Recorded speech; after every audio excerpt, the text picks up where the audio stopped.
the apocalypse has descended, presenting humanity with unprecedented challenges for survival. Zombies, mutated beasts, and altered plants. Various dangers await to claim human lives at any moment. In this dire world, is survival not exceedingly arduous?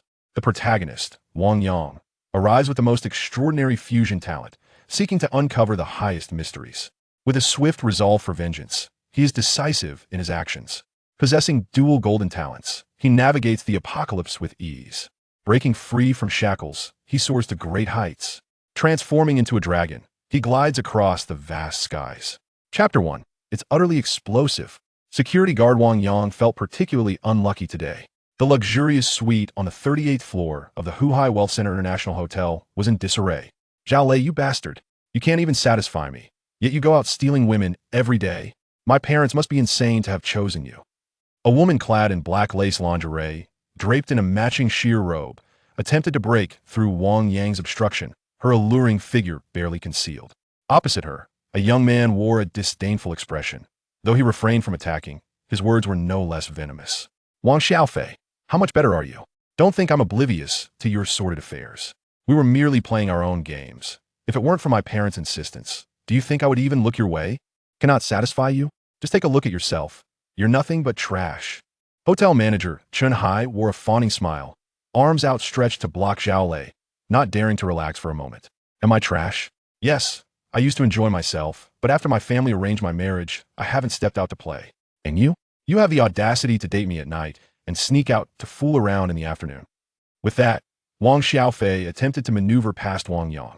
The fragrant body continuously brushed against him, a mix of pleasure and discomfort.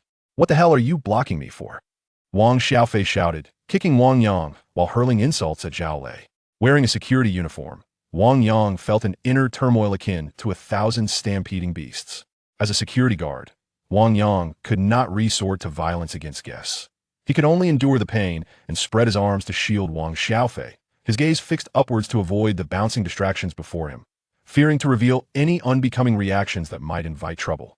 A young lady of Wang Xiaofei's stature might wear revealing attire before him, yet any physiological response would surely brand him a lecherous rogue, leading to dire consequences.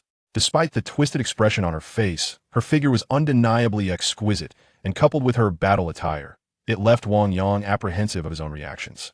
Young Master Lei, Miss Wang, Chun Hai implored, standing between them, please, let's not escalate this. Both of you are prominent figures in Huhai. Making a scene benefits no one. Let's calm down. Faced with such a situation, he felt utterly helpless. Zhao Lei scoffed and turned to sit on the sofa.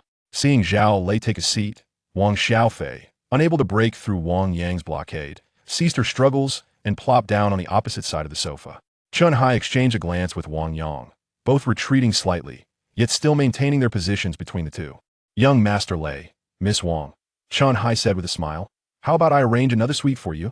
The room will be complimentary, and you can spend the night apart. Couples naturally argue, but things will smooth over later. Fine, get another room for him to get lost in. Wang Xiaofei frowned as she lit a cigarette. Sitting on the sofa, her long legs crossed, her round, supple figure and fair thighs were nearly fully exposed, an intoxicating sight that was undeniably alluring. We get lost? Why not you? Zhao Lei retorted mockingly. You have the nerve to tell me to leave? If it weren't for your incompetence, we wouldn't even be in this argument today. Wang Xiaofei glared at Zhao Lei, her disdain evident. Zhao Lei raised an eyebrow at Wang Xiaofei, chuckling. You've grown accustomed to being with black men, yet you have the gall to call me useless? What the hell? Wang Yang felt a bit dazed, realizing that these affluent second-generation heirs were far from ordinary. They were undeniably formidable. Wang Xiaofei's expression shifted, cautiously glancing at Chun Hai and Wang Yang still present in the room. She exclaimed, don't you dare spread rumors. What do you mean, black men? I don't know any. Zhao Lei, reclining on the sofa, smirked. The black man you were with happens to be a companion of my buddy. Just the other day, he boasted about having a young lady, claiming she was particularly wild in bed. I later discovered that woman was you. Are there still masters? Wang Yang felt as though he could barely hold it together. This was just too explosive for his heart to bear. After being exposed by Zhao Lei, Wang Xiaofei's guilt lasted merely 2 or 3 seconds before she once again adopted a brazen demeanor. So what? Regardless of the circumstances, at least my orientation is normal, unlike yours. I advise you to keep your distance from those friends of yours. I can overlook your dalliances with women, but do not engage in anything with your brothers, and certainly do not attend any ridiculous gatherings. If you infect me with something, I will have no choice but to castrate you." With that, the woman rose from the sofa, striding back to the master bedroom with a captivating gait. Bang! She slammed the door shut, restoring silence to the living room. "Young Master Lei, shall I book you a room?" Seeing the woman retreat to her room, Chun-Hai finally breathed a sigh of relief, cautiously inquiring Zhao Lei. "No need." Zhao Lei seemed somewhat embarrassed, brusquely refusing, and returned to another bedroom in the suite. Observing the two return to their respective rooms, Chun-Hai finally relaxed. Meanwhile, Wang Yang was still mulling over the intricate relationships among these individuals. Wang Xiaofei, Zhao Lei, Zhao Lei's friends, and the African-American. The web of relationships was overwhelming, nearly overheating Wang Yang's CPU. Noticing Wang Yang still frozen in place, Chun-Hai glanced at his watch and addressed him. "Wang Yang, you should stay in the living room tonight. If they start fighting, quickly use the intercom to call for help. We cannot afford any incidents with these two." "But Manager Chun, it's already 11:40, and I finish work at midnight," Wang Yang protested, finally liberated from the impossible task of mapping out relationships. "Do as you're told and stop wasting breath. Do you want to forfeit your attendance bonus?" Chun-Hai shot Wang Yang a fierce glare before turning and leaving the room. "Bastard, one day I will make you kneel before me and bark like a dog." Wang Yang silently cursed as he watched Chun-Hai's retreating figure, his expression one of displeasure. Despite his annoyance, circumstances dictated that he remain, so he reluctantly moved to the balcony, sitting in a rocking chair. Wang Yang was a security guard at this hotel, hailing from a remote village with little means to support his university education. After graduating from high school, he came to Huhai, working various jobs including serving dishes, factory work, and delivering takeout. After several twists of fate, he landed a position as a security guard at the Huhai Well Center International Hotel, thanks to his decent appearance and the physical fitness he developed while herding sheep. Although this job often entailed taking on others' grievances, the salary was not meager, amounting to 7,000 yuan a month, with bonuses following the peak season, which is why Wang Yang had persisted for 2.5 years. Ding! A notification chimed, and Wang Yang pulled out his phone to find a voice message from his fellow villager, Lu Meng. "Brother Yang, where are you? I see Manager Chun has left. It's time for us to clock out." Lu Meng, a year younger than Wang Yang, was his fellow security guard and closest companion at the hotel. Although he was alone in the living room, Wang Yang refrained from speaking and chose to respond via text. Two rich second-generation heirs got into a conflict over personal matters. Chun-Hai wanted to stay in the living room tonight to keep an eye on them, lest any incidents occur that the hotel would be liable for. "You can head back. I estimate I won't finish until tomorrow morning." Ding! Lu Meng responded almost instantly. Indeed, such sordid affairs piqued curiosity. Wang Yang raised the phone to his ear. "Conflict? Tell me what happened. I remember that young Master Lei often brings various women to the hotel. How could he be so troubled?" Lu Meng's voice was laced with excitement. Wang Yang recalled the explosive dialogue between the two and replied, "It's complicated. I will explain tomorrow. Please help me analyze their relationships." Putting away his phone, Wang Yang leaned back in a rocking chair, gazing at the night scene of Huhai. Although he had worked at the hotel for 2.5 years, it was his first time witnessing the view from such a vantage point. Truly beautiful. Wang Yang marveled at the dazzling lights. Were it not for his position as a security guard and this explosive incident, he might never have the chance to see Huhai's night view from this perspective. He sat in the rocking chair, finding solace in the bittersweetness of his situation. Suddenly, a white orb of light appeared high in the night sky, hovering conspicuously. What on earth is that? Though the orb blended with the stars and was not particularly conspicuous, Wang Yang, lounging in the chair, immediately noticed its presence and stood up to peer closer through the floor-to-ceiling window. Wait, there's more than one.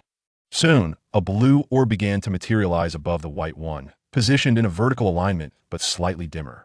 Following a straight line upward, Wang Yang was astonished to see yet another green orb. UFO. In an instant, Wang Yang suspected he had stumbled upon a UFO sighting. Though the three orbs mingled among the stars, he sensed they were not simply natural phenomena. Instinctively, Wang Yang reached for his phone to capture the moment, but before he could lift his hand, a fourth orb appeared in his line of sight, this time golden, albeit dimmer than the others. Wang Yang's face nearly pressed against the glass as he struggled to see it clearly. Gazing at the four orbs aligned vertically before him, Wang Yang was suddenly assailed by an overwhelming drowsiness, almost compelling him to succumb to sleep. "No, I can't sleep. If something happens between those two rich heirs in the room, I might lose my job." As fatigue washed over him, Wang Yang fought to keep his eyes open, fixating intently on the 4 orbs standing in a row. Wait, it seems there's a 5th one. In his blurred vision, Wang Yang discerned what appeared to be a 5th orb above the golden one. The 5th orb, why is it so blurry? Wang Yang gritted his teeth, striving to discern the color of the 5th orb, yet he could not bring it into focus. After enduring for half a minute, the drowsiness became too much, and Wang Yang finally succumbed, collapsing before the floor-to-ceiling window. Chapter 2. You can do whatever you want at 8 o'clock the following morning. A piercing scream shattered the tranquility of the suite. Zhao Lei, you scoundrel. Don't bite me. You've hurt me. Are you insane? Help! Wang Yang was jolted awake by the frantic cries. Oh no, I actually fell asleep. I wonder if those 2 rascals have caused any trouble. Seeing the daylight streaming in, Wang Yang abruptly sat up, startled, just as he was about to rise. A loud crash echoed from Zhao Lei's bedroom, and a woman, completely unclothed, burst out, her alabaster form leaving Wang Yang momentarily speechless. Security, help me. Zhao Lei has gone mad. The woman was none other than Wang Xiaofei, who, upon spotting Wang Yang on the balcony, dashed toward him. Suddenly, a guttural roar, reminiscent of a beast-esque growl, erupted as a man, also unclothed, followed closely behind. What on earth? Had those 2 engaged in such wild antics? Just yesterday, they were bickering fiercely, and now they had ended up together. Before Wang Yang could fully comprehend the bizarre situation, the sight of Zhao Lei sent a shiver through him. What in the world is this? Gazing at Zhao Lei's face, Wang Yang jumped up in alarm. The figure before him, barely resembling a human, only vaguely bore the features of Zhao Lei. The reason for the vagueness was that the man's eyes had turned completely white, his skin a pallid hue. Most alarming, however, was his mouth, bloodied and filled with jagged teeth. It was a sight no ordinary human could possess. With a roar, Zhao Lei charged out of the room, heading straight for Wang Xiaofei, whose shoulder was stained with blood. She screamed, quickly hiding behind Wang Yang. You must stop him. He has gone completely insane. Before Wang Yang could process the sensation of Wang Xiaofei's remarkable physique against his arm, Zhao Lei was upon them. In a reflexive panic, Wang Yang delivered a kick that sent Zhao Lei sprawling to the ground, his head striking the wooden coffee table with a thud, causing Wang Yang to tense up. Before he could consider the consequences of his actions, Zhao Lei, seemingly unfazed, sprang back to his feet and charged at Wang Yang once more. With no choice but to keep this creature at bay, Wang Yang instinctively drew a rubber baton from his waist and swung it forcefully at Zhao Lei's head. To his astonishment, the blow only momentarily halted Zhao Lei's advance. It had little effect. Panic set in for Wang Yang. Though the rubber baton was not as powerful as a nightstick, it should have been sufficient to incapacitate someone with that level of force.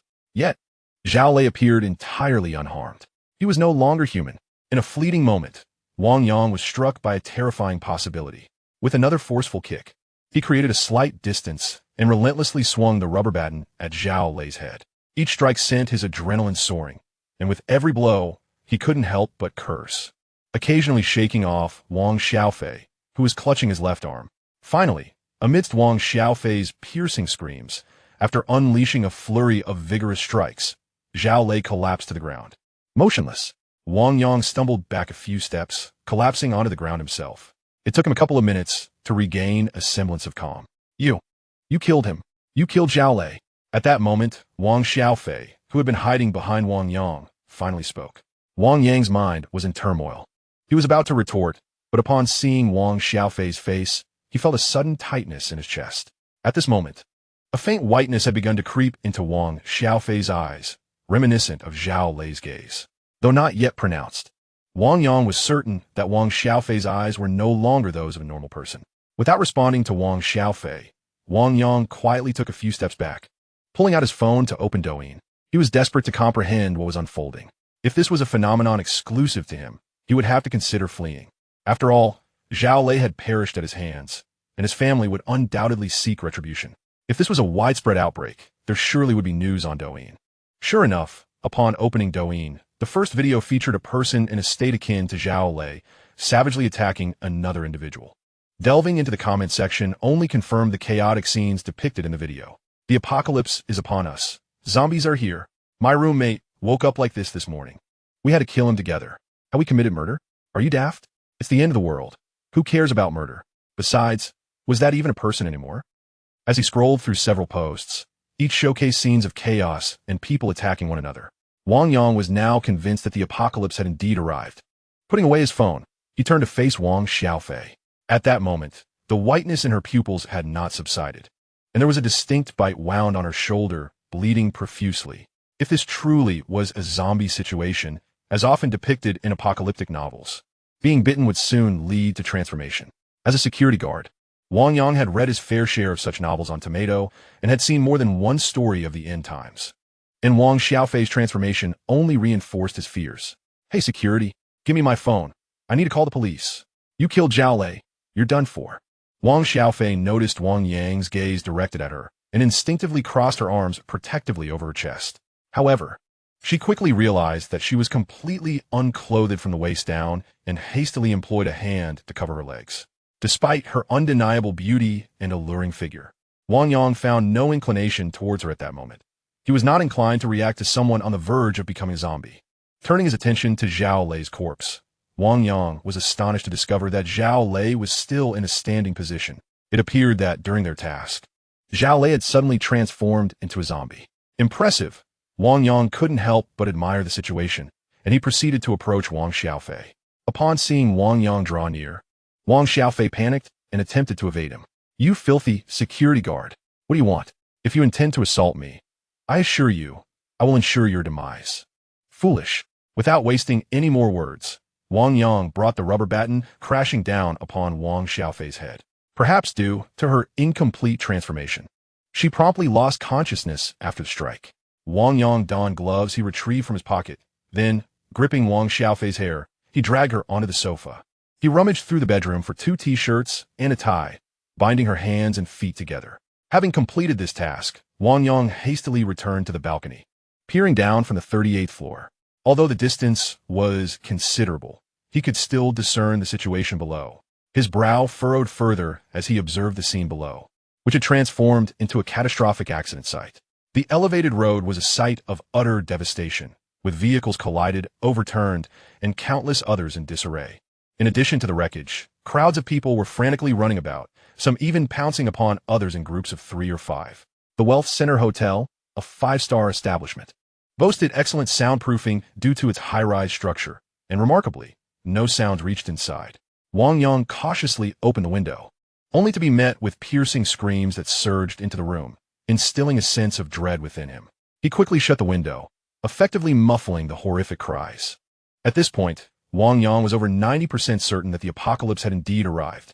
"Security guard, please let me go. If you desire me, I would not refuse." A voice suddenly called from behind, causing Wang Yang to startle. He turned to find Wang Xiaofei, now awake, feigning a pitiful expression as she looked at him. However, the whites of her eyes appeared more pronounced than before. "Please let me go. I promise I won't reveal your murderous deeds. Even if you want me, I am willing. Just release me and we can negotiate." Upon regaining consciousness and realizing she was bound to the sofa, Wang Xiaofei quickly understood that this security guard might be inclined to take desperate measures, contemplating unspeakable actions against her. In a moment of impulsive decision-making, Wang Xiaofei, a wealthy second-generation individual, resolved to entice Wang Yang. She found herself cursing Zhao Lei, whom she deemed a scoundrel, as memories of the morning's events replayed in her mind. Upon waking, Wang Xiaofei felt a resurgence of her desires and initially intended to reconcile with Zhao Lei, who had disappointed her in their recent quarrel. Their marriage, orchestrated by family, was not one that could genuinely dissolve. Despite her reservations about Zhao Lei, the circumstances dictated otherwise, allowing for a temporary resolution. As Wang Xiaofei entered the room, Zhao Lei immediately grasped her intentions. Given that morning is a time of heightened male desire, the two naturally found themselves entangled once more. Wang Xiaofei had considered rousing Wang Yang, who was languidly asleep on the balcony, to send him away. However, Zhao Lei, with a sudden burst of mischief, insisted on keeping Wang Yang there and proposed shifting their escapade to the living room. Seeking excitement, Zhao Lei relished the idea that even if Wang Yang were to awaken, he would remain too intimidated to rise, choosing instead to feign sleep. The perverse thrill of having someone nearby, unable to awaken while overhearing their indulgent sounds, heightened Zhao Lei's arousal beyond the ordinary. At that moment, Wang Xiaofei conveniently overlooked her own inclination for such twisted games, placing all responsibility squarely on Zhao Lei's shoulders. "I dare not touch you," Wang Yang remarked, casting a look of disdain at Wang Xiaofei, sprawled on the sofa. If she were an ordinary woman, perhaps her attractive appearance and commendable figure might have quelled his revulsion, but she seemed on the brink of becoming a zombie. Although Wang Yang had never been with a woman, his taste was not so depraved. Seeing Wang Yang's expression of disdain, Wang Xiaofei exploded in anger, hurling insults at him. "You filthy security guard, how dare you look down on me? Let me go, or I will make you regret ever being born." Wang Yang, uninterested in further banter, rose and fetched a dressing mirror from the entrance, positioning it before Wang Xiaofei. "This is me?" Wang Xiaofei gasped, staring at her reflection in shock.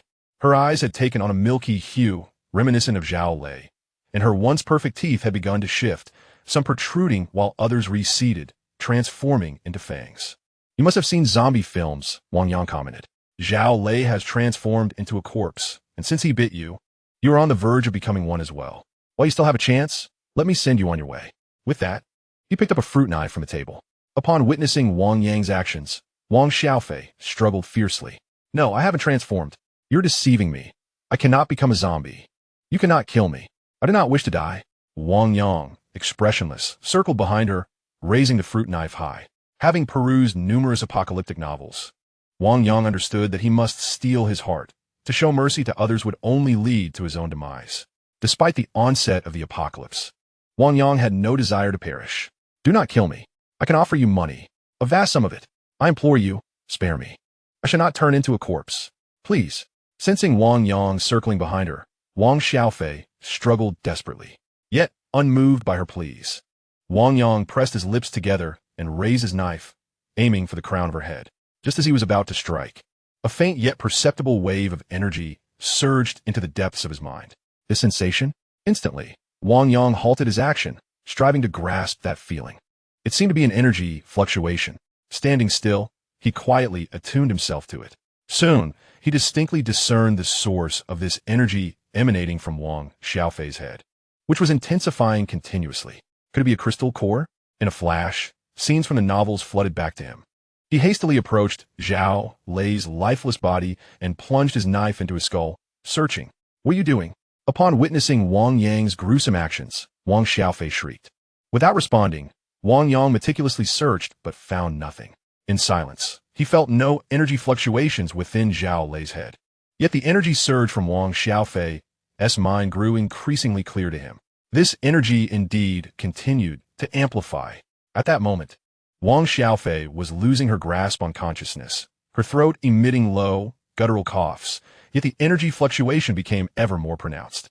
Wang Yang then rose and entered the bedroom, completely stripping the bedding from the bed, before returning to the living room to envelop Wang Xiaofei in the sheets, securing her to the sofa as he awaited her transformation. Before him, Wang Xiaofei was undergoing her metamorphosis, yet Wang Yang forced himself to suppress his fear, keenly observing her. He was now nearly certain that the apocalypse had erupted. The battles with the undead were inevitable, and he needed to confront this dread, adapting swiftly.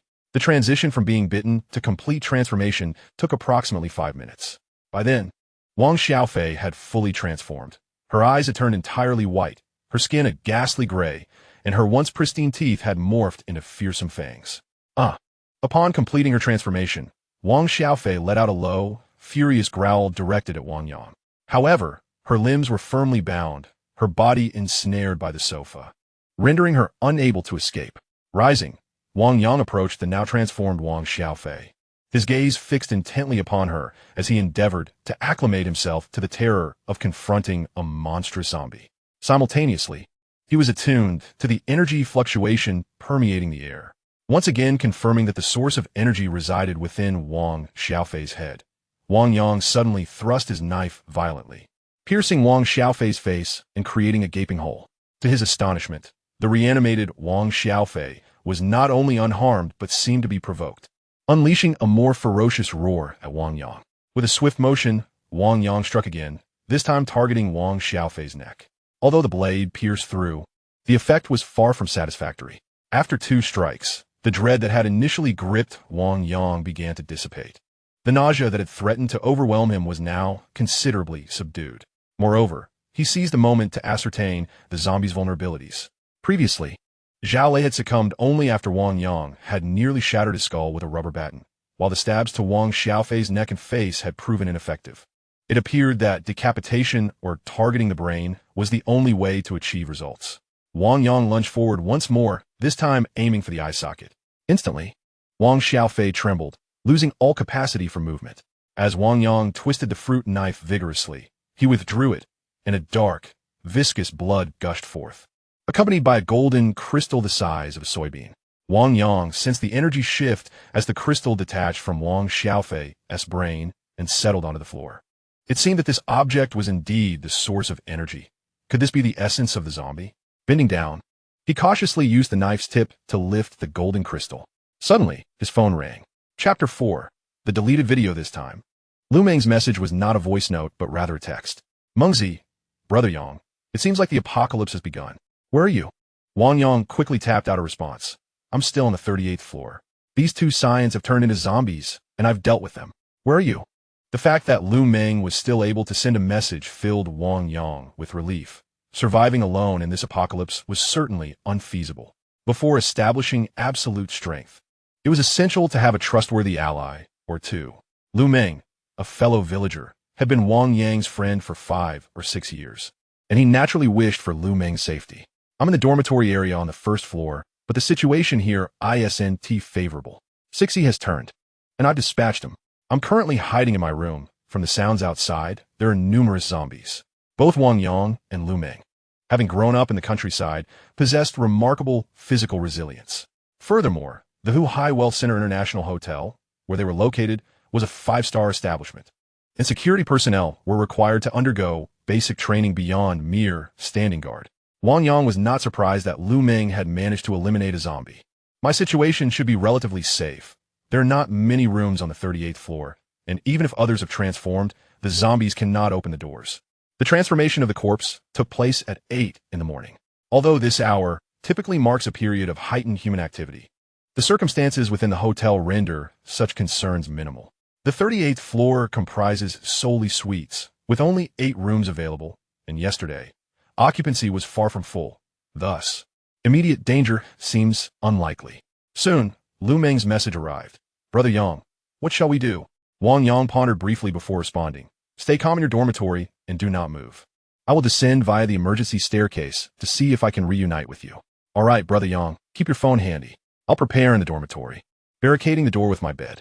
When you arrive, I'll create some noise to assist in diverting attention. Having been brothers for many years, their bond transcended any need for pretense. Lu Meng understood that the emergency staircase was rarely frequented. Guests were prohibited from entering, and only staff members could use their access cards to pass through. This staircase directly connected the dormitory and work areas, and danger would only emerge upon exiting the stairwell at the basement level. Yet, regardless of the risks, they both felt compelled to attempt a reunion. As avid readers of dystopian novels, they recognized that survival in such dire circumstances necessitated a trustworthy companion. In light of this, Lu Meng would not utter any trivial remarks suggesting Wang Yang remain behind in his room, for both the hotel rooms and dormitories were devoid of food supplies. Remaining isolated would inevitably lead to starvation. Wait for me, Wang Yang replied succinctly before closing the messaging interface and opening Douyin. He entered the term crystal core in the search bar, and a slew of videos refreshed before him, yet none contained the information he sought. With the apocalypse just having begun, Wang Yang was eager to comprehend the function of the crystal core in his possession. For mishandling, it could have catastrophic consequences. Changing the search parameters to latest releases, he incessantly refreshed the screen, his gaze fixed on his phone. After several minutes of fruitless attempts, just as his patience waned, a new video appeared, time-stamped within the last minute. Wang Yang immediately recognized an object on the video thumbnail that resembled the golden crystal he held. He clicked to enter, and the video commenced. The screen revealed a young man, seemingly a student, inside a dormitory corridor where a zombie's corpse lay, its head gruesomely smashed. This must be the zombie crystal core. The man in the video clutched a white crystal in his hand. Now, I shall attempt to discern whether consuming this crystal leads to zombification or, as described in novels, grants me extraordinary powers. With a deep breath, the man displayed a resolute expression. I shall pass this trial, he exclaimed before swallowing the white crystal whole. What on earth? As he gazed at the visuals in the video, Wang Yang couldn't help but utter a curse. The man depicted in the footage appeared to be a student. Likely preparing for either a graduate examination or a civil service test, his verbal mannerisms imbued with a peculiar charm. Wang Yang found himself perplexed by the connection between consuming this crystal and the notion of guaranteed success in exams. Despite his vocal criticisms, his eyes remained fixated on the screen. The man in the video closed his eyes for a moment, then exclaimed joyfully that he felt no adverse reactions upon ingestion. It seemed as though his strength had augmented. Suddenly, the imagery on Wang Yang's screen faded to gray. A prompt appeared. This video is no longer available due to content violations. Evidently, there was no cause for concern, although the video could not be continued. Wang Yang had gleaned the information he most desired. This substance, regardless of whether it was termed a crystal core or a crystal wafer, indeed had the capacity to enhance human strength. However, the crystal core held by the man in the video was white, whereas his own was a radiant gold. Moreover, it appeared that not every zombie produced a crystal core. At least Zhao Lei's head did not. Lacking substantial information, he could only proceed with cautious exploration. After refreshing the page several times without discovering new footage, Wang Yang closed the app on his phone. The crystal core felt remarkably solid. Though he had never touched a diamond, it bore an unmistakable resemblance to that kind of hardness. Wiping his blood-stained hands clean, Wang Yang took a deep breath and promptly placed the crystal core into his mouth. Despite its initial hardness, it dissolved immediately upon contact. In an instant, a surge of invigorating energy coursed through his entire being. Much like the experience of the man in the video, Wang Yang felt an overwhelming sense of strength enveloping him, as if his overall physical capabilities had surged by nearly 50%. Furthermore, an enigmatic presence seemed to manifest within his mind. Although he was presently unable to discern its nature, this substance was indeed extraordinary. After sitting in silence for 10 minutes, reassured by the absence of any adverse effects, Wang Yang picked up a banana from the marble coffee table in the living room, peeled it, and took a bite. Next, he aimed to replenish his energy before finding a way to rendezvous with Lu Meng. The room he occupied was a luxurious cloud suite, second only to the presidential suite. While it lacked substantial meals, it was well stocked with fruits, beverages, and snacks. Wang Yang drank 2 bottles of water in quick succession, consumed 2 bananas, an apple, and 2 loaves of freshly baked bread, alleviating his hunger somewhat. Approaching the door, Wang Yang utilized the control panel to survey the hallway situation. The suite's amenities were exceptionally advanced. The entrance's display screen provided a comprehensive view of the corridor, eliminating the need for a peephole. Now, as he prepared to exit the room, he noted that the 38th floor housed 2 fire cabinets, each containing a fire axe. Grasping one of the axes, he plotted a course down the stairs to the basement level, all the while checking his equipment. The finger gloves had been donned, followed by the rubber baton and the fruit knife. Apart from these, there is little else of utility within the room. Having prepared himself, Wang Yang seized the room card and swiftly exited. Sister Lanxin, someone has emerged from the room across. At the very moment Wang Yang stepped outside, a petite and charming girl from the suite diagonally opposite beckoned softly into her room. This suite, also a 2-bedroom accommodation, housed 2 girls, Fu Huanhuan and Shen Lanxin, who had come to Shuhai for an event. After rising, the girls had initially intended to freshen up and head downstairs for breakfast, but while practicing on the balcony, they were confronted with a catastrophic multi-car pileup on the elevated highway below. It could be said that the entire apocalyptic scene unfolded before their eyes. Unable to reach the emergency services or the hotel front desk, and with no acquaintances in Shuhai, the two found themselves in an exceedingly perilous situation. After a brief discussion, they resolved that one would monitor the corridor through the display screen, while the other would observe from the floor-to-ceiling window to check for any official rescue efforts, all the while continuously perusing online updates. Despairingly, as of now, there had been no official announcement from the Dragon Kingdom. Upon hearing footsteps, Shen Lanxin hurried over from the window to stand beside Fu Huanhuan, both gazing at the external surveillance. Just as Wang Yang had observed, there were no zombies in the corridor on the 38th floor, and the hotel's soundproofing was effective enough that they could not hear any commotion from other rooms. Wang Yang made his way to the innermost part of the corridor, opening the full-size fire cabinet situated there, where he promptly retrieved the fire axe. The cabinet contained various other equipment: fire extinguishers, fire hydrants, fire sandboxes, fire alarm systems, smoke masks, ropes, first aid kits, and walkie-talkies. After a moment's contemplation, he took the first aid kit and 2 walkie-talkies back to his room, securing the rope around his waist before approaching another fire cabinet to repeat the process. The entirety of Wang Yang's actions was clearly observed by the 2 girls. Sister Lanxin, He appears to be a hotel security guard. We should seek his assistance. Fu Huanhuan remarked, her anxiety somewhat alleviated upon seeing Wang Yang's security uniform. In such dire circumstances, encountering another person was certainly a positive development. Huanhuan, wait. Shun Lanxin quickly interjected. Why? She glanced at Fu Huanhuan's attire and then at her own. Let us hold off for a moment. I believe that venturing out like this might pose a greater danger than encountering zombies. Fu Huanhuan looked down at her clothing and then at Shun Lanxin's, her face flushing with embarrassment. Chapter 5. Wang Yang's abilities. Sister Lanxin. It seems he has left, having resolved not to seek help. The two girls chose to continue observing Wang Yang until he vanished from the corridor, at which point Fu Huanhuan let out a sigh of relief. I saw him. Let's put on some clothes first. If we must go out for help later, we cannot do so like this. Two young girls had just risen from their slumber, clad in shorts and delicate tank tops, lacking even the modesty of undergarments. Their sheer tops offered scant concealment, failing to obscure their ample figures, while their loose-fitting shorts allowed glimpses of fabric with the slightest movement. Venturing outside in such attire would be utterly unthinkable. Any man who beheld them might succumb to a frenzy surpassing that of a zombie. Blushing, Fu Wan nodded in agreement, and the two girls retreated to their rooms to don more appropriate clothing. Meanwhile, Wang Yang found himself in the safety of the stairwell.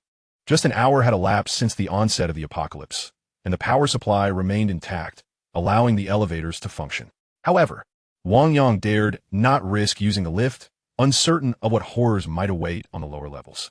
The hotel's office and staff cafeteria were situated on the basement level, which also housed dormitories for employees unable to return home. Typically, administrative staff would change shifts at 9 o'clock, and at this early hour, the basement would neither be overcrowded nor deserted. Armed with a fire axe, one in hand and another strapped to his back, Wang Yang descended the staircase, covering 39 flights without the slightest hint of fatigue. His physical prowess had evidently improved. Previously, even descending such a staircase would have left him weary.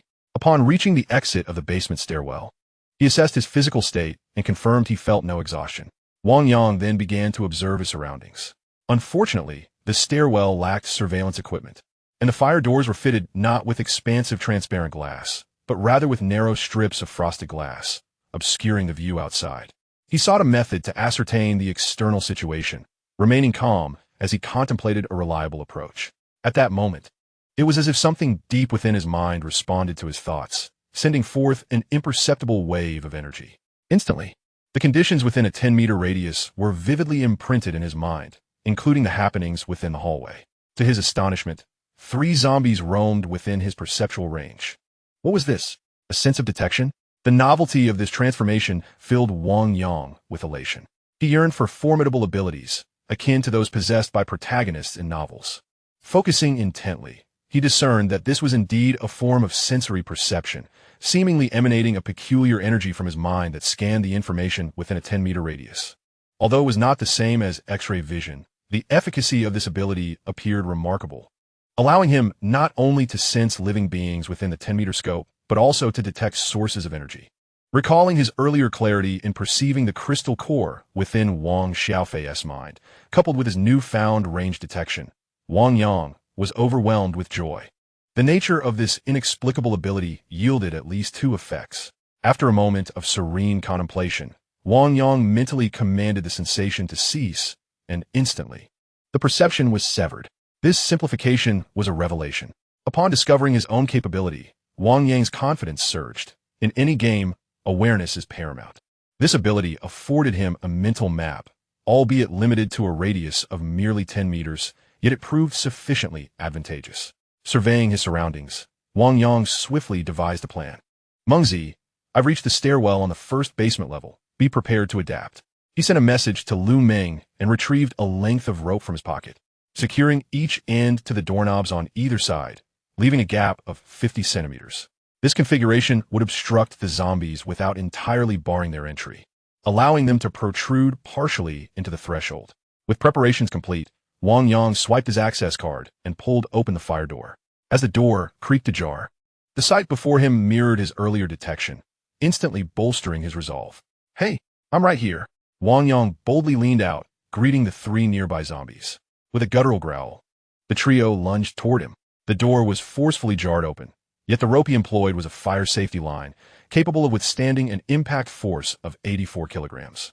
Having previously engaged with the transformed Zhao Lei, Wang Yang had gauged that a zombie's strength equated to that of an average human, rendering the rope unyielding. Indeed, the leading zombie became ensnared within the door's crevice while the others continued to shove forward. Upon recognizing the first zombie, Wang Yang's expression darkened. He had worked alongside these individuals for 2.5 years, and he was familiar with most on the first basement level. This particular zombie was a security colleague, known for his jovial nature and penchant for offering cigarettes, well-liked yet tragically unable to escape transformation. Forgive me. With the realization that the man had succumbed to the undead, Wang Yang hesitated no longer. Silently invoking his resolve, he swung his axe down upon the zombie's head. Instantly, the transformed colleague convulsed twice before collapsing lifelessly. As the body fell, 2 more figures emerged, a cleaning lady and a young woman clad in a suit, now grotesquely morphed into fearsome, pale zombies. Wang Yang pressed his assault, dispatching both with swift strikes of his axe. With the initial skirmish concluded victoriously, Wang Yang's confidence soared. He pushed the bodies aside with his fire axe and cautiously peered outside. The staircase to the first basement lay not far from the elevator, directly opposite a load-bearing wall, with the left passage leading to the office area and the right leading to the employee cafeteria and dormitories. The outbreak of zombies occurred at 8 o'clock. According to the usual routine, at this hour, the clerical staff had yet to arrive at work. Only those who had worked late the previous day would be present in the workspace.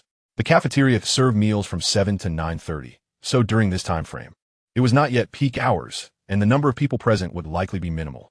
The position of the elevator where Wang Yang stood, along with the offices and dormitory areas to the left and right, formed a concave shape, with Wang Yang situated precisely at the center of the base of this concavity. He was unable to perceive the situation beyond the corners on either side and had to exercise caution.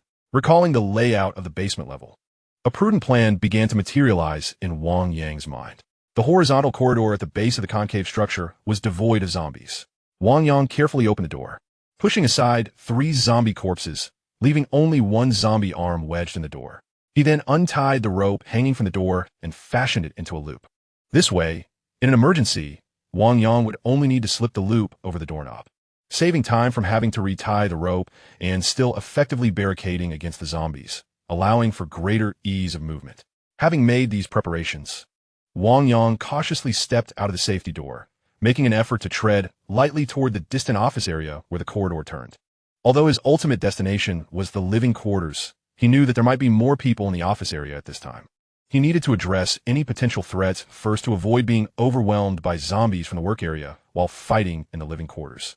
As he approached the corner, Wang Yang activated his perception ability, and immediately, the situation within a 10-meter radius filled his mind. There were 6 zombies. However, 3 were situated in the office, which posed no immediate concern.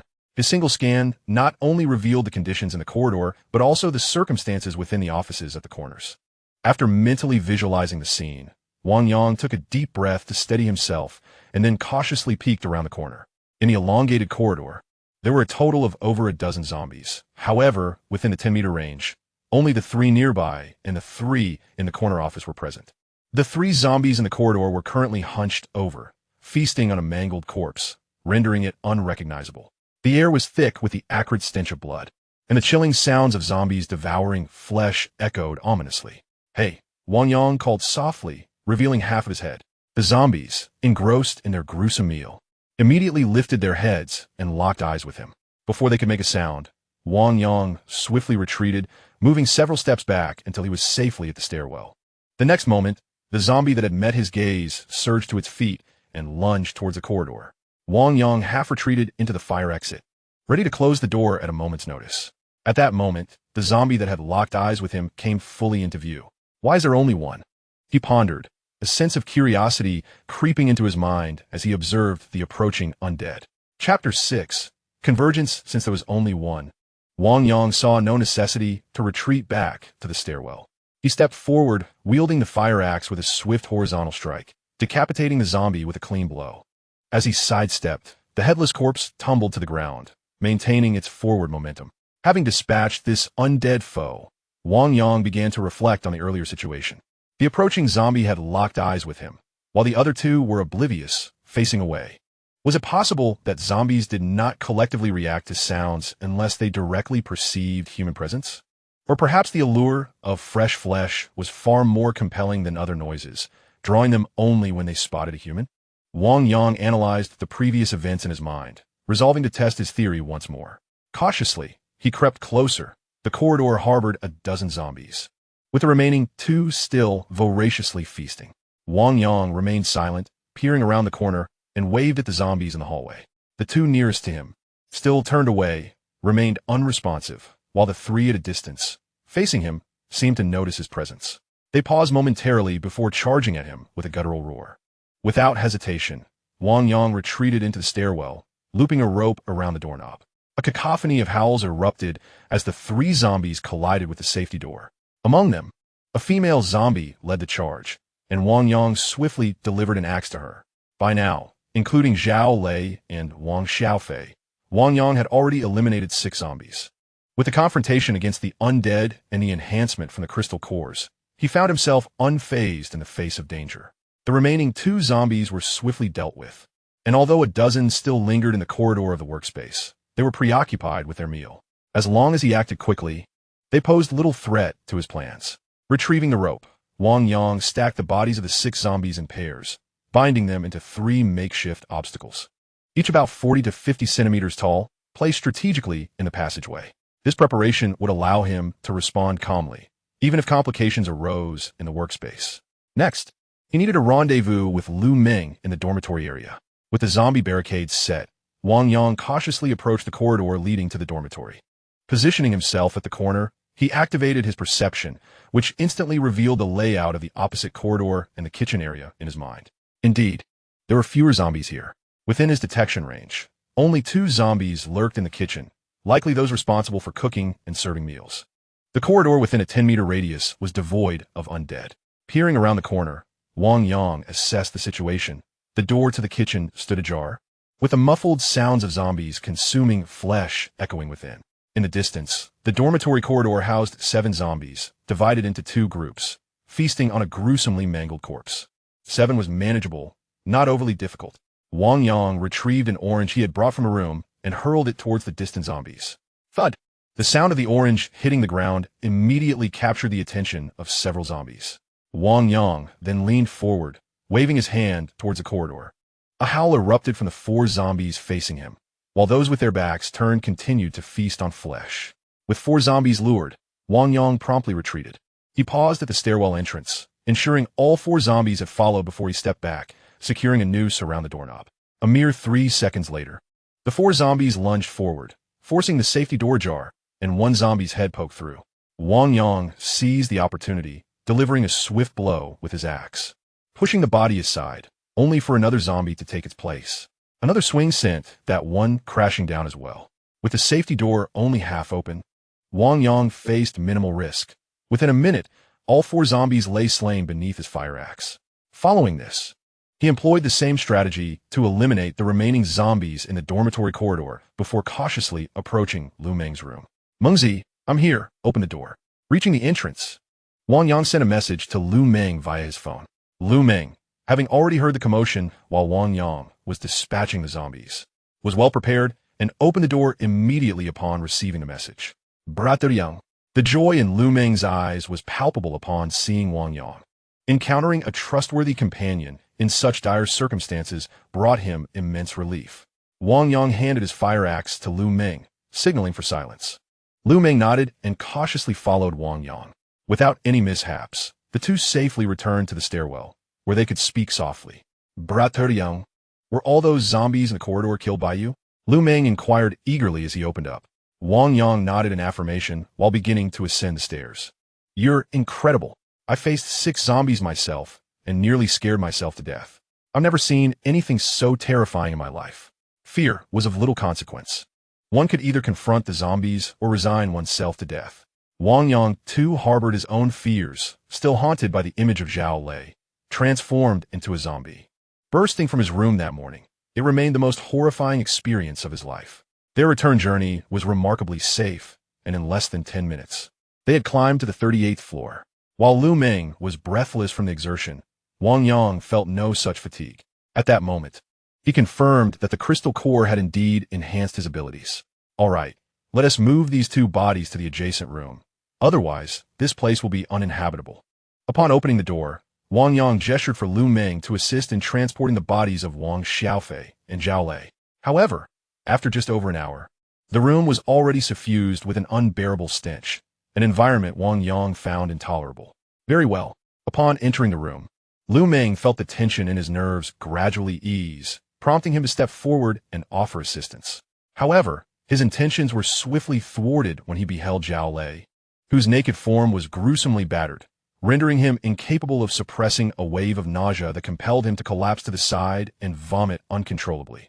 Meanwhile, Fu Wanhuan and Shan Lanxin huddled by the display screen at the door, their spirits visibly dampened until Wang Yang and Lu Meng returned to the room, at which point they sank despondently to the floor. Lanxin, what shall we do? Should we wait for rescue or seek their help? Fu Wanhuan queried, her expression one of distress, her eyes slightly reddened. We cannot rush to ask for help. Did you see that individual earlier? Covered in blood, he appeared quite menacing. Moreover, as two young women, we possess a modicum of beauty, and if anything were to happen. Fu Wanhuan, exasperated, rolled her eyes inwardly, thinking it a mild understatement to say she was somewhat attractive, while Lanxin was undoubtedly a stunning beauty. But I'm so hungry, my stomach has growled several times. She lamented.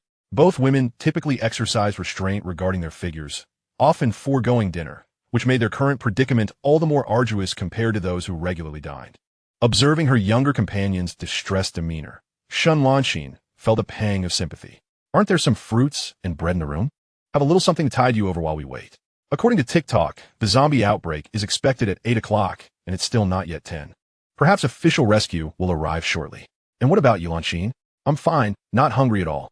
You should eat, Shan Lanxin replied with a reassuring smile. Fu Wanhuan nodded, fully aware that girls often relish snacks. The small treats they had consumed the previous afternoon had not been replenished, and the remaining provisions on the table were scant. She took an apple, an orange, and a small bag of bread. Despite her hunger, she reserved one bread and one apple for Shan Lanxin. Chapter 7. Official announcement in the room. Wang Yang and Lu Meng had finally moved the two corpses from the living room to the adjacent bedroom, placing them in the shower of the bathroom they're in. With the shower, the bathroom, and the bedroom door providing 3 layers of security, the unpleasant odor should be contained. They stripped away the blood-stained carpet and sofa covers from the living room, rolling them up and discarding them in the adjacent bedroom. Upon completing these tasks, the air in the living room felt considerably fresher, with the sanguine traces vanished. By the floor-to-ceiling window, Wang Yang and Lu Meng settled into rocking chairs, engrossed in their phones. While Wang Yang perused information related to crystal nuclei, Lu Meng remained vigilant, awaiting updates from the authorities. After more than half an hour, Wang Yang stumbled upon 2 additional videos concerning crystal nuclei, yet, as in the morning, those depicting their applications were swiftly removed. This recurrence led Wang Yang to deduce that the authorities were still operational and did not wish the general populace to be informed about the crystal nuclei. However, he was acutely aware that official rescue efforts would not commence swiftly. The period of the zombie outbreak is indeed perilous. Today is a weekday, and the mass transformation occurred at 8 o'clock, a time when a majority of individuals would have departed their homes for work or school. Those who commute by car might fare better, yet for those who rely on subways or buses, or who are confined within clock-in companies or elevators, the consequences could be disastrous. Should even 30% of individuals in these enclosed spaces succumb to the transformation, it could lead to horrific outcomes, potentially resulting in the complete annihilation of all inhabitants within that area. Furthermore, current reports suggest that the ratio of transformation is far beyond 30%, likely reaching around 40 to 50%. Wang Yang estimates that within just 2 hours following the outbreak, humanity has suffered a loss of at least 70% of its population. Rescue efforts will likely be difficult to initiate in the short term. Survival now relies solely on oneself. Brother Yang, the official announcement has come, Lu Meng exclaimed suddenly, brimming with excitement. Wang Yang perked up as he switched to the homepage, where the first headline confirmed the news released by Longwa News Network. Fellow compatriots, at 8 o'clock this morning, a sudden global zombie transformation occurred. Although this cataclysm has inflicted tremendous losses upon us, the government and military remain intact. We urge the public to remain in safe, enclosed locations and refrain from unnecessary movement while waiting for assistance from the authorities and military. We also encourage those with courage and capability to bravely confront the zombies. As their physical strength surpasses ours, yet their power and speed remain unchanged, and they exhibit a significant decline in intelligence, acting solely on instinct. Aiming for the head will effectively eliminate them. In this critical time, let every citizen of Longhua attend to their own affairs and avoid complicating matters for the nation.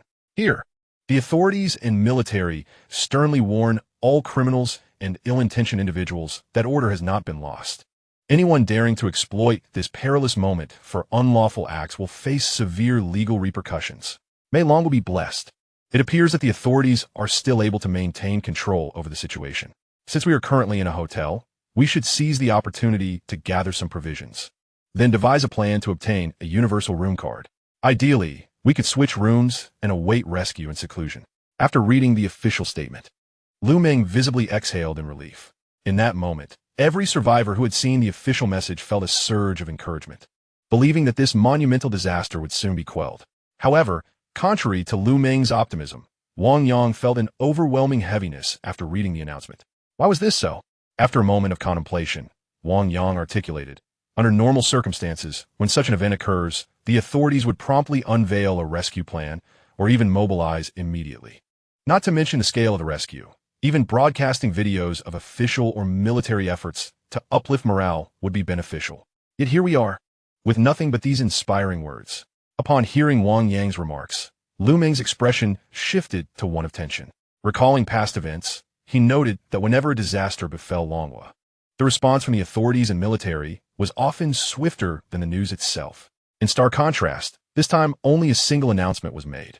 Secondly, the terrifying presence of zombies prompted the authorities to encourage us to confront them, which is evidently abnormal. Logically, one would expect the officials to instruct everyone to hide and avoid unnecessary losses.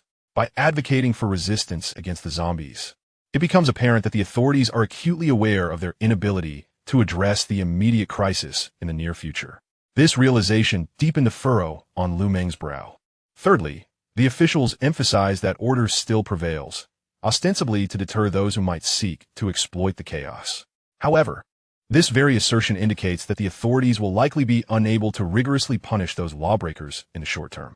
Mark my words, it won't be long before chaos ensues. The restoration of order seems an improbable feat in the immediate future. After contemplating Wang Yang's words, Lu Meng's expression fell utterly. If the authorities are incapable of resolving this predicament, what might life resemble moving forward? Will it truly devolve into a struggle for survival akin to a post-apocalyptic novel? While such tales may be thrilling to read, no one genuinely desires to experience such a reality firsthand. So what shall we do now? Although Lu Meng arrived at this hotel before Wang Yang, even introducing him to this very place, Wang Yang, being a year older and more mature, had now become Lu Meng's guiding anchor. After a brief moment of reflection, Wang Yang declared, "We need to gather some food and water first, then attempt to clear the hotel of zombies. The disaster has only just commenced, and many of the zombies' behaviors remain unknown to us. Our subsequent plans must be approached cautiously. We can simply retrieve some provisions from the storage on the 7th floor's guest room section. Why must we confront the zombies? Isn't that exceedingly perilous?" Lu Meng questioned, perplexed. "It is essential for our enhancement in combat capabilities," Wang Yang replied calmly. "What if this catastrophe persists for an extended period? Are we to remain confined within this hotel indefinitely? Furthermore, I came across information on Douyin suggesting that some zombies possess crystal cores in their brains, which can enhance abilities when consumed. We must fortify ourselves." "Crystal cores," Lu Meng exclaimed, realization dawning upon him. "No wonder you appeared unfazed while climbing the stairs earlier. Have you already acquired a crystal core?" Wang Yang nodded silently. "Indeed, it was from that wealthy young woman in this very room. After consuming the crystal core, my physical attributes have significantly improved. This truly resembles a post-apocalyptic narrative." Lu Meng mused in silence for a while before uttering a few words. Yet, soon his expression hardened with resolve. "Previously, we merely played the role of security guards, idly waiting for death. If slaying zombies and consuming crystal cores can genuinely enhance our abilities, perhaps we could elevate ourselves beyond the ordinary. If we must perish, then let us do so bravely. Moreover, who knows? We might even find ourselves in a situation reminiscent of the novels, attracting numerous beautiful women. Not to mention, There are certainly plenty of lovely ladies in this hotel. I'm still a virgin, after all. With newfound determination, Lu Meng began to contemplate the potential advantages of this calamity. Survival first, then we shall discuss the rest, Wang Yang remarked, casting a sidelong glance at Lu Meng, somewhat bemused. As soon as Lu Meng felt slightly better, his thoughts began to wander towards women. Wang Yang found himself reminiscing about the extravagant lifestyles of the affluent second-generation individuals he had encountered in the room. With wealth at their disposal, must one perpetually pursue such base indulgences? All right, let us partake in some fruit and bread before embarking on our journey. We shall first head to the 7th-floor guest room transfer station. After a sufficient rest, Wang Yang rose decisively. Excellent. Lu Meng promptly stood as well. Having established a plan, the two consumed the remaining fruit and bread in their room, each downing a can of ice-cold cola before tidying up and preparing to depart. Opening the door, Wang Yang cautiously led Lu Meng through the corridor, intent on entering the stairwell. Suddenly, a click resonated behind them, the sound of a door opening. Hey, wait a moment. You two. Chapter 8. Encountering two beauties upon hearing the voice, Wang Yang and Lu Meng turned simultaneously, only to discover a lovely young girl peeking out from the opposite room, her striking eyes sparkling with curiosity. Young a beauty, Lu Meng exclaimed, his eyes lighting up at the sight of the girl, instinctively wanting to approach her. Just moments ago, he had been contemplating the prospect of attracting a dozen beautiful women, and now it seemed that dream was on the brink of realization. Don't come any closer. The young beauty raised her hand in a gesture of retreat, clearly indicating her desire to escape back into her room. Lu Meng, halted by her words, surprisingly ceased his advance. At that moment, another girl emerged from the room. Compared to the earlier charming girl, this one exuded a more mature and captivating aura. Standing around 168 meters tall, her features were exquisitely refined, and her figure was undeniably graceful. Clad in a white blouse paired with black trousers, she revealed nothing, yet accentuated her curves in a most alluring manner. Yang, she is even more beautiful, Lu Meng exclaimed, excitedly nudging Wang Yang's arm. Calm down.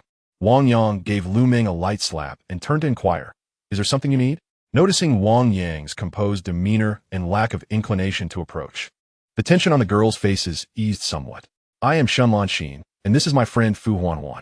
We are guests at the hotel. May I ask if you are security personnel? Shunlan Xin's voice was melodious and gentle. Lu Meng was eager to respond, but Wang Yang interjected, seizing the opportunity to reply first. Before 8 this morning, we were indeed security here.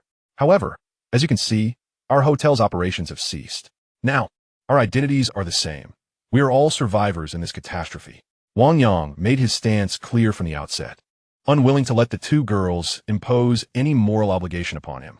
Their question was quite probing. Should Wang Yang affirm their assumption, they could leverage it to solicit their assistance. In this post-apocalyptic world, who owed whom anything anymore?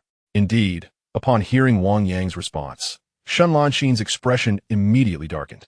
Nonetheless, she endeavored to compose herself and spoke. Might I inquire if the two esteemed gentlemen could possibly provide us with some sustenance? We are willing to pay tenfold the price. And should that still not suffice, we can negotiate further. Wang Yang pondered for a moment before replying, we intend to search for food at this moment. Would you care to accompany us? There may be encounters with zombies, which could entail certain dangers. No. Before Shunlan Xin could utter a word, Fu Huanhuan had already energetically declined Wang Yang's proposal. Throughout the morning, Fu Huanhuan and Shunlan Xin had spent their time either gazing out the window or monitoring the corridor via surveillance, with the remainder devoted to scrolling through Douyin. Fu Huanhuan had fully grasped the horrors of the zombies. The thought of slaying them was akin to suggesting she leap from a building. Although she rejected Wang Yang's offer, neither Fu Huanhuan nor Shunlan Xin uttered any harsh words. Fu Huanhuan had something to say, but Shunlan Xin stopped her. Noticing that the two women refrained from moral coercion, Wang Yang felt a flicker of appreciation for them. Very well, you may return to your room and await our return. If we manage to procure food, we can discuss the terms of exchange then. Seeing that Wang Yang bore no ill will at being turned down, Shunlan Xin sighed in relief and promptly nodded. All right, please take care, and I wish you all the best. With a bow of farewell to Wang Yang and Lu Meng, Shunlan Xin led a somewhat disgruntled Fu Huanhuan back to their room. Let's go. Upon hearing the sound of the door closing, Wang Yang beckoned and stepped into the stairwell, while Lu Meng cast a lingering glance at the corridor before following suit. Brother Yang, those two girls are truly stunning. I have a particular fondness for that adorable one. Such sweet and charming girls are simply my favorite. Even after parting, Lu Meng's mind was still consumed with thoughts of Fu Huanhuan and Shun Lanxin. It must be said, both Fu Huanhuan and Shun Lanxin were exceptional beauties. Given their status, they would have never had the opportunity to converse with such women in the past. Brother Yang, let us divide them. You can have a more beautiful Shun Lanxin, and I shall take Fu Huanhuan. I genuinely adore such cute girls. What do you think? As Lu Meng's remarks grew increasingly absurd, Wang Yang gave Lu Meng a sharp rap on the head and admonished, "Are you a bandit? On the very first day of the catastrophe, you wish to forcibly seize women?" The recent official announcement was intended to deter people like you. After receiving this admonishment, Lu Meng managed to calm down somewhat. Yet he could not resist mumbling, "We are not resorting to force. We can negotiate. We provide them with food and protection, and in return, they become our women." How splendid would that be? What if you encounter someone even more beautiful? Wang Yang shook his head, teasingly inquiring. Just keep inviting them in, as long as they are willing. If they refuse, we simply let them starve until they relent. You truly are a character. Wang Yang could not help but internally scoff. What if it were not 1 or 2, but 10 or 20? Can you truly protect them? Can you afford to care for them? Will your body withstand it? Confounded by Wang Yang's rapid-fire inquiries, Lu Meng mustered his courage and responded, "What does it matter? Brother Yang, did you not mention that defeating zombies and collecting crystal cores could enhance our abilities? We will undoubtedly grow stronger. Our physical well-being is assured." Observing Lu Meng's exuberant demeanor, Wang Yang shook his head in exasperation. It was not that he lacked desire for companionship, but he understood that at this moment, what he truly needed was formidable power. If order could not be restored, strength would be the paramount concern. Stop daydreaming. We should swiftly procure food. Once we secure sustenance and water, you may seek out your Fu Huanhuan and ascertain whether she would be inclined to be your partner. With that, Wang Yang disregarded Lu Meng and hastened down the stairs. On the 38th floor, Fu Huanhuan returned to her room, fuming as she dashed to the sofa and plopped down, gasping for breath. That security guard was utterly outrageous. He actually expected us to join him in battling zombies. I could hardly lift that fire axe. How could he even suggest such a thing? Sister Lan Xian, you witnessed how terrifying the zombies are. If he did not wish to provide us food, he could have simply stated so instead of concocting such a feeble excuse. It is infuriating. Lan Xian settled beside Fu Huanhuan, grasping her hand thoughtfully. Huanhuan, I believe that the security guard's suggestion was not entirely unfounded. What? Fu Huanhuan's eyes widened in disbelief. He wants us to fight zombies? They are capable of devouring humans. Sister Lan Xian, have you lost your senses? Of course not. After a moment of silence, Lan Xian replied, Huanhuan, have you considered the possibility that if official rescue efforts are delayed or entirely non-existent, what will become of us? It is essential to recognize that those two security guards are not our kin and have no obligation to assist us. How could there be no official rescue? Did not the authorities just issue an announcement? We merely wish to purchase some food from them to survive these next few days. Fu Huanhuan exclaimed, her emotions surging. Upon Zepletin, Shenlan Xin Fedawen. I believe we have been overly optimistic. With a population of 25 million in Huhai and numerous cities nearby, with millions more, how many troops are stationed in the vicinity? During the massive zombie outbreak this morning, how many soldiers were lost? Even if the military can still function, how can they rescue so many? We will undoubtedly be prioritized behind officials, scientists, and those of value. Will our turn come? Even if we are rescued, what comes next? Dancing in a rescue base will hardly yield a livelihood. What then? The barrage of questions from Shun Lan Xian left Fu Huanhuan utterly bewildered. It was then that she began to grasp the gravity of their situation, realizing it was far more complex than she had anticipated. What shall we do, Sister Lan Xian? Are we to starve? Overwhelmed by the implications of Shun Lan Xian's words, Fu Huanhuan could not suppress her tears. Shen Lan Xin that Fu Huanhuan te sao de. Gently reassuring her, no, at least not for now. We will devise a means to survive. Chapter 9. The transformation of the zombies in the stairwell on the 7th floor. Wang Yang stood behind the safety door, attuned to the situation within. Brother Yang, what are you doing? As Wang Yang came to a halt, Lu Meng inquired. What are you sensing? I am attuned to the situation within, checking for the presence of zombies, Wang Yang replied. For an extended period henceforth, Wang Yang would engage in combat alongside Lu Meng. This extraordinary ability was impossible to conceal. Wang Yang was acutely aware that he surpassed Lu Meng in strength, necessitating only a few concealed trump cards while allowing for the revelation of certain capabilities. Sensing? What did you possibly sense through the door? Lu Meng questioned, bewildered by Wang Yang's assertion. I can perceive all living beings within a 10-meter radius, a sudden ability that emerged today, Wang Yang elucidated. Remarkable. This is almost akin to radar. No wonder you were able to slay so many zombies alone earlier. With this ability, one can hardly worry about ambushes, Lu Meng exclaimed, brimming with excitement. Quiet down, Wang Yang cautioned, raising a finger to his lips. Upon noticing Wang Yang's gesture, Lu Meng promptly mimicked the action, saying, Brother Yang, I understand. This secret is ours alone, and I shall not speak of it recklessly. Nodding, Wang Yang continued, there is one in the corridor leading to the gym, but I sense no others in the vicinity of the office area.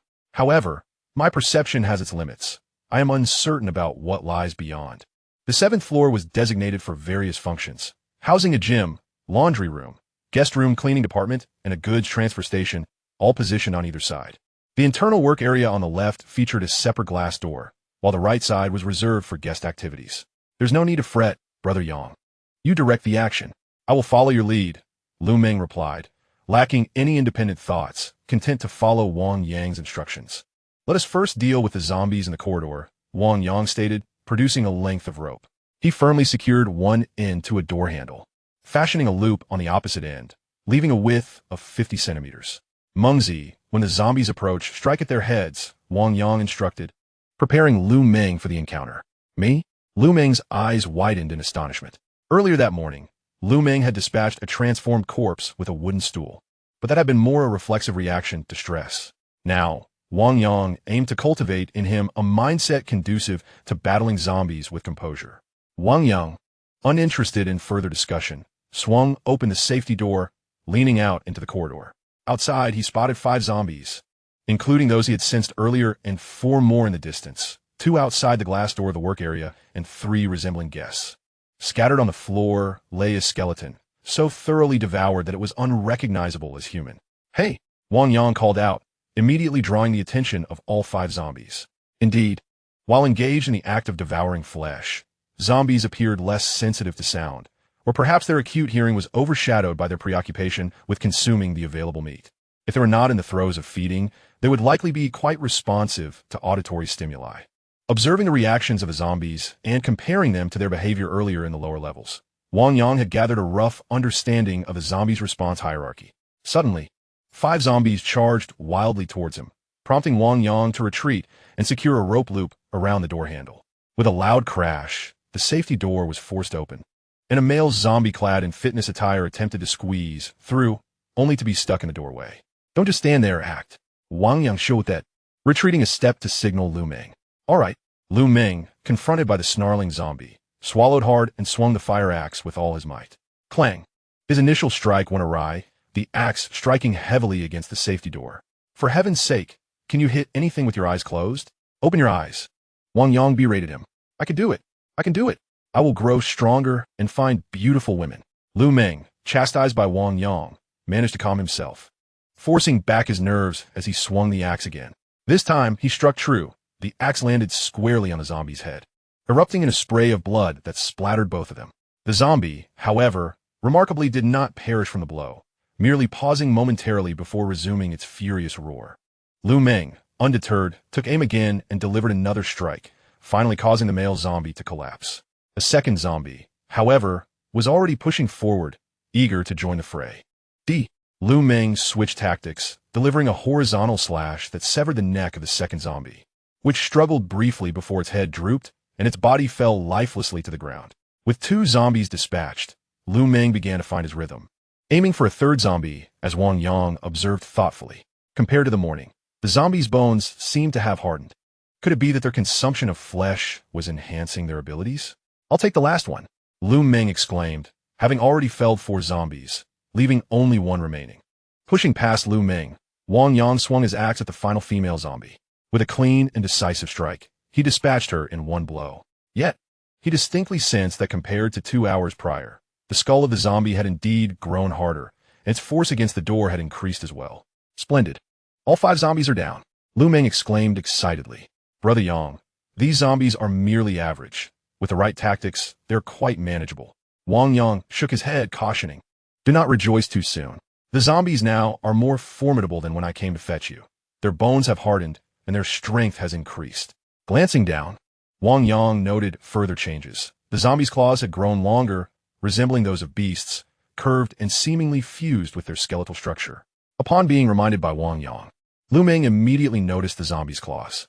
Indeed, he recalled that the nails of the two affluent heirs were distinctly different from those of the zombies. Does this imply that the zombies can grow stronger? What shall we do? Lu Meng, who had previously exuded confidence, grew anxious once more. Do not fret. If the zombies gain strength, so too shall we.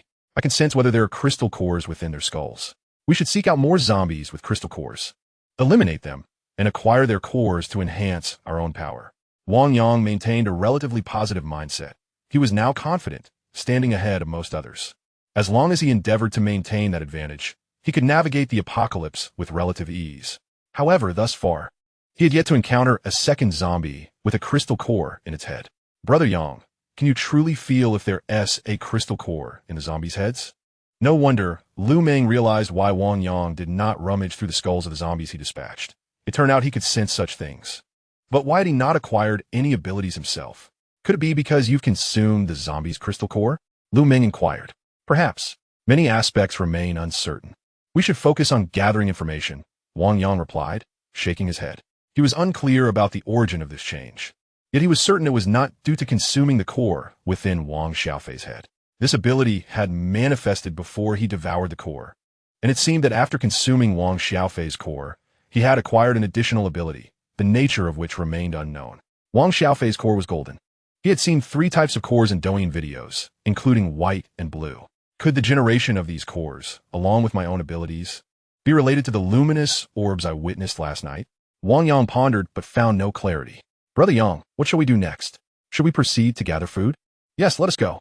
Chapter 10. There are people inside. Upon opening the security door, the two stepped outside together. Wang Yang gestured for Lu Meng to be silent, and then moved cautiously toward the laundry room and gym.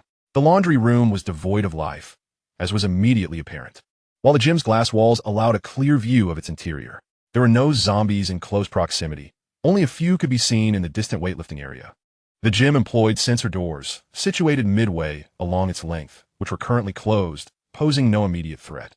After a brief assessment, Wang Yang retreated carefully, pointing towards the work area and signaling to advance. Lu Meng nodded and cautiously approached the work area. Extracting his access card from his pocket, Lu Meng scanned it at the card reader. A soft beep echoed as the glass door to the work area slid open. The cargo transfer station on the 7th floor comprised 4 rooms, a supplies cleaning room, a storage room for disposable cleaning items, a convenience food transfer storage room, and finally, an open office space. The hotel conducts a centralized cleaning and replacement of disposable items, and the food is scheduled to be managed from 1 to 5 in the afternoon. At this hour, only the on-duty personnel should be present. Wang Yang sensed the presence and gestured to Lu Meng. Are there zombies? Which room? Lu Meng immediately tightened his grip on the fire axe, preparing for any eventuality. It's not zombies, it's people. Wang Yang had already scanned the area. 3 other rooms were empty, but there were individuals in the storeroom where convenience food was kept, and not just one. Approaching the storeroom door, Wang Yang knocked. Is anyone there? Please open the door.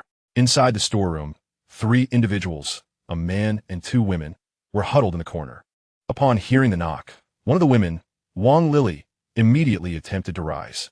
Wang Lily, what are you doing? One middle-aged man quickly grabbed her as she tried to stand. Open the door. If those outside can come in, they must have dealt with the zombies at the entrance. Calling them in would make us safer, Wang Lily insisted. Wang Lily, Tan Yu, and Wang Qinghao were all staff members of the 7th floor material management office. Typically, they would finish their shift after the 9 o'clock handover. That morning, Wang Lily had gone downstairs for breakfast with her 2 colleagues, only to witness them transform into zombies as they exited the elevator. Recognizing the danger, Wang Lily swiftly swiped her card and entered through the glass door, while Tan Yu and Wang Qinghao, who remained in the office, had not transformed. The 3 of them, terrified, chose to hide in the food transit storeroom and had not ventured out since. Throughout the morning, they gathered information online about the current situation. Given that the storeroom was well stocked with food, they decided to hide and await official rescue. Tan Yu and Wang Qinghao exchanged glances, instantly grasping each other's thoughts. The people outside must be here for food, and since they managed to handle the two zombies at the door, they likely possess weapons and are more capable than we are. What if they come in and take all the food? Take it all? The hotel has hundreds of rooms filled with convenience food. Just last night, a fresh batch of bread was delivered along with instant noodles, ham, and other packaged snacks, enough to sustain several people for 2 to 3 months. Even if they take some, how much could they really carry away? Wang Lily still seemed puzzled. The Wealth Center Hotel is vast, occupying an entire 42-story building with hundreds of rooms. This transit station is responsible for supplying convenience food and beverages to all rooms. Although it holds a daily stock, it is certainly not something a few individuals could deplete entirely. We cannot think like that. The situation outside is chaotic. We cannot gamble with our lives. What if those outside intend to control us violently? They have proven to be formidable, having slain zombies effortlessly, Wang Chenghao interjected. Now, the two men had united in their resolve, intent on claiming this temporary transit storeroom for themselves. Now, it is evident to the discerning that one cannot rely on official rescue efforts in the short term. With this warehouse in place, they at least possess a glimmer of hope to endure until assistance arrives. But he is already outside. What shall we do? Wang Lily, a woman of little resolve, found herself wavering under the persuasion of two men. Let us remain silent and pretend that no one is inside. The warehouse door is sturdy. He cannot enter. Tanyu whispered, and the other two nodded in agreement, crouching together. Outside the warehouse, Lu Meng appeared perplexed. Yang, did you not say there were people inside? Why has no one come to open the door? Although Wang Yang could not hear the conversation within, he was acutely aware of the movements of the three individuals inside. Initially, he sensed the woman stirring, seemingly preparing to open the door, but she was quickly restrained by the two men. And soon all three had settled behind a food rack, motionless. They are likely fearful that we will take their provisions, attempting to establish dominion here. Wang Yang remarked with a cold smirk. Has it only been mere hours since the disaster began, and already colleagues are unrecognizable? Such audacity. What now? Shall we force the door? Upon hearing Wang Yang's words, Lu Meng immediately grasped a fire axe. The warehouse door differs from that of the office. It is metallic. How shall we break it down? The door, while not identical to the standard of the basement's large warehouse, was certainly not susceptible to being cleaved by an axe, which perhaps lent the occupants their confidence. What then shall we do? Lu Meng's anxiety grew. If they could not acquire food here, they would have to venture to the employee cafeteria on the lower level. When they had departed from the basement, the zombies there had yet to be cleared, and the office area was likely still teeming with them. As for the self-service restaurant on the 6th floor, Lu Meng dared not even contemplate it. The morning hours represented the peak time for breakfast service, and the undead would undoubtedly be abundant. Wang Yang surveyed the surroundings, his gaze alighting on the horizontal window at the top of the warehouse.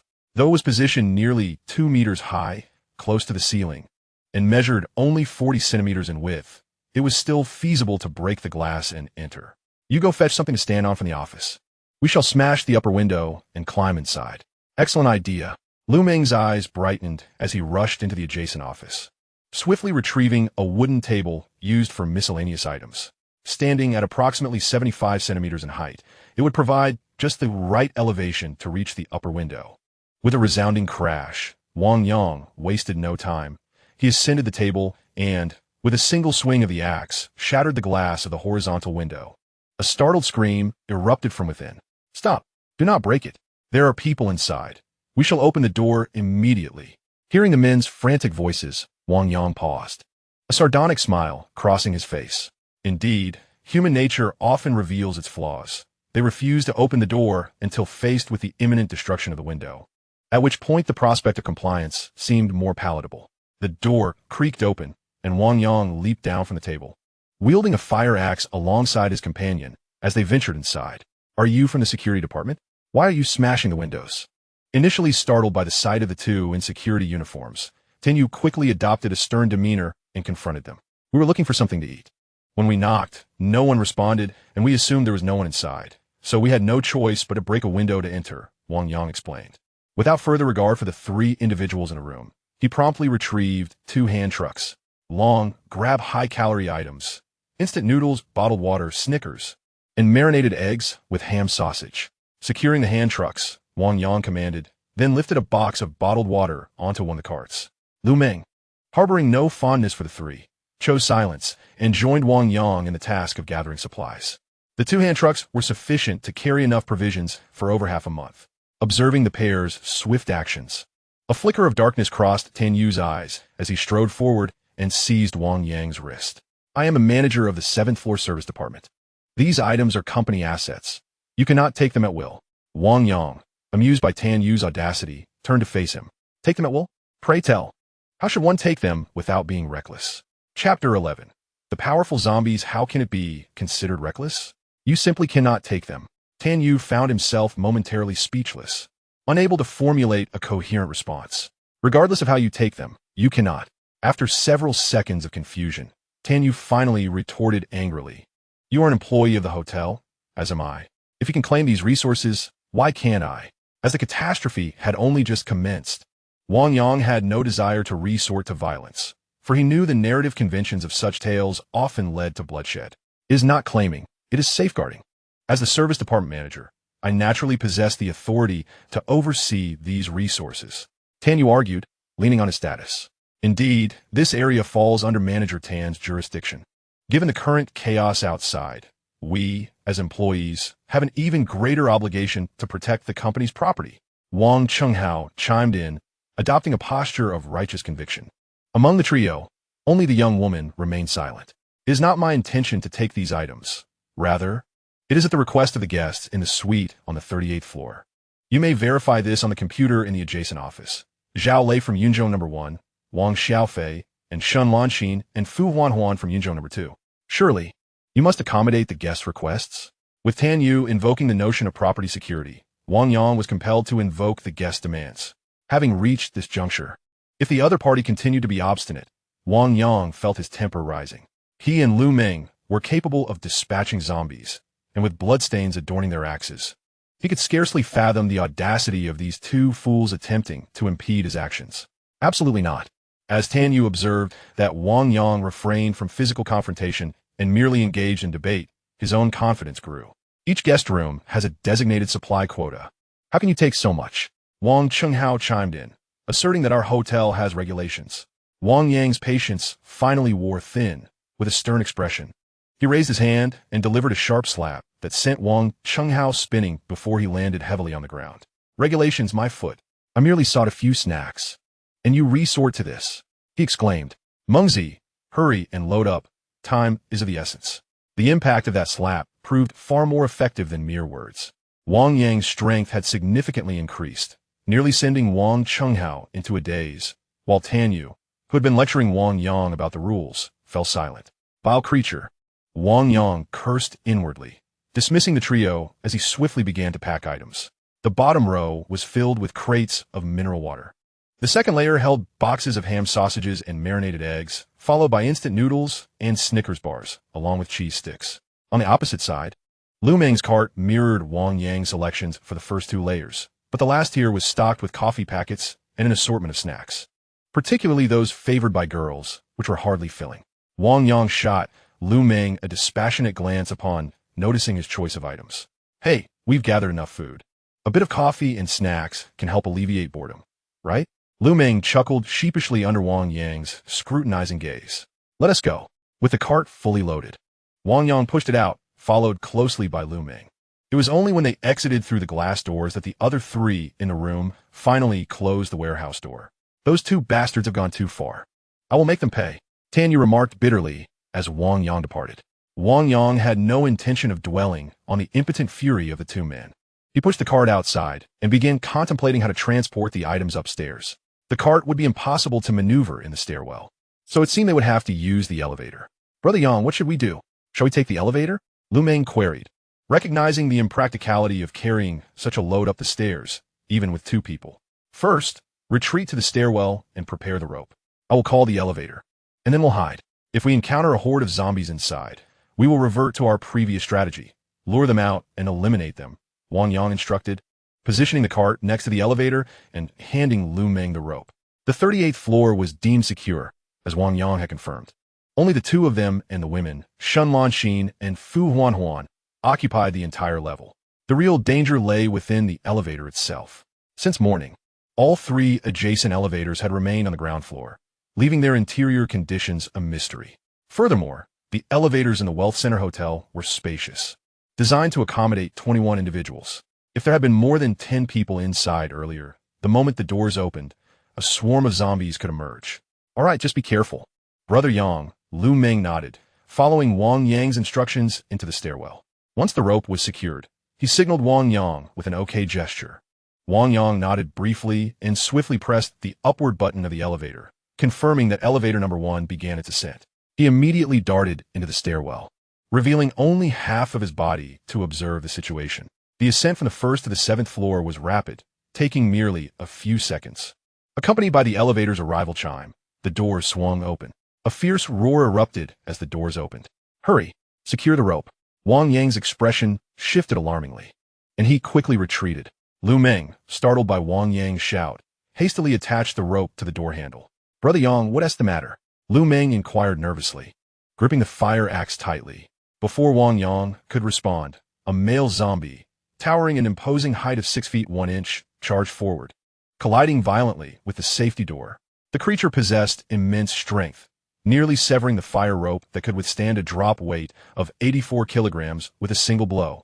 At the moment of its impact, the zombie's right hand reached through, lunging for Wang Yang's neck. Watch out! Wang Yang leaned back at an extreme angle, narrowly avoiding the attack, and immediately swung his fire axe in retaliation. In the heat of the moment, his aim faltered, and he struck the zombie's shoulder instead. Brother Yang, the rope can barely hold. Lu Meng, momentarily dazed by the force of the zombie's assault, quickly regained his senses and realized the rope was at its limit. You run ahead. I'll hold them off. This zombie is different, and there are 4 or 5 more behind us. We'll fight while we retreat. Wang Yang showed that. Brother Yang, I'll help you. Lu Meng, disregarding Wang Yang's command, assumed a stance to attack. Get out of here now. Seeing Lu Meng's defiance, Wang Yang shouted angrily once more, swinging his axe again, only for it to be blocked by the zombie's outstretched arm. Then be careful. Recognizing Wang Yang's urgency, Lu Meng reluctantly obeyed, turning to flee up the stairs. As the elevator ascended, Wang Yang had sensed an ominous energy pulse upon the door's opening. That energy intensified several-fold. Unlike Wang Xiaofei, whose transformation had been restrained, this zombie emanated a palpable aura of danger. Wang Yang was now certain that zombies with crystal cores were significantly more formidable than their ordinary counterparts. With a violent impact, the towering male zombie forced the safety door open nearly 2 feet. The rope was on the verge of snapping. Chapter 12. The bitter struggle in the stairwell. In a flash, Wang Yang summoned every ounce of strength and struck the zombie's right leg, which had already intruded into the stairwell. The axe didn't sever the leg, but the sound of cracking bones resonated clearly in Wang Yang's ears. The rope was about to give way. Having completed his strike, Wang Yang turned and sprinted upward. With a deafening howl from the zombie, the fire rope was completely severed, and the safety doors swung wide open, allowing 5 zombies to surge in together. Run, keep going up. As Lu Meng awaited him on the upper floor, Wang Yang erupted in anger. 5 zombies, accompanied by 1 particularly formidable individual, loomed ominously. Wang Yang dared not confront them head-on and could only flee upwards.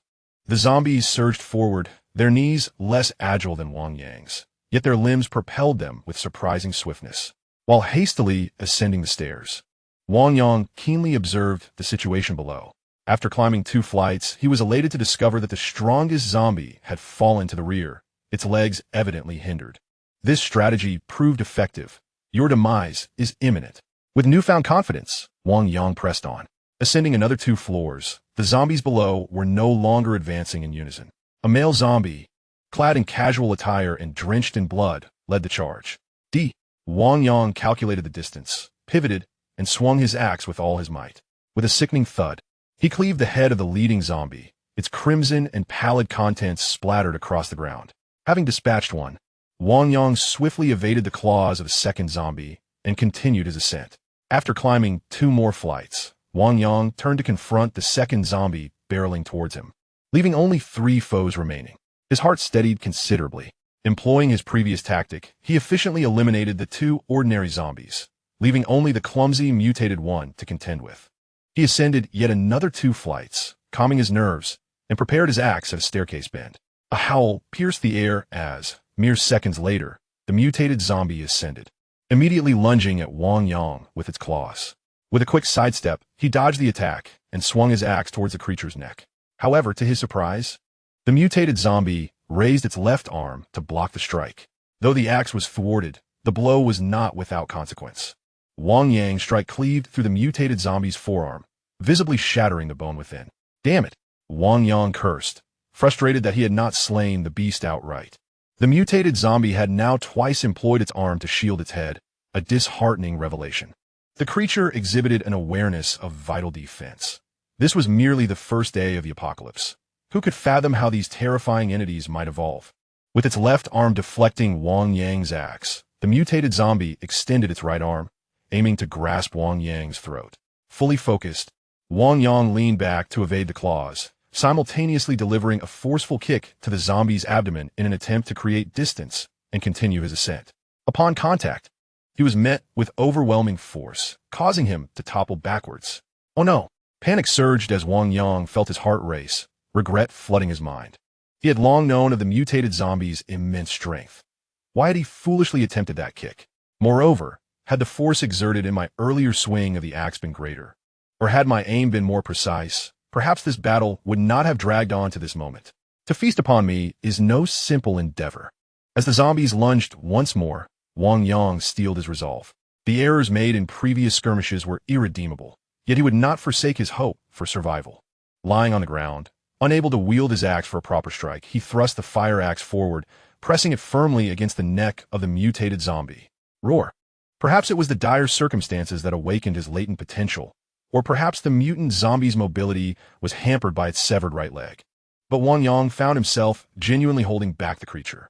The mutated zombie bellowed in rage, attempting to grasp Wang Yang with its right arm, but its reach fell just short.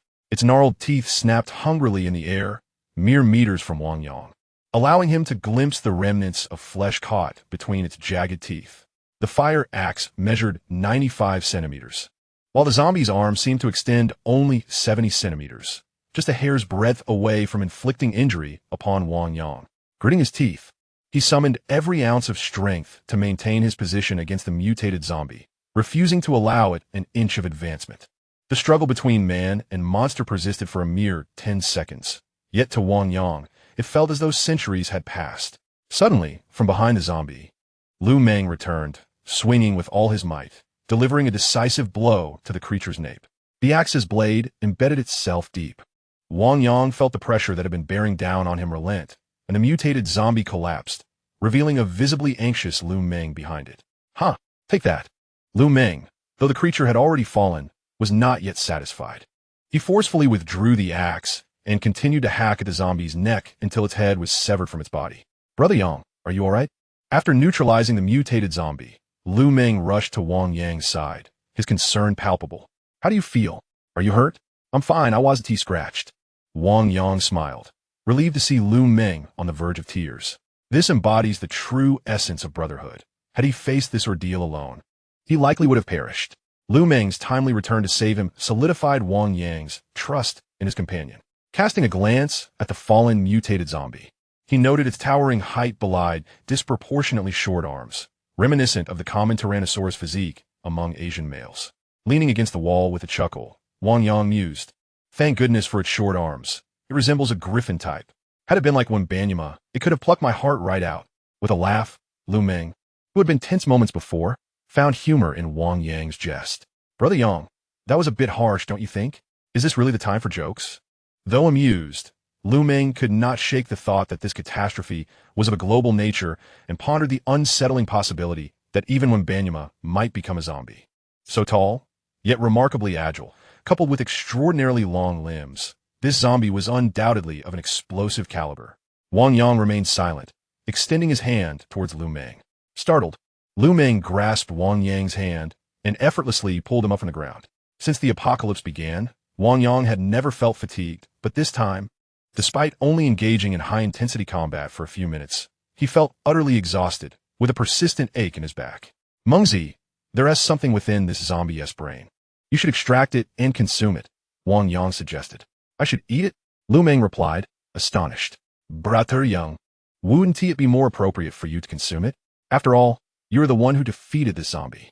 Wang Yang waved his hand dismissively, saying, I already consumed one this morning. This substance appears to be quite precious. I am uncertain if consuming it repeatedly will yield further benefits. And I'm also wary of potential side effects from excessive intake. It is clear that eating one is safe and undoubtedly enhances strength. So it is best that you partake. At present, the information regarding the crystal cores was still too scarce, and further exploration was required. Wang Yang had already consumed the crystal core from Wang Xiaofei's brain that morning and was hesitant to eat a second one. Consuming one enhanced his strength, but the effects of consuming two were unknown. What if it resulted in immediate zombification? Very well, thank you, Brother Yang. Understanding Wang Yang's reasoning, Lu Meng ceased to hesitate. Brother Yang, my life is now intertwined with yours. I shall follow your lead without question. Wang Yang's willingness to share such invaluable information and provide him with the precious crystal core, along with his daring rescue earlier that morning, had deeply moved Lu Meng. Enough sentimentality. Eat it quickly, Wang Yang urged, handing over the fruit knife he carried. All right. Taking the knife, Lu Meng deftly sliced into the severed head of the zombie, and a blood-stained white crystal emerged, glistening as it rolled away. Lu Meng tore a strip of fabric from the zombie's tattered clothing to clean the crystal before retrieving it. With Wang Yang's assurance, Lu Meng felt undaunted and promptly placed the crystal core into his mouth. The moment Lu Meng consumed the crystal core, Wang Yang felt the power emanating from it dissipate entirely, replaced by a surge of energy radiating from Lu Meng, as if he had wholly inherited that strength. How do you feel? Wang Yang inquired, eager to learn the effects of the crystal core on Lu Meng. Lu Meng opened his eyes. A look of astonishment plastered across his face, unable to contain his exhilaration. Brother Yang, I feel as though my strength has increased by more than twofold. As he spoke, Lu Meng grasped a steel railing in the stairwell and pulled with all his might. Bang!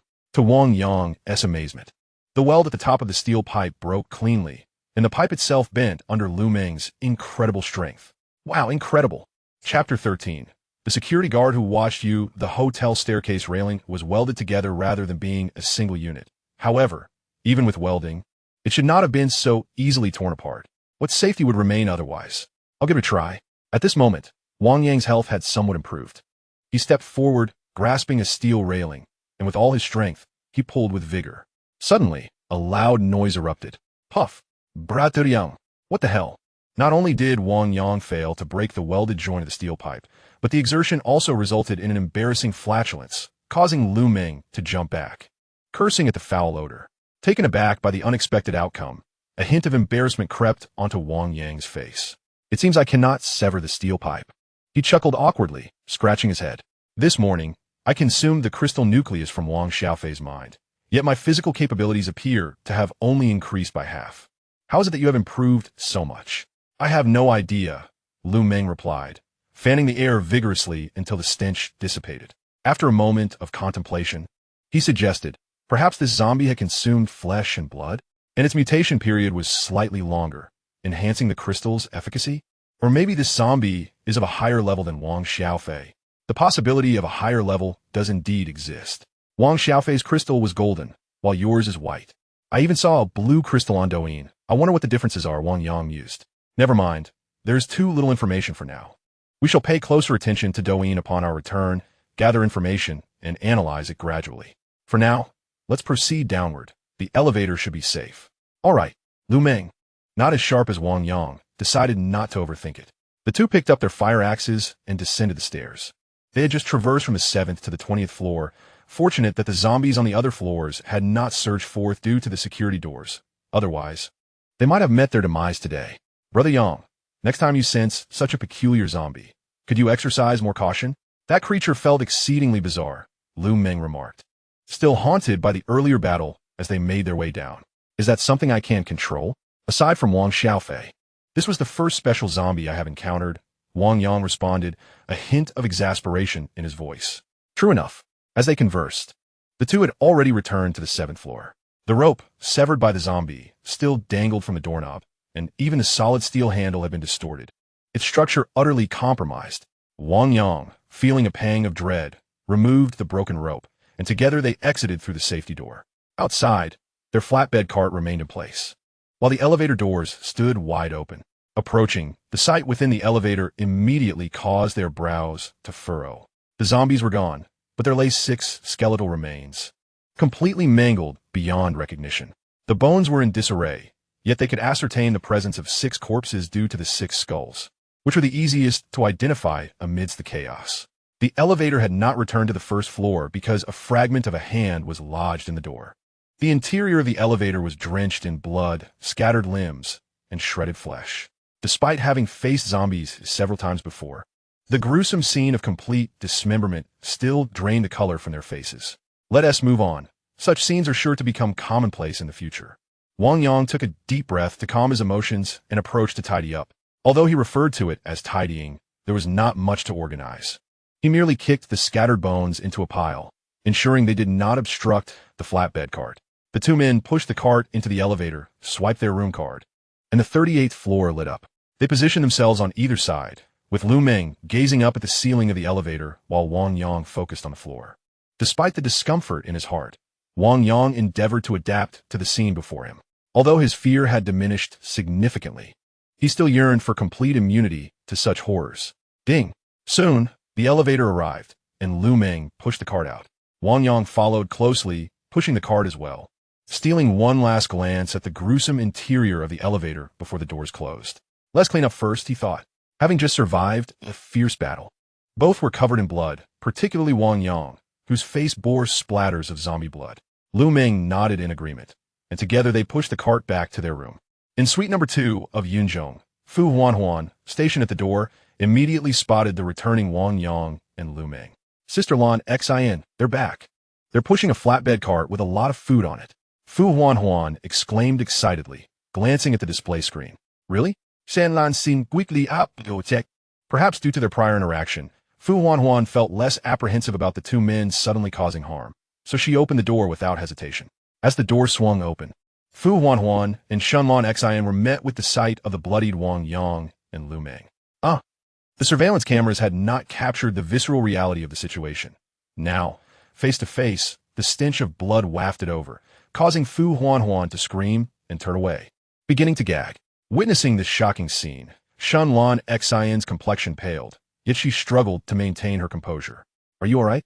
She asked, forcing down her discomfort. Seeing Shanlan Xin's pale face and Fu Huanhuan's retching, Wang Yang replied, We were fortunate to survive. I'm heading back now. I feel quite unwell. With that, he pushed the cart towards his room, internally reflecting that he did not wish to concern himself with the 2 women. In this post-apocalyptic world, having women around would surely be a burden, especially since Fu Huanhuan had explicitly expressed a reluctance to partake in combat. What purpose could they serve him? Merely to cater to his physiological needs? Wang Yang questioned whether he was yet capable of such a luxurious existence. If a need arose, he could offer temporary protection in exchange for what he required, but he had no intention of allowing them to accompany him long-term. No teaching Wang Yang es abrupt de parture. Lu Meng hesitated, glancing at the still gagging Fu Huanhuan, a flicker of compassion in his eyes. Let's go back and clean up. As for the food, I'll come back later to discuss how we might exchange it. After all, we risked our lives to obtain it, Lu Meng said. All right, Fu Huanhuan replied.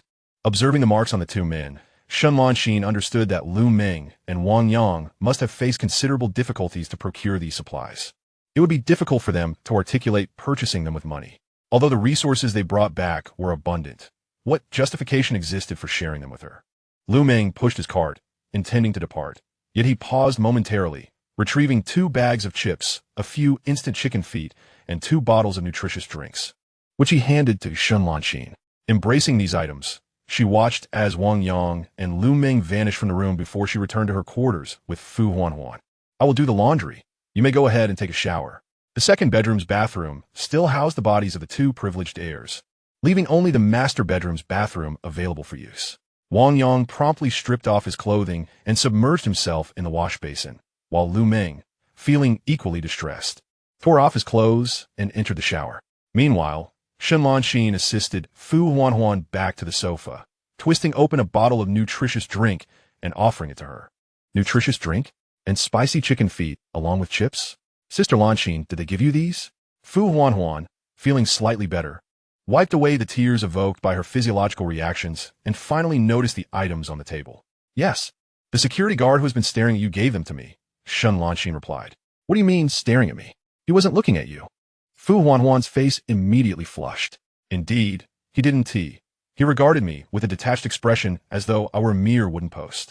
The other one, however, was clearly more interested in you, having gazed at you intently during both encounters.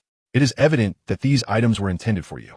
Taking a sip of the nutritious drink, Fu Huanhuan felt a flicker of delight within her. Both women were internet celebrities, yet Shun Lanxin's beauty and popularity eclipsed her own. Whenever they attended events together, photographers and passers-by predominantly gravitated towards Shun Lanxin, leaving Fu Huanhuan feeling somewhat overshadowed, despite her own notable following. This time, however, it was rare for a man to find her more appealing than Shun Lanxin, and although the circumstances were dire, Fu Huanhuan still reveled in this small affirmation. Chapter 14. You are quite direct. After sipping the nutritious drink and opening a bag of chips, Fu Huanhuan's spirits improved slightly. Shun Lanxin, seated beside her, observed her friend with gentle concern lingering in her eyes. Sister Lanxin, why aren't you eating? Fu Huanhuan queried. Noticing that Shun Lanxin had yet to touch the items on the table. Seeing that Fu Huanhuan had nearly recovered, Shun Lanxin adopted a serious tone. Huanhuan, if that security guard desires to possess you, would you be willing? Possess me in what manner? Does he want me to be a psychic? Perhaps buoyed by Lu Meng's gesture of goodwill, Fu Huanhuan answered casually. However, upon witnessing Shun Lanxin's grave expression, she quickly comprehended the gravity of the question. Sister Lanxin, are you implying that the security guard wants me to sleep with him? Fu Huanhuan gasped in shock. What else could it mean? Aside from that, what value could you possibly offer? Shun Lanxin, being somewhat older, has encountered more people and events, leading to a deeper understanding of the world. I surmise that even if we are willing to share our beds with them, that indifferent security guard is unlikely to accompany us for long. If fortune favors us, enduring until official rescue arrives would be quite fortunate. However, Fu Huanhuan is visibly flustered, repeating however several times without elucidating her thoughts. Shun Lanxin gently caresses Fu Huanhuan's hair and softly advises, there is no such thing as a free lunch in this world. Ponder carefully to avoid being caught off guard later. With that parting remark, Shun Lanxin returns to her own bedroom, as the calamity struck abruptly, upending the entire value system of the world. Her own heart is tumultuous, necessitating contemplation on future actions. In the operational room of the Jinling Military District Command, a group of officers is busily engaged, anxiously sending and receiving various pieces of information. Among them, an elderly gentleman in his 50s, adorned with 2 gold stars on his shoulders, gazes intently at the electronic map displayed on the large screen, his brow furrowed. Zhixiong, have the detailed reports on the station troops and casualty statistics been completed? He inquires of an aide nearby. Report to Deputy Commander Chun. All units are continuously updating their statuses at 10-minute intervals. The situation appears quite grim. The young aide responds swiftly. Proceed, the elder commands succinctly. Yes. The aide stands at attention and then opens the tablet in hand.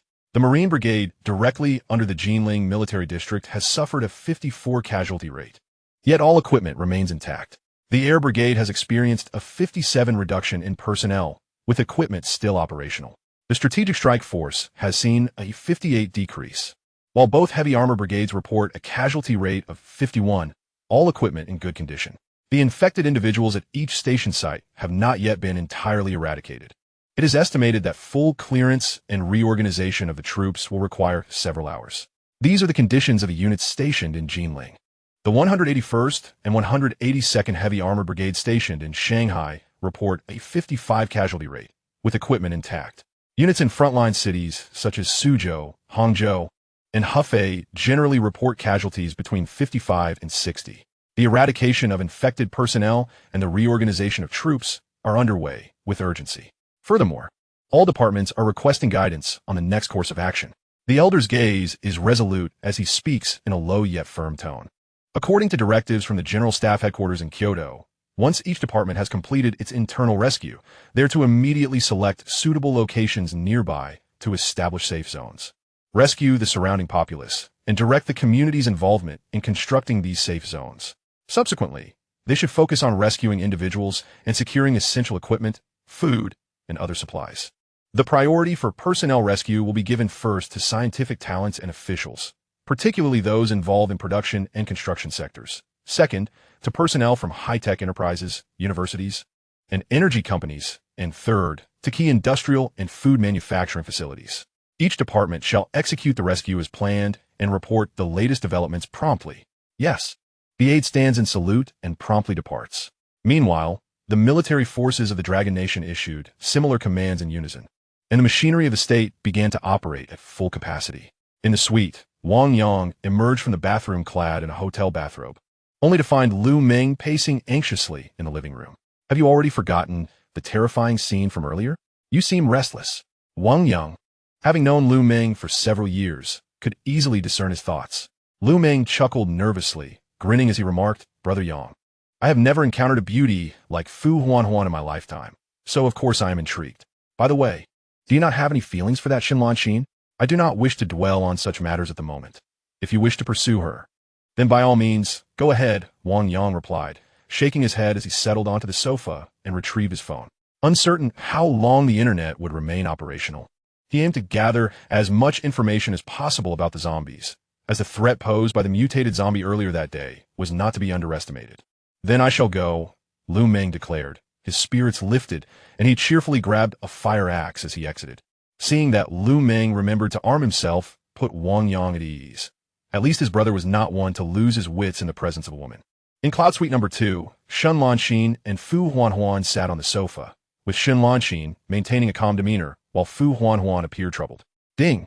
The doorbell rang, causing Fu Huanhuan to spring up from the sofa. "Sister Lanxin, he's here. What should we do? What can we do?" "If you do not wish to see him, simply turn him away.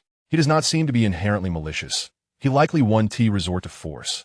At worst, he may just be without food," Xinlanxin reassured her. "What kind of statement is that? Being without food still leads to death." Fu Huanhuan lamented, her brow furrowed in distress. Ultimately, she resolved to open the door, thinking to herself, "I'll charm him.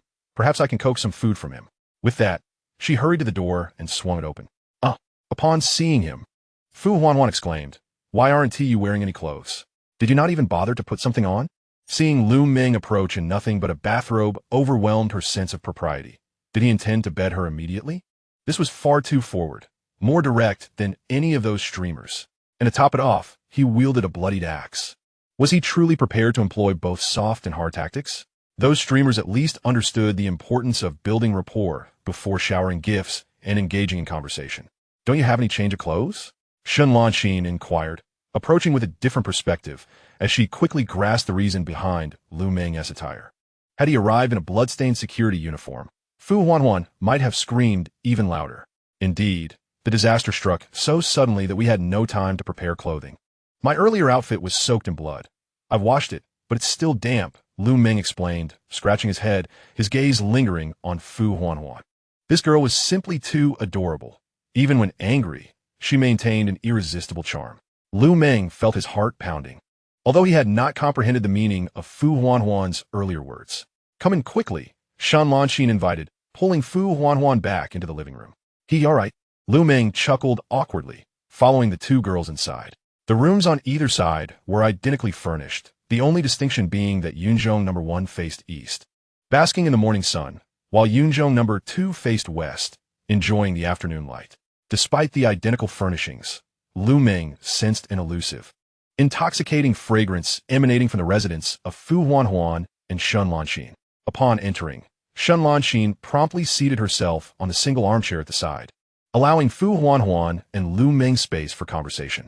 They settled on the central sofa, both acutely aware of each other's thoughts, yet the atmosphere was palpably awkward. Lu Meng clutched a bloodied fire axe in his hands, nervously fidgeting with the handle. Lacking experience in interacting with such beautiful girls, he felt somewhat flustered. The ideal scenarios he had imagined before their meeting now seemed daunting in reality. He found it difficult to articulate the bold notion of wanting Fu Huanhuan to be his woman.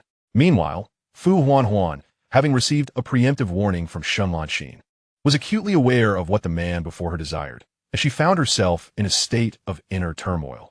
The two remained in their uncomfortable silence, the air in the living room seemingly striving to escape the awkwardness, making it difficult for them to breathe. After 3 tense minutes, Lu Meng finally mustered the courage to lift his gaze. "Fu Huanhuan, would you be willing?" "Willing for what?" Their nonsensical exchange elicited laughter from Xinlanxin, breaking the tension in the room. Chapter 15. Will I die if I don't agree? Shen Lanxin's laughter caused Lu Meng's face to redden instantly, prompting him to abandon all restraint. He looked directly at Fu Huanhuan and declared, "Fu Huanhuan, I will provide you with food and protection. Will you be my woman?" Perhaps due to nerves, his grip on the fire axe tightened, causing his knuckles to whiten.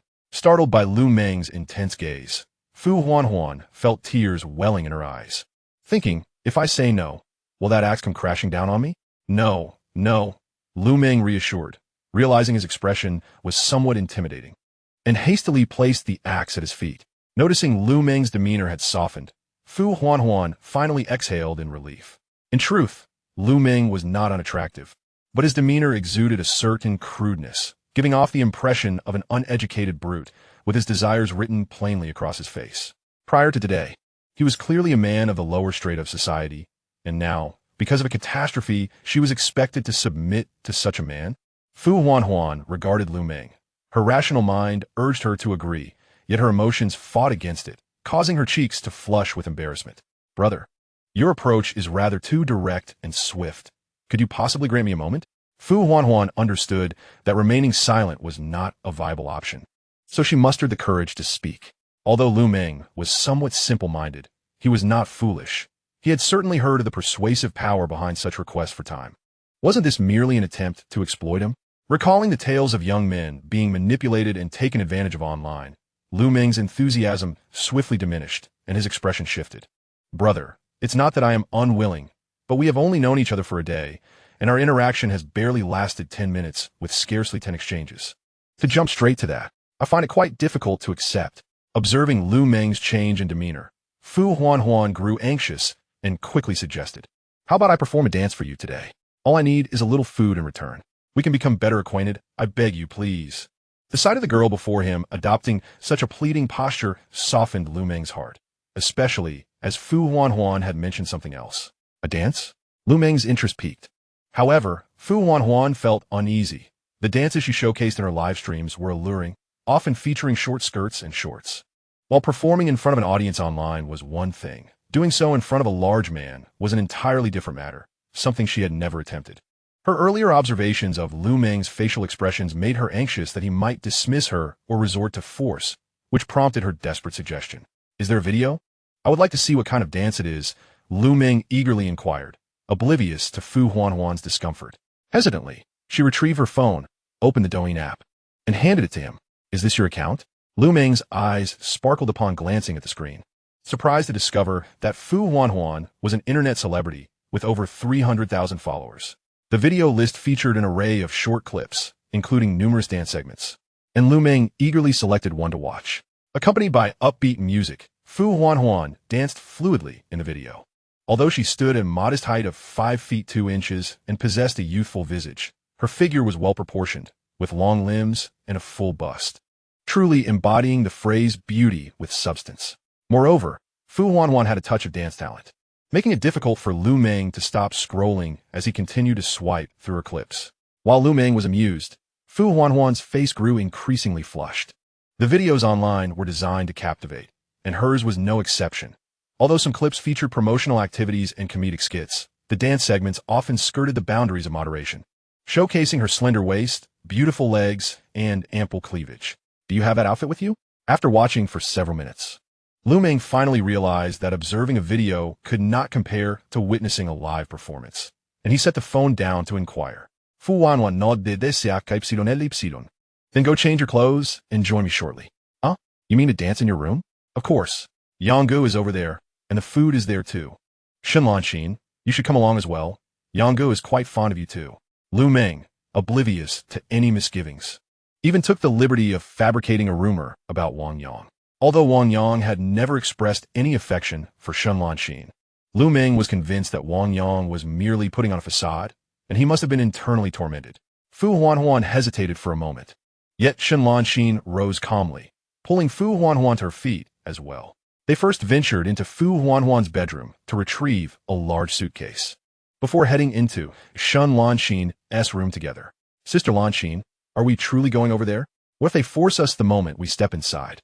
Fu Huanhuan whispered apprehensively upon entering the room. Shen Lanxin cast a sidelong glance at her friend and replied nonchalantly, If they were to force themselves upon us, right here in our own room, would you be able to resist? But there is only one security guard here. Indeed, he could easily send a message summoning another guard, and then both could coerce us together. Is that so difficult? You make a compelling argument. I find myself at a loss for words. Fu Huan pouted, dejectedly sitting on the bed. It was true. If those two guards were intent on assaulting them, it mattered little where they were. There was no need to lure them over. Seeing Shen Lanxin begin to change clothes, Fu Huan resignedly opened the suitcase and started selecting outfits. In a luxurious suite, the lounge chairs and table on the balcony had been moved aside by Wang Yang. Clearing a space, armed with a fire axe, he practiced his chopping motions at a deliberate pace. With no new information surfacing online, he had decided to hone his skills with the axe. He practiced vertical, diagonal, and horizontal chops, delivering forceful strikes with the axe while continually adjusting his grip and the dynamics of his body movements. Wang Yang was acutely aware of his shortcomings. Although he was no longer anxious in the face of zombies, his combat skills were merely a notch above that of an ordinary person. During his earlier encounter with a mutated zombie, he had struggled with inadequate force and misaligned strikes. Such issues stemmed from a lack of technique. Mere strength enhancement could not rectify them. Lacking formal martial arts training or knowledge of weaponry, he had to rely on self-discovery. Fortunately, after approximately 20 minutes of practice, he had begun to grasp the fundamentals of delivering effective chopping strikes. Suddenly, the door swung open, and Lu Meng's voice echoed in the room. "Young Gu, hurry up. The ladies are here. There's a splendid show." Wang Yang turned to see Lu Meng had brought Shen Lanxin and Fu Huan from next door. And Fu Huan was clad in a short skirt that barely covered her mid-thigh, her fair legs accentuated by an ensemble that revealed her shoulders and a hint of her cleavage, causing Wang Yang's blood to race. "Come here." Without lingering any longer, Wang Yang gestured for Lu Meng to approach, then turn away. Noticing Wang Yang's reaction, Lu Meng was no longer eager to watch the performance. He walked over and stood alongside Wang Yang on the balcony. "Yang, what is going on? Did Fu Huan agree to join you?" Wang Yang was somewhat taken aback. He had not anticipated that Shen Lanxin and Fu Huan would yield so swiftly. They had not yet fully acquiesced. Lu Meng, with a sheepish smile, remarked, "She mentioned that we have only interacted for a few minutes and exchanged no more than 10 words. She finds it difficult to accept such a direct proposition. Then she suggested we dance in exchange for today as provisions, and once we become acquainted, she would consider becoming my woman." In the face of the apocalypse, Lu Meng never expected to achieve such significant progress on the very first day, his excitement evident in his animated demeanor. Wang Yang nodded, recognizing that these two girls were rather astute. "You see for yourself, Fu Huan is the woman you admire. I believe her attire is not suitable for dancing." He patted Lu Meng on the shoulder, glanced at the two women standing in the living room, and then retreated to the adjacent master bedroom. Chapter 16. Overstepping Boundaries. Although Wang Yang had not received extensive formal education, he possessed an abundance of survival wisdom. He grew up in a nearly isolated mountain village, where the intricacies of human interaction were easily gleaned in such a close-knit society. A cardinal rule among men is to never covet another's beloved. Otherwise, enmity is guaranteed. This principle is timeless, having been proven countless times. Yet, tragically, many still fail to grasp this truth, continually indulging in forbidden desires, entangling themselves with married women, ultimately paying a grievous price, even with their lives. Lu Meng was Wang Yang's most reliable ally in this desolate world, and Wang Yang would not sow discord among brothers merely for the sake of witnessing a sensual dance. Upon returning to his chamber, the living room was left with only Lu Meng and the two women. Lu Meng quickly understood Wang Yang's implication, feeling a newfound respect for him. "Huan, shall we begin?" Nonetheless, what captivated him most at that moment was indeed Fu Huan's dance. "That person you refer to as Brother Yang, how did he leave?" She had encountered Wang Yang several times that day, and each meeting revealed either his indifferent demeanor or a cold expression, which left Fu Huan feeling somewhat apprehensive. Lu Meng explained, "Brother Yang said you are the woman he admires. He believes it inappropriate to watch you dance, so he prefers to observe alone." "Oh." Upon hearing Lu Meng's clarification, Fu Huan exhibited no remarkable reaction. Yet Shen Lanxin, who had been silent upon entering the room, suddenly brightened her eyes. "Huan, give it your all," Shen Lanxin whispered encouragingly in Fu Huan's ear. "I'll step inside for a moment. Why don't you spend some time with Lu Meng?" After offering her encouragement, Shenlanxin nodded at Lu Meng and proceeded towards the room where Wang Yang was. With both Shenlanxin and Wang Yang absent, the living room was now left with just Fu Huanhuan and Lu Meng, allowing Fu Huanhuan to finally ease her tension. Noticing Lu Meng's eager gaze upon her, Fu Huanhuan blushed and opened her phone, selecting the music for the big swing. In the master suite, as soon as Shenlanxin entered, she heard the sound of a hairdryer coming from the bathroom. At that moment, Wang Yang was using the hairdryer to hasten the drying of a security uniform hanging on a rack. "Allow me," she offered. Shenlanxin approached gracefully, extending her hand to take the hairdryer from Wang Yang. Their hands inadvertently brushed against each other, and with that fleeting contact, Wang Yang felt a sudden flutter in his heart, prompting him to withdraw his hand hastily. It must be said that Shenlanxin embodied the very type he found appealing, tall yet not exceeding 1.70 meters, thus avoiding an overly lofty appearance. Her figure was elegantly slender, perfectly proportioned in all the right places, which Wang Yang admired greatly. What captivated him most was her character and demeanor. Her wise and composed aura, coupled with the subtle warmth she exuded, was precisely what he cherished. Nevertheless, Wang Yang maintained his composure. Unaware of the woman's intentions for entering the room, he resolved to remain steadfast in the face of uncertainty. Should she make any unreasonable demands, such as requiring his constant protection, he would undoubtedly refuse. In this post-apocalyptic world, no one could afford the burden of a reluctant companion. The master bedroom also boasted a balcony, albeit smaller than that of the living room, yet ample for Wang Yang's needs. After moving aside the table and lounge chair, he resumed his exploration of the intricacies of wielding the fire axe. He recalled having seen in a television series how martial arts masters devoted years to perfecting basic techniques, ultimately becoming formidable experts. Although he was uncertain of the accuracy of this notion, he found himself devoid of alternative options. Standing on the balcony, Wang Yang began his practice anew, starting with vertical chops. After executing 50 vertical strikes, he transitioned to horizontal slashes, followed by diagonal cuts in both directions. With each swing of the axe, he continually adjusted the positioning of his feet while attuning himself to the nuances of his power delivery. Quick, short bursts requiring only the strength of his arms, versus slower, more deliberate strikes that harnessed his entire body's force for maximum impact. Each aspect demanded meticulous exploration. Immersed in his training, Wang Yang became wholly absorbed, while in the living room, Lu Meng's enthusiasm matched his own. After performing 2 lively dances, Fu Huanhuan let herself go completely. As an audience member, Lu Meng provided enthusiastic feedback, his eyes nearly sparkling with admiration, which in turn bolstered Fu Huanhuan's confidence as a dance and beauty streamer. Within the room, Shenlanxin had already dried 2 sets of clothes and shoes. Yet outside on the balcony, Wang Yang remained deeply engrossed in his practice, initially focused on mastering the offensive techniques of the fire axe. He found himself struggling with the diagonal cuts despite ample time spent in training.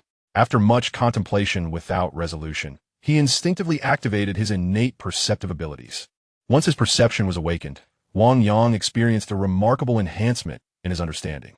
Could this ability be utilized in such a manner? This unexpected revelation filled him with exhilaration as he adjusted his movements in accordance with the feedback resonating in his mind.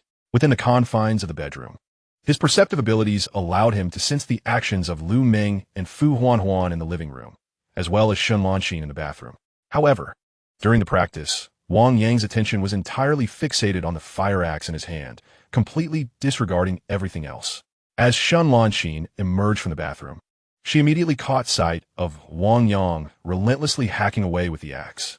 Although his movements were slow, she could distinctly perceive that they emanated a natural fluidity, as if the axe had seamlessly become an extension of his very being, wielded with effortless grace.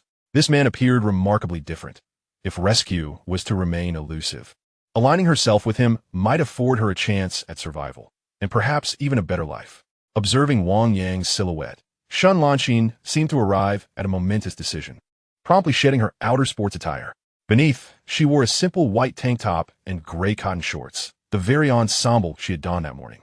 Neatly folding her clothes and placing them atop the bedside table, she removed her socks and approached Wang Yang, seating herself beside him on the bed.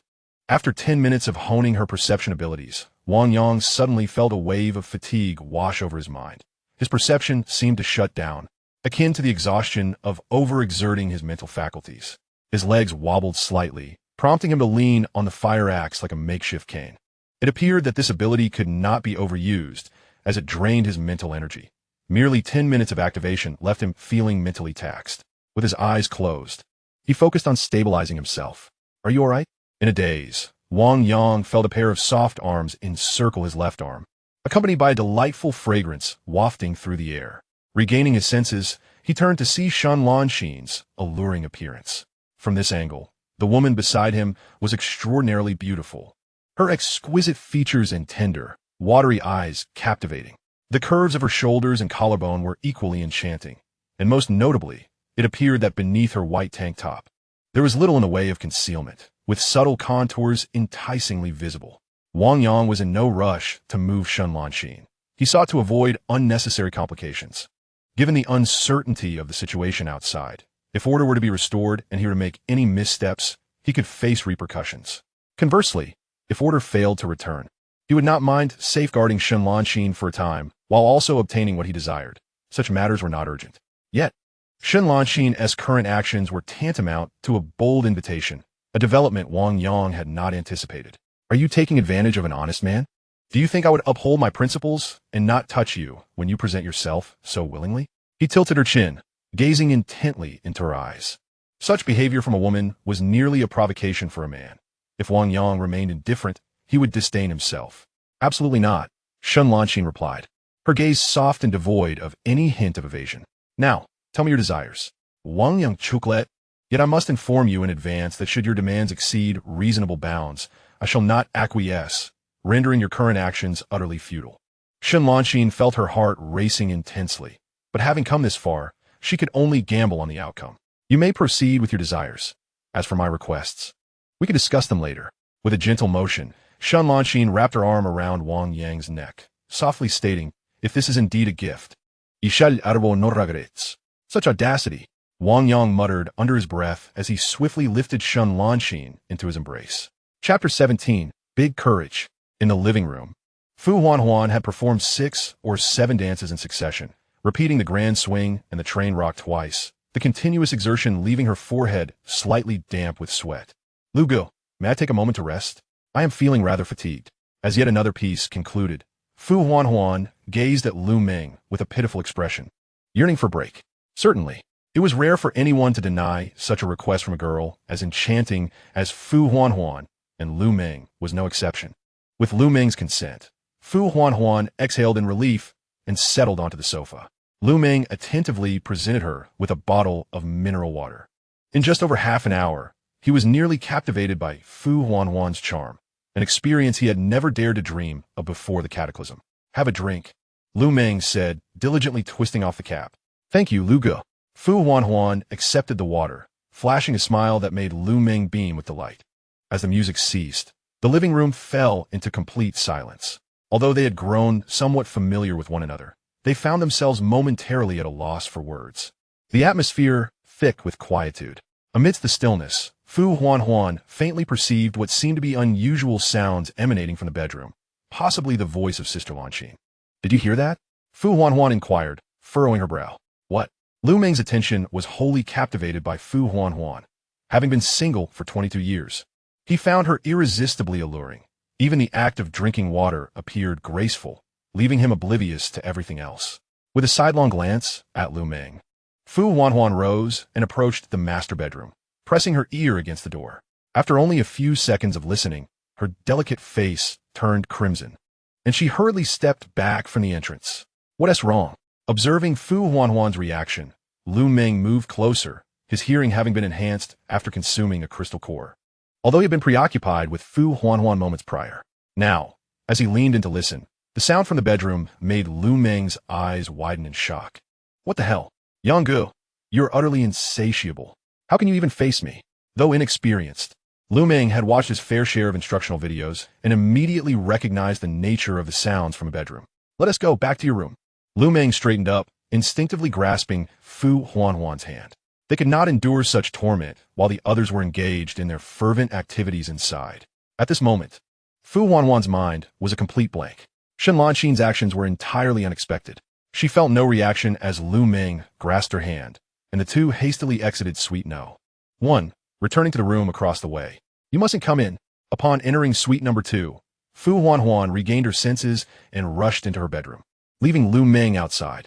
Huanhuan, are you abandoning me? Can't we learn a thing or two from those two? Lu Meng exclaimed in a state of urgency. Yet he refrained from using force, resorting to shouting through the door instead. Bang!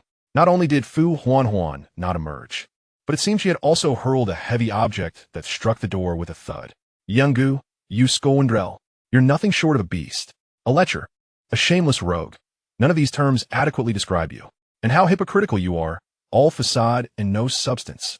It appeared Fu Huanhuan had no intention of coming out. Lu Meng, seated on the sofa in the living room, could not help but unleash a torrent of curses at Wang Yang. After half an hour, the two individuals in the suite's bedroom finally calmed down.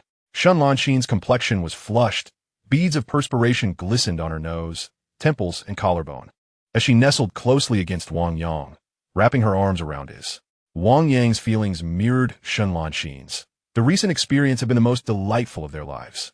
With her eyes closed and her eyelashes gently trembling, Shun Lanxin's beauty captivated Wang Yang. He yearned to plant a kiss on her forehead, but as he moved, he hesitated, not wishing for her to perceive his dependence on her, lest she make any unreasonable demands. Sensing Wang Yang's thoughts, Shun Lanxin turned to rest against his chest. Smiling as she teased, Wang Yang, has your reason returned? Are you about to enter a state of indifference? Although Wang Yang wore a stoic expression, they had shared the most intimate of moments, and their clothes were still disheveled.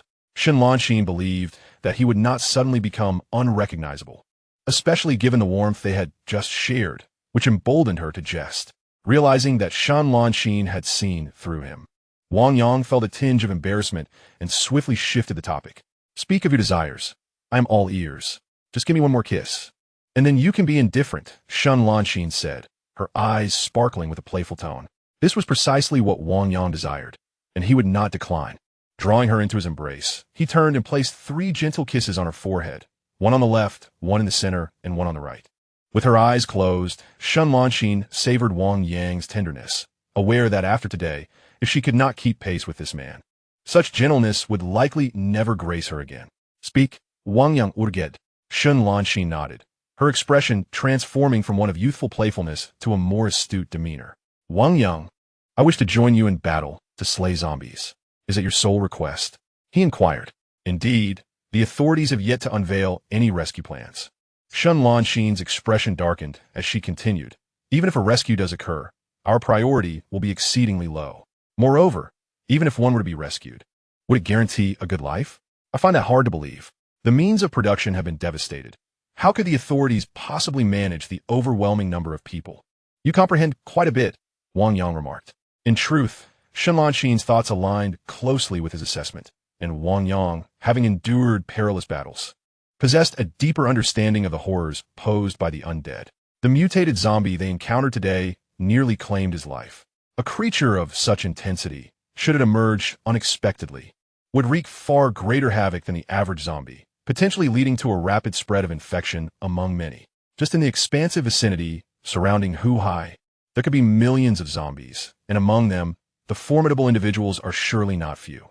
Furthermore, it remains uncertain whether the external environment has undergone other changes. Wang Yang harbored a rather bleak outlook on the future of human existence, which is why he was reluctant to carry any burdens. Shun Lanxin shot Wang Yang a sidelong glance and remarked, I chose to be a streamer because it is far more lucrative than a regular job. I graduated from a prestigious university. I am no fool. Impressive, Wang Yang Braiset. So, can you meet my request? Shun Lanxin inquired with a smile. As long as it doesn't jeopardize my safety, all you need to do is accompany me. If I truly cannot adapt, then today would be for naught. Besides, it's your first time. I won't be at a disadvantage. Finally, Shun Lanxin added a pointed remark. What do you mean by first time? Do you underestimate me? Wang Yang shot her a cold glance. This woman dared to expose his vulnerabilities. What audacity! Yes, you are not a novice. I stand corrected. Shun Lanxin promptly apologized, though her expressive eyes betrayed a hint of mischief. What audacity! Wang Yang suddenly threw off the blanket, and amidst Shun Lanxin's exclamations, he flipped her over and playfully smacked her behind. Chapter 18, Those Black Dots Are Zombies? Mengzi, open the door. Wang Yang sent a message to Lu Meng. In the corridor of the 38th floor, Wang Yang and Shun Lanxin stood before the door of suite number 2, with a flatbed cart beside Wang Yang. Soon, the door swung open, revealing Lu Meng's disgruntled face. Upon seeing Wang Yang, Lu Meng immediately cast a complex look, one of envy, disdain, contempt, and even a touch of resentment. "Move aside. What are you blocking the doorway for?" Wang Yang chided with a chuckle. "You rascal," Lu Meng muttered under his breath. Glancing at Shun Lanxin, whose face bore a slight flush, Wang Yang pushed the flatbed cart into the room, and Shun Lanxin followed suit. "Where's Fu Huanhuan?" "She's in the bedroom. She hasn't tea come out at all," Lu Meng replied curtly. "I'll go check," Shun Lanxin said, knocking on the door before entering the bedroom. Meanwhile, Wang Yang stepped onto the balcony to assess the situation below. The perspective from Shun Lanxin's side differed significantly from that of Wang Yang's room, which faced the bustling street, while Shun Lanxin's view overlooked an elevated bridge, behind which lay a park trail approximately 60 meters wide and 5 kilometers long. The park trail led directly to the campus of Ocean University. Lu Meng followed Wang Yang to the balcony. Yet his gaze was not directed outward, but rather fixed menacingly on Wang Yang's face. "What is troubling you?" Wang Yang found himself amused by the melancholic expression on his friend's face. "Brother Yang, you're nothing but a dog," Lu Meng scoffed, his disdain palpable as he feigned righteousness while clearly being rather desperate. "She took the initiative. Could I possibly refuse?" Wang Yang replied nonchalantly, continuing to gaze into the distance, leaving Lu Meng momentarily speechless. The matter, after all, was entirely one of personal allure. While he ardently pursued Fu Huanhuan, she still needed to deliberate.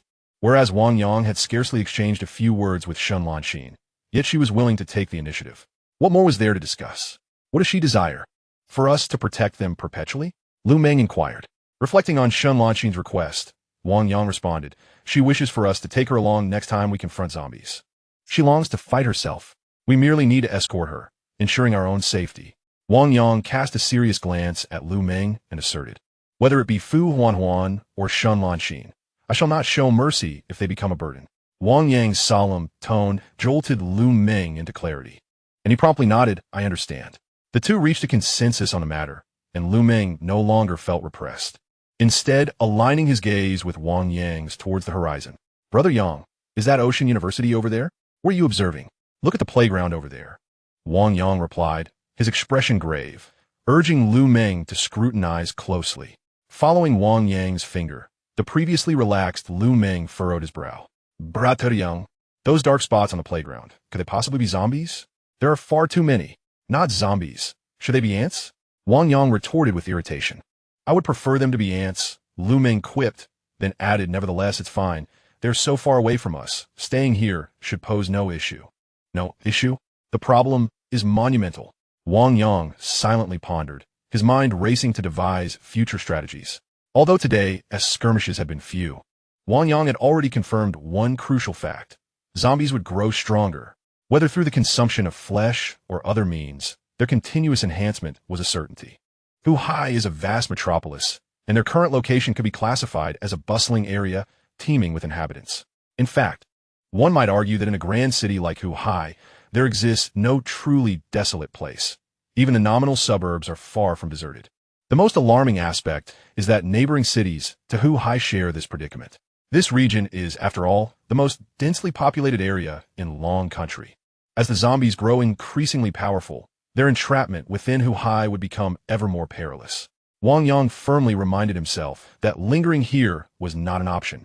At the appropriate moment, he must devise a means of escape, for remaining would undoubtedly lead to demise. Meanwhile, while Wang Yang and Lu Meng conversed outside, Shun Lanxin and Fu Huanhuan were locked in a gaze within the bedroom. "Have you enjoyed yourself, you shameless one?" Fu Huanhuan spoke with unmistakable indignation. Typically, she would never address Shun Lanxin in such a manner. She held Shun in high regard, both for her character and intellect, which were beyond reproach.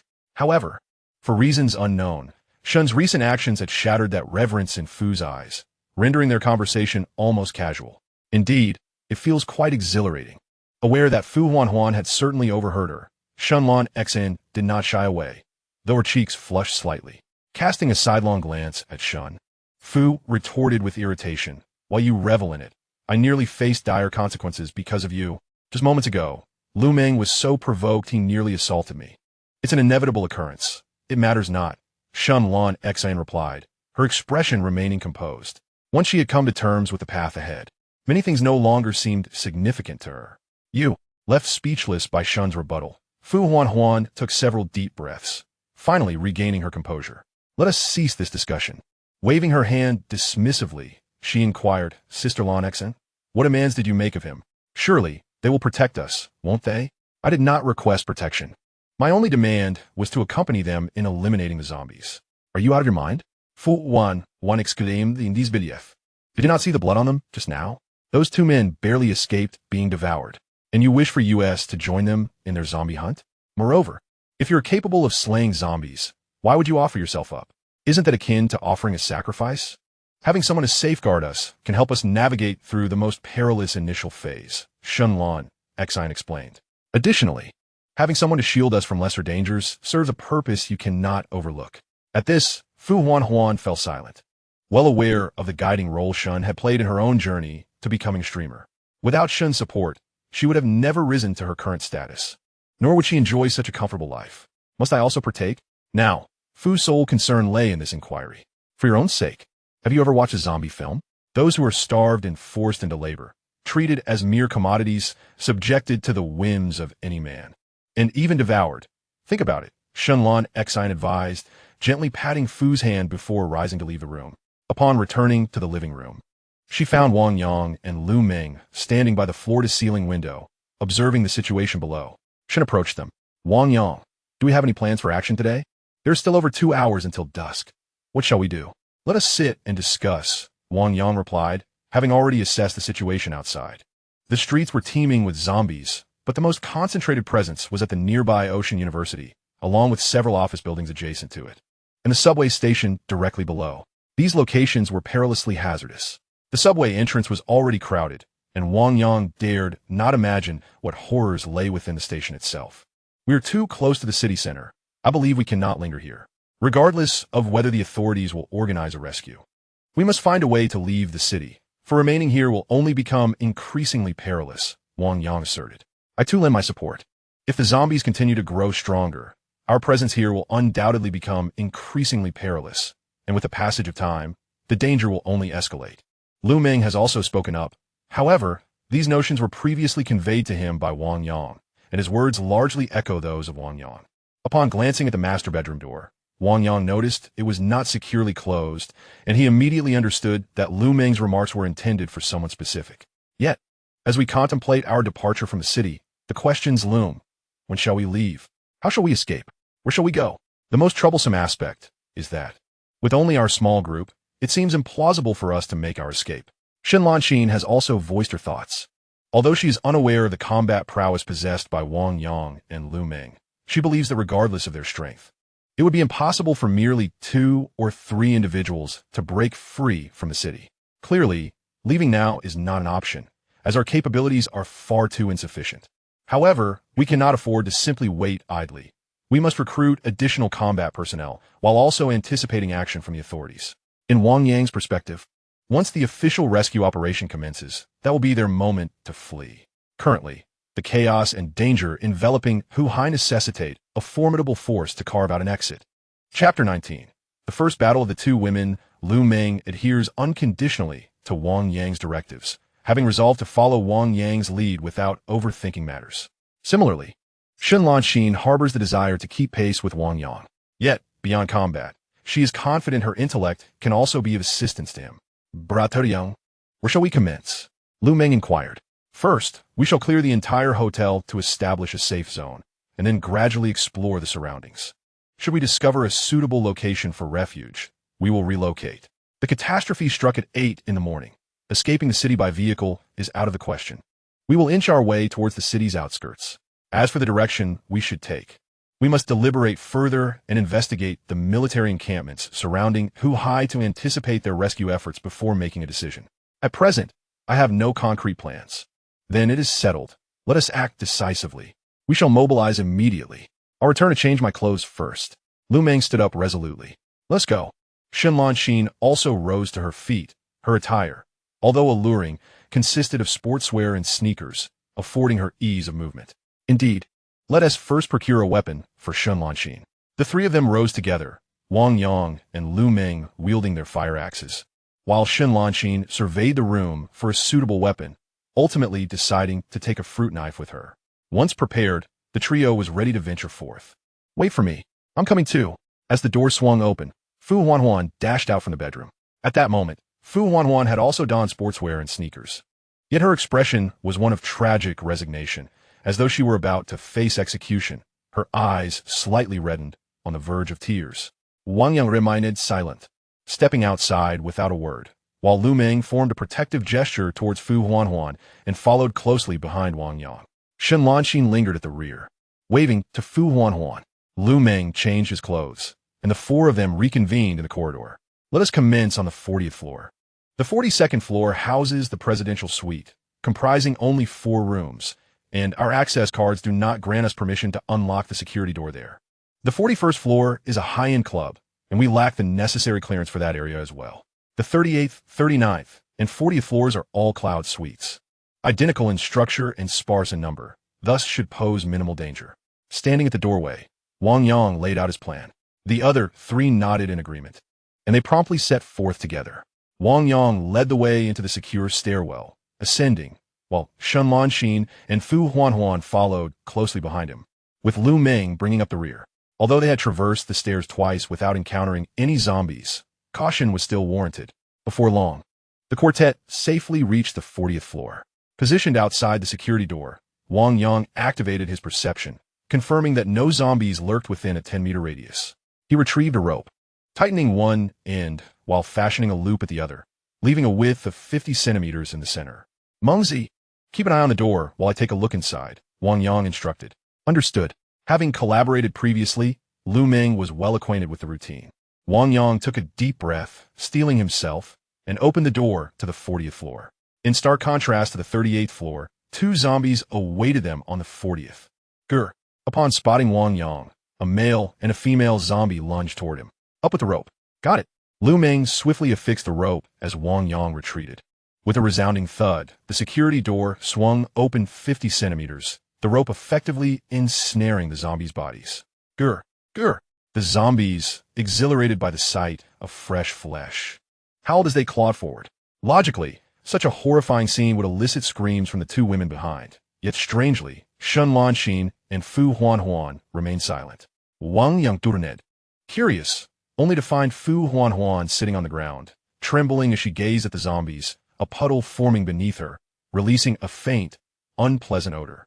Shen Lanxin fared slightly better, though her complexion was ashen, her lips nearly bitten through. Seeing Fu Huanhuan's distress, Lu Meng felt a pang of compassion and sought to eliminate the 2 zombies. Shen Lanxin, you take over, Wang Yang halted Lu Meng, signaling for him to hand the fire axe to Shen Lanxin. Lu Meng passed the axe and then knelt beside Fu Huanhuan, wrapping his arm around her shoulder. Hang in there, you can do it, Wang Yang encouraged. In such an environment, vanquishing zombies was the simplest task, as it was not an equal confrontation.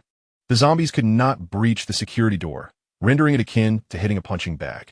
If they could not overcome this hurdle, it would be clear that Shen Lanxin was of little use.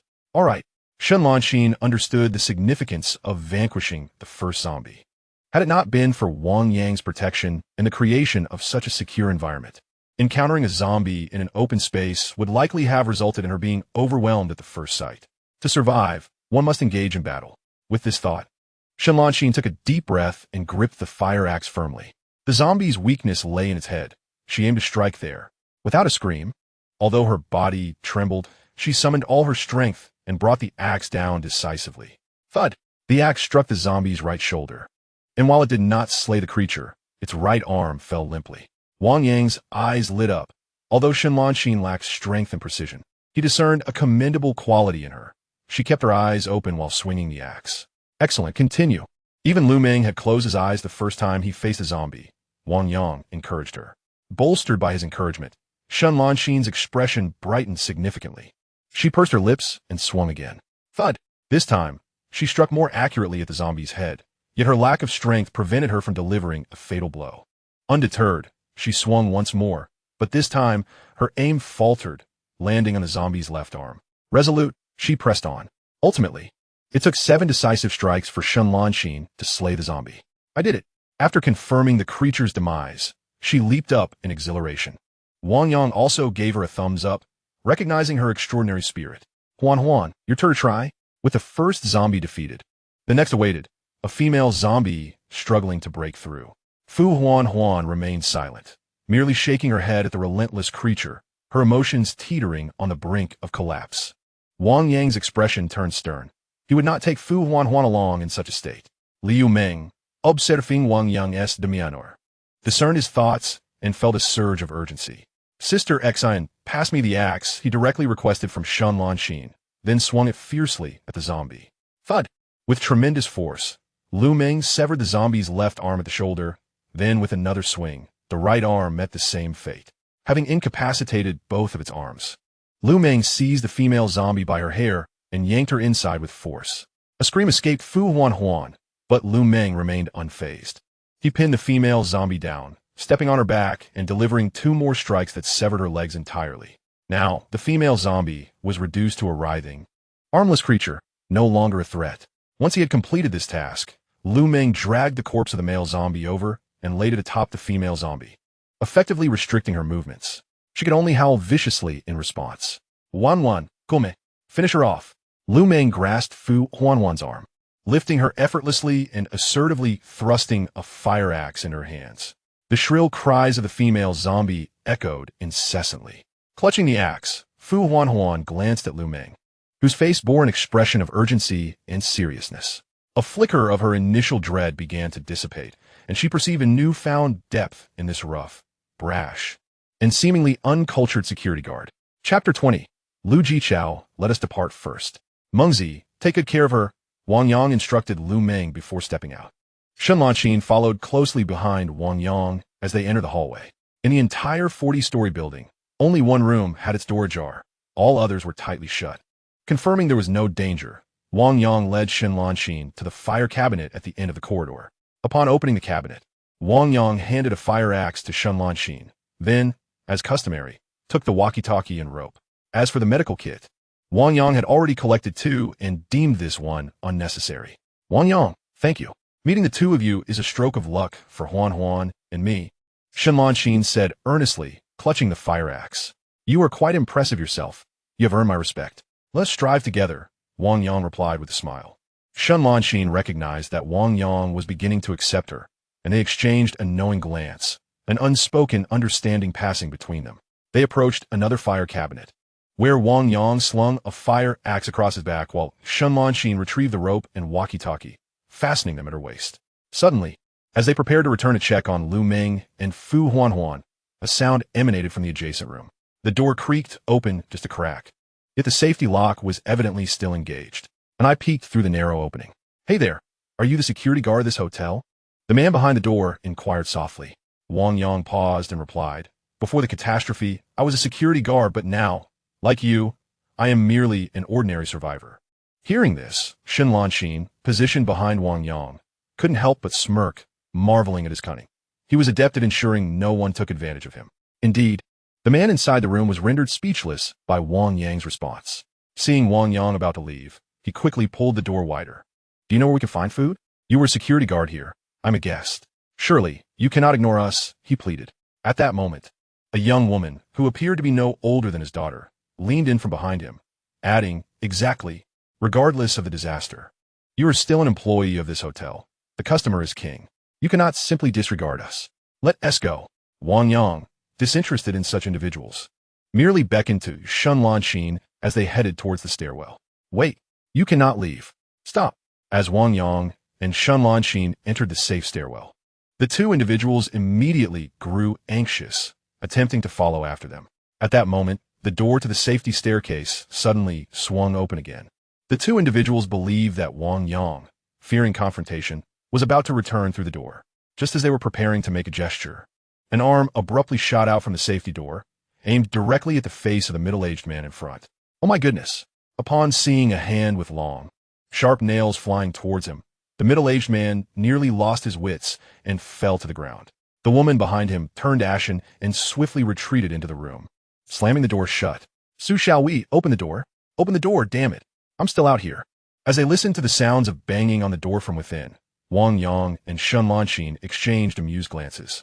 With the trouble behind them resolved, they turned their attention to the situation in the stairwell. The zombie on the ground had been dispatched, and Lu Meng was cradling Fu Huan, gently patting her back. Wang Yang glanced at the corpse on the floor, then at Fu Huan, giving Lu Meng an inquiring look. Lu Meng nodded, indicating that it was Fu Huan who had dealt the fatal blow to the zombie. All right, let us move on. This is a promising start. Things will only improve from here. Handing the fire axe strapped to his back to Lu Meng, Wang Yang and Shun Lanxin led the way down the stairs. Although Fu Huan still kept her head bowed, her eyes reddened, she resolutely held Lu Meng's hand as they followed. The four descended to the 39th floor, where all the room doors were closed, devoid of any zombies. Lu Meng surveyed the corridor and asked, Brother Yang, shall we continue going down like this? There should still be people in these rooms, right? Aren't we looking to recruit some capable individuals? Indeed, it would not suffice to meander down without purpose. If they intended to clear the entire hotel, their small group would be inadequate. At least 3 to 5 reliable allies were essential. Wang Yang nodded in agreement. Let us do this. We'll knock on doors one by one. Those willing to join us can be armed and accompany us in our descent. From the 37th floor onward are the executive suites, with 12 rooms per floor. Below the 32nd floor are standard guest rooms, with 24 rooms per floor. We should certainly be able to find suitable candidates. Agreed, let us split up. I'll knock on the doors on the south side. And you can handle the north side, Lu Meng suggested. All right, let us begin. With that, Wang Yang and Shun Lanxin made their way to the northern corridor, while Lu Meng took Fu Huan down the southern passage. Bang, bang, bang, bang, bang, bang. As Wang Yang proceeded, he knocked 3 times on each door using the back of his fire axe, the sound resonating heavily, ensuring it was impossible to go unheard. Given the hotel's vastness, Wang Yang could not continuously scan for occupants within using his perception. He vividly recalled the after effects of overusing his abilities earlier that afternoon. Having knocked, it was now up to the occupants whether they chose to emerge. Click! Just as Wang Yang finished knocking on the door of the innermost room, a door near the central elevator in the northern corridor creaked open. A young man clad in a black shirt and adorned with earrings peered out, asking, What brings you to knock? Upon noticing a response, Wang Yang concluded his knocking and turned to approach. We are preparing to clear the entire hotel and seek some assistance. Otherwise, we shall all face starvation. If you are willing to join us in eradicating the zombies, you are welcome to accompany us. This young man appeared far less cautious than the middle-aged individual from earlier. The door swung wide open, revealing not only him, but also another young couple within the room. Clearing the hotel? You mean exterminating zombies? Before the man at the door could respond, another young man inside, dressed similarly in black and sporting red-dyed hair, styled to one side, interjected. He bore a resemblance to a character from a fighting game. Indeed, we have cleared several floors, but the well center has an overwhelming number of rooms, and our small group is progressing too slowly, Wang Yang replied. Both he and Shun Lanxin bore stains of blood, suggesting they were not deceiving, and in the distance, 2 more individuals, a man and a woman, were approaching. This ensemble appeared untroubled, causing the 3 young individuals in the room to hesitate. What should we do, Chow? The young man in black at the door inquired of the one resembling the character, indicating he was likely the decision-maker among them. Are you just 4? Have you lost any companions? The character-like figure questioned, displaying astuteness despite his unconventional appearance. Wang Yang understood the implication. If they had suffered casualties, they would surely refrain from involvement. Conversely, if Wang Yang and his companions, accompanied by 2 seemingly less formidable women, had emerged unscathed, it suggested the task was viable. We have suffered no casualties. My friend and I are hotel security, and these 2 young ladies are guests willing to join us in battle, Wang Yang responded. Upon hearing this, Shun Lanxin could not help but lower her head, internally critiquing the situation. Indeed, first battling alongside them, then against the zombies. Noting the absence of casualties thus far, the 3 exchanged glances, ultimately leading the character-like figure to decisively declare, Very well, we are willing to join. I am Lu Jichao, this is my friend Hao Yufei, and this is my friend's girlfriend, Ho Linlin. Regardless of the outcome, you have saved us. Thank you. Lu Jichao stepped out of the room, expressing gratitude while introducing himself. I am Wang Yang, and this is my friend Lu Meng. These 2 are Shun Lanxin and Fu Huan, both guests of the hotel. Wang Yang briefly introduced his group. There are fire axes in the fire cabinets, you may retrieve them as weapons. Also, remember to take the ropes inside. They will prove invaluable. Prepare yourselves, and we shall set forth. Excellent. Chapter 21. Why is it always an odd mix of ages? A few minutes later, 3 more individuals joined Wang Yang's team. Lu Jichao and Hao Yufei wielded fire axes, with ropes secured around their waists, while Ho Linlin held a fruit knife in her hand. Let us proceed directly to the 37th floor. We have already cleared the upper levels, Wang Yang declared, leading the group into the stairwell. Humans are inherently social creatures. With the addition of 3 more members, even Fu Huanhuan, who had previously been frightened to the point of wetting herself, appeared somewhat more at ease. Though her body felt uncomfortable, Fu Huanhuan understood that Wang Yang would not grant her the time to return and change her clothes. She could only remove her sports jacket and tie it around her waist to conceal her embarrassment. Before long, they arrived at the 37th floor. This level featured executive suites, which in contrast to the Cloud Suites, consisted of a bedroom and a living room design, with 4 additional rooms on this floor. As was his custom, Wang Yang sensed the external conditions. There were zombies present, but within a 10-meter radius, only one could be detected, which was manageable. However, he chose not to reveal his abilities. Instead, he tied one end of the rope to the doorknob and fashioned a loop on the other end. Mengzi, the usual method. Be prepared. Rest assured, Brother Yang, Lu Meng replied, taking hold of the loop and nodding in affirmation. Seeing Lu Meng ready, Wang Yang swiped his card. As the security door released, he immediately pulled it open. Hey! He shouted into the corridor, prompting the zombies to respond. Ow! Several zombies charged forward, attempting to breach the security door. Leading the charge was a male zombie, notably rotund, weighing nearly 200 pounds. Unlike typical zombies that might be trapped at the waist, this one was nearly entirely stuck, with only its head protruding, continuously howling as 4 others struggled to squeeze in behind it. You 4, come here and aim for its head. Wang Yang signaled Lu Jichao and the others as he stepped aside. Us? Hao Yufei exclaimed, startled, taking a step back instead of advancing. I will. At this moment, Lu Jichao stepped forward, took a deep breath, and aimed for the zombie's head with his axe. 2. The fire axe struck awry, landing on the zombie's shoulder. Damn! Wang Yang and Lu Meng stood silently to the side. Lu Jichao, frustrated by his initial miss, cursed and swung the axe once more. 2. This time, his aim was true, and the fire axe struck the zombie's head precisely, embedding itself within. Lu Jichao, displaying remarkable tenacity, gripped the axe and applied force, forcibly prying the zombie's head apart. Blood and brain matter sprayed in all directions. The subsequent sight caused both Hao Yufei and Ho Linlin to retch. Though having not eaten all day, they expelled only the water from their stomachs. Finally, with a resounding crack, the sound of breaking bones echoed, and the zombie ceased its movements. Xiao Fei, it's your turn. This gentleman is assisting you. Do not be so cowardly. After slaying a zombie, Lu Jichao's demeanor transformed into one of fierce determination. Without waiting for Wang Yang to speak, he instructed Hao Yufei. Chao Ge. Hao Yufei hesitated, still uncertain. Lan Xian, you go first. Huan, be prepared as well. Wang Yang instructed, not willing to squander time. Without hesitation, Shun Lan Xian took aim, raised the fire axe high, and with a combination of its weight and her strength, she cleaved the head of the second female zombie in one swift motion. Witnessing her decisive action, Hao Yufei felt a pang of shame and lowered his head, while Lu Jichao slapped him hard on the back, scolding him for being useless. Huan, it's your turn. You can do it. Shen Lan Xin Ti. Her heart swelling with joy as Wang Yang gave her a thumbs up. She then pulled Fu Huan over. At that moment, Fu Huan felt considerably more confident. After all, she had just slain a zombie with Lu Meng's assistance, marking her as a survivor of sorts.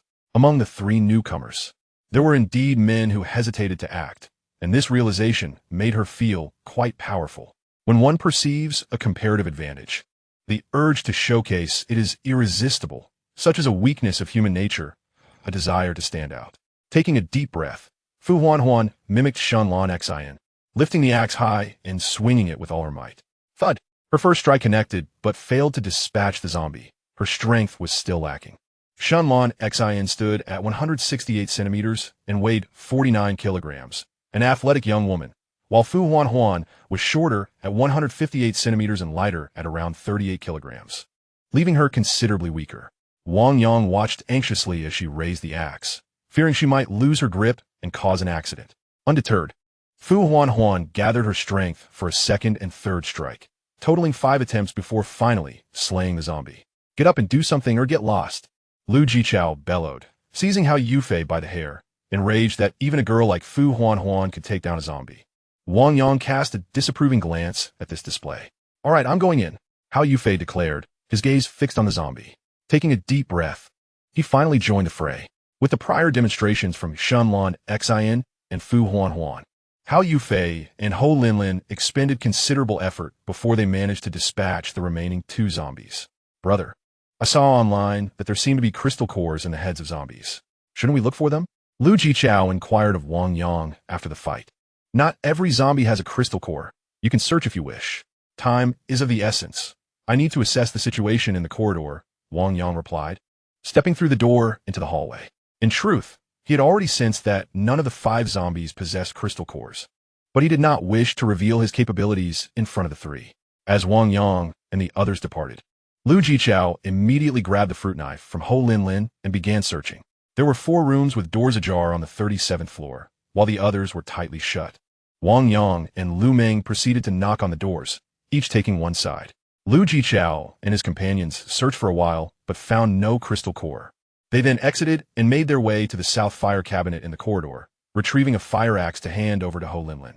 Perhaps due to the increase in their numbers, with 7 individuals each wielding a fire axe, the group was a blend of both genders. On the 37th floor, 4 rooms had their doors ajar. The sight of Wang Yang and his companions, drenched in blood, was striking. Both Wang Yang and Lu Meng were around 6 feet tall and donned security uniforms, with rubber batons hanging at their waists, exuding an aura of reliability. A total of 7 individuals emerged from the 4 rooms. Save for a bespectacled, refined middle-aged man, the rest were couples, a man paired with a woman, creating a juxtaposition of ages. Lu Meng stood behind Wang Yang, leaning down to whisper in Fu Huan's ear. The events that had transpired had remarkably accelerated the rapport between the two. Lu Meng's voice, though not particularly hushed, was audible to Wang Yang, Lu Jichao, and the others. Whether those across the way overheard was beyond his concern. However, the 3 couples before them bore a striking resemblance to the duo upstairs, comprising a middle-aged man accompanied by a girl who could easily pass for his daughter. Are you the rescue team organized by the hotel? The hotel phone has been unreachable. Is this what 5-star service looks like? Could you bring us some food? It's nearly dark, and we haven't eaten all day. With the influx of people, chaos ensued as several guests began to voice their grievances directly to Wang Yang and Lu Meng, who were clad in security uniforms. Silence. Wang Yang furrowed his brow, commanding the crowd to cease their clamor. The faces of the individuals on the opposite side reflected discontent, yet they dared not continue their complaints. We are not the hotel's rescue team, merely ordinary survivors. Our intention is to clear out the hotel and establish a safe zone. There are reserves of food and water within the hotel. Once we eliminate the zombies, we can sustain ourselves for an extended period. If you're willing to fight, join us. If not, you may return to your rooms. You have 5 minutes to prepare. Those who wish to participate should gather in the stairwell. Wang Yang articulated his purpose succinctly. I would like to inquire, if we assist in exterminating the zombies, will there be a greater allocation of food and water? A balding middle-aged man pressed on. Wang Yang glanced back. The man appeared somewhat portly and worldly wise, likely a grassroots worker from some institution. Currently, we have yet to locate food and water. We will determine the distribution once we have secured supplies, Wang Yang replied. I'll join you. The bespectacled middle-aged man, who had been occupying a room alone, stepped forward. Wang Yang looked at him. He was slightly over 5 feet tall, lean, and had the demeanor of a bookish type. Yet he displayed unexpected decisiveness. There's an extra fire axe available. Mengzi, please fetch it for him. Understood. Lu Meng swiftly dashed to retrieve the last fire axe from the 37th floor, handing it to the middle-aged man. Without lingering, Wang Yang led the team back to the stairwell.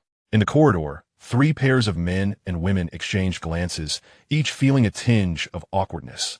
Aside from the looming threat of disaster, the 3 men could discern that the women by their sides were not their original partners. Each of these men likely held respectable positions, and while they might engage in dubious affairs privately, they maintained a facade of dignity in public. With such matters exposed, their discomfort was palpable. What should we do? One of them pondered anxiously. Let us follow them.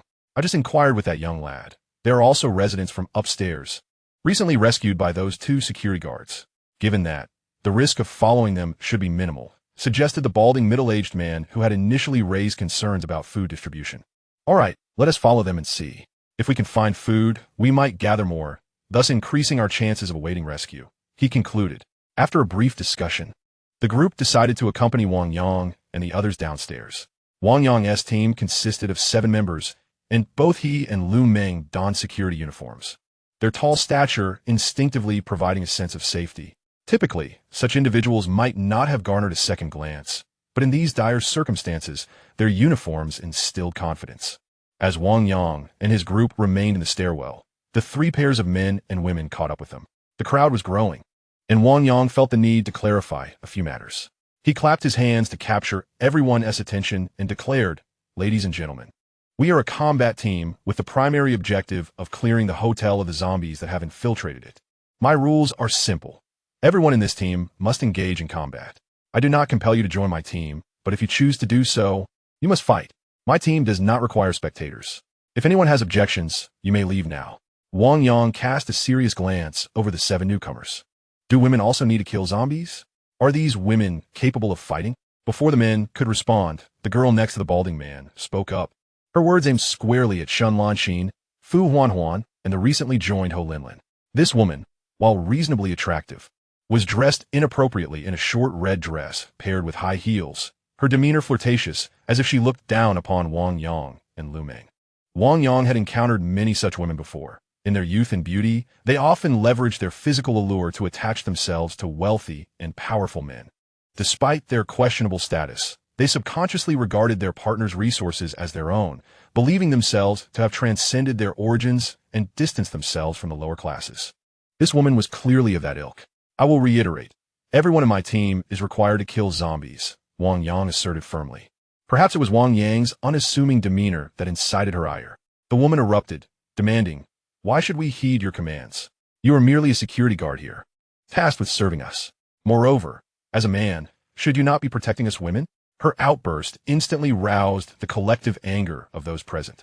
Not just Wang Yang and Lu Meng, but even the 3 newcomers cast fierce glares at her, particularly Fu Huanhuan and Ho Linlin, both of whom had previously engaged in combat against zombies. "Shut up, Bai Ting." The balding man, witnessing his girlfriend incite the wrath of the crowd, swiftly interjected. "I apologize. Everyone, my girlfriend is being unreasonable, and I shall rectify this at once." He forced a smile as he turned to the woman, saying, "Bai Ting, if you do not wish to go, then return to our room and wait for me. Stop this nonsense." Perhaps due to the recent outbreak and the remnants of his authority as her provider, Bai Ting quickly relented. "Director Yu, I understand. I shall go." The bald man found himself even more embarrassed, exasperatedly retorting, "Did I not tell you? During personal time, refrain from using titles." Director Yu's comment elicited faint smiles from everyone present. "Let us proceed." Wang Yang, wishing to avoid further delay, aimed to select reliable and combat-capable companions from the survivors. However, this endeavor could not be rushed. It required a natural progression. Wang Yang led the team onward, continuing to clear zombies, and the number of rescued individuals steadily increased. After liberating the 35th floor, his group had swelled to nearly 40 members. Unlike the luxury suites, the administrative floors boasted numerous rooms at relatively lower prices, resulting in a higher occupancy rate. If they continued to rescue individuals, it was certain that even more guests occupied the standard rooms below. "Brother Yang, this is untenable. Our efficiency is woefully inadequate," Lu Meng lamented as he glanced back at the growing throng behind them. Wang Yang acknowledged that his initial strategy was flawed. The hotel stairwell was a confined space unsuitable for large-scale combat. Such skirmishes merely served to bolster the courage of ordinary individuals facing the undead, failing to identify any truly formidable fighters. Furthermore, with the presence of these newcomers, each time Wang Yang and Lu Meng were required to secure ropes while observing a group of novices trembling, screaming, mentally preparing themselves, and eventually retching before they could slay a single zombie wedged in a doorway, Wang Yang found the spectacle increasingly intolerable and excessively time-consuming. Standing beside Wang Yang, Shun Lanxin nodded in agreement upon catching his gaze. The trio reached a consensus. Wang Yang, no longer hesitating, clapped his hands to draw everyone's attention. "Ladies and gentlemen, as our numbers grow, the corridor can no longer accommodate us, and our efficiency is dwindling. If we continue at this pace, We may still be battling into the night without making headway toward the storerooms within the hotel. Therefore, I have decided to expedite our efforts. All women may return to their rooms, while we retain only the male members who possess formidable combat abilities, exhibit confidence in their prowess, and are unafraid to confront death. The ultimate objective of our team is to cleanse the entire hotel. This encompasses the 6th-floor buffet, the 5th-floor cafe and bar, the conference center on the 3rd and 4th floors, the brand restaurants on the 2nd floor, and finally, the lobby on the 1st floor. The utilization of the Carmen tactic is impractical in these areas, and casualties are inevitable. Therefore, any male members unwilling to partake may also return. Once we have cleared the hotel, we will directly contact each room via the front desk phone. Initially, when Wang Yang suggested sending some individuals back, there was reluctance among the group, as they perceived that following Wang Yang to clear the lower levels posed minimal danger. Those accompanying him knew that whether they encountered useful weapons or food, they would likely seize the opportunity first. However, upon hearing Wang Yang mention the need to clear the open buffet and the 1st-floor lobby, those who had contemplated voicing opposition immediately fell silent. The onset of the disaster at 8 o'clock coincided with the hotel's breakfast peak, and even a moment's reflection would reveal the terrifying chaos that awaited in the buffet, not to mention the 1st, 3rd, and 4th floors. The conference hall at the Well Center Hotel is a highly coveted venue, consistently booked, often for both morning and evening sessions. This means that the personnel responsible for setting up the conference hall and the various reception staff in the lobby are indispensable. Moreover, one might encounter newly arrived tour groups preparing to check in or groups poised to depart. Just contemplating these scenarios sends shivers down one's spine. Soon, several individuals began to reconsider their participation. Chapter 23. The 6-person team, those unwilling to fight on the 35th floor, may return to their rooms, Wang Yang stated. The group was currently on the 35th floor, making it convenient to send people away. Among the 11 recently rescued individuals, 9 glanced at each other and promptly returned to their rooms, leaving just a man and a woman behind. This pair, both in their 30s, exuded a composed demeanor, and despite having gone a day without food, they appeared vibrant and devoid of despondency. "Madam, are you not returning?" Wang Yang inquired, recalling that he had instructed all women to withdraw upon noticing this woman remaining. She smiled slightly at Wang Yang and confidently replied, "As long as I am provided with a weapon, I assure you I will not hinder our progress." Observing her calm demeanor suggested she had some basis for her confidence, and Wang Yang chose not to press further. If she possessed the ability, that would be splendid. If not, her demise could hardly be attributed to him. Once the 35th floor was secured, Wang Yang led the team back to the 36th floor, where every individual rescued expressed their unwillingness to engage in the ensuing battle, thus retreating without exception. Consequently, the team was reduced to a mere 16 members, a significant reduction in strength. On the 37th floor, Wang Yang swiped his access card to open the door, casting a glance towards the individuals he had just rescued from this very floor. Director Yu, with his receding hairline, chuckled awkwardly. "Hee, I'm getting on in years. I shall refrain from engaging in such intense battles. However, I have faith that you will successfully eliminate all the zombies within the hotel." With that, he intended to return to his room with his companion, Bai Ting. "Hold on a moment. You two need to leave the fire axes behind," Lu Meng interrupted decisively before they could retreat. These two wished to avoid combat, yet sought to take a fire axe each back with them, considering there were only 2 axes available per floor. Allowing them to leave with the axes would leave the others in a precarious position. The couple from the 35th floor, who had expressed a desire to stay and fight, were still empty-handed. Upon being halted by Lu Meng, Director Yu swiftly adopted an authoritative tone. "Isn't this rather inappropriate? These fire axes are public property, and since we have already acquired them, you could simply procure more from the lower floors. Indeed, this is public property. We have claimed it, thus it belongs to us." Bai Ting interjected, immediately echoing Director Yu's sentiments and throwing a tantrum. With little patience for their shamelessness, Wang Yang swiftly dealt them a blow each, sending them sprawling to the ground. The fire axe in Director Yu's hand clattered to the floor, striking his foot. He yelped, clutching his face and pointing a trembling finger at Wang Yang. "How dare you strike me? Do you know who I am? I am the director of the logistics department at Ocean University. When the official rescue arrives, I shall ensure you regret this. On what grounds do you strike me?" Bai Ting echoed, covering her face and accusing Wang Yang and Lu Meng of inciting chaos. Lu Meng, infuriated by their brazen demeanor, felt his nostrils flare. "Brother Yang, Perhaps we should just snap the necks of these two bastards. So many have perished today. Losing them would not matter, he stated menacingly. Wang Yang remained silent, contemplating the feasibility of such an act as he regarded the two on the floor. Seeing the expressions on Wang Yang and Lu Meng's faces, the two of them finally panicked, scrambling to their feet and retreating to their room. The other pairs of elderly and young from the 37th floor dared not utter a word. One man, clutching a fire axe, cast it aside and hastily returned to his room. Are you not returning?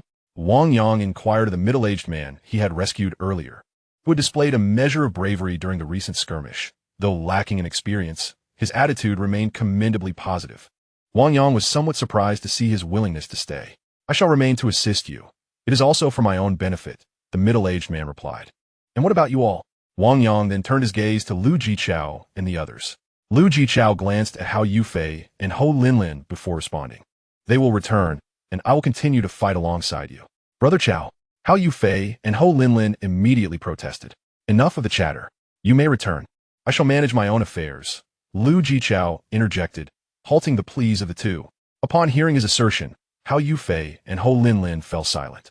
Mengzi, please escort these two, along with Lanxin and Huan, back to their quarters. The forthcoming battle shall be handled by the six of us, Wang Yang declared, solidifying the roster. Understood. Lu Meng retrieved his work card and ascended the stairs without delay. Be cautious, Shun Lanxin admonished him before departing.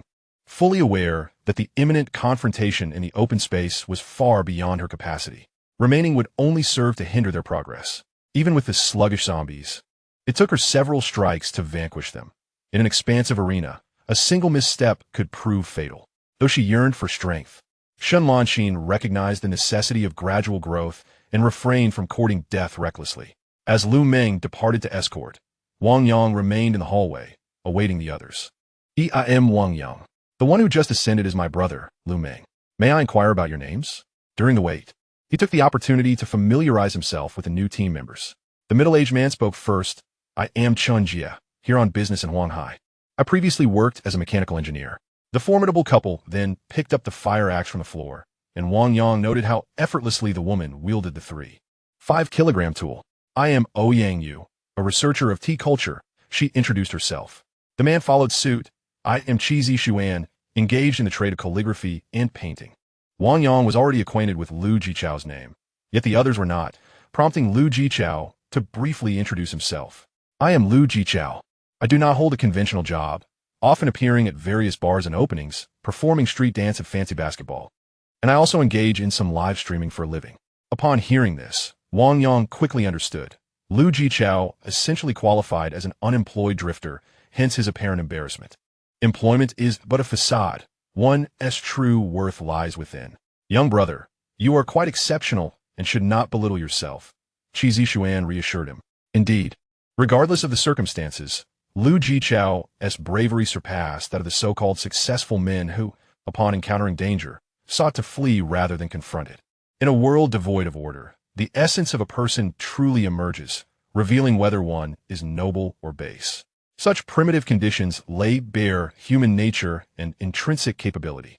Moreover, your ability to afford a suite indicates a commendable capacity for earning. I have only glimpsed such opulence due to this calamity, Wang Yang added, offering further consolation. At that moment, Lu Meng returned after ensuring the safe passage of the others. Wang Yang succinctly introduced the names of the individuals and commenced the planning of their next course of action. There are still nearly 20 floors of guest rooms remaining, and our task is to eliminate the zombies on each level. Our primary objective is to reach the 7th floor, which houses a transit warehouse filled with convenient food supplies and a gym. Once we secure the 7th floor, we can use the office there to contact all the guest rooms. It is now 6:30 in the evening, yet the power supply remains unaffected, and the hotel's lighting continues to function, providing ample support for our combat efforts. As for the 1st through 6th floors, it seems unlikely that we will be able to attend to them today. Wang Yang's plan is quite reasonable, and the others express no dissent. The group promptly springs into action. Chapter 24. Questions in the heart. Upon entering the 34th floor, Lu Meng immediately begins to secure the rope. Wang Yang checks the doorway for zombies, then cautiously peeks inside, shouting to ensure all the zombies are drawn towards him. The group then positions themselves at the door to eliminate the undead. Having just cleared one level, Wang Yang quickly notices the exceptional skills of Ouyang Yu and Qi Zixuan. Their movements with the fire axes are remarkably nimble, appearing effortless, yet their attacks yield effective results. Each of them dispatched 3 zombies with a single swing of their axes, never requiring a second strike.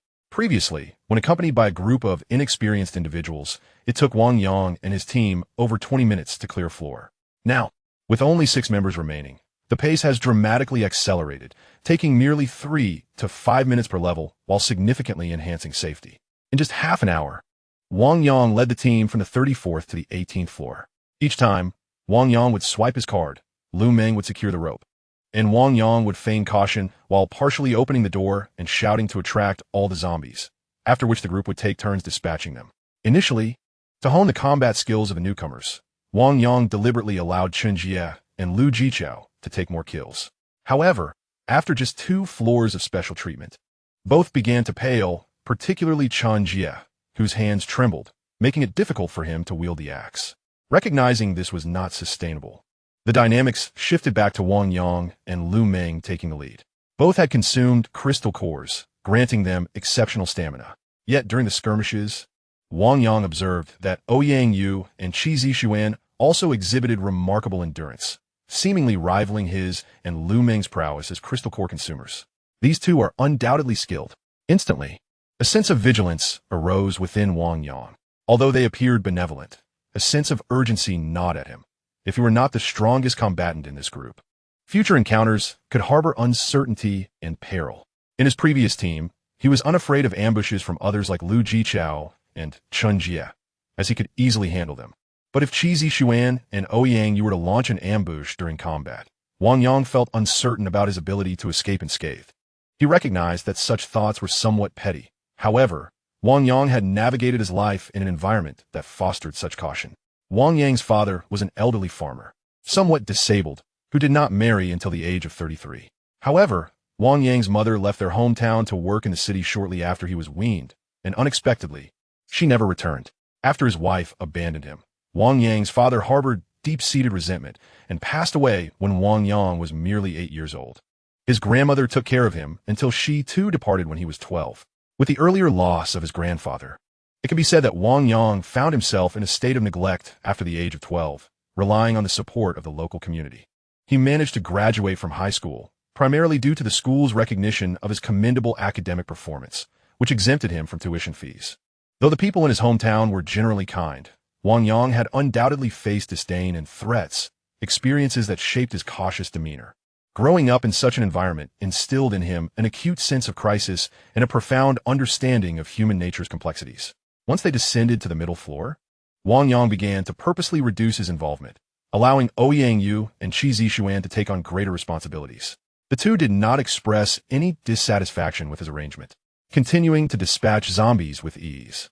After more than 20 minutes, they successfully cleared all the floors of the guest room department and advanced to the staircase of the 7th floor of the hotel. This floor housed the food storage, along with the gym and laundry room. They just visited that morning, and the zombies in the gym still remained. They decided to take a 10-minute break before proceeding inside. Upon reaching the 7th floor, Wang Yang felt no urgency. Was this the zombie we encountered earlier? Qi Zixuan expressed keen interest in the deformed doorknob of the security door. Earlier, when they had reached the 20th floor, they had seen the towering corpse of a zombie. Lu Meng, ever loquacious, recounted the harrowing battle he and Wang Yang had faced against the undead. Indeed, the safety rope they used was of firefighting grade, easily withstanding ordinary zombies, but that particular mutated zombie was different. I recall it broke the rope with just 3 powerful thrusts.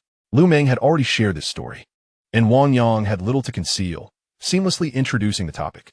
After examining the marks on the doorknob, Qi Zixuan chose not to pursue further inquiries, but instead sat down to gradually regain his strength. Wang Yang noticed that the sitting postures of Qi Zixuan and Ouyang Yu differed from the other 4. While Wang Yang and his companions sat on the steps with their backs against the wall, Qi Zixuan and Ouyang Yu sat cross-legged, their feet resting on their calves, with their upper bodies held upright. This posture appeared somewhat awkward, yet they executed it with a natural grace. Wang Yang's expression remained unchanged, but his perceptive abilities quietly awakened, leading him to new discoveries. Qi Zixuan and Ouyang Yu's breathing rhythm was markedly slower than that of Wang Yang and the others. while Wang Yang completed 2 breaths. Both Qi Zixuan and Ouyang Yu managed but a single breath. This was despite Wang Yang intentionally slowing his own breathing. Chun Jie and Lu Jichao fared even worse. During the time it took for Qi Zixuan and Ouyang Yu to take 1 breath, they had already inhaled 5 times. Were these 2 individuals martial arts masters? This realization immediately piqued Wang Yang's interest. What was this? Soon, Wang Yang discerned a new phenomenon. A faint, almost imperceptible energy was gradually converging within the air towards the 2 individuals. This energy bore a striking resemblance to that emitted by zombie crystal nuclei. However, the energy in the air was vastly dispersed, akin to gunpowder scattered on the wind, which would not ignite even if set alight. Whereas the crystal nuclei were like concentrated gunpowder, ready to explode with a spark. Could this energy only be absorbed by them? Did I possess it?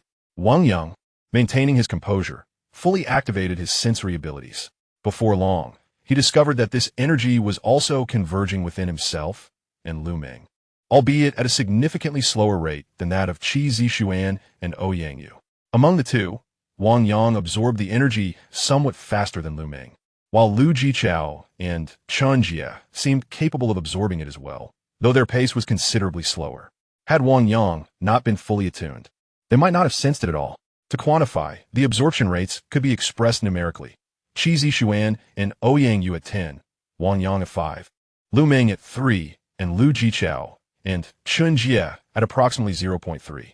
Reflecting on the situation before him, Wang Yang pondered 3 questions. First, what was the underlying reason for the disparity in energy absorption rates among individuals?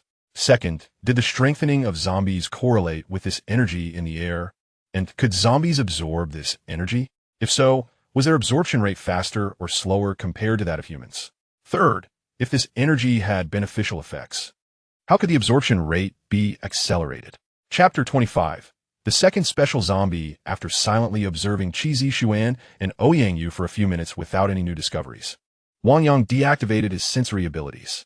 The group had already rested for about 10 minutes, signaling that it was time to proceed with the next step. Everyone seems ready to go. Qi Zixuan responded. Chun Jie and Lu Jichao understood that when Wang Yang suggested a break, he primarily intended for the 2 of them to recuperate, as the other 4 appeared unfatigued. Exchanging glances, Lu Jichao stood up and said, "Brother Jie and I are ready. No issues here." "Very well. I had visited the 7th floor earlier this morning. The storage area for food is now devoid of zombies, though a few remain in the gym. The situation should be manageable. We will first clear the zombies from the gym, then retrieve the food, while also contacting all hotel guests." Seeing that all 6 were prepared, Wang Yang began outlining the subsequent plan. "All set. Very well. I shall position myself at the forefront during the impending battle, for the doorknob here has been rendered inoperative, making escape impossible. It seems we may have to confront the zombies directly," Wang Yang declared. The condition of the doorknob was evident to all present. It was nearly torn apart and could not possibly hold a rope. Among the group, Wang Yang and Lu Meng appeared composed, while Qi Zixuan and Ouyang Yu maintained calm expressions. Only Chun Jie and Lu Jichao exhibited signs of considerable anxiety. They had indeed dispatched numerous zombies earlier, albeit in a rather glitchy manner. Now, they were about to engage in combat in an open area. "I shall stand alongside you at the front, and Xiao you can guard the flank. As long as we exercise caution, we should manage," Qi Zixuan offered, seemingly noticing the tension in the 2. Wang Yang glanced at Qi Zixuan in surprise before replying, "Mengzi can also cover one side. Thus, the 4 of us will advance in a fan formation, ideally into the gymnasium. The glass walls outside will surely not deter the zombies. If we defend the entrance, they could burst through from any point in the glass and flank us, complicating matters further." "Agreed. Let us proceed accordingly." After devising their strategy, Wang Yang swiped his card and swiftly entered the 7th floor corridor. Qi Zixuan followed closely, positioning himself back-to-back with Wang Yang to survey their surroundings. The corridor was unchanged from Wang Yang's earlier visit. Several zombie corpses lay strewn about, and the air was thick with the stench of blood and the foul odor characteristic of zombies. The glass door to the work area remained shut, and the laundry room appeared normal, devoid of any zombies. Once Wang Yang and Qi Zixuan confirmed it was safe, Ouyang Yu, Lu Meng, Chun Jie, and Lu Jichao entered in succession. While the expressions of Wang Yang's four companions were relatively steady, Chun Jie and Lu Jichao seemed noticeably tense, taking deep breaths repeatedly. "Let's proceed," Wang Yang stated succinctly. This was a reality that those striving to survive in a post-apocalyptic world must confront. If the opportunity arose, Wang Yang would provide assistance in times of peril, though words of comfort were often futile. Leading the way, Wang Yang pressed forward, with Qi Zixuan trailing closely beside him, while Ouyang Yu and Lu Meng positioned themselves near the glass door to shield Chen Jie and Lu Jichao. "There are 7 within our line of sight. We shall charge indirectly. It should not pose much of a problem," Wang Yang observed, peering into the room and speaking softly. Indeed, Qi Zixuan nodded in agreement. "Let's go." With their consensus, Wang Yang advanced to the gymnasium entrance. As he approached, the automatic door sensed their presence and swung open, the sound immediately attracting the attention of the zombies. Roar! Several zombies at a distance lunged towards Wang Yang and his companions. "Forward! Secure the space ahead. Do not let the zombies corner us at the entrance," Wang Yang shouted, moving swiftly, with Qi Zixuan following closely behind. Targeting the first zombie barreling towards him. Wang Yang calculated the distance and swung his axe down with force. Thud! With a swift and decisive motion, he cleaved the zombie's skull in two, while beside him, Qi Zixuan executed a horizontal slash, effortlessly severing the head of another zombie approaching from behind. A howl erupted as 7 zombies surged forth, soon followed by 3 more emerging from the blind spot. Though the situation had escalated slightly beyond their expectations, Wang Yang remained composed. With Qi Zixuan and Ouyang Yu by his side, he felt a sense of reassurance, yet he remained vigilant, meticulously monitoring the entire team's condition amidst the fray. Understood. Several voices responded in unison as they began to engage the zombies methodically. At the rear of the formation, Chen Jie and Lu Jichao sought to alleviate the burden on their comrades through opportunistic strikes, yet the prowess of the 4 in the front rendered their efforts futile, as the zombies were dispatched with a single blow, leaving them no chance to land a finishing strike. A female zombie lunged forward, and Wang Yang swiftly swung his fire axe, intending to sever its head. To his astonishment, he struck nothing but air. "Be cautious. This zombie is different." He immediately activated his sensory abilities, and an aura more potent than that of ordinary zombies filled his mind. "This is a special zombie. Everyone, stay alert." With his initial attempt thwarted, Wang Yang raised his voice to warn the team. Upon hearing his alert, the group focused their attention, preparing to confront the new threat. "Allow me to handle her," Qi Zixuan declared, having just dispatched a zombie in front of him, and he advanced towards the special zombie with determination. With a howl, the special zombie charged at him, seemingly invigorated by the challenge. Qi Zixuan swung his fire axe in a deliberate arc toward the zombie's waist, aiming to cleave it in two. Although the speed of his strike was measured, the precision was impeccable, perfectly aligned with the trajectory of the advancing zombie, leaving it with no avenue for evasion. Just as Qi Zixuan's axe was about to connect, the zombie unexpectedly bent its forearm, creating a dual-layered defense with its arm, and crouched slightly, bracing itself against the blow. A sharp crack echoed as the axe severed the zombie's forearm and upper arm, even slicing into its side ribs. A testament to the force behind Qi Zixuan's strike. "You wretched creature, seeking your own demise." To Qi Zixuan's dismay, the blow failed to finish off the zombie, igniting a flicker of rage within him as he pursued for another strike. This time, the special zombie unleashed a burst of speed, darting around Qi Zixuan's side. "Jichao, be careful," Wang Yang shouted, taken aback by the zombie's unexpected swiftness as it breached their defensive line. He promptly kicked aside the zombie in front of him and rushed to assist. Lu Jichao, realizing the special zombie was targeting him, felt a surge of anxiety. Yet at that critical moment, he did not retreat. Instead, he met the zombie's charge with a fierce swing of his axe. The blade struck heavily against the zombie's shoulder. However, this peculiar zombie, brandishing Lu Jichao's fire axe, advanced a step closer, its intact right claw tearing through Lu Jichao's chest, unleashing a cloud of crimson mist. My goodness! This was the first instance within Wang Yang's group that someone had been injured by a zombie. Consumed by rage, Wang Yang rushed forward and swiftly severed the zombie's head with a decisive swing of his axe. Chapter 26. Rescue the zombie that Wang Yang had previously kicked was dispatched by Ouyang Yu, and all the zombies were now eliminated. Wang Yang and Qi Zixuan hurried to assess Lu Jichao's condition. "Yu Jie, Meng Zi, maintain vigilance and do not approach." Seeing everyone eager to converge, Wang Yang quickly cautioned them. Upon hearing his words, Ouyang Yu and Lu Meng halted their steps, scanning the surroundings while still keeping a watchful eye on Lu Jichao. Jichao, how are you? Wang Yang supported Lu Jichao into a seated position, a frown etched upon his brow as he inquired. Despite their lack of kinship, Wang Yang held a certain admiration for this peer.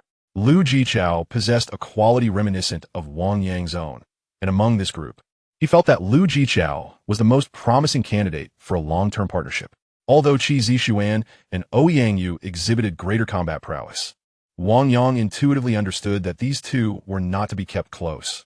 Their relationship would remain strictly collaborative. Qi Zixuan knelt beside them, gripping Lu Jichao's hand tightly, guilt evident in his eyes, for it was the special zombie that had breached their formation through him. Qi, do not blame yourself. This is my own fault. Feeling the warm blood seeping from his chest, Lu Jichao briefly panicked before calming himself. After all, my girlfriend has already transformed into a zombie. Living alone holds little meaning for me. Perhaps it is better this way, as I can soon join her. A faint smile of relief graced Lu Jichao's lips. He had come out to enjoy the day with his good friend, Hao Yufei, each accompanied by their respective girlfriends. Yet, upon awakening, he found that while the other three were unharmed, only his girlfriend had succumbed to the transformation. Despite the difficulty in accepting this reality, Lu Jichao had steeled himself to take the heartbreaking action of ending her life with a fruit knife. Throughout the day, though outwardly composed, he had been consumed by profound anguish. Now, however, this suffering could finally find release. Jichao, do not speak. Let us staunch the bleeding first. Qi Zixuan's eyes glistened with unshed tears as he tore a strip of cloth from his own garment, intent on aiding Lu Jichao. Do not trouble yourself. It is futile. Lu Jichao waved off Qi Zixuan's gesture. Young Gu. Lu Jichao turned to Wang Yang. I shall call you that, even though I am uncertain of our age difference. Very well. If you wish to call me Yang Gu, I shall gladly accept you as my younger brother, Wang Yang replied with a warm smile. Young Gu, I would like to entrust you with the care of my brother and his girlfriend. If they are unfit for battle, please look after them so they can endure until official rescue arrives. Is that possible? Before him, Lu Jichao's eyes had taken on a faint hue of white, a sign of impending transformation into a zombie. Wang Yang pondered, could it be that once bitten or scratched by a zombie, there's no hope for salvation? His brow furrowed. If this were indeed the case, future battles would prove exceedingly troublesome. Slaying zombies, while challenging, remained within the realm of possibility. Yet to emerge unscathed seemed an insurmountable task. The claws of the undead were razor-sharp. A mere scratch could spell doom. What then would they do? Brother Yang? Am I asking too much? Lu Jichao's expression darkened as Wang Yang fell silent. Not at all. Wang Yang swiftly countered, noticing Lu Jichao's spiraling tones. I was contemplating whether there exists a way to save you. His words ignited a flicker of hope among those present. Could Lu Jichao truly be rescued? Long. Check if there's anything in that zombie's head. At this juncture, only Wang Yang and Lu Meng were privy to the matter of the crystal cores, as any videos related to them on social media were swiftly removed. Without persistent searching for the term crystal core, one would remain oblivious to such information. Earlier, Wang Yang had refrained from dispatching any zombies, while Lu Jichao had attempted it previously but yielded nothing, and thus the matter had been dropped. Now, as Wang Yang broached the topic again, astonishment rippled through the crowd. All right, Lu Meng wasted no time, swiftly using a fruit knife to probe the head of the female special zombie. With a splatter of blood, a crimson-stained crystal fell forth. It was white, identical in hue to the one Lu Meng had consumed earlier. Witnessing the unexpected discovery, Qi Zixuan and Ouyang Yu exchanged glances, both reflecting surprise in their eyes. Consume this and see if it proves beneficial, Wang Yang urged hastily. Is this truly a crystal core? Lu Jichao gazed at the crystalline object being brought to his lips, his expression wavering. Brother Yang, this is quite precious, isn't it? Wouldn't it be a waste for me to take it? I'm on the brink of transformation. Stop the nonsense. Wang Yang, now irritated by Lu Jichao's hesitation, forcefully opened his mouth and placed the crystal core inside. As the core was ingested, all eyes were fixated on Lu Jichao, anxiously awaiting the outcome of this pivotal moment. Wang Yang's senses were heightened, encompassing everyone around him. The energy within the crystal core dissipated, and in an instant, a surge of vitality erupted within Lu Jichao's body. Wang Yang distinctly sensed an elevation in Lu Jichao's strength. In the next moment, The white hue in Lu Jichao's eyes swiftly receded, his pallor transforming into a healthy flush. With the whiteness fading and color returning to his face, it was indeed effective. Lu Meng exclaimed in astonishment upon witnessing Lu Jichao's transformation. Jichao, how do you feel? Wang Yang, having previously experienced the crystal core himself, was eager to learn of Lu Jichao's sensations. Upon consuming the core, Lu Jichao felt an invigorating power surging within him, an enhancement to his overall physical prowess, particularly in his legs, which seemed to have received a substantial boost. I perceive a substantial enhancement in my strength, approximately 30%, Lu Jichao remarked. Only 30%? Lu Meng expressed his bewilderment, recalling that after consuming that crystal core, his power had more than doubled. He remembered Wang Yang mentioning that consuming the golden crystal core had augmented his strength by 50%. It was understandable that there would be a distinction between the golden and white crystal cores, but could there be such a significant disparity among the white crystal cores themselves? Moreover, this female zombie had undergone mutation for a longer duration. Could it be that her gender contributed to a natural frailty? The thoughts that crossed Lu Meng's mind were swiftly considered by Wang Yang as well. However, his musings were more intricate. He now suspected that each crystal core possessed unique attributes, perhaps divisible into various categories. Jichao, if you're able to rise, test your speed, Wang Yang suggested. After assessing his physical condition and noticing that the wound on his chest had ceased bleeding, Lu Jichao felt no adverse effects. On the contrary, he felt invigorated and promptly stood up. With a swift motion, Lu Jichao dashed to the large glass windows of the gym, executing a smooth turn before racing back. So fast. That speed surpasses even that of sprint champions. Chun Jie exclaimed in astonishment upon witnessing Lu Jichao's swiftness. Oh Yang concurred. Indeed, it is remarkably rapid. Wang Yang, how did you come to know this? The conversation shifted to Wang Yang, and Qi Zishuan, Chun Jie, and Lu Jichao cast curious glances in his direction. Given that the crystal cores had been revealed, there was no need for concealment. Wang Yang pondered briefly before responding. We encountered such a zombie before, the one you saw on the 20th floor. That zombie exhibited extraordinary strength, far exceeding that of an ordinary zombie. After we killed it, we discovered a crystal core inside, which Lu Meng consumed. I suspected that this zombie's unusual speed indicated it might possess a crystal core as well. Indeed, after consuming that crystal core, my strength more than doubled, Lu Meng admitted, feeling no need for further secrecy. It appears that zombies may indeed possess distinct attributes. The crystal core Lu Meng consumed likely pertained to strength, while Jichao's must relate to speed. Furthermore, only exceptionally powerful zombies likely possess crystal cores within their heads. Qi Zishuan succinctly summarized, adding, however, Wang Yang, your quick decision-making was commendable. The functions of the crystal cores can be discerned over time. The most significant victory is that Jichao emerged unscathed. Having danced on the brink of death, Lu Jichao expressed his heartfelt gratitude to Wang Yang. Thank you, Brother Yang. The fact that Wang Yang bestowed such a precious item upon him deeply moved Lu Jichao. Among them, only Wang Yang was privy to the secret of the crystal cores, and as an insider at the hotel, he could have chosen to wait until Lu Jichao's demise to stealthily retrieve the crystal core when no one was around. The profound sacrifice made to save him, even at the cost of revealing the secret of the crystal core, deeply moved Lu Jichao. Being averse to complications, he felt reluctant to bear the burden of his two friends, who were rather timid. Thus, he resolved that they should fend for themselves and take care of each other. Wang Yang's nonchalant words elicited laughter from the 6 individuals present. Chapter 27. 2 faces of potential tragedy transformed into a comedy through Wang Yang's quick thinking, lightening the atmosphere within the team. What shall we do next? Should we call the tenants in the room down to collect the food? Lu Meng inquired while perched on a fitness ball, a bottle of water in hand. The hotel gym boasted a refrigerator stocked with various beverages and snacks, such as Snickers, cheese sticks, and chocolate. With the 7th floor devoid of zombies, everyone felt a sense of relaxation. Oh Yang took a sip of juice and remarked, dividing the provisions is certainly feasible, but I suggest we refrain from further clearing today and instead prepare some new weapons.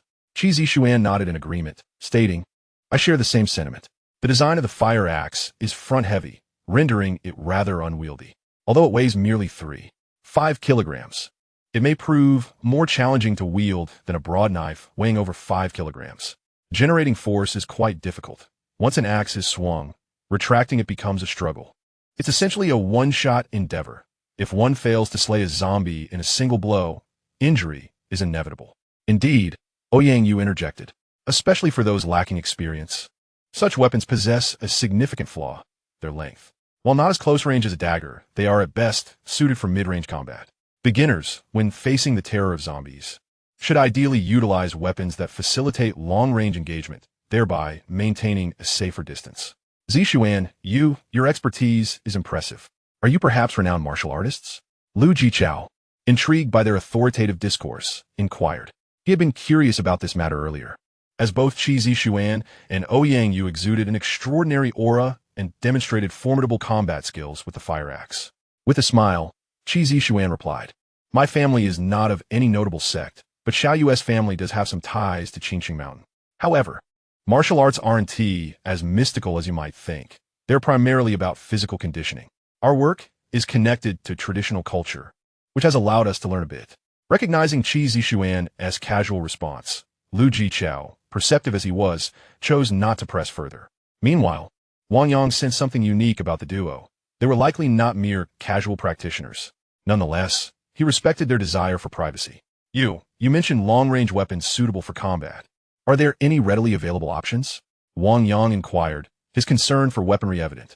After today's encounter, he realized that for those without foundational skills, swiftly engaging in battle was quite daunting, particularly with a fire axe, which posed considerable danger. Ultimately, the fire axe is not a design suited for combat. It's front-heavy. Rear-light configuration is intended to generate greater inertia, specifically for the purpose of breaching obstacles. Yang Yu pondered for a moment, furrowing her brow as she remarked, "In fact, the metal pipes used for hanging curtains in hotel rooms might suffice, although they would likely be difficult to cut. Furthermore, those pipes are somewhat thick and rather slippery. To enhance grip, one might wrap them with hemp rope or cloth strips, but that would only increase their diameter, making them cumbersome for individuals with smaller hands." Upon hearing Yang's words, Wang Yang recalled that the curtain-hanging pipes in hotel rooms indeed fit the description. Though they're somewhat thick, their sturdiness is commendable. If they could locate a cutting machine, perhaps they could carve out edges, transforming them into makeshift spears. At that moment, Chun Jia, who had remained silent, interjected, "Actually, PVC pipes would also be appropriate." "What is that?" Lu Jichao momentarily failed to comprehend Chun Jia's reference, observing that the other 5 individuals present seemed equally bewildered. Chun Jia waved his hand and explained, "It's simply a type of plastic pipe, typically used for plumbing or encasing electrical circuits. You have all undoubtedly seen it. You just might not know it by the name PVC. This material possesses considerable strength, and affixing a fruit knife from the room to its end would enable it to function as a spear. I recall having seen such pipes," Lu Meng remarked, the realization dawning upon him. He then turned to Wang Yang and said, "Brother Yang, it seems we have plenty of these in the large warehouse on the second basement level. I came across them while assisting the maintenance department with moving items. They were all brand new." "Certainly, such items are quite common in hotels. They're consumables that need to be replaced promptly when they show signs of aging. So there should be stock available," Chun Jia affirmed. As the two elaborated, everyone began to understand. Wang Yang contemplated for a moment and declared, "Then it's settled.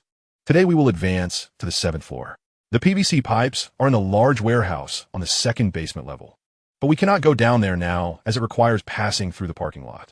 Who knows what the situation is like there? We will find a way to dismantle some pipes from the curtains and see how manageable that is. For now, let's make a call to organize food delivery. We can address other matters tomorrow." With the plan established, Wang Yang led the group to the transfer warehouse on the 7th floor, using his work card to unlock the glass door. "Manager Tan, this is Wang Yang. Please open the door," he called out as he approached the warehouse entrance. Inside, Tan Yu, Wang Chenghao, and Wang Lily felt a wave of tension upon hearing Wang Yang's voice. "What is this calamity doing here again? Didn't He just take away so much food?" Tan Yu lamented, weariness etched on his face. He had spent the entire day hoping for someone to come to their rescue, whether from the authorities or the hotel management. Tan Yu had resolved that he would confront Wang Yang regardless of who arrived. But after waiting all day in vain, he found himself faced with Wang Yang once more. "Manager Tan, what should we do? Shall we open the door?" On Wang Chenghao's face lingered a vivid crimson handprint, and the thought of Wang Yang waiting outside filled him with a sense of unease. What if he refused to open the door? Would Wang Yang simply force his way in? Tang Yu realized the door would be no barrier for Wang Yang and reluctantly got up to open it. As soon as he swung the door open, he was met by the imposing figure of Wang Yang, accompanied by 5 others, each wielding a fire axe and stained in blood. Tang Yu was instantly taken aback. Wang Yang, what are you planning? Oh, nothing much. Wang Yang replied with a disarming smile. These are merely hotel guests. We have just cleared the area from the 7th to the 40th floor. Aside from the 2nd and 3rd elevators, there are no zombies left exposed in other locations. It was as if the earlier tension had vanished, replaced by a calm demeanor. What? You've eliminated all the zombies from the 7th to the 40th floor? Tang Yu was genuinely astonished. Contemplating Wang Yang's words, he realized that if Wang Yang had indeed rid the hotel of its undead menace, the overall safety of the establishment would significantly improve, and he would undoubtedly reap the benefits, having sacrificed only the convenience food stored in the transitional warehouse. However, with Wang Yang having breached the door that morning, the contents of the warehouse were already compromised. Any staff members or guests daring to venture out for food would inevitably take what remained. After a brief moment of reflection, Tang Yu recognized that this situation seemed advantageous for him. If Wang Yang could eradicate the zombies from the 7th to the 40th floors, could he not also manage the 3rd basement to the 6th floor? If those areas were secured, would he not have the authority to allocate all the resources? After all, Wang Yang was merely a security guard, and such responsibilities would not fall to him by right. With these thoughts swirling in his mind, Tang Yu's expression transformed. Wang Yang, splendid work. I always knew you were capable. He donned a friendly smile and addressed Wang Yang. What do you need us to do now? How may I assist you? Indeed, there is something, Wang Yang replied, maintaining his cheerful demeanor. Please, Manager Tang, could you contact the rooms that had guests yesterday and ask them to come down for some food? However, the distribution must be regulated. We cannot allow chaos over food. I trust you can manage that, right? Absolutely, leave it to me, Tang Yu promised, thumping his chest in assurance. Chapter 28. The presidential suite with the assistance of Tang Yu and his 2 companions. Wang Yang no longer needed to concern himself with the subsequent tasks. The group returned to the office, where Wang Lily powered on the computer to check the occupancy status from the previous day. This information was readily available on the office computer on the 7th floor, allowing them to prepare disposable supplies, food, and water to replenish the rooms occupied by guests. Once the information was retrieved, Wang Lily and Wang Chenghao began making calls to the rooms on the 8th floor. Hello. This is the service department of the Fortune Center Hotel on the 7th floor. We have completed the clearing from the 7th to the 40th floor. Please come down to collect some convenience food. The elevators have not been cleared, so please remember not to use them. No, we are not a rescue team. We are simply the hotel security organizing internal assistance.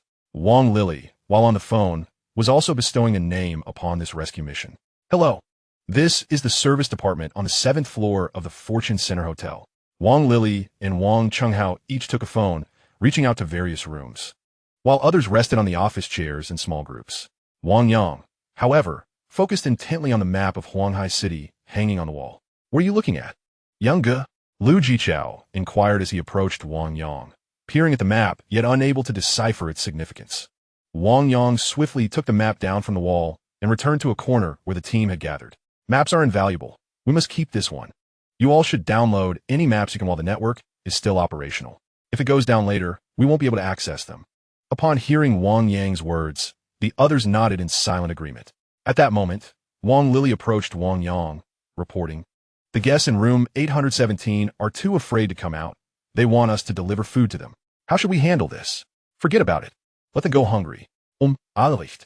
Wang Lily hesitated, but chose not to argue further. Mengzi, Jichao, take those folders and make another trip. The guests can't use the elevator, and if they need to take the emergency stairs, we'll have to swipe our cards. Just unlock each safety door on every floor and prop them open with the folders to save us from running up and down repeatedly, Wang Yang instructed. Qi Zishuan, having considered the issue as well, stood up and said, I'll join you. With so many folders, I doubt 2 people can manage them all. That will be a hassle for you, Qi Zishuan smiled at Wang Yang, rising to assist Lu Meng and Lu Jichao with the folders. Yi. Let us go dispose of the zombies in the gym downstairs. There will likely be quite a few people soon, and this area is too cramped. We need to distribute the items in the gym, Wang Yang remarked, folding the map and placing it in his pocket as he stood up. All right, Tianye. Always compliant with Wang Yang's directives, readily followed him. Although Wang Yang did not call for Ouyang Yu, she too rose to accompany them. The trio arrived at the gym, where Wang Yang observed that the windows had been fitted with additional bars. The windows could open, but not fully, making it impossible to dispose of the zombie corpses through them. We can pry this open with an axe, Chun Jie suggested, examining the window structure. Following Chun Jie's guidance, Wang Yang used the axe to pry one of the bars, instantly allowing the window to open. It's beneficial to acquire more knowledge. Otherwise, I would have had to resort to brute force, Wang Yang chuckled. I study mechanical engineering. These principles are my forte. It's nothing extraordinary. Chun Jie humbly replied as they began to discard the corpses. The small square below the hotel was currently deserted, freeing them from any moral concerns regarding the ethics of throwing objects from a height. Ouyang, you dragged the corpse over, and Chun Jie, along with Wang Yang, threw it down together. Within a few minutes, the gym was cleared of the zombie bodies, although there were still numerous bloodstains remaining. The scene appeared less terrifying. Upon returning to the warehouse, they found Tan Yu busy counting supplies. Wang Yang, are we still supplying according to the daily standards? Tan Yu inquired upon seeing Wang Yang enter. Yes, let's distribute 2 extra boxes of instant noodles per person. 2 boxes a day should suffice to stave off hunger. As for water, we can currently use the direct drinking water pipes, and when that runs out, we can distribute bottled water, Wang Yang replied. Understood. Tan Yu seemingly forgot the earlier conflict with Wang Yang and began preparing as instructed. Wang Yang and Ouyang Yu also started to assist. While they were in the midst of moving supplies, hotel guests began to descend from the safe staircase. Each room in the Well Center Hotel had screens displaying the conditions in the corridor outside, making it clear whether there were any zombies present. Only a few guests insisted on being escorted to their rooms, as the majority were brave enough to step outside. At that moment, Lu Meng and his companions also came down from upstairs. Wang Yang assigned them to maintain order while he continued to help with the moving. Just then, Wang Lily approached Wang Yang and said, Wang Yang, there are 2 rooms occupied in the presidential suite on the 42nd floor. However, they cannot open the safety door and are unable to come down. What should we do? The mention of the presidential suite caused Tan Yu's expression to tense. Regardless of the situation, those who could stay in the presidential suite were undoubtedly significant figures, either wealthy or powerful. Individuals Tan Yu dared not offend. Wang Yang, what do you think we should do?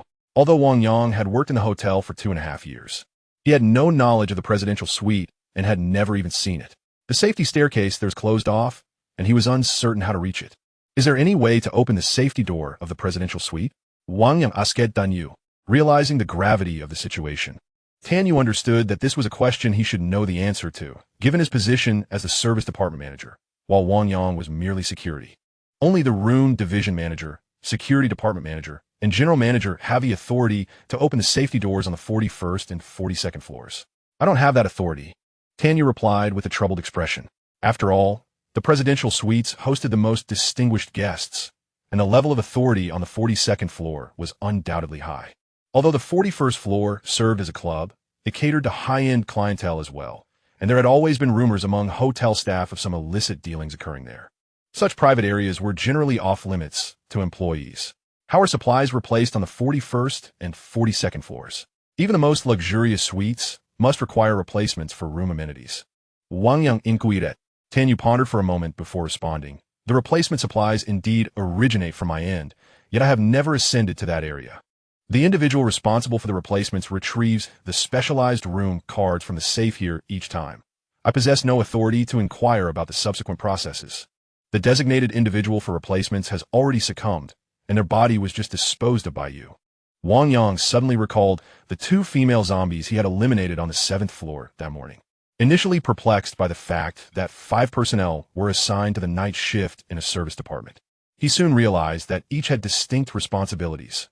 One was in charge of the presidential suite, another of the high-end club, while the remaining 2 attended to standard guest rooms, with Tan Yu overseeing them as the duty manager. Here's the plan. Manager Tan, you surely have the contact information of several leaders within the hotel. Let us endeavor to reach them and inquire about the safe as password. Once we acquire the special room card, we can ascend the stairs to deliver it. If we are unable to contact any of the leaders, we shall devise alternative strategies. Look at my forgetfulness, Tan Yu remarked, tapping his forehead. I will reach out immediately. Having settled matters here, Wang Yang proceeded towards the gym, where the influx of individuals from above had begun to create a chaotic atmosphere. Chapter 29. Shall I rescue your wife? Why has there been no distribution of supplies? Is this how you serve your customers? Call your manager. I wish to lodge a complaint. Why are we not being provided with water? Is the drinking water even potable? I have always consumed bottled water. Why haven't you cleared out the restaurant downstairs? My grandson cannot subsist on instant noodles. You must find a solution. My wife went downstairs for breakfast at the buffet this morning. We have been in contact via text. She is hiding in the women's restroom of the buffet. Send someone to rescue her at once. If anything happens to her, I will ensure your hotel faces bankruptcy. Before even entering the gym, Wang Yang was met with a cacophony of voices. Lu Meng and Wang Qinghao were encircled by a throng, all clamoring with incessant questions. Lu Meng, who was not particularly eloquent, stood speechless, unsure of how to respond. Observing Lu Meng's predicament, those in front grew increasingly audacious, with one elderly woman attempting to grasp Lu Meng's face in frustration over his silence. Qi Zixuan and Yang, you seem to have anticipated such a scenario. Standing at the entrance of the gym, calmly observing the unfolding chaos. Lu Jichao also stood at the periphery, trembling with anger. Upon seeing Wang Yang approach, he rushed over and exclaimed indignantly, Yang, we should never have rescued these people. Qi Zixuan and Yang, you turned their gazes to Wang Yang, eager to discern his response to this predicament. Wang Yang smiled and patted Lu Jichao on the shoulder, saying, I contemplated these matters prior to the rescue. If we do not extricate these troublemakers, how shall we encounter good companions like Brother Qi, Sister Yu, and Brother Jie? Wang Yang's words of comfort helped Lu Jichao regain his composure, though a hint of resentment lingered in his eyes. Very well, I shall address this situation. Signaling Lu Jichao to remain calm, Wang Yang navigated through the crowd with determination. Brother Yang, you've arrived. Upon spotting Wang Yang, Liu Meng wafed eagerly. In just a brief span of 10 minutes, Lu Meng had become intimidated by the group, feeling that confronting them was far more daunting than facing zombies. All right, you may step down now. Understood. Lu Meng felt an immense relief as he distanced himself from the throng. In the distance, Shun Lanxin and Fu Huanhuan also descended. Upon seeing Fu Huanhuan, Lu Meng's eyes lit up, and he rushed towards her. Thank you for your efforts. Fu Huanhuan had been incensed watching Lu Meng being besieged and had nearly rushed into assist him, only to be restrained by Shun Lanxin. Now, seeing Lu Meng safely on the ground, she couldn't help but express her concern. I'm fine. I can't handle such a scene, but Brother Yang is resourceful. He will help me retrieve it. Despite his earlier frustration, Lu Meng's anger dissipated upon seeing Fu Huanhuan. Wang Yang approached the spot where Lu Meng had just been, casually relocating a long bench meant for practicing kneeling positions onto which he stood. Elevated, he could now survey the entire assembly, and his commanding presence grew correspondingly. At that moment, the gym was filled with approximately 360 to 70 individuals. Earlier, Wang Yang had checked Wang Lily's computer, noting that nearly 2,000 had registered for occupancy the previous day. Given the number still unrescued, the survival rate post-catastrophe seemed to hover around 30%. Why are you standing up so high? My wife is still trapped in the 6th-floor restaurant. Do you really have time to strike a pose here? Hurry up and rescue her, or I swear I will make you regret it. The loudest of the raucous crowd, a stout man, immediately challenged Wang Yang. Do you want me to rescue your wife? Wang Yang inquired. Of course. My wife has been stuck in the 6th-floor restroom for an entire day, and you still have the gall to act nonchalantly? The stout man retorted angrily. After I rescue her, will she automatically become my wife? Wang Yang asked earnestly. A ripple of laughter erupted among the crowd. Even Shun Lanxin couldn't suppress her amusement. Wang Yang's sharp tongue was notorious, and he never seemed to shy away from confrontation. Observing the stout man's bewildered expression, Lu Meng felt a sense of vindication. It was this very man who had been the most boisterous. How dare you take advantage of me? Regaining his composure, the stout man charged at Wang Yang, displaying a boldness he lacked when faced with zombies. Wang Yang's demeanor remained unperturbed as he effortlessly caught the man's hand, twisting it gently until the stout man found himself in a vulnerable position, facing away from Wang Yang. Before the man could utter a word, Wang Yang seized a muscle in his shoulder, applying a firm grip. Ah! A wave of excruciating pain surged through the stout man, and he let out a single, pitiful cry, the agony sapping his strength, rendering him incapable of producing a second scream. Having subdued the corpulent man, Wang Yang did not release his grip. Instead, he applied more pressure. The man's features contorted in agony, yet he lacked the strength to vocalize his pain, resulting in saliva and snot involuntarily escaping him. Meanwhile, Wang Yang's expression remained unperturbed. At this moment, a palpable silence enveloped the room. Even the elderly woman who had previously attempted to confront Lu Meng had been quelled. The gym returned to a state of tranquility, and Wang Yang continued to hold on, raising his voice to address the assembly. Esteemed individuals, he proclaimed, I trust you have noticed the security uniform I don. Indeed, prior to the calamity this morning, I serve as a security guard here. However, in the aftermath of this disaster, I, like you, am merely an ordinary survivor. Perhaps you harbor numerous grievances, desiring better sustenance, seeking to rescue your loved ones, or yearning for other necessities. Yet, I must emphasize that these demands should not be directed at me, just as I have this gentleman in my grasp. As he spoke, Wang Yang tightened his grip, and the corpulent man, nearly on the brink of unconsciousness, began to leak a fluid from his white leisure trousers. Detecting the foul odor, Wang Yang frowned slightly and released his hold, causing the man to collapse limply onto the ground. If we could establish communication with the authorities, he might await their assistance to rescue his wife. If such aid does not arrive, he must devise a means to savor himself rather than compel me to act on his behalf. You should all understand that had it not been for my organization's internal rescue efforts, many of you might still be trapped in your rooms, starving. I do not seek your gratitude for these actions. However, you have no grounds to make further demands of me. After all, our hotel has ceased operations, has it not? Upon hearing Wang Yang's words, those who had earlier instigated trouble lowered their heads, while other survivors exhibited a spectrum of expressions, some contemplative, others in agreement, and some skeptical. Wang Yang even sensed a few hostile gazes among the crowd. If you comprehend my message, please form a line to receive today's provisions. In these extraordinary times, instant noodles are considered a delicacy. Should rescue efforts take 10 days or more, even instant noodles may become a luxury. Furthermore, our hotel's drinking water is reliable and safe for consumption. I urge you to utilize the drinking water first. If power and water supplies are interrupted later, we will no longer have access to it, and we will begin distributing bottled water. If there are no objections, you may line up to collect your supplies. After receiving them, please remain in place for a while, as I have further announcements to make. After delivering his address, Wang Yang observed the crowd for 10 seconds in silence. Noticing no one spoke, he leaped down from the bench and instructed Wang Chenghao. We may commence the distribution of supplies. Understood. Wang Chenghao nodded, his gaze toward Wang Yang now tinged with respect. Chapter 30. A conclusive resolution following the earlier incident. The subsequent distribution of supplies proceeded smoothly. Wang Yang had previously discussed with Tan Yu and established a standard of 1 loaf of bread, 2 buckets of instant noodles, and 1 random piece of fruit per person each day. These provisions were to be delivered directly into their hands without the need for bags. If someone preferred not to have instant noodles, they could substitute them with 3 Snickers bars or other small snacks. In just half an hour, the supplies were distributed, and everyone adhered to Wang Yang's request, remaining in the gym after receiving their allotments.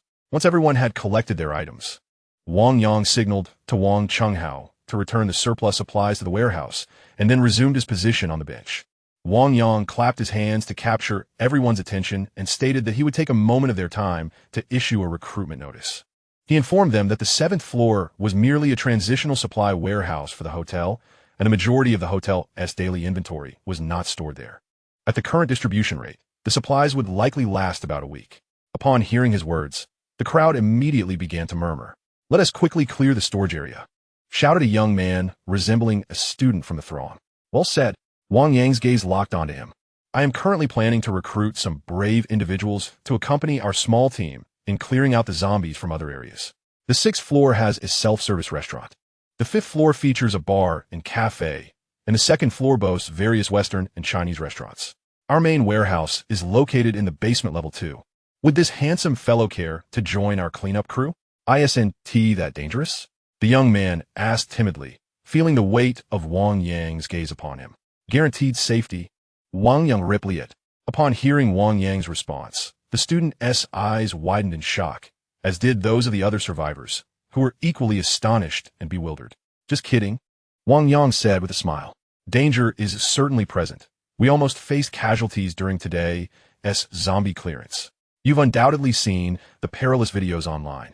So whether or not to join is a decision for you to weigh carefully and take personal responsibility for. Then what benefits would there be for joining? Inquired another young man, robust and imposing in stature. The benefit is that the food will be better Wang Yang explained. The only cooking facilities in the hotel are on the 6th and 2nd floors, as well as in the staff cafeteria on the basement level. Perhaps the 5th floor can fry a steak or something. I was once poor and didn't know if the bar or cafe provided food. After clearing the 6th and 2nd floors, those participating in the combat can dine there and enjoy hot meals. As for the others, they will still have to eat instant noodles in their rooms. Of course, if we complete the cleanup, children under 15 won't have to fight and will also benefit from hot meals. As soon as Wang Yang finished speaking, the crowd began to murmur once more. Is it worth risking our lives just for a hot meal? One voice questioned. Exactly. Perhaps official rescue will arrive soon. My nephew is in the military, and he shared a message in the family group, stating that the troops are preparing to commence rescue operations tomorrow. Is that true? That would indeed be splendid. I also believe it prudent not to venture forth. Besides, the lower floors are undoubtedly teeming with zombies, and it is likely that those sent to clear them may not return. Regardless, I shall not go. If they manage to clear the other floors, would they dare deny this elderly gentleman a warm meal? Naturally, the discussions among the crowd were overheard by Wang Yang, who initially intended to convey to everyone that beyond the provision of warm dishes, the greatest benefit of participating in the battle lies in acquiring the strength to protect oneself amidst the upheaval. Should rescue not arrive, having the capability to combat zombies would also bestow upon one the right to survive. However, upon hearing the murmurs below, Wang Yang felt disinclined to share such sentiments. Very well, that is all I wish to convey. Those who wish to partake in the battle may remain. The others are welcome to return to their rooms for rest. Wang Yang gestured to dismiss the gathering, and those in the gymnasium promptly began to exit. Once everyone had dispersed, only 6 members of Wang Yang's team remained, along with Shen Lanxin, Fu Huanhuan, Hao Yufei, and Ho Linlin, leaving just 4 men behind, including the burly young man who had inquired about the terms of engagement. The 3 staff members from the 7th floor also departed the gymnasium, indicating their unwillingness to participate in the battle. Today marks merely the first day of the upheaval, and most still prefer to believe that official rescue will be forthcoming, shunning the prospect of risk. Wang Yang sat on a bench, and all those who remained gathered around him, forming a subtle circle. Brother Yang, what shall we do? It's just a few of us left. Are we to continue clearing the other floors tomorrow? As the room emptied, Lu Meng's spirits began to wane, uncertain if they should persist in their endeavor to cleanse the hotel. The forthcoming battles would not be so easily won. Today, their 6-member team barely survived an encounter with 10 zombies in the open area. The self-service restaurant, the basement level 2, and the conference rooms on the 3rd and 4th floors, including the hotel lobby, would likely harbor dozens, if not hundreds, of zombies. What is wrong? Have you lost your spirit? Wang Yang asked with a smile. Brother Yang, how can you still find humor in this? Lu Jichao retorted, there are only 14 of us, and Lin Lin and her 2 companions certainly cannot fight. My buddy here is also rather feeble, and the other 4 newcomers are an unknown quantity. It seems we are merely courting death. Indeed, Brother Yang, Lu Meng added, I overheard some discussions in the crowd. It seems the military has begun rescue operations. Perhaps we should exercise caution, wait a couple of days until the situation clarifies. If the authorities truly do not arrive, we can then venture to cleanse those perilous areas. Wang Yang was deep in thought, as he sought to ascertain the reasons behind the zombies' newfound strength. If zombies were to gain strength solely by consuming flesh and blood, then within the first day, or at most the first 3 days, those who were suddenly attacked by the transformed would likely meet their demise. After that period, it would become increasingly challenging for the zombies to procure fresh flesh. At least, it would be quite difficult until most survivors were compelled to reveal themselves out of desperation. If zombies do not consume flesh, they will not grow stronger, so waiting a little longer would pose no issue. However, if the source of their strength were not merely the consumption of flesh, but rather an alternative means of enhancement, such as the ability to absorb energy from the air more rapidly than humans, then the operation to cleanse the hotel must not be delayed and should commence immediately. For every day that passes, the zombies would become increasingly formidable, and the situation would only worsen over time. This matter, Wang Yang intended to verify independently later that evening. For now, he needed to focus on the immediate need for combat. Setting aside that discussion, perhaps the 4 newcomers could introduce themselves? Chapter 31. The boss of the boss. The 4 remaining newcomers had been immersed in the tense atmosphere alongside the others, but upon Wang Yang's sudden inquiry, they exchanged incredulous glances. The security guard exuded an undeniable confidence, the origins of which seemed quite mysterious. regardless of whether they would engage in battle the following day. Since Wang Yang had posed the question, the four began to share their backgrounds. The robust man spoke first. I am Fang Wei, a fitness coach. Wang Yang nodded and shifted his gaze to the second individual. The second man, who possessed an unremarkable height and appearance yet radiated a sharp aura, bore some resemblance to the third man beside him. Both had dark skin and bright eyes. I am Su Yang, and this is my buddy, Xie Hongbin. We are both mixed martial artists here in Shanghai for a competition, Su Yang stated. The UFC's Shanghai Fight Night? Isn't that scheduled to commence in 3 months? Fang Wei inquired, clearly knowledgeable about such events. Indeed, we are participating in the qualifiers, which are taking place over the next few days. If we perform well, there is a chance we could compete in the undercard of Fight Night, Xie Hongbin elaborated. Impressive. You are true experts. In comparison, I feel like merely a facade. Fang Wei remarked, unable to suppress his admiration. The UFC is a globally renowned mixed martial arts event where various martial arts styles compete against one another, encompassing boxing, sanda, kickboxing, and jiu-jitsu, an amalgamation of techniques that closely resembles lethal combat applications. Wang Yang considered himself a fan of the tournament, having occasionally watched classic match replays online. Though he was not a die-hard enthusiast, he merely had a general understanding. Nevertheless, he knew that those who could participate in such competitions were undoubtedly exceptional. Remarkable. Wang Yang complimented, then jested. However, battling zombies is quite different from fighting humans. Just be sure not to succumb to the urge to execute a takedown on a zombie during combat. Absolutely, they responded in unison. The individuals surrounding him chuckled softly. Yet Su Yang found no joy in laughter. After responding to Wang Yang, he exchanged a glance with Xie Hongbin, evidently concerned that his professional instincts might compel him to execute a grappling maneuver on a zombie. Unlike humans, one could not predict the outcome if such an action were taken. It would simply culminate in a zombie's bite. My name is Fu Wei, a student from the neighboring university who typically enjoys exercising and maintains a reasonable level of fitness. The last to introduce himself was a youthful man who, despite his boyish visage, possessed a robust physique. Once all four had introduced themselves, Wang Yang proceeded to acquaint the newcomers with the veteran members of the team, facilitating mutual recognition among them. Upon completing these formalities, Wang Yang expressed, I believe we must gradually clear the hotel of zombies.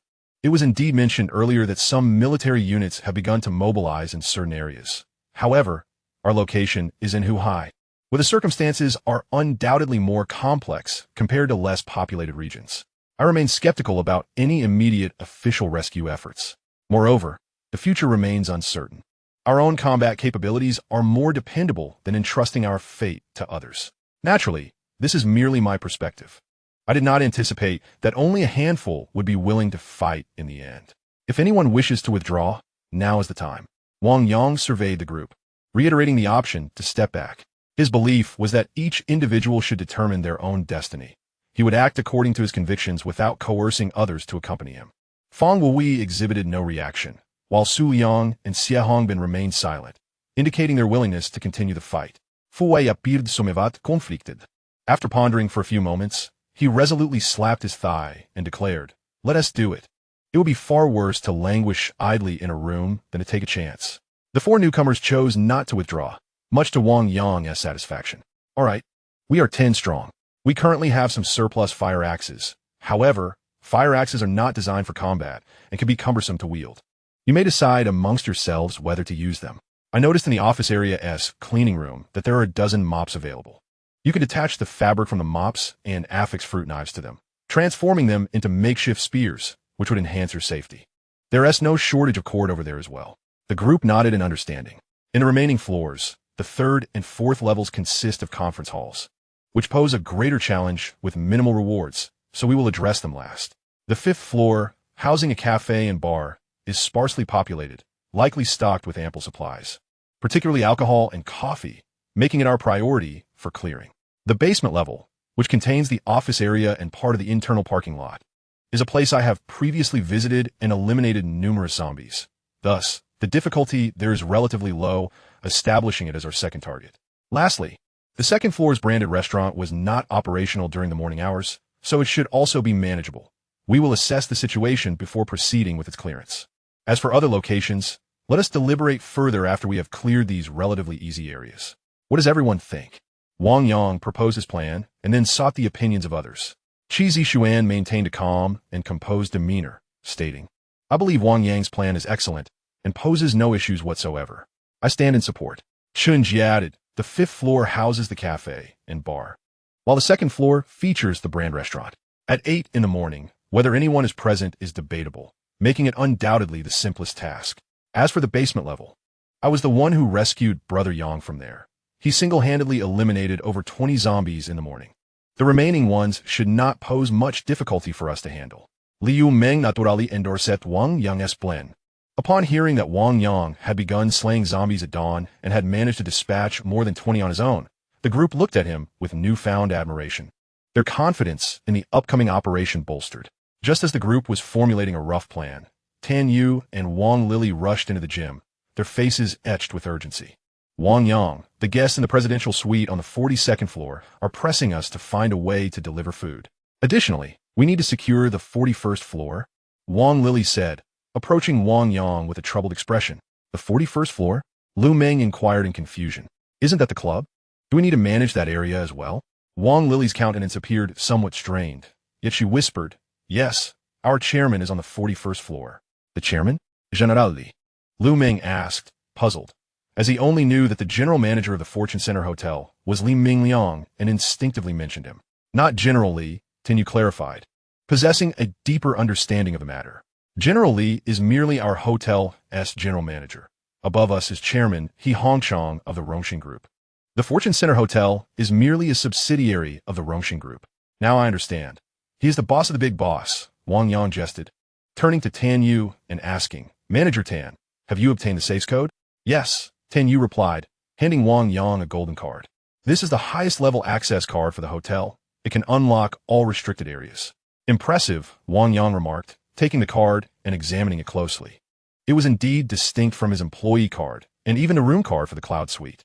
Whether it was pure gold or gold-plated or crafted from some other material, it appeared resplendent, adorned with elegant wave patterns and featuring a design of a gold ingot in the center, exuding an air of sophistication. "Wang Yang, the guests on the 42nd floor, along with Chairman He, are significant figures.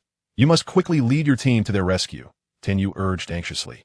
As soon as Tanyu finished speaking, the expressions of those around Wang Yang shifted slightly. Sensing this change, Wang Yang remarked, "The individuals here, aside from Lu Meng and myself, are not hotel employees. What concern do those significant figures have with them?" Chapter 32. Is it really about gathering information? Wang Yang's unexpected response left Tanyu momentarily speechless, unsure of how to react. "Wang Lili, please take them to the office to fetch some mops. And find some strings and a fruit knife for them," Wang Yang instructed. "Understood." Wang Lili instinctively nodded in agreement and led the group away from the gym. As the crowd departed, Tenyu quickly asked, "Wang Yang, do you not intend to rescue Mr. He and the guests on the 42nd floor?" Wang Yang gazed at Tanyu with a calm expression, yet remained silent. "Why are you looking at me like that?" Tanyu anxious. Seeing that Tanyu still did not grasp his meaning, Wang Yang sighed. "Manager Tan, amidst this calamity, who has the luxury to care for others? Those individuals are not our hotel employees. They were rescued by me today. Our collaboration is merely a means of survival. When you immediately command them to serve the hotel owner and the esteemed guests on the 42nd floor, how do you think they will perceive that?" Manager Tan, this approach is untenable and may incite discontent. After Wang Yang's explanation, Tanyu finally realized that his earlier remarks were indeed ill-timed. In truth, Tanyu had yet to comprehend the terrifying nature of the apocalypse. The environment had irrevocably changed. In the past, ordinary individuals would have felt honored to serve someone like He Hongchang, never considering refusal. However, the current situation was different and the future was uncertain. Mr. He's status might not hold the same weight, and the risks involved in rescue missions were substantial. His commanding tone could easily provoke resentment. What then? Shall we abandon Mr. He? What if the catastrophe subsides swiftly? If Mr. He were to direct his ire towards us, we would undoubtedly face dire consequences. Tenyu expressed his inner conflict. To put it plainly, he had been entrenched in the hierarchical mindset of the Wealth Center for too long. Wang Yang believed that if He Hongchang could be saved and connections established with the remaining powers, maintaining control over their loyalty would be imperative. If those factions still heeded his words, then in this new world, he would still hold significance. However, should Wang Yang choose to violently eliminate Tanyu, Wang Chenghao, and Wang Lili, followed by dispatching Mr. He on the 41st floor, it would leave no evidence behind, rendering the once great owner merely a casualty of circumstance. Ultimately, an individual's status is only validated within their domain. When the overarching environment shifts, a reevaluation ensues.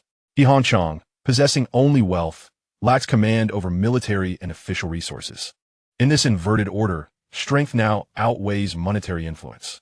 For instance, before the upheaval, Wang Yang's standing was among the lowest in the hotel, yet now, due to his control over power, all hotel affairs hinge upon his orchestration. Although he may not wish to manage these matters, the reality is that this authority has become his. Manager Tan, please do not be anxious. I have been engaged in battle all day, and, after a brief respite, I shall proceed to rescue General He and the guests on the 42nd floor. Kindly assist me in procuring 2 backpacks filled with provisions, which I shall take with me shortly. Wang Yang pondered momentarily before voicing his agreement. His acquiescence to Tan Yu stemmed from his necessity for the suite on the 42nd floor. He had no desire to remain on the 38th floor any longer. He required a space inaccessible to others, with the key card firmly in his possession, allowing him the peace of mind to sleep soundly at night. Furthermore, Wang Yang harbored some experiments he wished to conduct, necessitating the use of the hotel south rooftop terrace. Very well, I shall prepare them for you at once. Tan Yu replied, nodding eagerly upon Wang Yang's consent to rescue the others, and promptly set about making the arrangements. Wang Yang also rose and made his way to the staircase, where he found Chun Jia standing in the middle, wielding a mop and seemingly explaining something to the surrounding individuals. Observing this, Wang Yang approached to listen. Look, after removing the mop's cloth strips, one can slightly cleave this area with an axe. If you're concerned about managing the force, a fruit knife may suffice for a gentle prying. Subsequently, one can trim the handle of the fruit knife with the axe, embedding the iron handle inside and tightly binding it with string to create a spear. As long as the components fit together adequately and the bindings are secure, this spear should prove quite robust. The onlookers nodded in agreement as they watched Chun Jie demonstrate. Having observed for a while, Wang Yang deemed Chun Jie's technique commendable.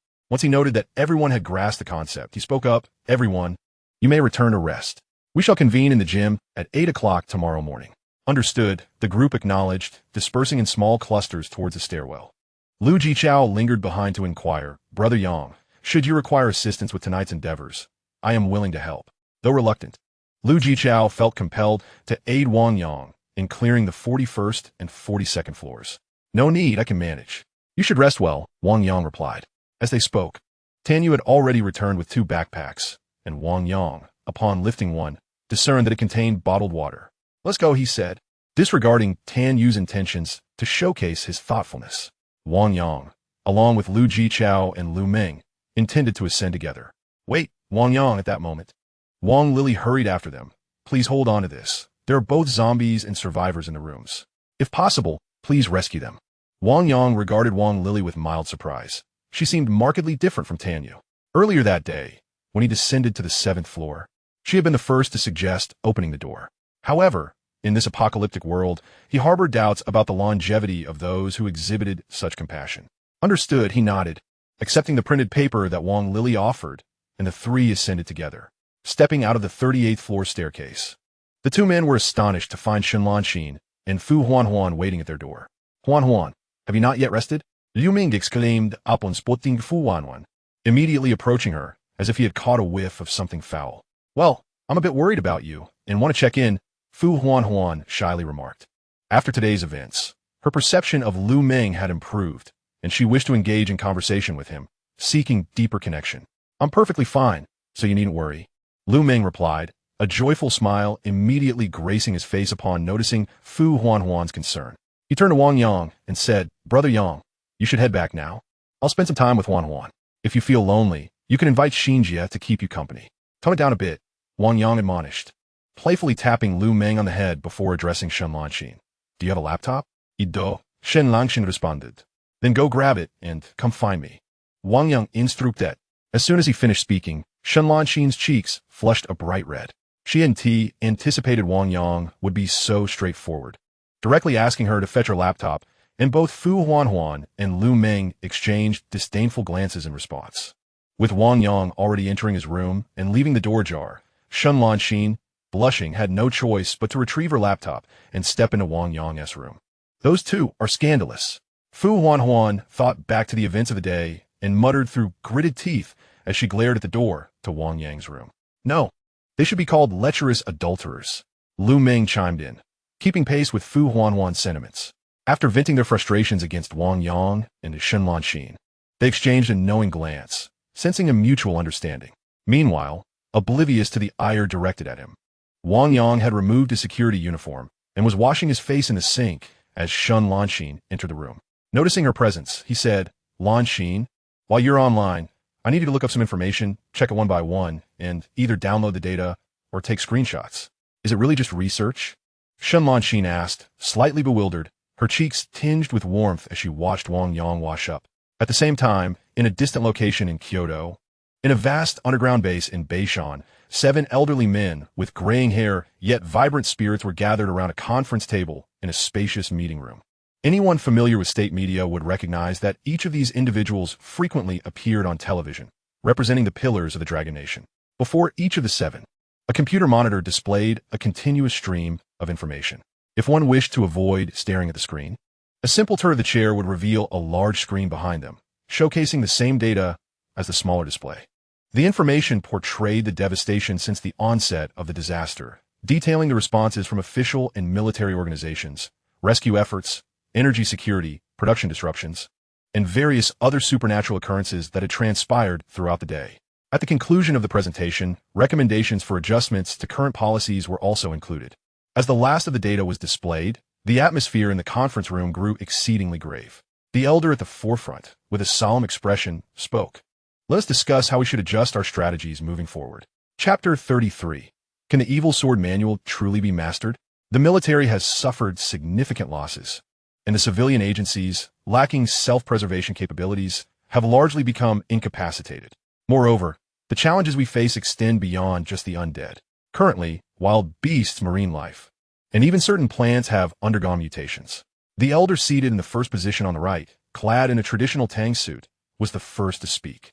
The elder on the left, dressed in the distinctive gray dragon attire of our nation and bearing a serious expression, inquired of the elder directly opposite him, "Old Xiao, is the military unable to regain control of the situation?" The elder named Xiao, known as Xiao Changtian, serves as the chief of general staff and deputy commander of the 3 armies of our nation, possessing the most authority on military matters. With a furrowed brow, Xiao Changtian replied, "Indeed, the situation is quite challenging. Setting aside the issues with the beasts and plants, it is already impossible for us to fully control the zombies." I wonder if everyone noticed this image earlier. As he spoke, Xiao Changtian clicked twice on the screen before him, bringing up and enlarging an image. "Take a look. This is a zombie. Observe its hand," he stated seriously. The volume of information had been overwhelming. Within a single day, the data consolidated from across the nation was immense. Over 100 operational staff members in the general staff had spent 2 hours compiling a report, sifting through a deluge of information that many had overlooked during their earlier review. Now, as they opened this specific document, the attendees immediately noticed the peculiar detail. "Is that fire? There's fire on the zombie's arm," exclaimed Zheng Yuanxiang, who oversees production leadership. "Indeed, fire," Xiao Changtian confirmed. "Our initial assumptions were overly simplistic. The zombies depicted in previous films merely ran and bit. They were relatively easy to manage. However, the zombies we are encountering possess not only enhanced physical abilities, but, as the battles have progressed today, the reports have grown increasingly complex. Among the zombies, there are those capable of controlling fire and ice, and some can even coordinate the actions of other zombies. This is truly terrifying. At this juncture, relying solely on military strength to rescue the populace has become untenable, as survivors and zombies are now thoroughly intermixed, rendering our powerful weaponry ineffective.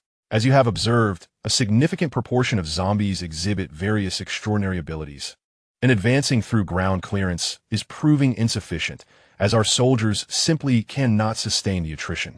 Once these elite warriors are depleted, the situation we face will become even more dire.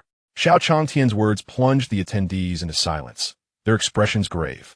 They understood the implications of his statements. For instance, in a major city like Huhai, the regular garrison comprises merely 100,000 troops, and with various law enforcement included, the total barely reaches 170,000.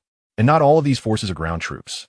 Given the current state of affairs, the Air Force is unable to engage in combat in the short term, and the Navy will likely need to return to inland waters for self-preservation. If beasts can mutate, the prospect of mutated marine life is even more daunting. Moreover, amidst this wave of a zombie uprising, even the most elite forces have suffered approximately a 50% casualty rate. The remaining personnel, tasked with advancing through various complex terrains teeming with civilians to rescue them, face an insurmountable challenge. Employing high-powered weaponry might indeed eradicate the zombies in a certain area. It would likely annihilate the local populace as well, a scenario utterly unacceptable. A moment of silence enveloped the room before Tang Wenyuan, seated at the forefront and responsible for organizational discipline, expressed his concerns. Our initial decision to withhold information regarding the crystal cores from the public stemmed from a fear that the situation could spiral into utter chaos. Should order break down, the number of civilians falling prey to lawlessness may far exceed those lost to the zombies. Present were the upper echelons of Long Country, all well acquainted with the intricacies of human nature. It was precisely this apprehension that had led the military leadership to temporarily suppress information about the crystal cores earlier that morning. Chun Hshin, an elder in charge of economic affairs, interjected, stating, in addition to rescuing the populace, we must promptly safeguard our critical equipment, research personnel, and production staff. We also need to streamline our resource flow to ensure our basic production capabilities. While our ammunition and food reserves are substantial, relying solely on them will soon present far graver issues. As more information flooded in, the towering pillars of leadership increasingly analyzed the situation, finding it exceedingly complex, leading to furrowed brows and deepening silence. At that moment, Long Chang'an, the highest authority of Long Country, finally spoke. I have faith in our citizens, and I believe in the inherent sense of justice and responsibility woven into the very fabric of our nation.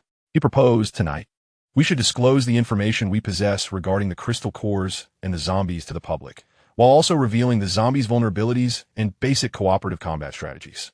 Previously, the decision to sever information flow was motivated by concerns that those with nefarious intentions would become increasingly unmanageable if they seized power, while simultaneously believing that the government and military could maintain control. However, as the grim reality of the apocalypse continued to unfold, the towering pillars of leadership came to the realization that the moment determining the fate of Long Country had arrived. At this juncture, they could only place their trust in the people, in the latent strength embedded in their national identity. With the issuance of the directive, videos on combating zombies, analyses of the crystal cores, and introductions to the characteristics of the zombies began to be disseminated to the public via the remaining network.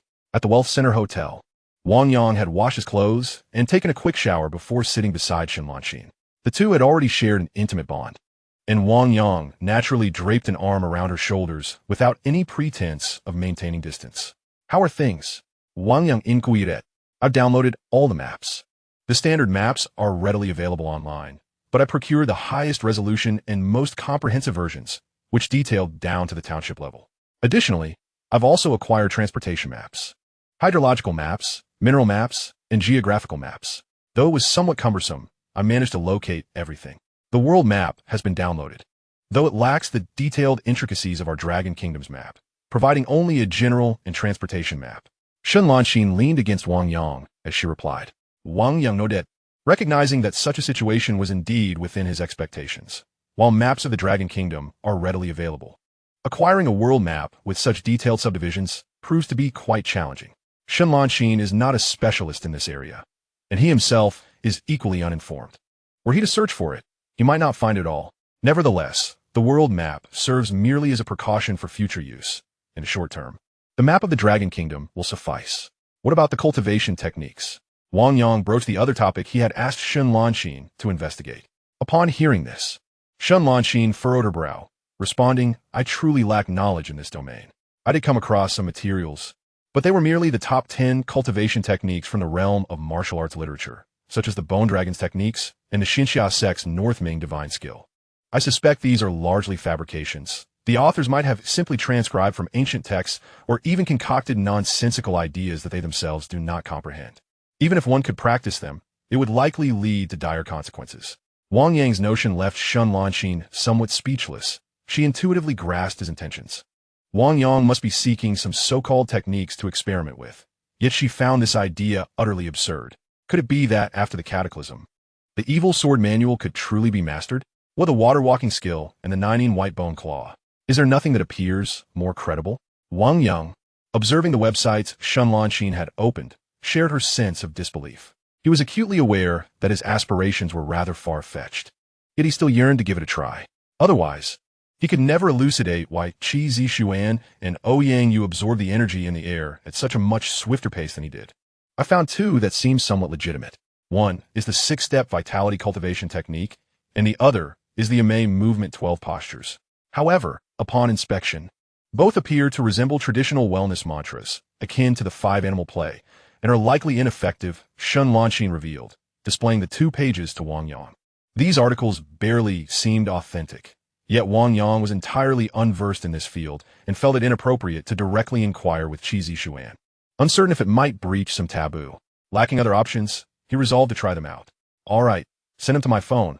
I need to step out. Ask Fu Huan if it's inconvenient for her to return. She may stay here if necessary. Step out?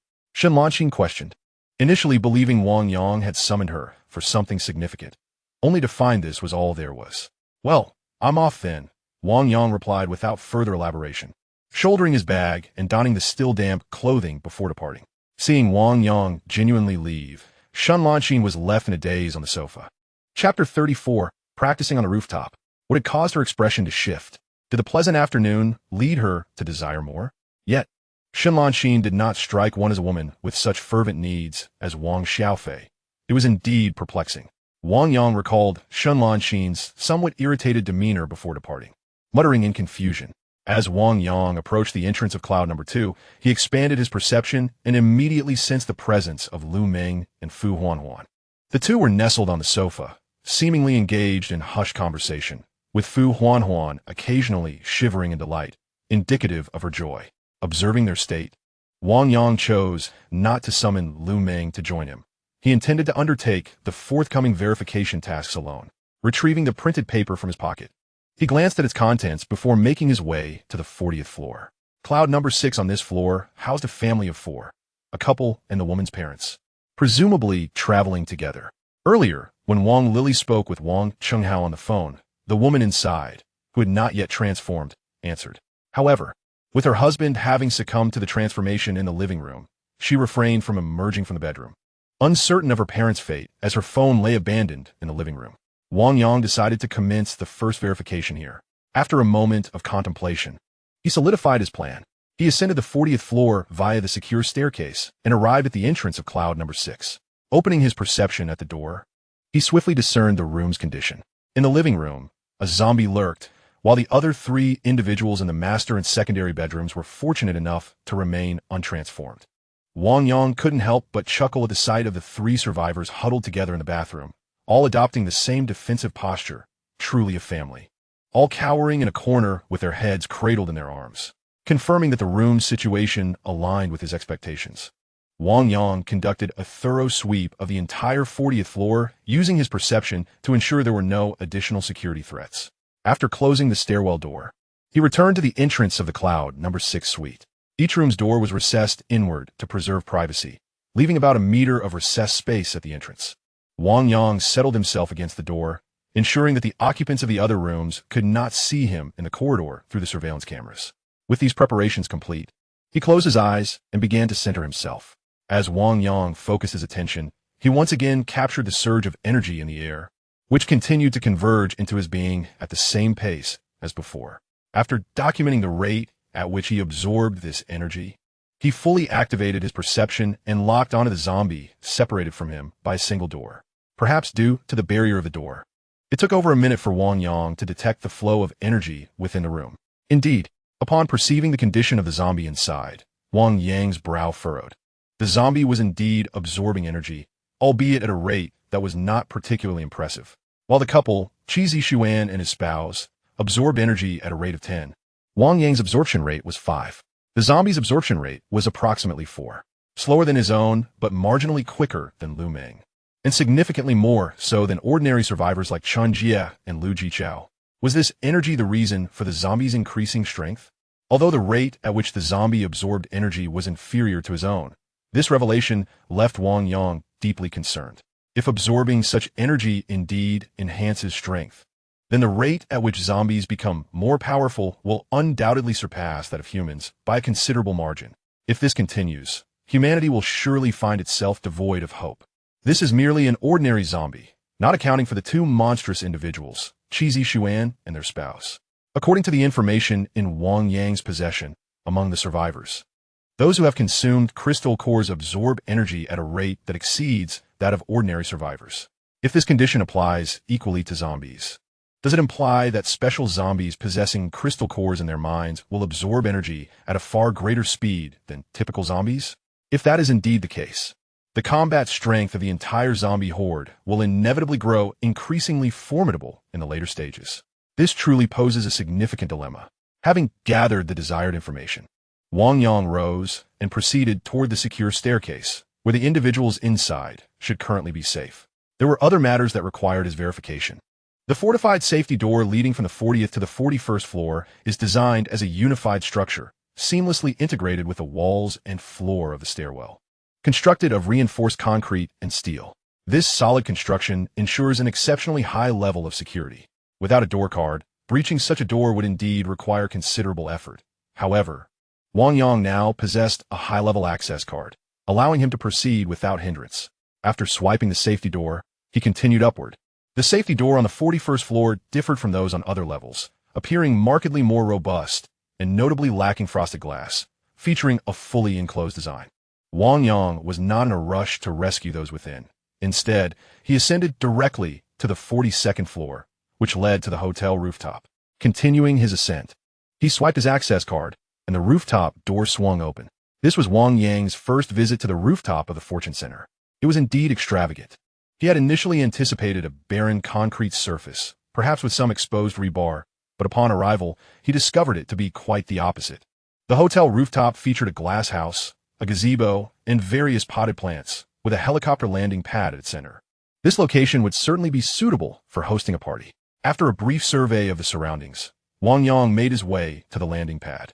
Taking out his phone, he began to peruse the two seemingly authentic cultivation methods sent to him by Shun Lanxin: the 6-step health cultivation technique and the 12 postures of a Mei dynamic skill. Both texts were not particularly lengthy, totaling just over 100 words, making them relatively easy to memorize, yet their comprehension proved somewhat challenging. One technique required coordination of foot movement and hand gestures, while the other focused on stationary practice.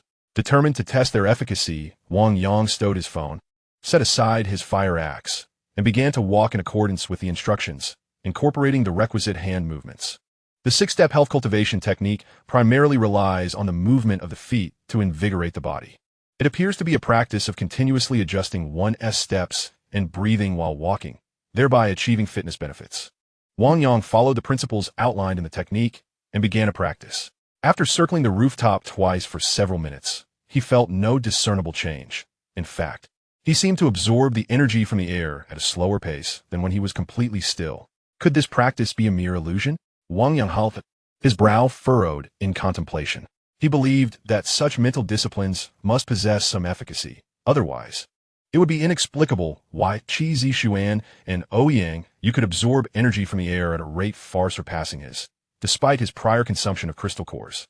After much deliberation, he attributed their prowess to their martial training before the calamity, suggesting they had practiced internal cultivation techniques, which they continued to refine in the post-apocalyptic world, thus enhancing their energy absorption capabilities beyond that of ordinary individuals.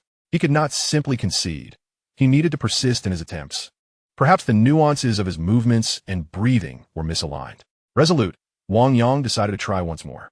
Suddenly, he recalled the enhancement in his perceptual abilities from earlier when practicing with the axe, and he promptly resolved to activate this perception to aid in comprehending the technique. Once again, he began to practice the 6-step health cultivation technique, this time fully engaging his perceptual faculties.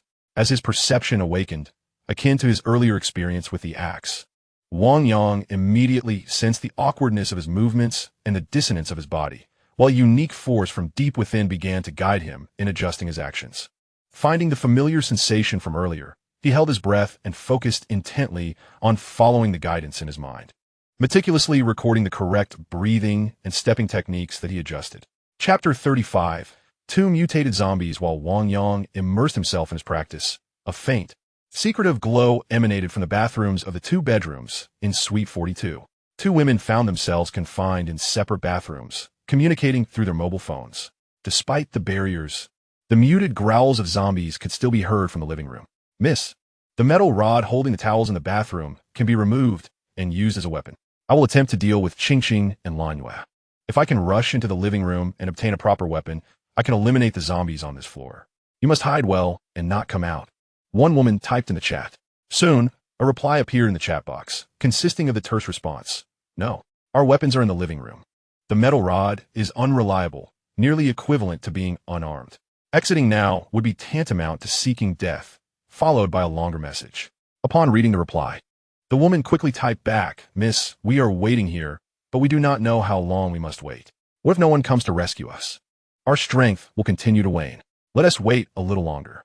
If there is no rescue by tomorrow morning, we will make a desperate attempt. I will accompany you in fighting our way out. Upon seeing the response in the chat box, the woman immediately began to type anxiously. Yet no further replies emerged within the confines of the chat. Meanwhile, in another bedroom's bathroom, an exquisite woman set her phone aside and commenced a moment of tranquility with her eyes closed. On the rooftop, 10 minutes elapsed, and Wang Yang felt a slight dizziness clouding his mind. He promptly decided to shut off his perception and continued to breathe and move in a manner he had previously practiced. After self-correcting his perception, Wang Yang's movements became significantly more fluid than at the outset. His walking rhythm and hand motions were in perfect harmony, exuding an inexplicable sense of rhythm. Sustaining this state, he practiced for over 10 additional minutes before reactivating his perception to sense the flow of energy. Indeed, Wang Yang immediately noticed that the energy within the air was rushing toward him at a noticeably accelerated pace, reaching a speed of approximately 15. A remarkable 50% faster than Qi Zishuan and Ouyang Yu. This mental practice was undeniably effective. This revelation filled Wang Yang with immense joy. Moreover, he could distinctly sense that this current speed was still far from the limits of the six-step vital energy cultivation technique. His breathing method and the actions of his hands and feet had yet to be optimized, indicating substantial room for improvement in absorption speed. My perceptive ability is truly extraordinary. This skill appears to surpass even the advanced strength enhancement of Mengzi. At this moment, Wang Yang finally confirmed that the power he had acquired was genuinely formidable. Furthermore, the capabilities bestowed by Wang Xiaofei's crystal core remained an enigma. With such immense power, I am certain I will thrive in the apocalypse. In that instant, Wang Yang's unease dissipated significantly, and the confidence that had been shaken by Qi Zishuan and Ouyang Yu was restored entirely. As the duration for maintaining his perception was limited, Wang Yang glanced at his phone, noting the time was already 10:30 in the evening. Next, he needed to rescue the remaining guests in the hotel. Descending from the rooftop, he arrived at the 42nd floor, the hotel's pinnacle. This floor housed 4 rooms, all presidential suites, each spanning nearly 300 square meters. Although he served as hotel security, Wang Yang had never visited this area before. Standing outside the safety door on the 42nd floor, Wang Yang expanded his perception and immediately sensed the presence of zombies. Oddly enough, there were quite a few zombies on the 42nd floor. This discovery astonished Wang Yang. He had initially presumed that the public space on this floor was devoid of zombies, but it appeared otherwise. Within his perceptual range alone, he detected 3 zombies. For safety, Wang Yang secured a rope to the door handle before swiping his card to open the door. Beep! The safety door swung open, instantly drawing the attention of the zombies inside. Wang Yang gently pulled the door ajar, and at once, several zombies lunged forward. Bang! The safety door was pushed slightly open, prompting Wang Yang to swiftly dodge back. Outside the security door, there were a total of 5 zombies, 3 in close proximity and 2 approaching from a distance. Among them were 2 male and 3 female zombies.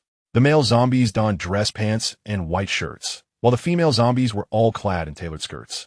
The males stood at approximately 1.8 meters tall, and the females at about 1.7 meters. Despite their transformation into the undead, Wang Yang could discern from the facial features of a few that they were once remarkably attractive individuals. Were these the dedicated staff assigned to the presidential suite? Wang Yang had seldom encountered such attire before. He was even unaware of the existence of such employees in the hotel. Apologies, but given their transformation, there was little to be said. Suppressing his curiosity, Wang Yang acted decisively, wielding his fire axe with precision, dispatching the 5 zombies at the entrance in merely 5 strikes.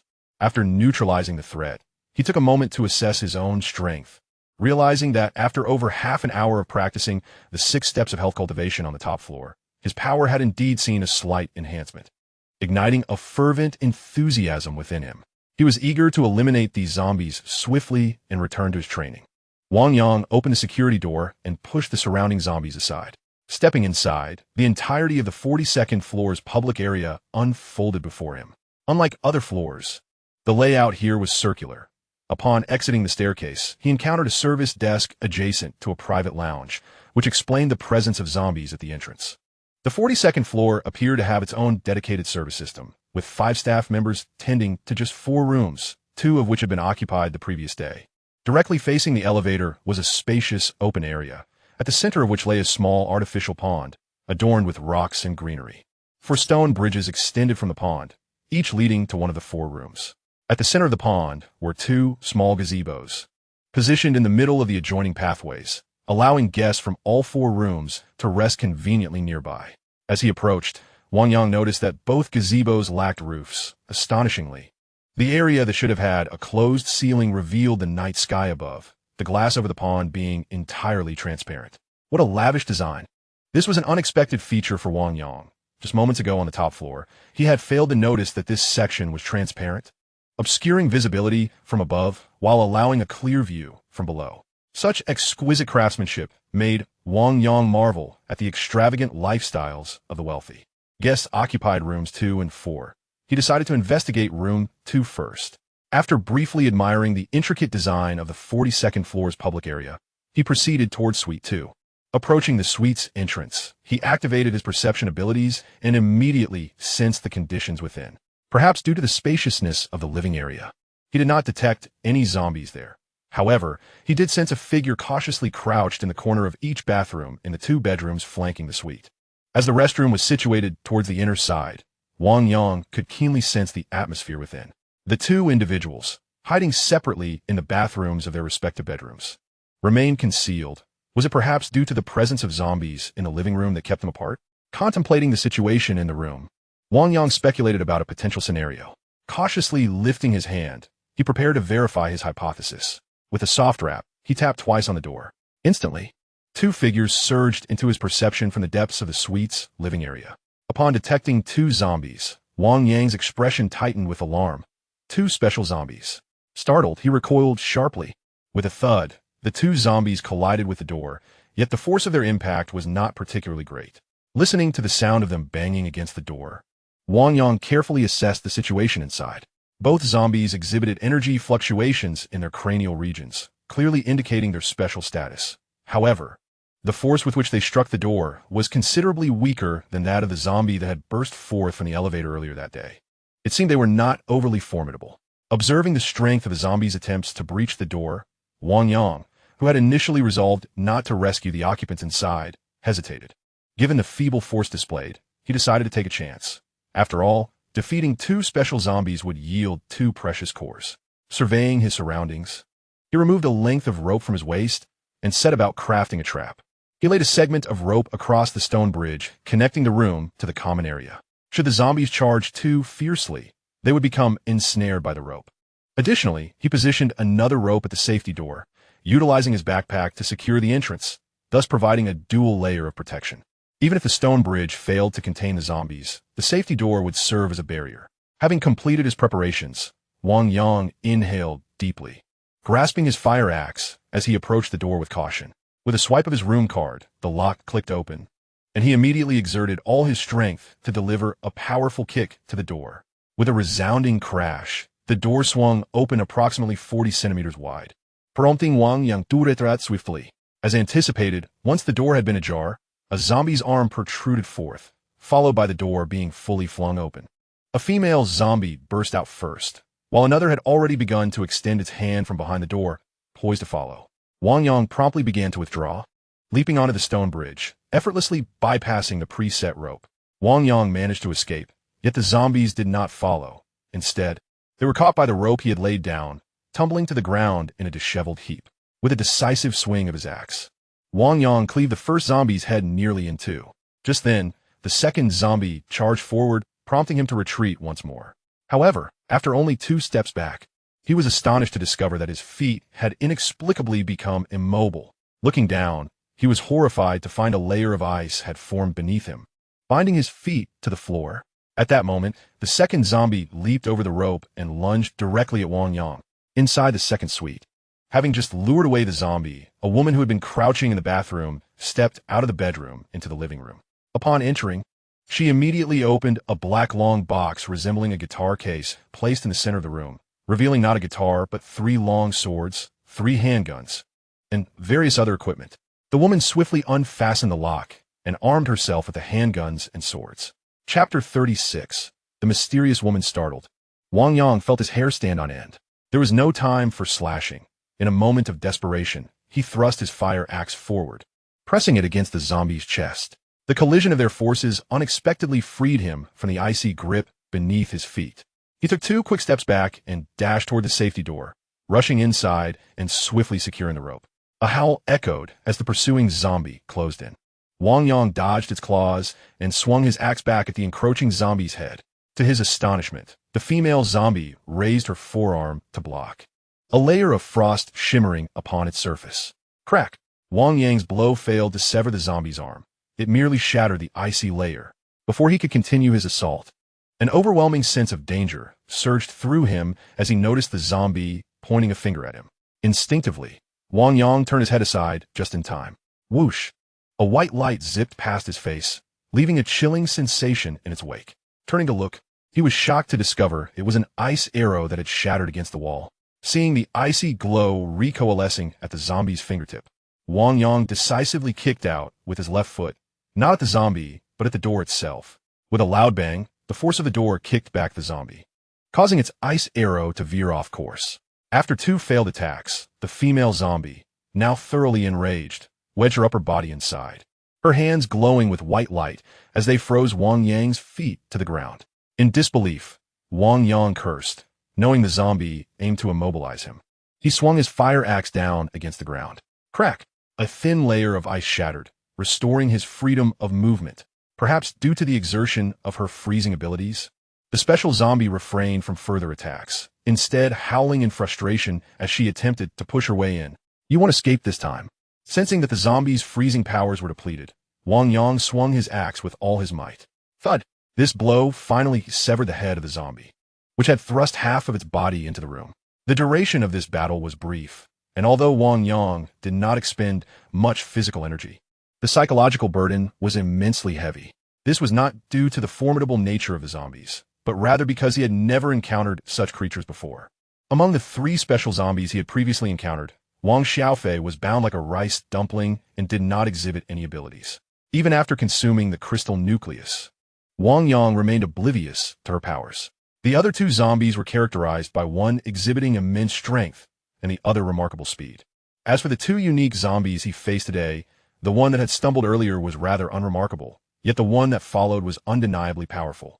It possessed the ability to launch ice arrows from a layer of ice for defense and conjure frost upon the ground to hinder its opponent's movements. This unexpected prowess truly overwhelmed Wang Yang. Taking a moment to steady his breath, he rose and extracted the crystal nucleus from the zombie skull with a fruit knife. Blue? This was a hue Wang Yang had only seen in Douyin videos, and it was his first encounter with it in reality. Was this zombie's ability related to freezing, hence the blue color? Wang Yang was perplexed. Reminded that another one awaited outside, he pocketed the blue crystal nucleus, preparing to open the door and claim the second nucleus. Upon opening the door, a glimmer of murderous intent flickered in Wang Yang's eyes. On the stone bridge stood a woman wielding a long sword, who had audaciously retrieved the crystal nucleus from the zombie he had just slain. What are you doing? Wang Yang below it. The nucleus he had labored to obtain was at risk of being taken by someone else. How could he not be furious? Don't move. The woman, noticing Wang Yang's intent to approach, swiftly concealed the nucleus and pointed her sword at him. Return the nucleus to me. Furi surget witin Wang Yang. He had risked his life to save her, only to have this unknown woman attempt to seize his hard-earned prize. Even though the woman before him was strikingly beautiful, rivaling Shunlanshin. Wang Yang could not allow such behavior to stand. I command you to halt. If you come any closer, I will shoot. The woman, seeing Wang Yang's determination, immediately sheathed her sword, revealing a black handgun that ominously pointed at him. This was the first time in Wang Yang's life that a gun had been aimed at him, and it was evident that this was no ordinary police sidearm, but a significantly larger firearm. A chill ran down his spine as he felt an imminent threat to his life. Louis, lower your weapon and return the nucleus to him. At that moment, a calm voice emanated from the second suite, followed by the emergence of a woman clad in casual attire. Upon seeing her face, Wang Yang's breath caught in his throat, overwhelmed by her breathtaking beauty. She was statuesque, with long, jet-black hair cascading over her shoulders like a dark waterfall, smooth and lustrous. Her lips resembled ripe cherries, vivid, glossy, and full. Although there was no smile upon her lips, they evoked an irresistible desire for exploration. Her skin was as white as snow, contrasting strikingly against her dark hair, enhancing her porcelain complexion. What left a profound impression on Wang Yang was the woman's eyes, which resembled the clarity of autumn waters, pure, radiant, yet imbued with a hint of aloofness. The woman merely exchanged a fleeting glance with Wang Yang, yet bestowed upon him a remarkable sensation, as if she could see right through him. Miss, this individual poses a threat to you, Lu Yi remarked, her face betraying a hint of urgency upon the emergence of her mistress. Shall I repeat myself? The woman's expression remained impassive, her tone as serene as ever. Yes. Lu Yi nodded, stowing away her firearm and tossing a white crystal core to Wang Yang. As Wang Yang raised his hand to catch the crystal, the striking woman at the doorway bowed deeply, her star-like eyes fixed on him. Thank you for your assistance. My attendant has overreacted, and I apologize on her behalf. Her bow was precisely executed, nearly at a 90-degree angle. Although her expression was frigid during her gratitude, Wang Yang could sense genuine sincerity emanating from her gestures. It's nothing, he replied, feeling a mix of anger and helplessness despite the woman's sincere thanks. Just moments ago, he had harbored murderous intent towards Lu Yi, only to be thwarted by the barrel of her gun, stirring his ire. Yet, the woman who appeared afterward quelled his fury. What an impressive woman, and her status is evidently significant, Wang Yang pondered. At that moment, the door to Suite 4, which had remained closed, swung open. Out stepped a young man clad in a black shirt, adorned with earrings, followed closely by a man resembling a bodyguard and another beautiful woman. The moment the man emerged, he directed his ire towards Wang Yang. Where have you been? I called before 8, and you took 3 hours to arrive. Were you trying to starve me? Wang Yang could not help but furrow his brow at the man's complaint. Before he could respond, the young man in black turned and noticed the woman standing at the door of Suite 2. Instantly, a look of dazed admiration spread across his face. Utterly captivated by her exquisite beauty, is there truly such a stunning woman in this world? It seemed he had lost all sense of reason. As he promptly disregarded Wang Yang, crossing the stone bridge, the young man, eager to approach the woman, began, Miss, I am Han Zicheng, a director at the Zhouqianmafan Fund in Shanghai, and the second heir of the Han family. May I inquire your name? Would you be interested in accompanying me? I am also a shareholder in this hotel, and I assure you, you shall not face any discomfort. Chapter 37. Decisive action unexpectedly. Events took a peculiar turn, rendering Wang Yang amre spectator. Han Zicheng circumvented the stone bridge, attempting to draw near to the woman, but Lu Yi stood firmly in his path. Do not approach. Step back, she commanded coldly, brandishing her sword. Ha! You dare to obstruct me? Han Zicheng scoffed, a mocking smile gracing his features, as though he had encountered the most amusing spectacle in the world. Do you even know who I am? I do not wish to know, nor do I care. Please step back, Lu Yi said coldly. My dear, that sword of yours is merely a prop for cosplay, isn't it? You ought to put it away quickly, for it is illegal, you know? Han Zicheng, noticing Lu Ye's unwavering stance, felt his expression harden. On the very first day of the catastrophe, you begin to disregard the law. Lu Yi remained steadfast, silent, while the extraordinary woman behind her appeared equally uninterested in speaking, merely standing quietly and observing. Wang Yang made no move, feeling that Han Zicheng was utterly shameless. It was he who sought to forcibly seize this ethereal girl, and now, faced with resistance, he resorted to invoking the law. The spectacle of everyone watching in silence, without a response, left Han Zicheng feeling somewhat trapped, unable to extricate himself from the situation. Gaozi, subdue her. A woman so strikingly beautiful, I have never encountered one like her before. Since you choose to reject my goodwill, do not blame me for what follows." Han Ziqing furrowed his brow and retreated, issuing orders to the bodyguard beside him. Since gentle persuasion had failed, it was time to adopt a more forceful approach. "Understood." The bodyguard in black nodded, drawing a short dagger from his waist. Upon seeing the dagger, Liu Ye's expression finally shifted, but not in fear. Rather, it was tinged with scorn. In a flash, as the bodyguard advanced a few steps, a streak of white light flickered, and his right hand, clutching the dagger, fell to the ground, severed at the wrist, blood gushing forth. Before the bodyguard could utter a cry of agony, another flash of white light appeared, and a thin line of blood began to manifest at his throat, surging forth as he collapsed to the ground, eyes wide open, unable to close them in death. Murder! At that moment, the woman in Han Ziqing's room let out a piercing scream and fled into the room. Han Ziqing quickly reacted, attempting to retreat as well.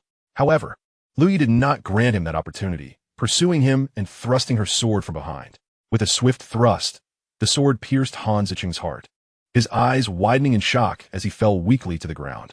Liu Yi flicked her wrist, shaking the blood from her long sword, leaving no trace behind. In a seamless motion, she sheathed the sword, an action so swift that Wang Yang could hardly discern it.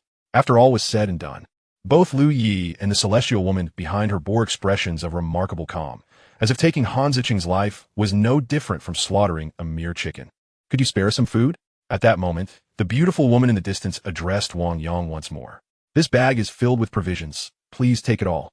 Wang Yang unburdened himself of the pack on his back, tossing it toward Liu Yi from a distance. "Thank you." The woman nodded graciously toward Wang Yang and said, "We are grateful for your assistance and the sustenance. Is there anything we can do to repay you?" She seemed intent on not being indebted to Wang Yang. At that moment, Wang Yang suddenly realized that his earlier thoughts had been somewhat reckless. It appeared that it was not the woman who had saved Liu Ye's life, but rather the woman who had saved his. Had Wang Yang acted on impulse against Liu Yi, it is likely that the one now lying on the ground would have been himself, a woman of ethereal beauty, accompanied by a remarkably formidable bodyguard. And remarkably, Liu Ye's attire bore an uncanny resemblance to that of the two female zombies that had just burst from a room. Could it be that the combat prowess of those two zombies was akin to Liu Ye's? Moreover, both were armed. The identity of this woman remained shrouded in mystery, as she had yet to disclose even her name. Wang Yang refrained from further contemplation and spoke, expressing his desire for an additional weapon, should any remain. Unsure of what to request, he noted that his current fire axe no longer sufficed for his needs. The long sword held by the woman was evidently no ordinary weapon. Acquiring one would undoubtedly be advantageous. Upon hearing Wang Yang's request, the woman retreated to the room, returning shortly with a long sword identical to the one Liu Yi possessed, which she deftly tossed to Wang Yang. The throw was executed with precision, the sword sailing through the air in a straight line, instantly revealing to Wang Yang that the woman's skills were likely quite impressive as well. With a sharp clap, Wang Yang caught the sword, only to discover its weight was substantial, slightly lighter than his fire axe, yet still quite remarkable. However, by this time, Wang Yang's strength was not what it once was. Despite the sword's heft, he found it manageable. "Thank you. The hotel will periodically deliver food, and my friend and I will be relocating to an upper floor. Please make yourself comfortable." Liu Ye's brow furrowed slightly, yet the breathtaking woman appeared unperturbed. Leaving behind a few words, the woman turned and returned to suite number 2, prompting Liu Yi to follow suit back into the room. The 42nd floor fell silent once more, and Wang Yang cautiously retreated, securing the safety door. Instantly, he drew the long sword, which emitted a chilling gleam. What a fine sword! He could not help but exclaim, although he could not pinpoint what made the sword exceptional. Its craftsmanship was evident in the exquisite feel and undeniable sharpness. The woman's identity likely held immense value. Reflecting on the earlier encounter, Wang Yang's thoughts began to whirl. The entity known as the Cube of Nine Heavens, associated with Han Ziqing, was reputedly the largest local conglomerate in Huhai, with a robust foundation. Yet, in the woman's eyes, the identity of the second son of the Cube seemed scarcely worthy of consideration. Eliminating such a person appeared no different from dispatching a zombie. In contemporary Long Kingdom, who could possess such stature and audacity? This realm of affairs was indeed beyond Wang Yang's comprehension. He could only surmise that the woman hailed from one of the kingdom's most elite families or was related to one of the towering pillars of the Long Kingdom. Any other possibilities eluded him. Suddenly, A realization struck Wang Yang, altering his expression. He promptly swiped his card to return to the 42nd floor, heading straight for Suite No. For the woman might have been indifferent to Han Zicheng's demise, but what if the blame were to fall upon him? The Han family may eventually uncover the identity of that woman, yet they would not dare to retaliate against her. However, should the Han family learn of my presence, they would undoubtedly direct their wrath toward me, and certainly would not hesitate to seek retribution. Wang Yang sprinted with all his might, utilizing a high-level access card to unlock the door to Suite 4. Indeed, in the living room, the woman beside Han Zicheng was trembling, phone in hand, seemingly awaiting a connection. "Hello, this is the Han Mansion." At that moment, the call was truly connected, and Wang Yang could even hear the voice on the other end. Without allowing the woman a chance to utter a word, Wang Yang rushed over and, with a swift motion, severed her head with an axe. "Ah!" The woman managed only a half-hearted scream before the axe fell, her phone clattering to the ground. "Hello, this is the Han Mansion. Is the second young master all right?" Chu Bingbing's voice on the line grew increasingly frantic. Wang Yang, quick-witted in his desperation, pulled out his phone, opened Douyin, and found a close-up video of zombies devouring flesh. Hitting play to fill the room with horrific screams and the sounds of zombies feasting. Chapter 38. The second official announcement today: no further rescues can be executed. Wang Yang ascended the safety staircase, returning to the hotel rooftop. If he were to rescue the guests on the 41st floor today, the Han family would inevitably link him to Han Zicheng's time of death, and it would be best to avoid such troublesome entanglements. Not only could he not assist the guests on the 41st floor, but he also refrained from offering aid to those in other rooms today. It was time to continue practicing. Wang Yang closed the rooftop door, steering clear of the glass area of the 42nd floor's starry sky ceiling, and began to practice the 12 postures of a Mei moving Qi. The 6-step health cultivation breathing method requires ample space, while the 12 postures are practiced in place, making this a perfect opportunity. Drawing from his earlier experience, Wang Yang did not waste time on trial and error. Instead, he activated his perception ability to delve into the mysteries of the 12 postures, adjusting his movements and breathing techniques according to the guidance of his heightened senses. Before long, he had essentially mastered the correct application of the 12 postures. Though these two mental methods are publicly available, it can be said that only a fraction of their essence is disclosed, with many crucial points obscured, without my unique abilities to fill in the gaps. Even possessing the techniques would render them useless. Sensing a decline in his mental vigor, Wang Yang deactivated his perception ability while reflecting on his recent practice. Through today's study of mental techniques, Wang Yang reaffirmed that his awaken ability is immensely powerful, far beyond his initial belief that it could only serve as a radar. The efficacy of the 12 postures appears somewhat inferior to that of the 6-step health cultivation breathing method. In my hands, the energy absorption rate is approximately 13, suggesting that this technique may be imparted to core team members. As for the crystal cores, the white one remains a mystery, while the blue one is certainly associated with ice abilities and appears quite formidable. First, we must acquire precise information. If an individual is capable of utilizing multiple crystal cores, they should proceed to do so independently. If that is not the case, the ice-type core should be allocated to Shun Lanxin, while the white one can serve as an emergency resource. After contemplating these matters, Wang Yang retrieved the longsword he had recently acquired and commenced his practice in its usage. As Wang Yang immersed himself in his training, an official announcement erupted among the survivors, causing a stir. The authorities had directly released the classifications and applications of the crystal cores. Dragon Country News. To all citizens of Dragon Country, this is Dragon Country News. After a day of diligent collection and organization, the officials have gathered information regarding zombies and crystal cores, which is now being disseminated to the public. Firstly, crystal cores exist within the brains of special zombies and can be extracted by piercing the brain with a sharp object. The cores are remarkably durable, so there's no need to worry about damaging them with cutting tools. A word of caution: special zombies are formidable, and we urge the populace to exercise caution in their encounters and to act within their capabilities. Secondly, there are various types of crystal cores. White cores enhance physical attributes such as strength, speed, endurance, vision, and hearing. Blue cores are currently believed to confer elemental abilities, with 6 elements identified thus far: thunder, ice, water, earth, wind, and fire. The capabilities of green cores and above remain enigmatic. However, it is known that green cores possess healing abilities, while other powers remain unclear. Thirdly, Consuming a crystal core for the first time grants the consumer the attributes contained within. However, upon subsequent consumption, while the cores can still enhance strength, the abilities they carry will not be acquired. Each survivor may only obtain one core's abilities. Fourthly, mutations have also been observed among plants, beasts, and marine life. We advise all citizens to avoid large rivers, coastal areas, and zoos during their activities. Fifthly, some zombies exhibit command capabilities. If survivors detect signs of organized coordination among zombies, they should exercise extreme caution and attempt to disengage swiftly. Sixthly, those who have consumed crystal cores will gain immunity to the transformation caused by zombie bites. And if bitten, as long as the injury is not fatal, consuming a core promptly can eliminate the zombie virus and prevent transformation.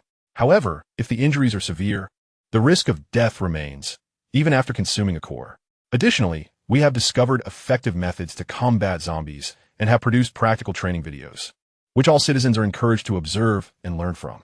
Finally, the authorities and military will strive to conduct rescues, and we encourage all citizens to take proactive measures for self-rescue. May the Dragon Country be blessed. After this information was disseminated across major platforms, the comments section erupted with activity. User 2093, what does the official announcement mean? By revealing the classifications of crystal cores and combat methods, does it imply that rescue efforts will not be forthcoming? User Jinlon, is it not obvious? With so many zombies, how can the authorities manage rescues? From here on, we must rely on ourselves. User Blossoms in the Wilderness, is there a brother willing to protect me? I am in the Hu Hai Kai Yuan Di Jing community. As long as someone is willing to safeguard me, I will do anything they ask. Jia, Yi, Bing, and Ding. Jinlin University is recruiting members with combat capabilities to form a rescue team. Currently, there are already more than a dozen brave souls willing to confront zombies. And with numbers comes strength. Instantly, tens of thousands of comments erupted across major information platforms, some seeking protection, others looking to form teams, while some raged in anger. And a few even offered money to hire bodyguards, creating a veritable cacophony of chaos.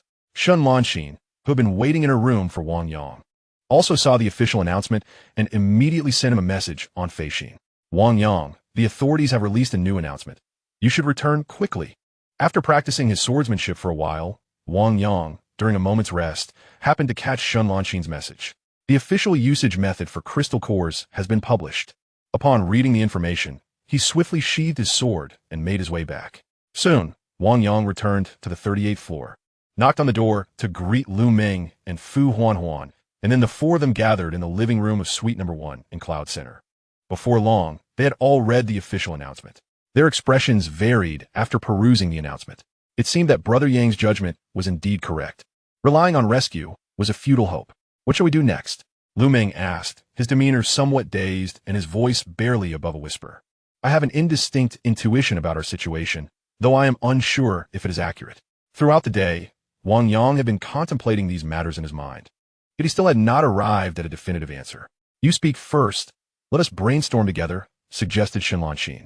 Wang Yang nodded and began. Firstly, I am reluctant to join any potential official bases that may emerge in the future. Secondly, I do not wish to align myself with certain private factions. I desire to take control of my own destiny.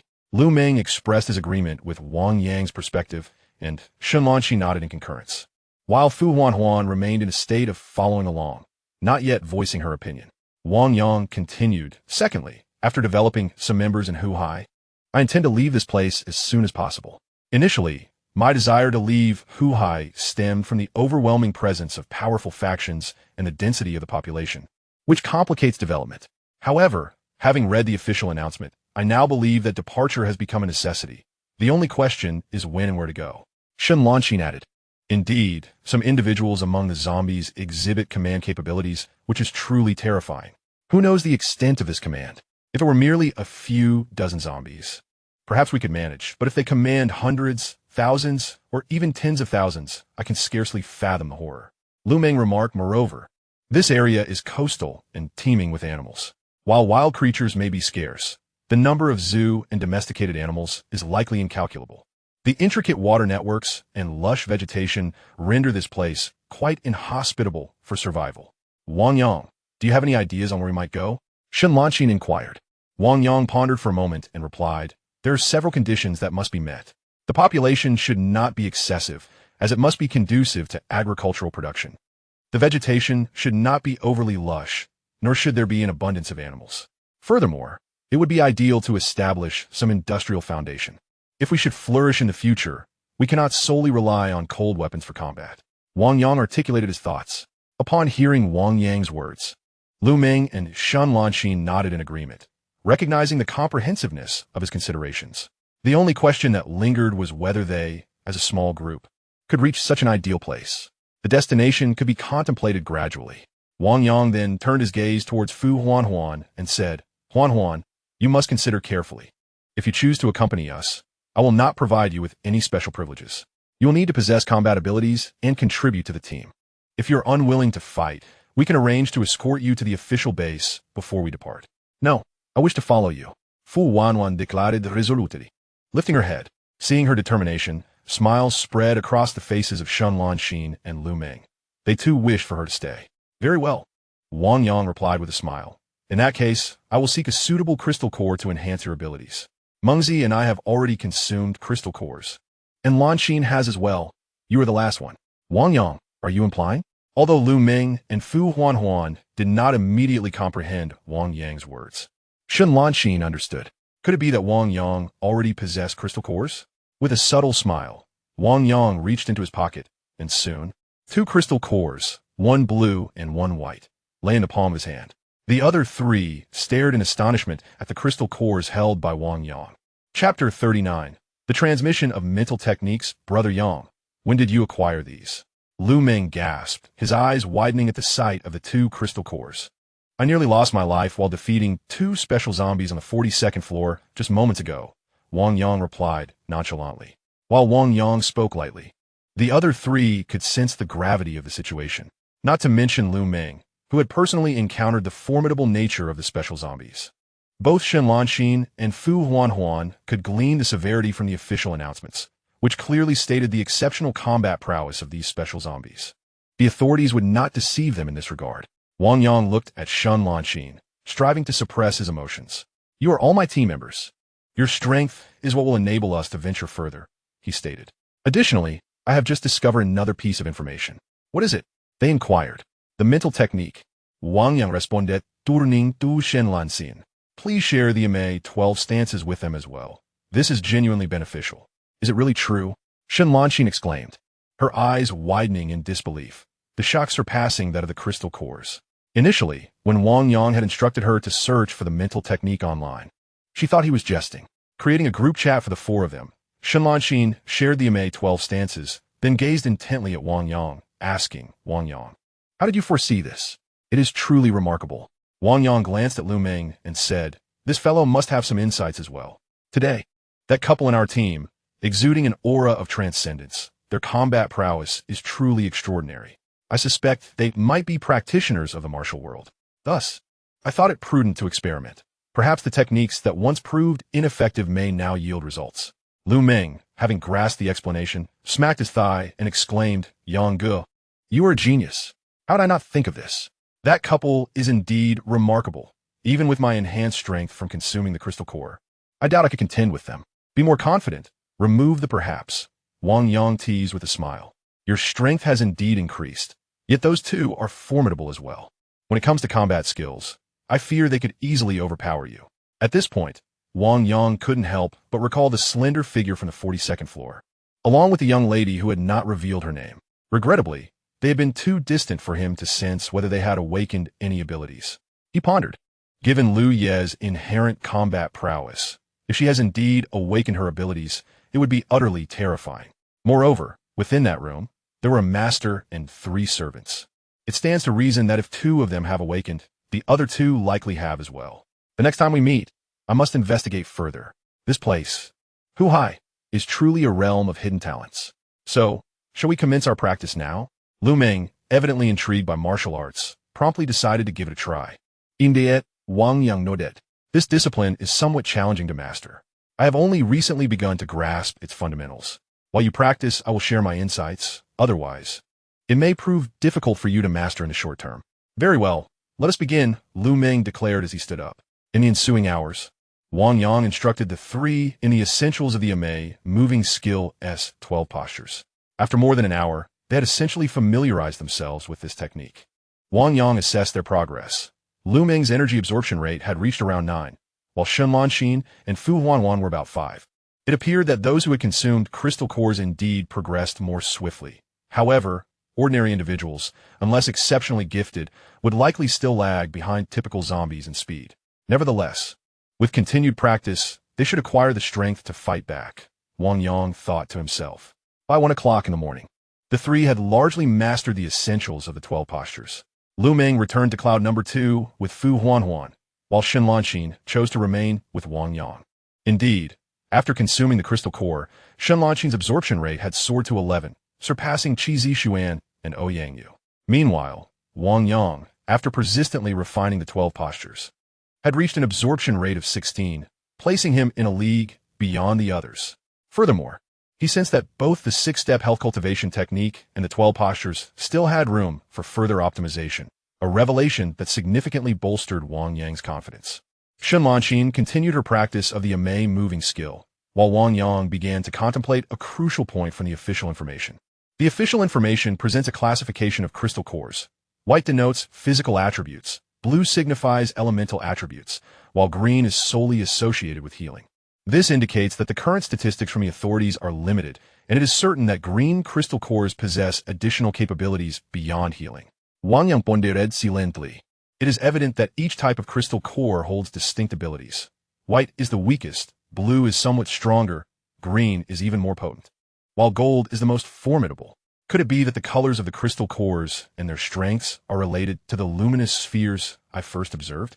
Wang Yang recalled the luminous spheres he had seen in the night sky on the eve of the catastrophe. The sequence in which these spheres appeared was white, blue, green, gold, with the final color remaining unclear to him. In light of this, the golden crystal core he obtained from Wang Xiaofei should surpass the currently known white, blue, and green cores in strength. However, the nature of its ability remains unknown.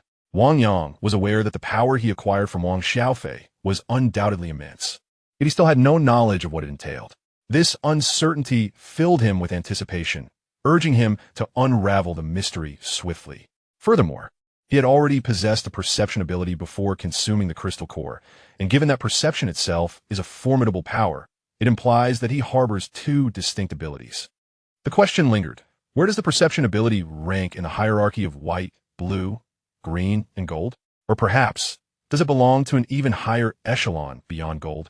Having organized all the information in his mind, Wang Yang realized that several key questions still lacked clarity, prompting him to cease his contemplation. If clarity eluded him now, he would address it later. For the moment, he must continue to enhance his abilities. Rising to his feet, he assumed the stance of the Ame 12 forms and immersed himself in training. Throughout the night, neither Wang Yang nor Shen Lanxin took a break. Wang Yang diligently practiced the 12 forms, activating his perception ability for 5 minutes every hour to optimize the effects of the training. By morning, his energy absorption rate had reached 22, double that of Shen Lanxin, who had previously consumed a crystal core. Shen Lanxin divided her time equally between practicing the 12 forms and honing her newly acquired ice abilities. By 7:30 in the morning, she had successfully conjured an ice arrow. However, she struggled to master the technique Wang Yang described, creating a layer of ice on the ground to immobilize enemies and encasing herself in ice crystals as a shield. Wang Yang merely encouraged her to persist in her exploration. He sensed that the powers awakened after the apocalypse were intrinsically linked to innate talents and abilities. The ice zombie they had encountered had once been a guardian of a mysterious woman, and judging by Lu Ye's abilities, it was clear that the woman's original powers were exceptional. Such individuals, even in the form of zombies, likely retained some of their innate gifts, thereby enhancing their strength. Though Shen Lanxin was intelligent, she lacked any foundational martial arts training, and thus she needed to learn these skills gradually. At 7:40 in the morning, Wang Yang and Shen Lanxin concluded their practice. Despite having spent the night awake, both maintained an admirable spirit. Meanwhile, Lu Meng and Fu Huanhuan were also prepared. Lu Meng wielded a fire axe, while Fu Huanhuan held a metal pipe, its lower section wrapped with thread to enhance grip. "Can you manage that?" Wang Yang inquired with a chuckle upon noticing the metal pipe in Fu Huanhuan's hands. Measuring 1.6 meters, The pipe appeared somewhat unwieldy in her grasp. Wang Yang recognized it as the kind of hollow metal pipe used for hanging curtains. Not particularly heavy, yet still substantial. It's a bit weighty. But after a night of training, I feel my strength has increased slightly, so it's not too taxing, Fu Huanhuan replied. Shen Lanxin approached her, suggesting, "Then let us form a small team today. You can use that metal pipe to fend off the zombies while I attack from the side." "All right, Sister Lanxin. I believe we can coordinate splendidly." Fu Huanhuan's confidence surged after learning of Wang Yang's formidable abilities, especially knowing he possessed a crystal core, which alleviated many of her concerns. The officials had stated that even if bitten or scratched by a zombie, consuming a crystal core promptly would prevent transformation. Furthermore, after Lu Meng had informed her about Lu Jichao's incident, Fu Huanhuan had largely overcome her fear of death. She understood that while Wang Yang intended to procure a higher quality crystal core for her, if she were to sustain an injury beforehand, this white crystal core would suffice. "All right, let us gather on the 7th floor." With everyone prepared, Wang Yang promptly led the group toward their destination. As they entered the secure stairwell and descended floor by floor, a peculiar phenomenon caught their attention. "Brother Yang, why are there so many people heading downstairs today? And armed as well?" Lu Meng remarked during a brief lull in foot traffic. From the 38th floor down, Wang Yang encountered a dozen individuals in the corridor, all making their way downward. Shaking his head, he chose silence, though a vague answer began to crystallize in his mind. Sure enough, upon reaching the 7th floor, they found 70 to 80 individuals already gathered in the gym. These were all adult males, nearly everyone equipped with an assortment of improvised weapons, some wielding clotheslines with kitchen knives, others fire axes, mops, or even stripped-down coat hangers reduced to mere wooden sticks. Our team will be ranked based on the number of zombies we slay. The process is entirely transparent. The greater the contribution, the sooner one receives a crystal core. Moreover, those who acquire cores will not withdraw, but will continue to assist their fellow teammates. In the gym, a middle-aged man was animatedly explaining something, his words punctuated by fervent gestures, surrounded by a dozen eager individuals. Among them, Wang Yang noticed Fu Wei, who had originally planned to join him in battling zombies the previous day, now standing beside the man. Moreover, there were several other groups, each comprising a similar number of people, eagerly awaiting their turn to enter the gym. Upon entering, they were immediately approached by enthusiastic individuals who began to extol the virtues of their respective teams. Is this eagerness palpable already? Observing the scene, Wang Yang narrowed his eyes. Chapter 40. Willing to invest, I am the director of logistics at Ocean University, possessing substantial management experience. Organizing a team is second nature to me, and I can leverage the resources of the university.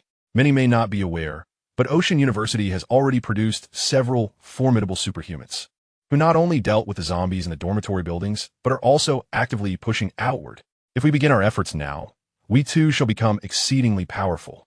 Furthermore, I have complete control over the logistics warehouse at Ocean University, ensuring that should our team advance there, we will not lack for supplies. Inside the gym, the middle-aged man continued his enthusiastic discourse. Lu Meng, observing through the glass, turned to Wang Yang and remarked, "ISNT, that director you from Ocean University?" "Indeed." Wang Yang nodded, recalling the man's memorable words about not addressing him by his title during personal time. "Is that Fu Wei?" Lu Meng inquired, his brow furrowing. "Didn't he say he would join us in the zombie hunt today? Why is he with Director Yu's team?" Although Fu Wei had only verbally agreed to team up, the breach of his word irked Lu Meng. "Director Yu is indeed willing to invest," Wang Yang replied, gesturing for Lu Meng to look more closely. As anticipated, beside Director Yu stood a beautiful woman named Bai Ting, who was affectionately linked to Fu Wei, her arm draped around his. Lu Meng immediately grasped what Wang Yang meant by investment. "Wow, he is quite impressive," Lu Meng exclaimed in astonishment. "Indeed, he is remarkable," Wang Yang concurred, then added, "All right, let us also make our entrance." While the scene before them had not been anticipated, it was not entirely surprising.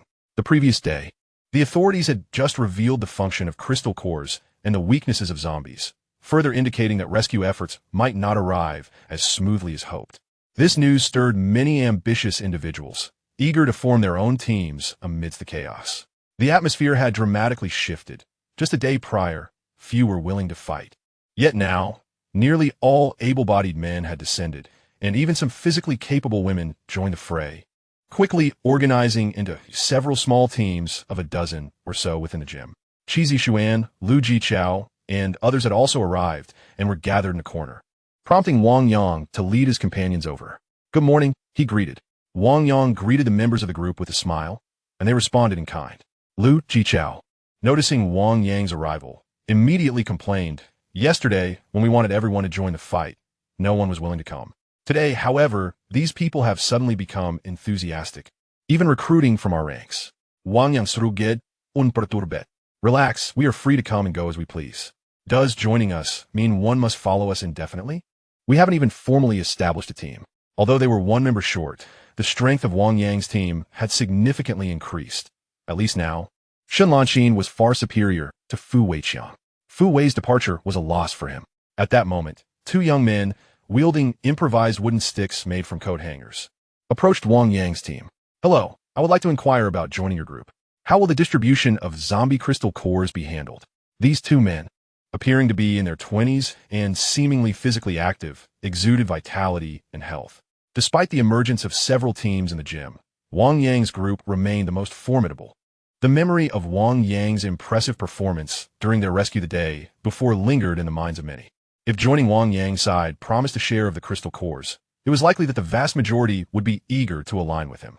"The distribution of crystal cores will take contribution into account, but ultimately, I will decide who receives what," Wang Yang stated candidly, ensuring that all team members could hear him. He was now prepared to solidify his own team. Quantity was not his primary concern, but he insisted on one principle. There would be no voting system. Everyone must act according to his directives, and he alone would allocate the crystal cores. Are there no specific rules or order? For instance, will those who join first receive priority? The two young men probed, somewhat unwilling to concede. "No," Wang Yang replied, shaking his head. The two young men, pondering for a moment with grim expressions, eventually thanked him and turned to leave. After bidding farewell to the two, Wang Yang turned to his team and asked, "Did everyone hear what I just said? If there are any objections, you may consider joining other teams." As soon as Wang Yang finished speaking, Hao Yufei and Ho Linlin looked toward Lu Jichao. Lu Jichao gave Hao Yufei a firm smack on the head, saying, "What are you looking at me for? My stance is clear. I will follow Brother Yang from now on."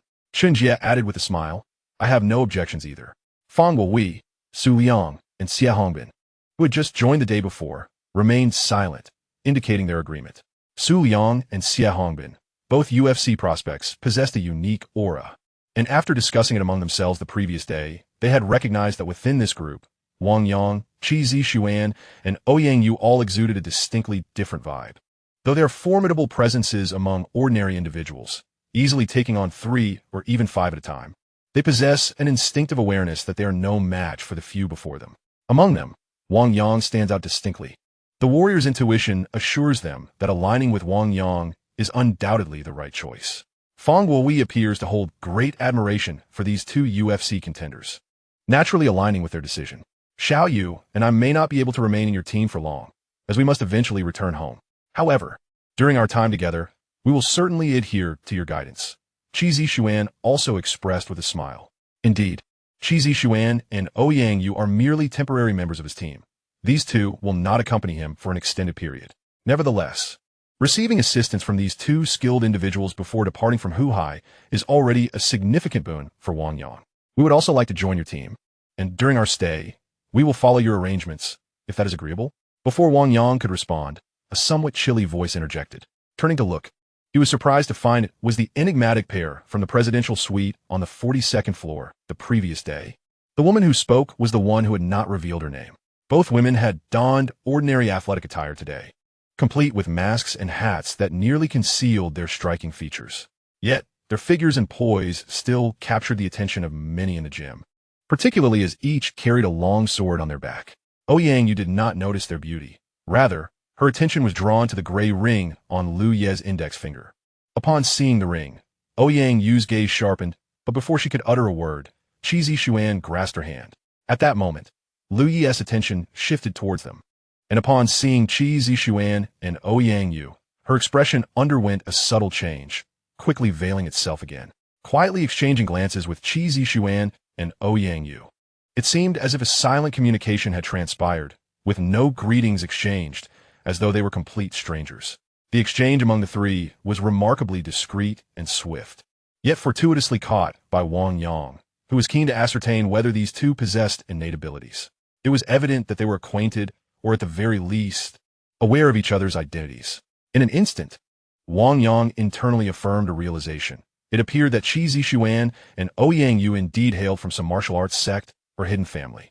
And Lu Yi was clearly in the same league, as they had swiftly identified each other's identities. Both of you are welcome to join, Wang Yang replied with a smile. Suppressing his curiosity. Chapter 41. Your sword is wielded like a cleaver. Wang Yang utilized his perceptive abilities to scan the two women before him.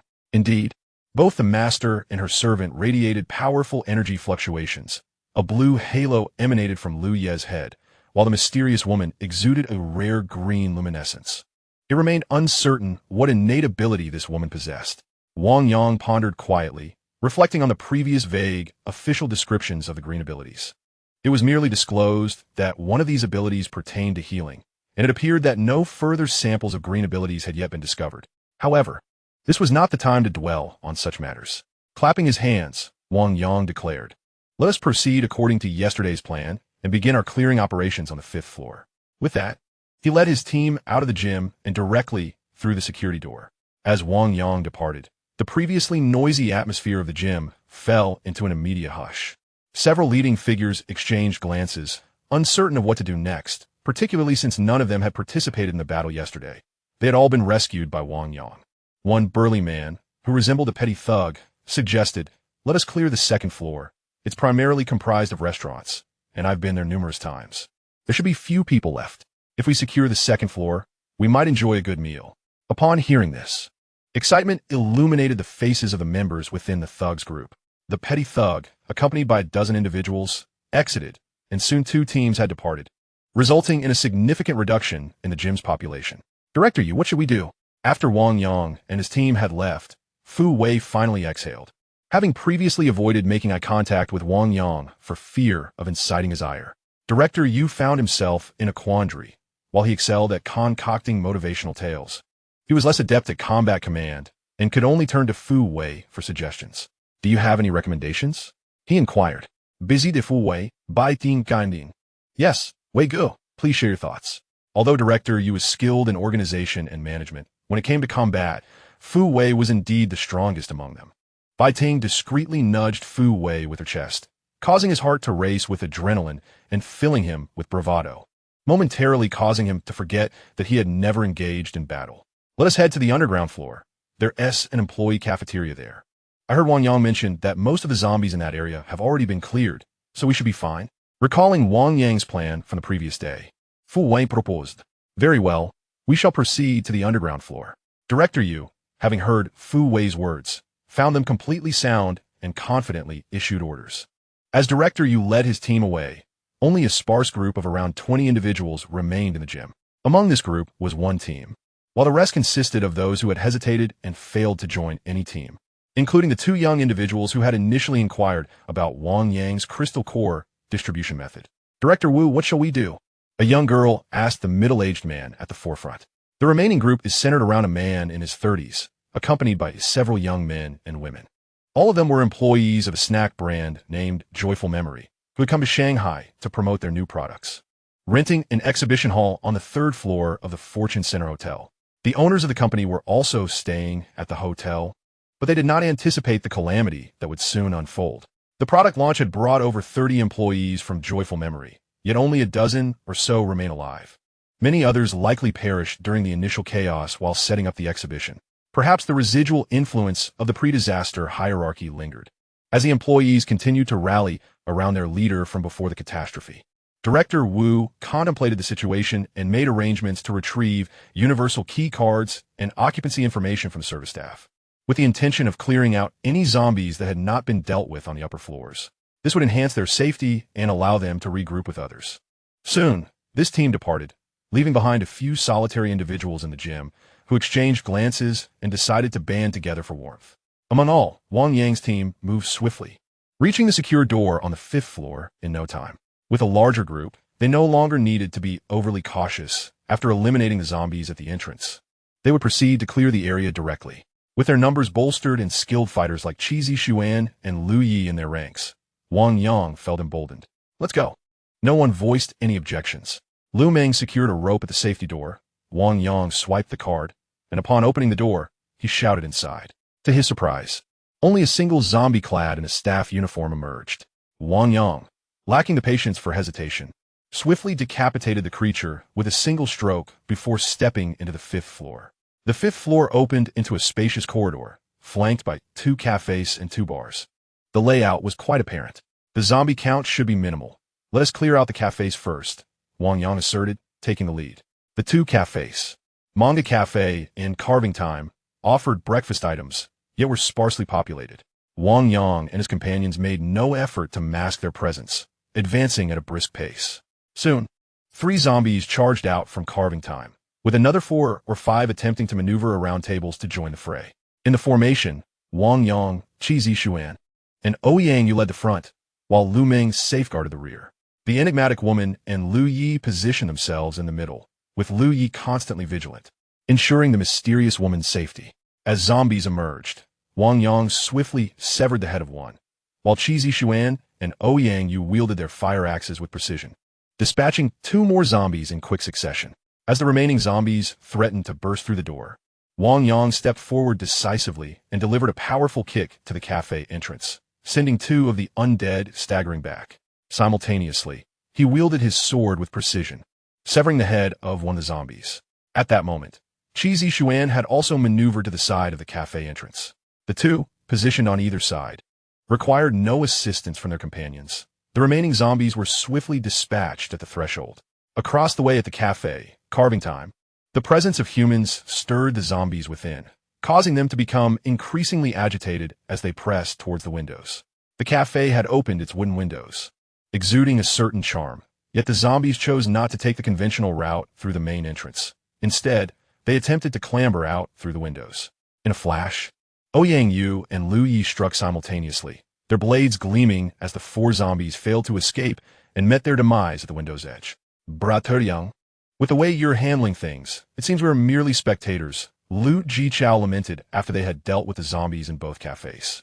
Having consumed a crystal core the previous day, his speed and physical prowess had markedly improved, and he had anticipated showcasing his skills today.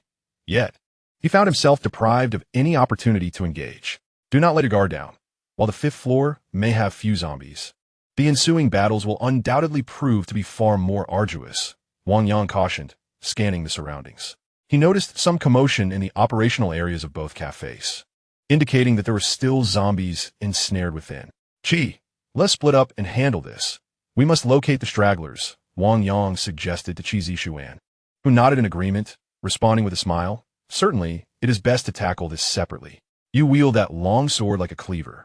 Being too close makes me anxious that you might inadvertently strike me. Haha, indeed, I am not yet proficient. I shall practice more in due course. Wang Yang could only offer a wry smile at Qi Zixuan's jest. He had little experience with a long sword, and the thought of executing a thrust made him apprehensive, fearing that an errant strike might allow a zombie to break through. Nevertheless, the sword was of exceptional quality, proving far superior to a fire axe even when wielded in a cleaver-like manner. After a brief discussion, the 2 entered their respective cafes, one to the left and the other to the right. In the cafe where Wang Yang was stationed, he found 2 zombies trapped within the restroom stalls. Rather than freeing them, he simply severed their feet from beneath the stall and then dispatched their heads from above, resolving the matter with ease.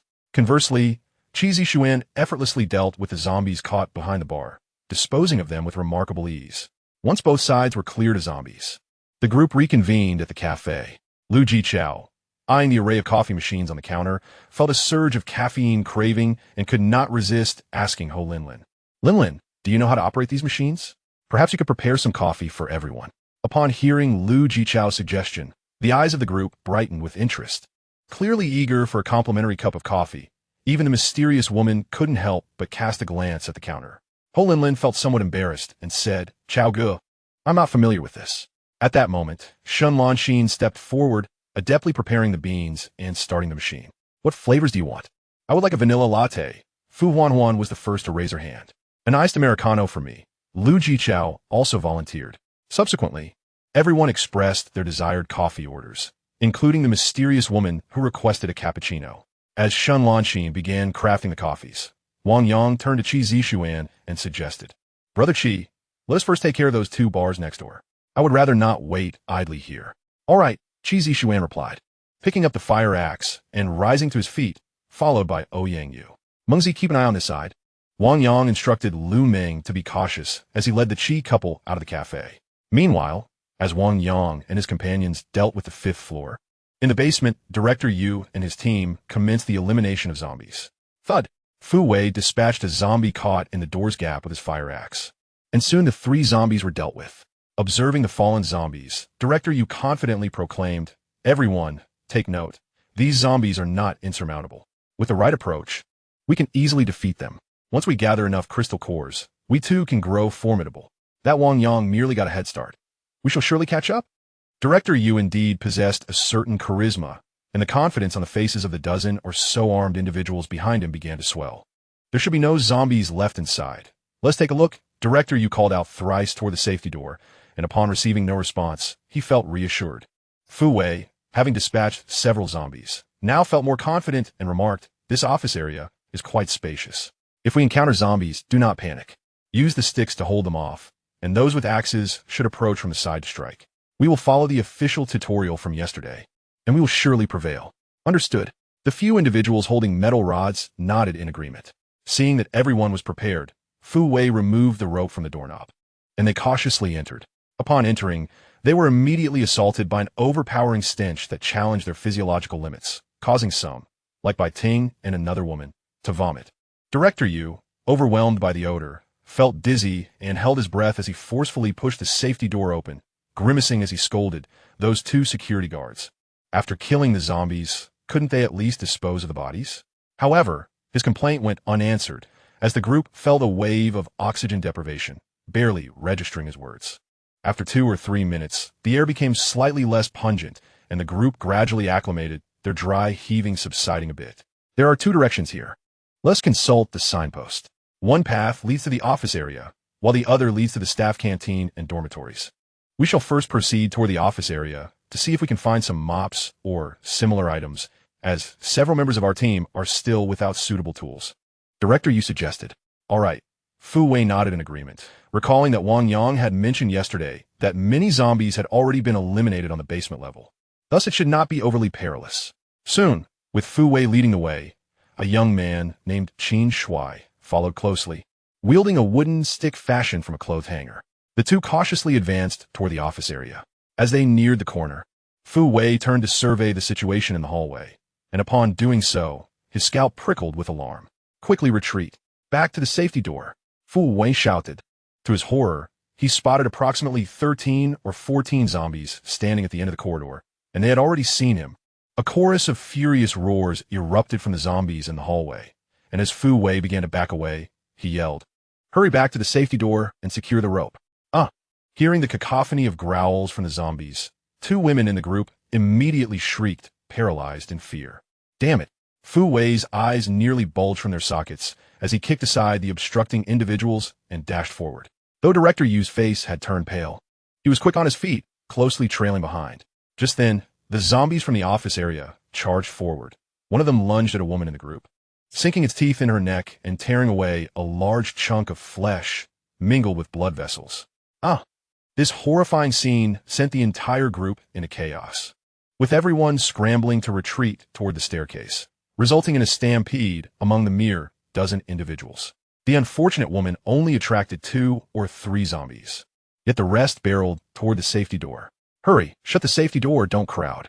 Fu Wei, having retreated to the staircase, attempted to organize the group. However, in the midst of the pandemonium, no one heeded his words.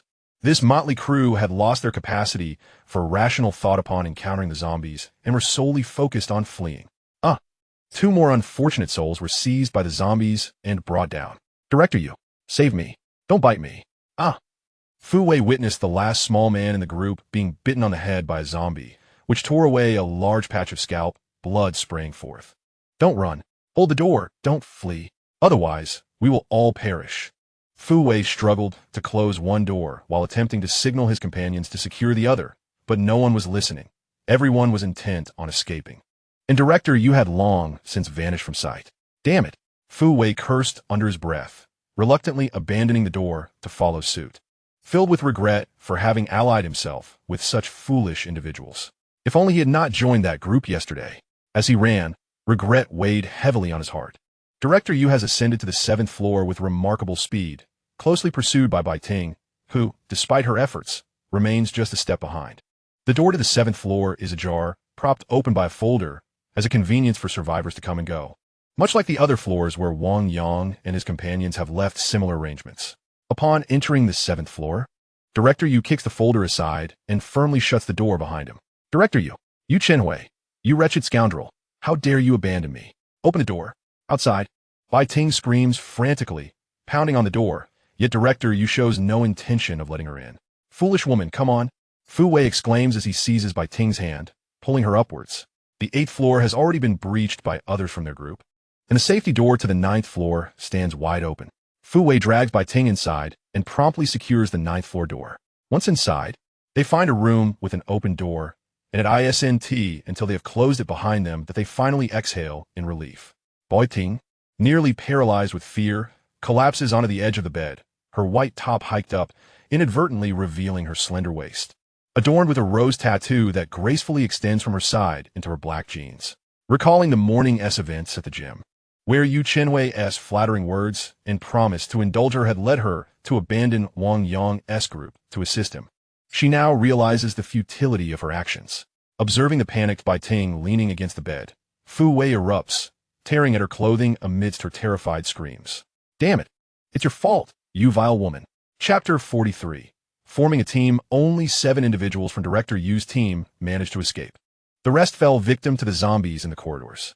The sounds of flesh being gnawed upon echo from the basement, 2nd, 4th, 6th, and 8th floors, though the other survivors remain blissfully unaware that the zombies have breached the safe stairwell. On the 5th floor in the cafe, Wang Yang and his companions have eliminated the zombies in the bar and have reconvened. Shun Lanxin prepares coffee for everyone as they gather on the sofa. Forming a loose circle, Brother Yang, we cleared the 5th floor. What is our next move? Should we continue hunting zombies? Lu Jichao inquires. Wang Yang ponders for a moment before responding. We certainly must eliminate the zombies, but it should be with purpose. We cannot flail about like headless chickens. After all, we have no obligation to clear them out. Our goal in dispatching zombies is to serve our own interests. What constitutes purposeful killing? Lu Ming asks. Seizing the opportunity, Wang Yang decides to unveil his plans. Just now, Brother Qi mentioned they will not be joining our team, so they will be considered temporary members. It is certain that Mengzi, Lanxin, Hua Huan, and I will act together. We intend to leave Wuhai and find a place with fewer people to establish ourselves. I wish to ask the rest of you, are you willing to join my small team and follow me? Wang Yang's words constituted a formal invitation. Those who accepted would no longer be mere temporary members, but rather official members of Wang Yang's team. I had no objections. As I stated yesterday, wherever Brother Yang goes, I shall follow. Lu Jichao was the first to respond to Wang Yang, while Yu Fei and Lin Lin could rely on my influence. The 3 of us would join. After Wang Yang spent a crystal core to save him yesterday, Lu Jichao became utterly devoted to Wang Yang. Chun Jia pondered for a moment and asked, May I inquire about the team's next destination? Wang Yang replied, We have yet to decide on a specific location, but it certainly will not be in densely populated areas. The chosen location must be suitable for agriculture, equipped with industrial production facilities, and ideally distanced from high-flow water bodies, with minimal flora and fauna. Meeting these criteria is essential. I see. Chun Jia mused, raising his head after a moment of contemplation. The only places that might satisfy these requirements would likely be Jin Province, Inner Mongolia, or the Northwest. Those regions do seem to be safer. I am willing to join. However, the logistics of our journey pose a challenge. We welcome you, Brother Chun. Wang Yang Smilet. We are currently discussing how to travel. Regardless, departing from the Yangtze River Delta and Central Plains is imperative.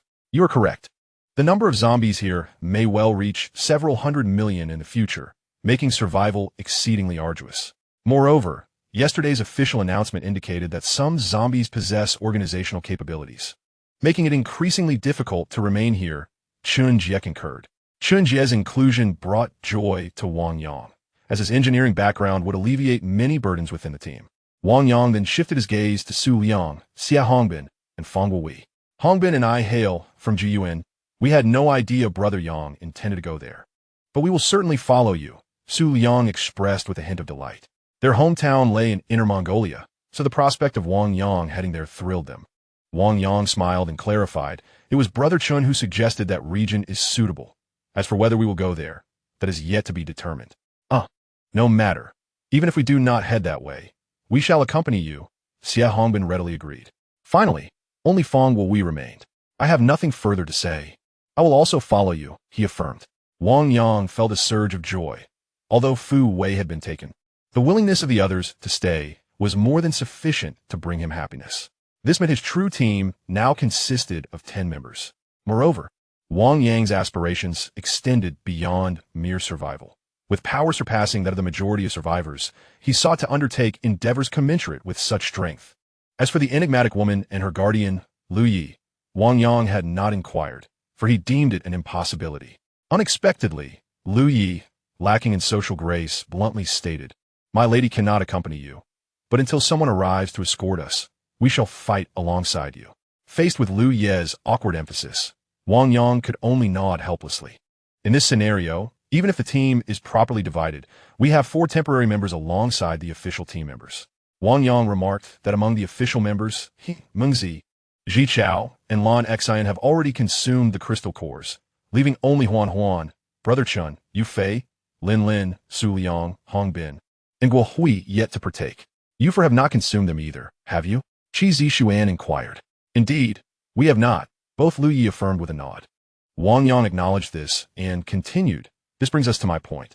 As the authorities have stated, consuming crystal cores enhances one's abilities. Our primary objective in battling zombies is to acquire the crystal cores from special zombies, whose strength significantly surpasses that of ordinary zombies, making them easily identifiable. The authorities have declared that those who have consumed crystal cores will be immune to the zombie virus, and those who are bitten could detoxify by consuming a crystal core. With 4 of us immune, our safety should be assured. At this juncture, Wang Yang retrieved a crystal core from his pocket, stating, "This core serves as our insurance for today's battle. Should anyone sustain injuries, this core will be vital for survival. However, despite this precaution, caution is paramount. This is merely a white crystal core of average quality, which will only enhance a specific physical ability. Should one be unfortunate enough to be injured, they must accept their fate." As Wang Yang finished speaking, Hao Yufei interjected, "With such a scarcity of crystal cores, who would bother choosing between quality? Having even one is a stroke of luck. If I weren't afraid of being killed outright, I might even want to be caught by a zombie." Silence. Lu Jichao immediately chastised his younger brother with a firm slap on the head. "Concerning the distribution method, we will alternate between official and temporary members, pairing up 2 at a time. After collecting 2 crystal cores, we will draw lots for distribution, given the varying grades of the cores. It will ultimately come down to fate regarding who receives the better ones." Wang Yang turned his gaze to Qi Zishuan and the others, asking, "Do you have any objections?"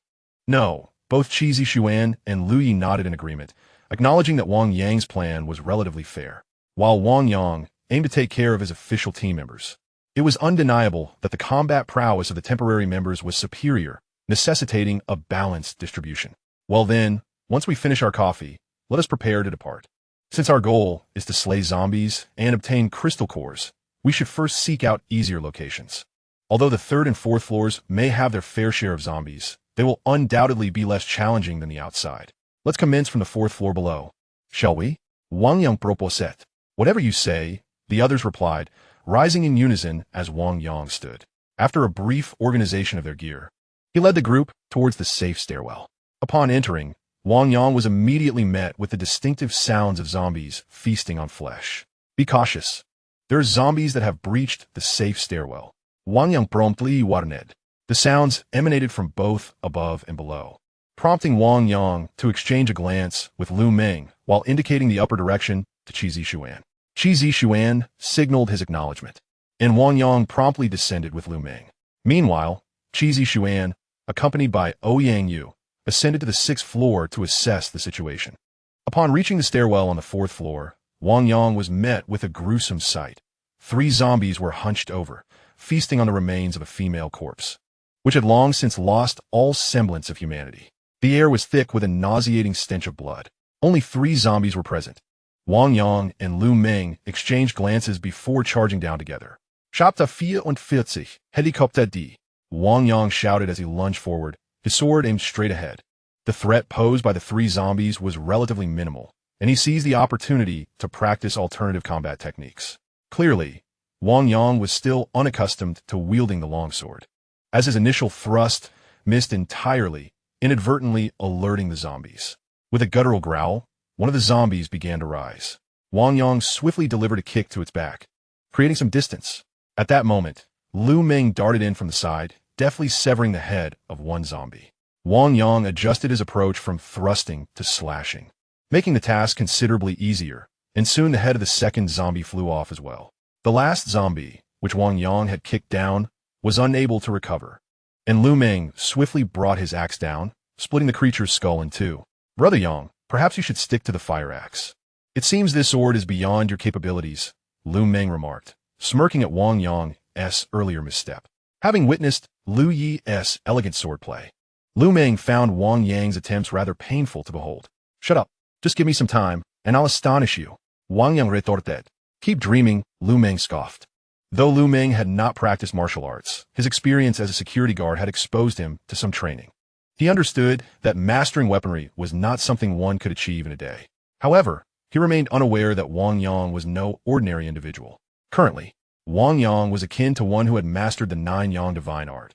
Although not novice, he absorbed knowledge with remarkable speed.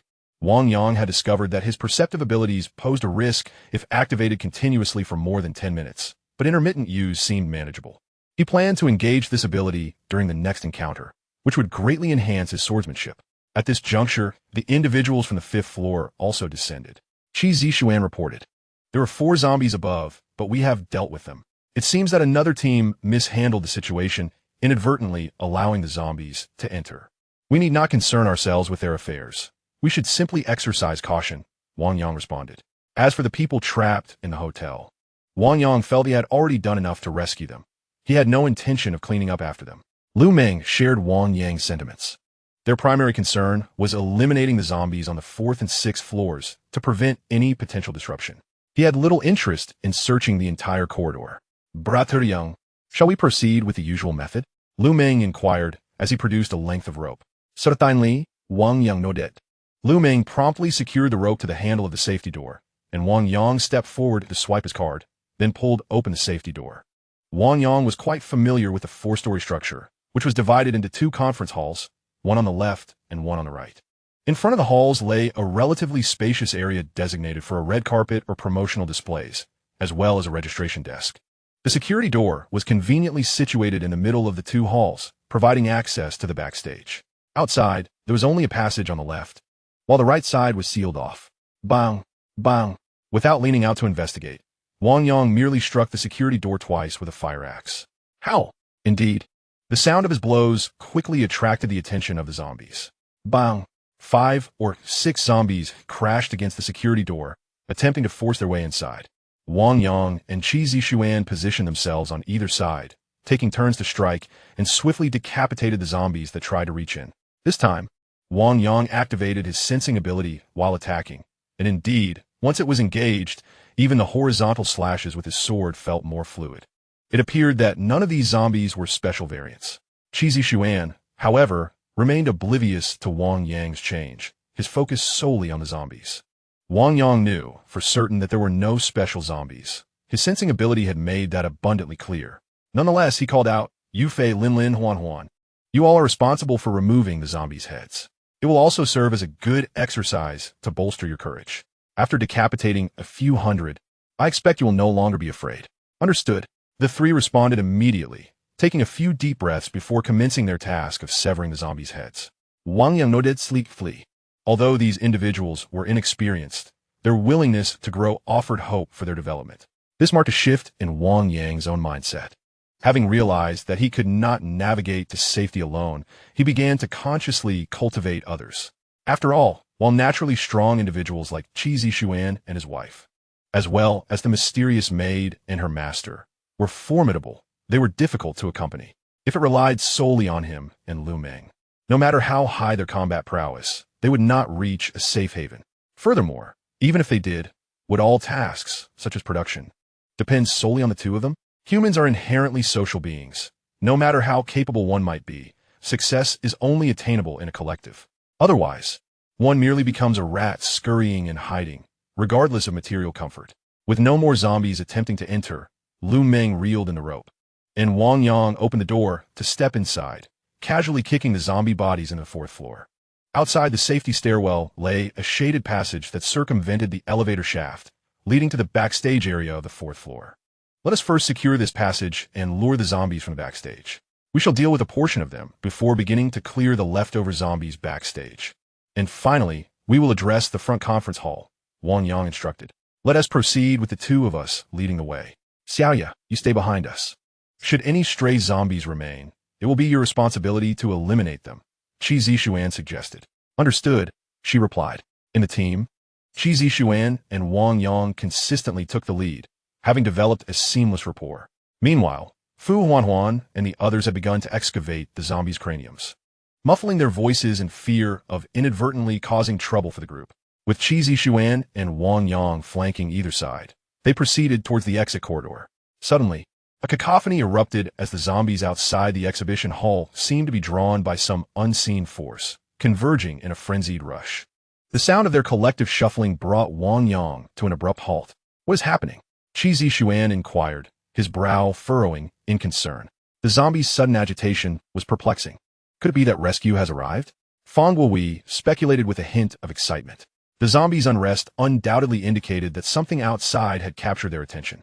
At this moment, the enigmatic woman appeared to sense something amiss, casting a glance towards Lu Yi, her gaze imbued with curiosity. Perceiving her mistress's inquiring look, Lu Yi subtly shook her head before addressing the group. It must be the sound of a helicopter. Indeed, the unmistakable roar of whirring propellers had become increasingly discernible, prompting the group to focus intently, and they all confirmed the presence of such a sound. Wang Yang contemplated the implications of a helicopter's arrival. The most probable landing site would be the Wealth Center, as the nearby building's rooftop was the only one equipped with a helipad. Yet, he pondered whom the helicopter sought to rescue.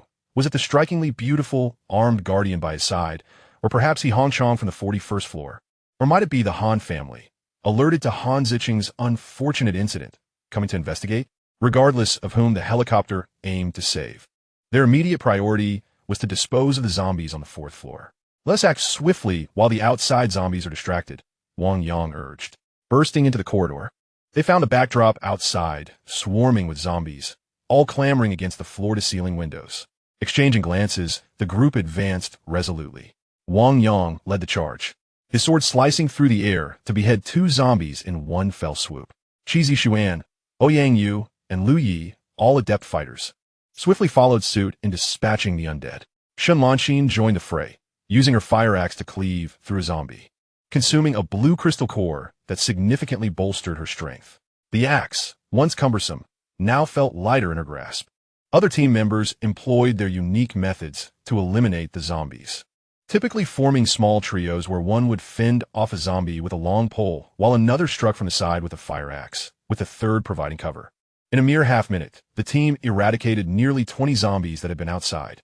Once the last zombie fell, Wang Yang took a couple of steps forward to gaze out the window.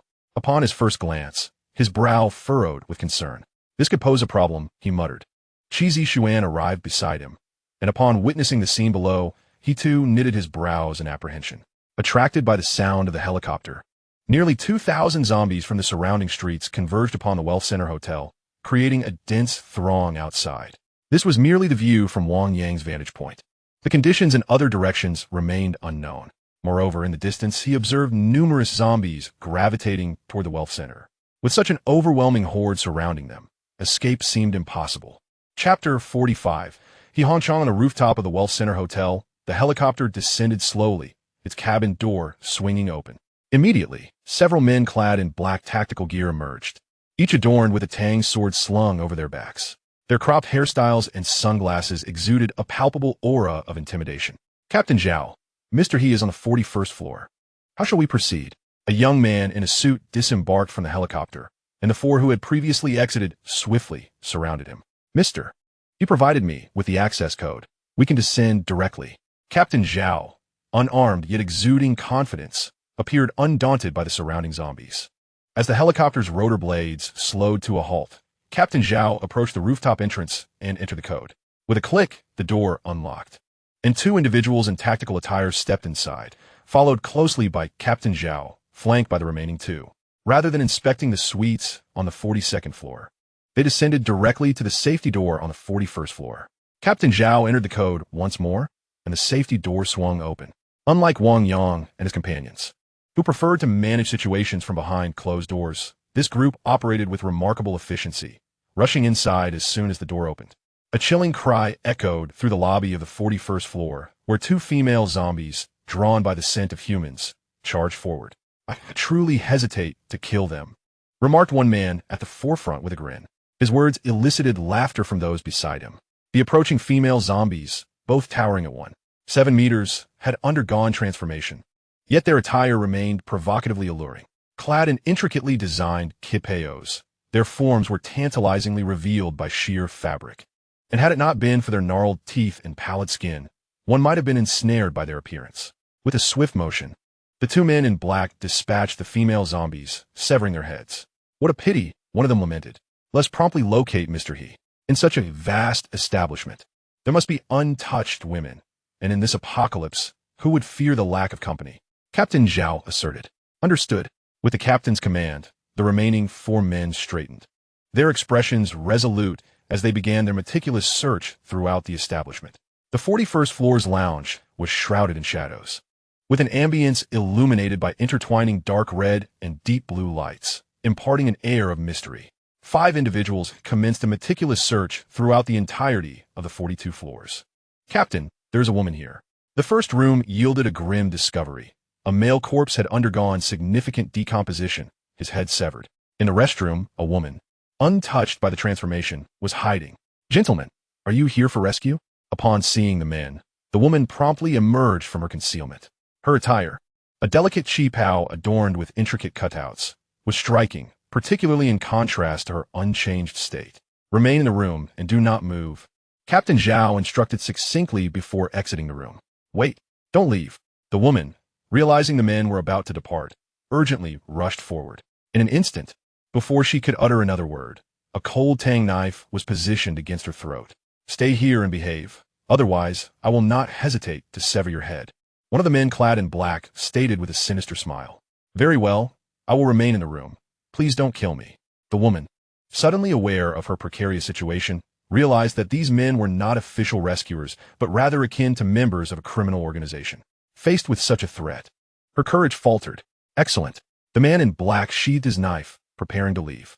Before exiting, he turned back to glance at the woman and, with a swift motion, pinched her sharply at the chest.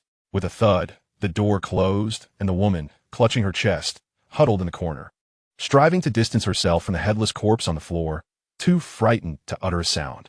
The 5-member team continued their methodical search, swiftly covering all rooms on the 41st floor.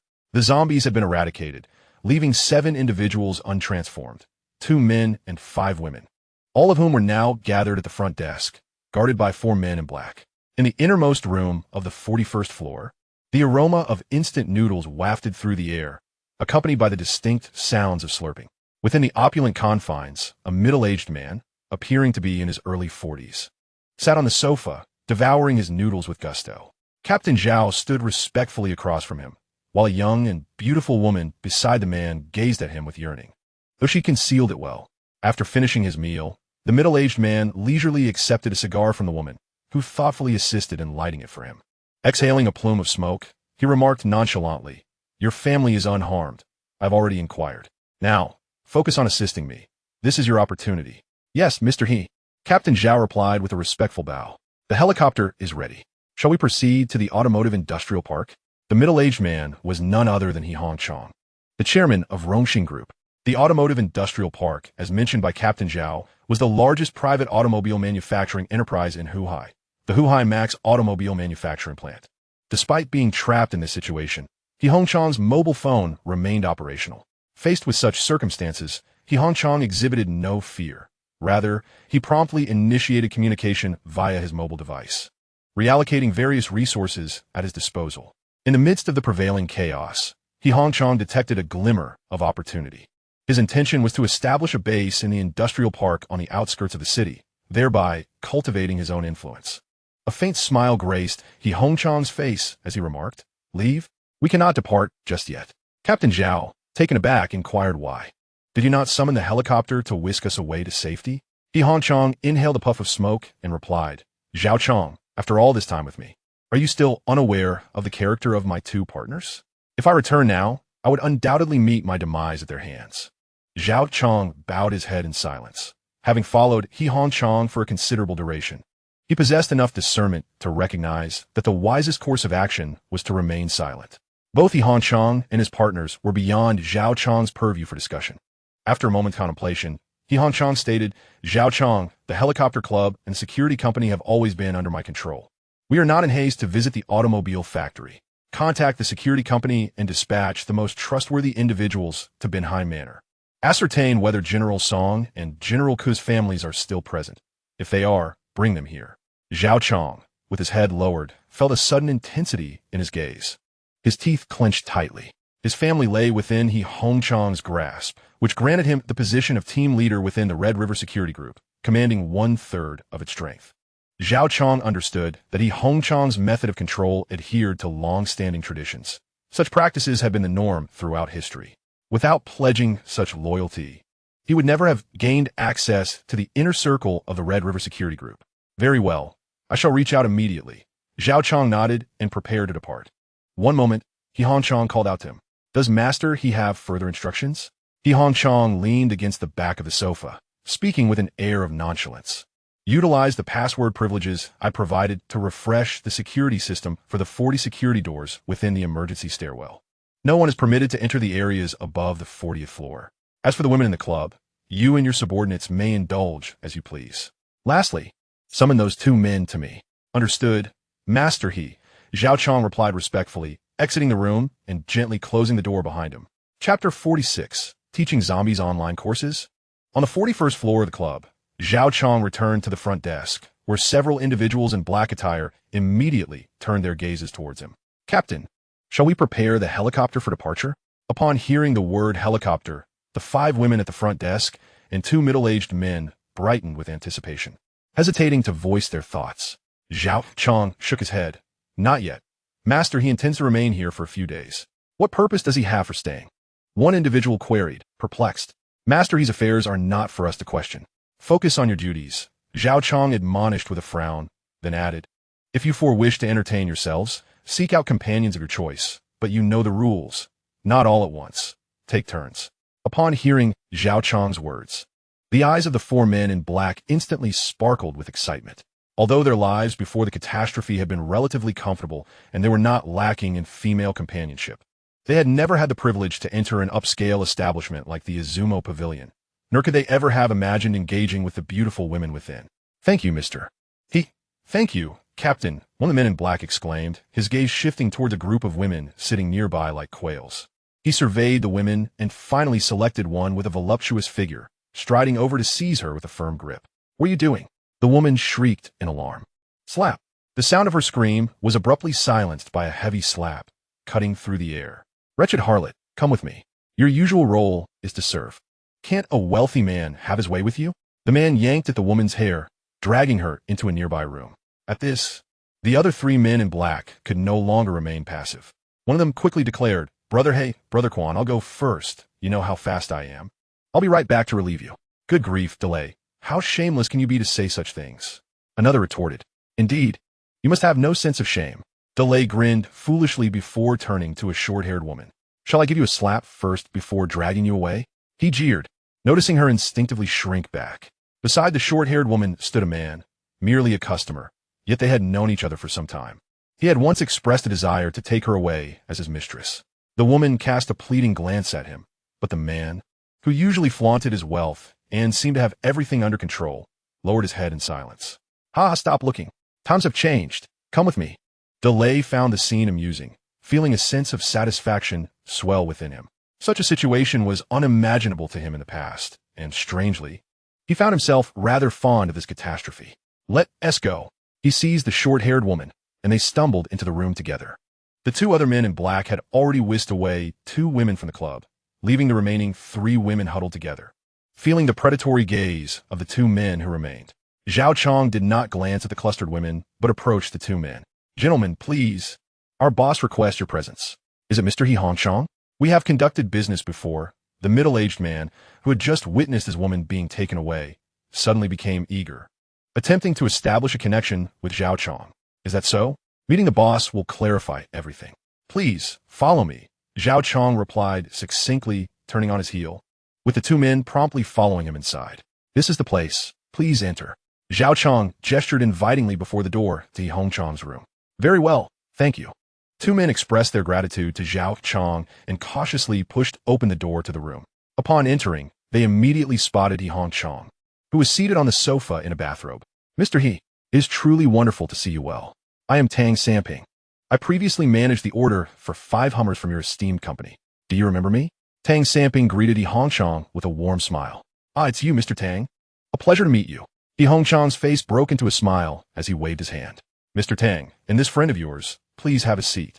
A woman named Xiaya, seated beside Hong Chong, promptly stood up to serve each of the men a cup of tea.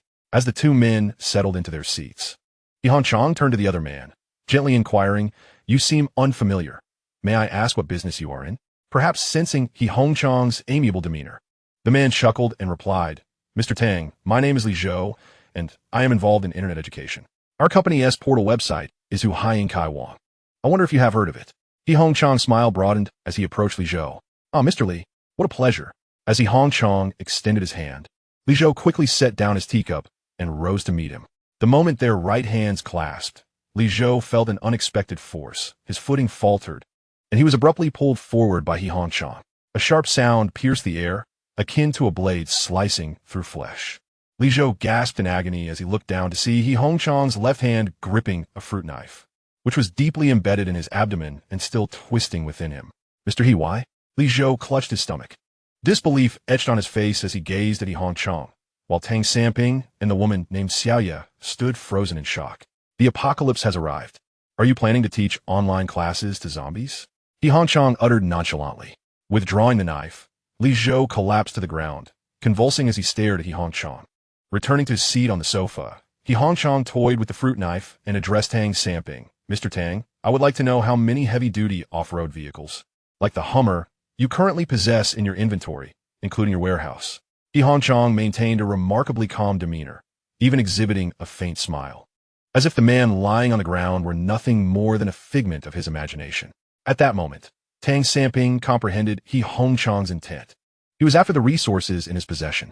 Although Hong Chong owned an automotive industrial park, it was primarily focused on electric vehicles. In this new world, those flimsy electric cars were far less reliable than gasoline-powered off-road vehicles.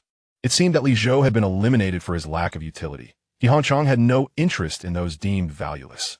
Realizing this, Tang Samping trembled in fear and quickly replied, Mr. He, we still have 3 Hummers at our store and over 10 other vehicles of similar caliber. In a repair shop and warehouse, there are more than 40 such vehicles. You have a repair shop? Quite commendable, Hong Chong remarked. Indeed. Hong Chong broke into a gentle smile and said, General Tang, the apocalypse has arrived. Would you be interested in joining me for a grand endeavor? Mr. He, in your presence, I dare not assume such titles. Please, call me Xiao Tang. Tang Samping replied, revealing a grimace that was more akin to sorrow than joy. It is my honor to assist you, Mr. He. I shall serve you diligently henceforth. Having received the answer he sought, Hong Chong relaxed against the sofa and turned to the woman beside him. Xiao Yu, take Xiao Tang out for some entertainment. Showcase your skills and ensure he is well taken care of. Yes. Xiao Yu, startled and tense, quickly regained her composure and led Tang Samping out of the room. Chapter 47. The underground parking lot downstairs. Wang Yang had already organized his team to clear the 3rd and 4th floors of the hotel, as a few high-end combatants were present. Now, this team possessed considerable fighting strength, and confronting zombies in the open area posed little challenge. After exterminating the zombies on the 3rd floor, the group gathered in the conference hall, pulling chairs together for a discussion. With the 3rd and 4th floors cleared and no special zombies in sight, what shall we do next? Lu Jichao inquired. We intended to acquire the cores of special zombies, but the hotel is nearly cleared. Aside from the notoriously difficult 6th floor, there is hardly anywhere left to explore. Moreover, the outside is swarming with zombies, effectively sealing off our escape. This indeed poses a significant challenge, Chen Jie reflected. Creating an opening is essential, Wang Yang asserted, establishing the tone of the discussion. Our ultimate goal is not merely to defend the hotel, but to escape from Huhai. while staying in the hotel temporarily may be feasible with hundreds of people inside. Once the food runs out, chaos will surely ensue. By then, the situation outside may worsen considerably. We must strategize to reach the city's outskirts, Wang Yang concluded, receiving unanimous agreement from the group. But how do we get out? Shun Lanxin posed the most critical question. I believe we could consider exiting from the underground level. Half of that area comprises office and dormitory spaces, while the other half is the internal parking lot. If we secure the internal parking lot first, we could utilize vehicles to establish a base there and gradually eliminate the zombies, suggested one member. However, we need to figure out how to steal a car. As we do not possess any keys, Wang Yang replied. At that moment, Hao Yufei, who had remained silent since joining the team, raised his hand. I can handle that. Currently, car anti-theft systems are quite average, mainly because no one dares to steal given the tracking systems. Opening the door and starting the ignition isn't particularly difficult. Chun Jie chimed in. Indeed, it's not very challenging. I can manage it as well. Wang Yang was unfamiliar with this domain, but judging by their confidence, it seemed quite feasible. Unexpectedly, our team is quite talented. Very well then, let us proceed. We will first clear the underground parking lot to establish our base. The spacious area might indeed serve as an excellent location for slaying zombies, Wang Yang declared. The team has now been formed, and everyone has tacitly accepted Wang Yang's position as the leader. Upon issuing his command, the group promptly sprang into action. They entered the secure staircase and began their descent. Upon reaching the first basement level, Wang Yang immediately spotted two legs protruding from the safety door, twitching slightly. The door was pinning the individual at the waist, obscuring the view from the other side, yet the unmistakable sound of a zombie gnawing on flesh could still be discerned. It appeared that the zombies in the corridor had escaped from this very level.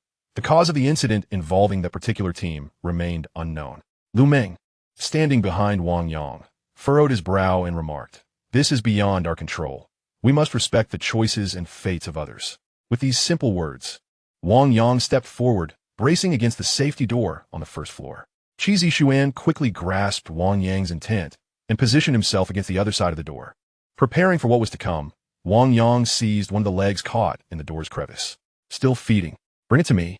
With a forceful tug, he yanked out a significant portion of a corpse that had been devoured by the zombie within. The gruesome scene caused the faces of the women behind him to pale instantly. However, the more battle-hardened individuals remained unfazed, their expressions unchanged. Inside, the two zombies, engrossed in their meal, were startled as the body was suddenly wrenched away, unleashing a furious roar. Wang Yang unceremoniously thrust his sword, striking true and piercing the forehead of one of the zombies.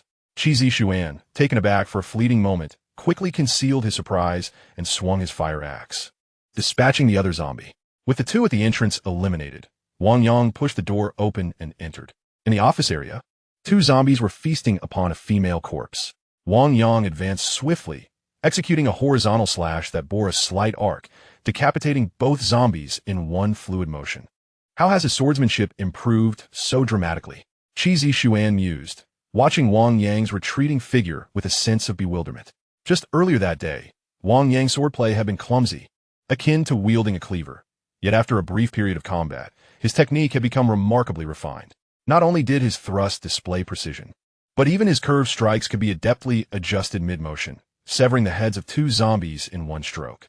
Having trained in martial arts for many years, Qi Zishuan understood the dedication required to master weaponry, power techniques, weapon balance, and the cultivation of a symbiotic relationship with one's instrument demanded immense practice and guidance from a skilled mentor.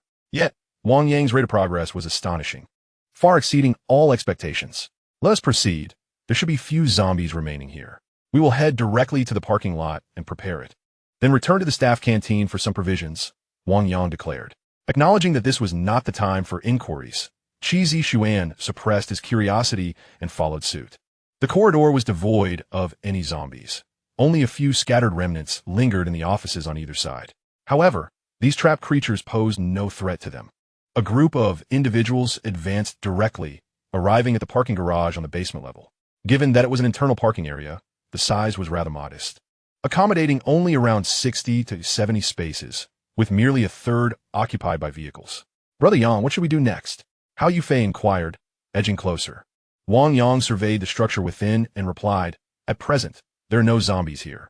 Seek out the larger vehicles, SUVs and MPVs. Pair them in twos to block the entrance. Exercise caution. I sense something amiss. It's peculiar that not a single zombie is present. Upon hearing Wang Yang's words, the group recognized the unsettling silence of the basement parking area, a truly strange occurrence. Brother Yang, this is a singularly accessed, independent space, with entry and exit through one corridor. The passage to the second floor lies outside. Given the limited number of vehicles, it's plausible that the phase of transformation might be occurring here without any witnesses, Lu Meng interjected. Still, tread carefully. Your life is your own, Wang Yang cautioned. Lu Meng nodded and followed closely behind Hao Yufei, remaining vigilant. Hao Yufei, well-versed in automobiles, effortlessly ignited two vehicles and, alongside Qinjie, positioned the SUVs at the entrance of the garage. The fronts of the two cars faced each other, effectively obstructing the single-entry corridor. Thus, if any zombies were to descend from outside, they would have to navigate over the SUV's hoods, a feat impossible for even the most agile of humans, let alone the undead. What now, Brother Yang? Shall we hold our ground here and devise a method to lure the zombies inside for extermination? Lu Meng proposed. I can take on the task of attracting the zombies. My speed is considerable, Lu Jichao chimed in, having consumed an agility crystal core and eager to showcase his abilities.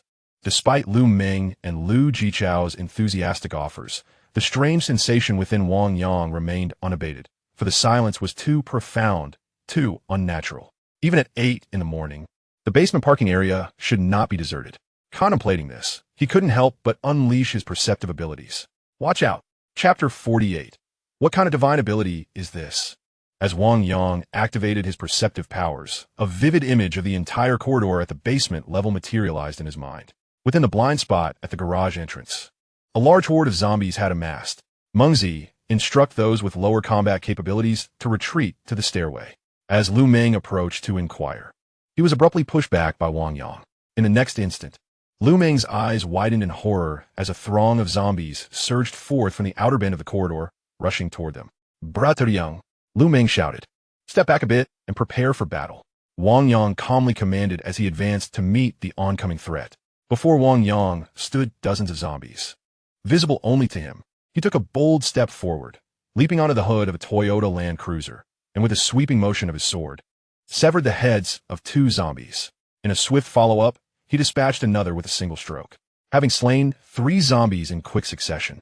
The onslaught of the horde was momentarily stymied, granting Wang Yang a precious moment to breathe. Brother Yang, don't push yourself too hard. Let us retreat for now.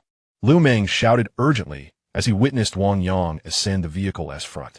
Gazing at the approaching horde, Wang Yang commanded, quickly move the nearby vehicles to clear some space.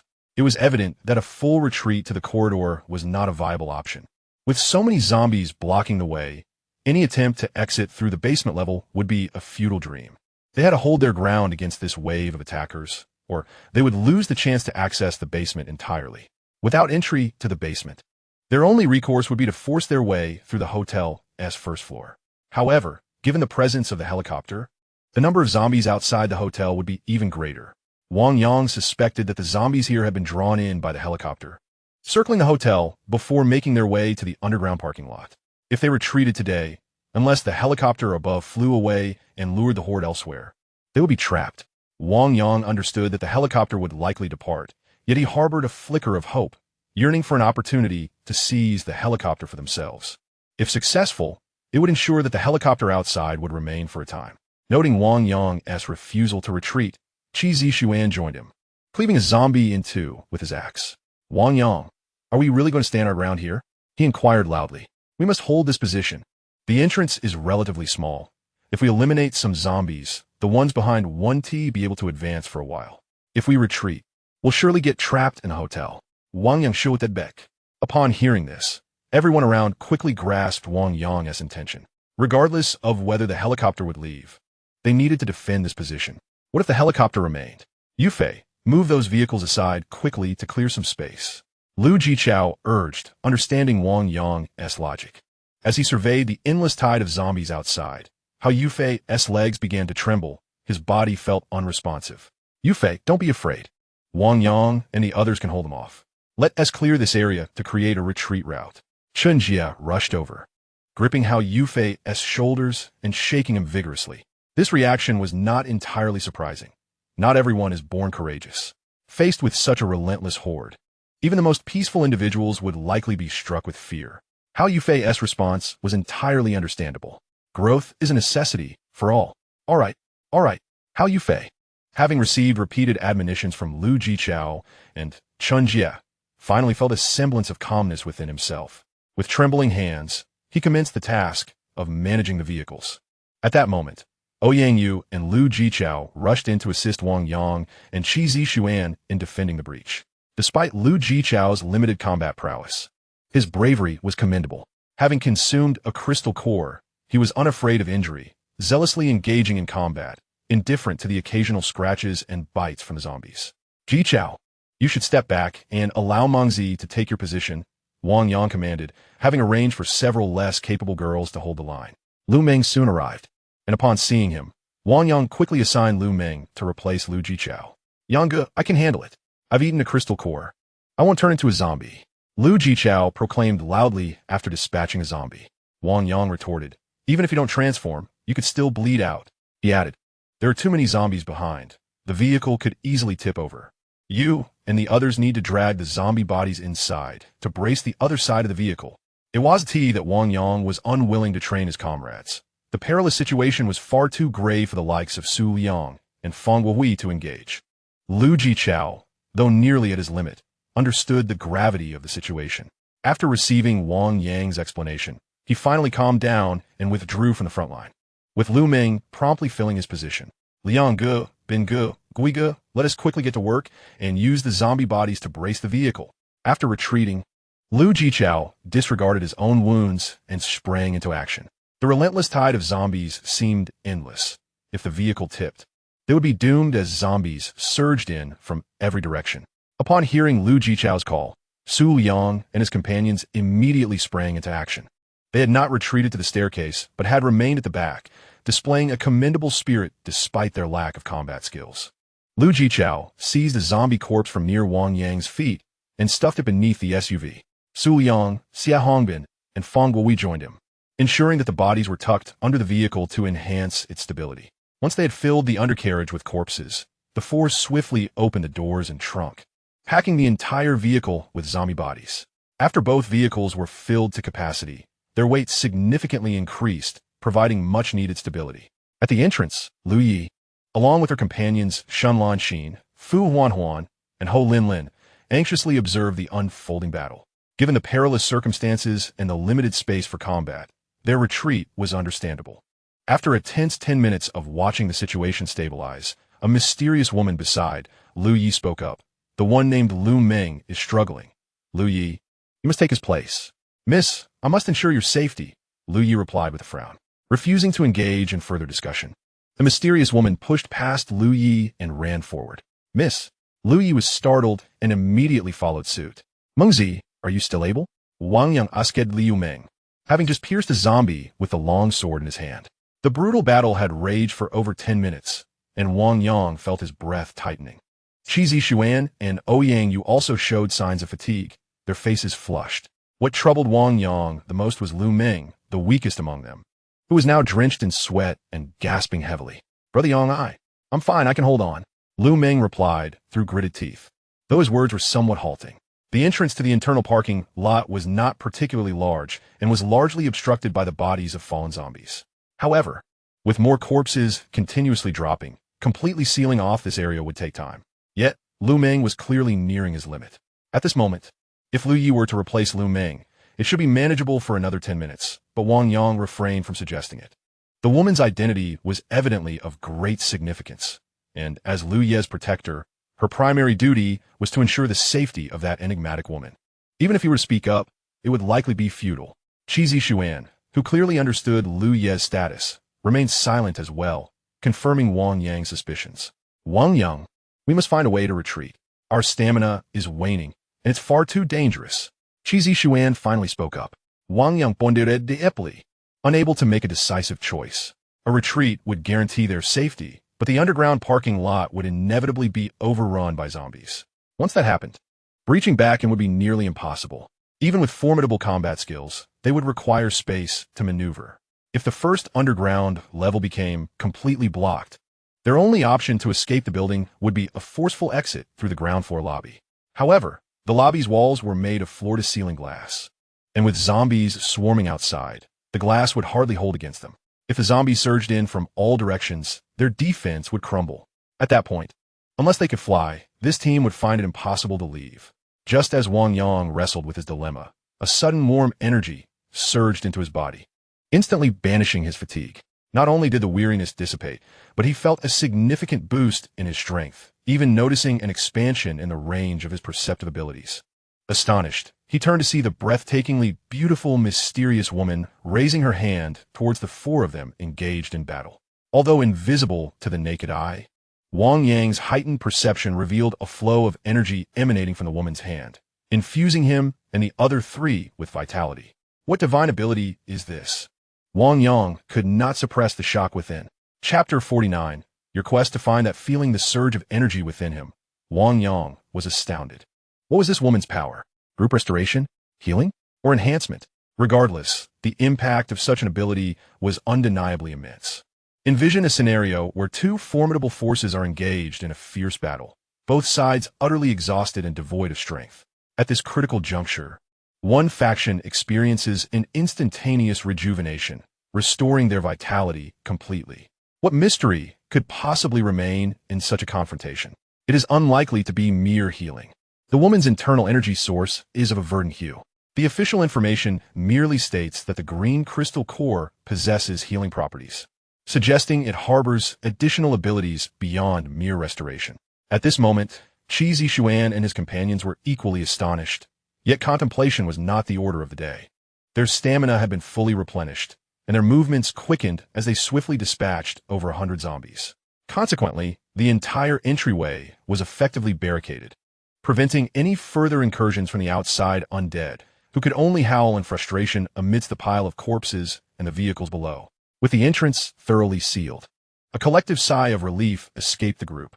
Meanwhile, Chen Jie and the others busied themselves bringing chairs from the adjacent office area, allowing Wang Yang and his companions to rest as they formed a circle once more.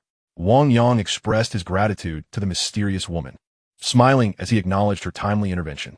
Although her name remained unknown and their collaboration could not be sustained indefinitely, her significant assistance warranted recognition. There is no need for formalities.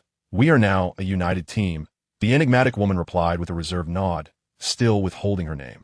Wang Yang, understanding the unspoken agreement, refrained from further inquiries, as did Qi Zishuan and the others, who tacitly avoided discussing the woman's unique abilities. Despite her silence, Wang Yang resolved a crucial truth within himself. The perception ability was indeed an innate gift of his, confirming that some individuals possess inherent powers from birth. The mysterious woman had not yet consumed a crystal core, indicating that her ability must have existed prior to their encounter. As for himself, the nature of Wang Xiaofei's golden crystal core remained unclear, perhaps awaiting the right moment for activation. He even pondered whether those who naturally awaken abilities might not absorb new powers upon consuming crystal cores. What shall we do next?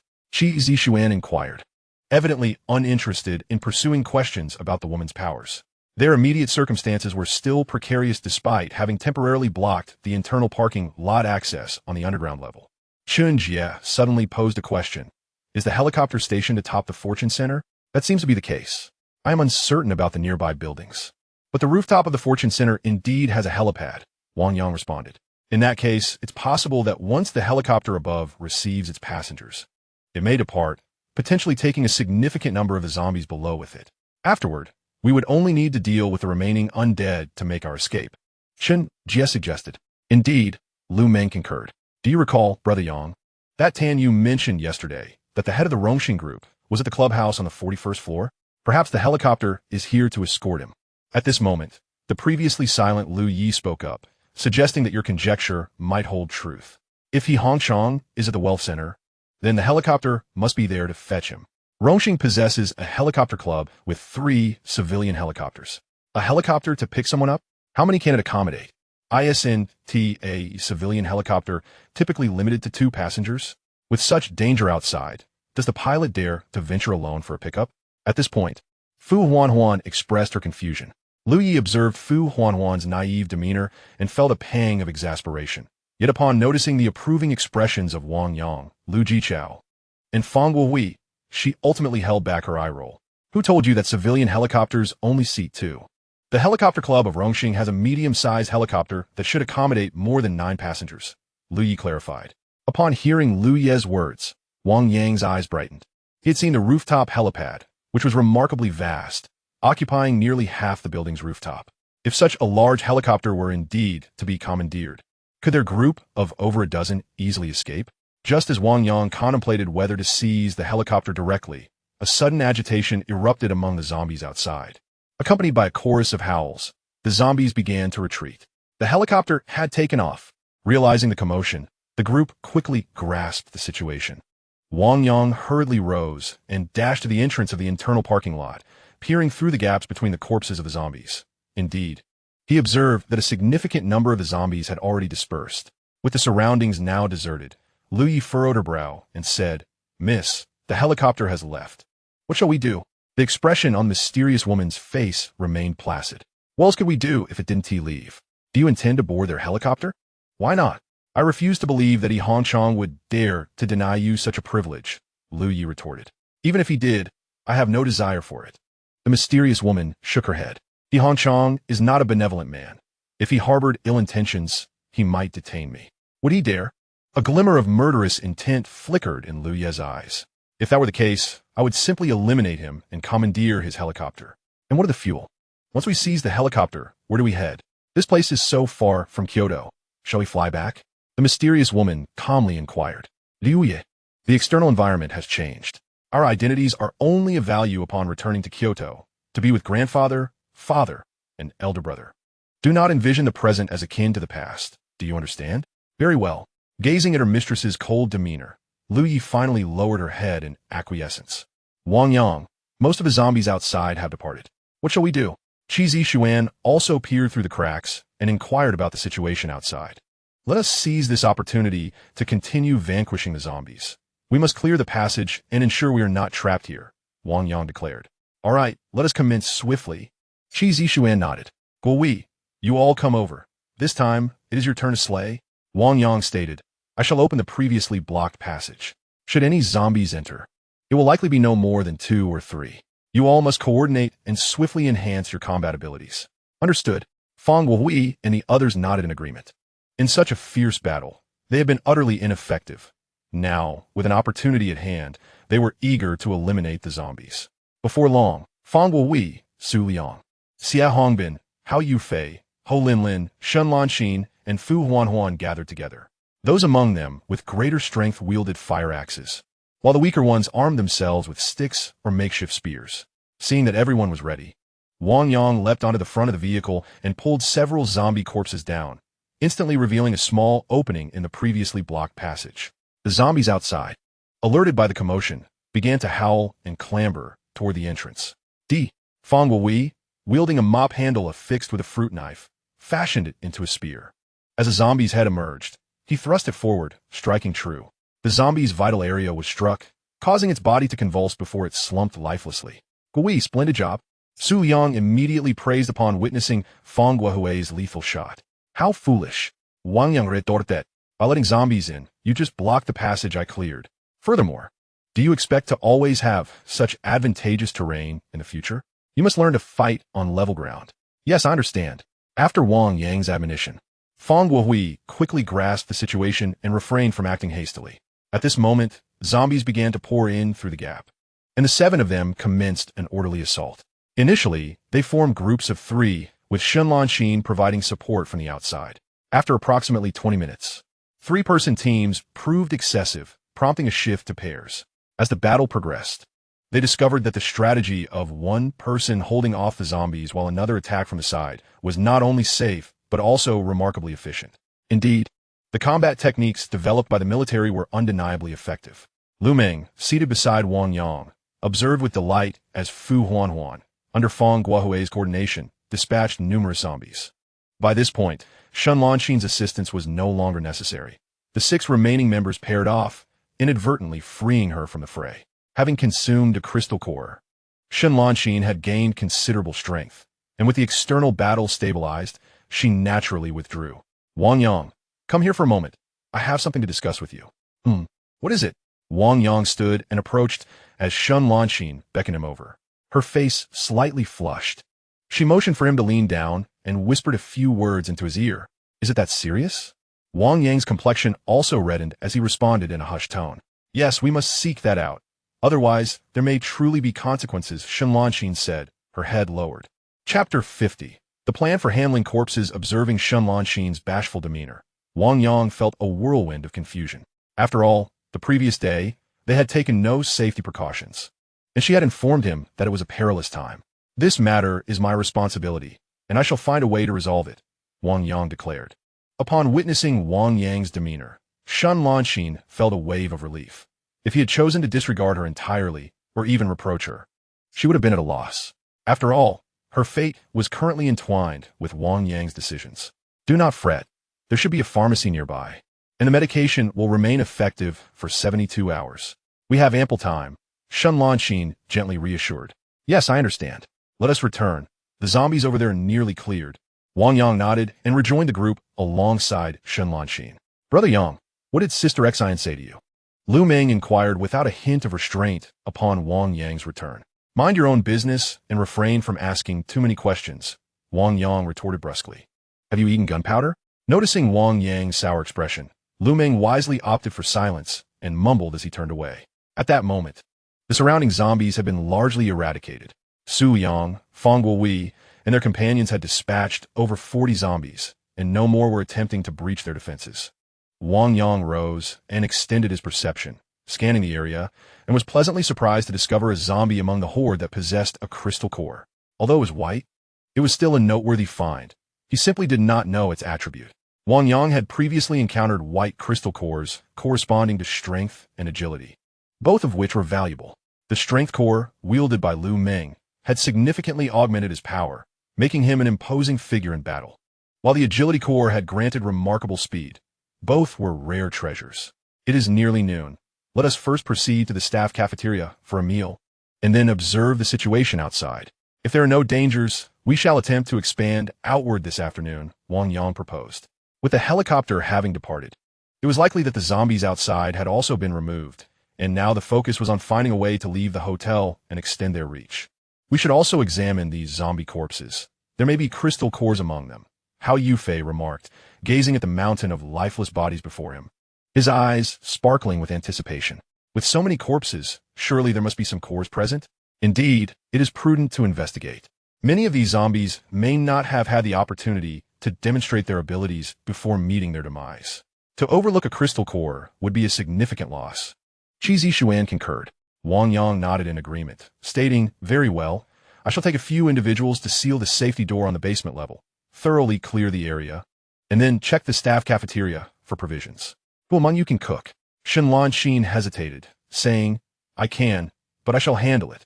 The staff cafeteria is equipped for large-scale cooking, unlike a home kitchen.